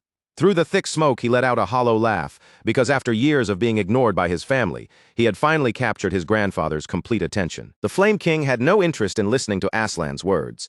His hands were already glowing with lethal power, ready to strike without hesitation. Aslan understood exactly what that fury meant. The old man was not worried about him, only about protecting his perfect successor, Abila. Agatha could only watch in despair as her son reached the point where there was no turning back. In Aslan's heart, everything had already been taken from him: the protection of his mother, the warmth of his home, and his one true friend, Dorothy. The younger Aslan smiled as the flames crawled over his skin, their heat consuming the body he had suffered in for so long. He had already lost his entire life to the burden of the Egret name, and if this was how he was going to disappear, he refused to go out quietly. With tears running down his face and a manic smile twisting his expression, Aslan swore that he would become the greatest disgrace in the history of the Egret legacy. The Flame King's face hardened at those words, and his fury finally reached its boiling point. Above them, a massive magic circle of condensed flame took shape, its burning lines crackling with raw, destructive force. The air itself seemed to tremble beneath the pressure of the spell. With a savage cry, the old man unleashed the blast, prepared to grant Aslan the death he seemed so determined to seek. At that same instant, Agatha rushed toward the heart of the flames, her voice breaking as she screamed her son's name. She threw herself forward with everything she had, desperate to drag Aslan away before the blast erased him completely. There was no calculation in her movement, only a mother's panic as she reached for her child. Then, without warning, a massive pillar of dark energy erupted from the ground. It crashed into the Flame King's fire head-on and split the raging blast apart before it could reach its target. Aslan lifted his head in shock through the searing heat. In the middle of the blazing chaos, a hand reached toward him, offering protection he had never expected anyone to give. Krosh stepped into the inferno and swung his blade with flawless precision. Each wave of fire that came crashing toward them was parried aside, as if it were nothing more than smoke in the wind. At the same time, Lilina moved like a blur through the burning ruins, reaching Aslan before his body could collapse back into the flames. She caught him firmly, refusing to let him fall any deeper into destruction. The maid held Aslan steady while August, still in her crow form, circled above them in the sky. Aslan stared at Lilina in stunned disbelief, unable to process the fact that she had truly come back for him. Lilina did not waste even a single second. She pulled out a letter from Krosh along with Dorothy's crystal from her pocket, holding them up in front of Aslan so he could see the proof with his own eyes. Aslan's breath caught in his throat as he accepted the paper from her hand. In that moment, he realized the thief had actually kept his word and fulfilled the impossible bargain he had promised. The message inside the letter was simple and direct. Aslan had to follow the crow to the lake, use the spirit powder, and if he did, Dorothy would be brought back into the world of the living. He gripped the note tightly, as if it were the only thing keeping him anchored to the world. For the first time after years trapped in darkness, a real spark of hope returned to his eyes. A brief flash of memory revealed that Dorothy's crystal had been the key to the entire plan. At first it had been meant to lure out the acting head, but everything shifted when the Flame King himself unexpectedly appeared. Lilina looked up toward the violent clash of powers above them, her voice trembling with worry. She asked whether Krosh could truly hold his ground against someone as terrifying as the Flame King. The Flame King showed no mercy at all. His attacks came with relentless force, pushing Krosh to draw on every ounce of strength he had just to keep the old man's overwhelming power from crushing them. Aslan shouted toward Krosh, still unable to understand why anyone would willingly take on a curse like the Moonshade body. But if Krosh truly needed it in order to save Dorothy, then Aslan no longer had any reason to cling to it. With everything inside him, Aslan screamed for the thief to take it. The physique, the curse, and every miserable burden that came with it. Deep inside the spiritual realm, a colossal golden lock strained under the pressure. Then, with a heavy groan, it finally shattered into countless pieces. The transfer struck immediately, violent and unstoppable. Krosh planted his feet and stood firm as glowing blue energy surged into his body, his eyes lighting up with a new and dangerous power. A dark vortex began swirling around Krosh, twisting the air around him and sending a sharp chill through the battlefield. Even the air the Flame King breathed seemed to turn cold under the force of that power. For the first time, the old man's rage faltered. His fury vanished from his face, replaced by wide-eyed disbelief as he stared at the sudden and impossible change in Krosh's presence. Krosh's entire aura transformed. Dark blue, shadow-like flames danced along his sword, and the pressure of his mana climbed sharply, filling the battlefield with a force that could no longer be ignored. Only then did the Flame King finally recognize him. This was the boy the noble circles had mocked again and again, the so-called failure of the Walheim family. A cold, satisfied smirk touched Krosh's lips as the stolen power settled completely into his soul. The Moonshade body was no longer just Aslan's curse. It had become part of Krosh's strength. Krosh's eyes flared with a piercing red light as he faced the Flame King without backing down. Then he declared that he had not come here merely as a thief. He had come as Aslan's friend.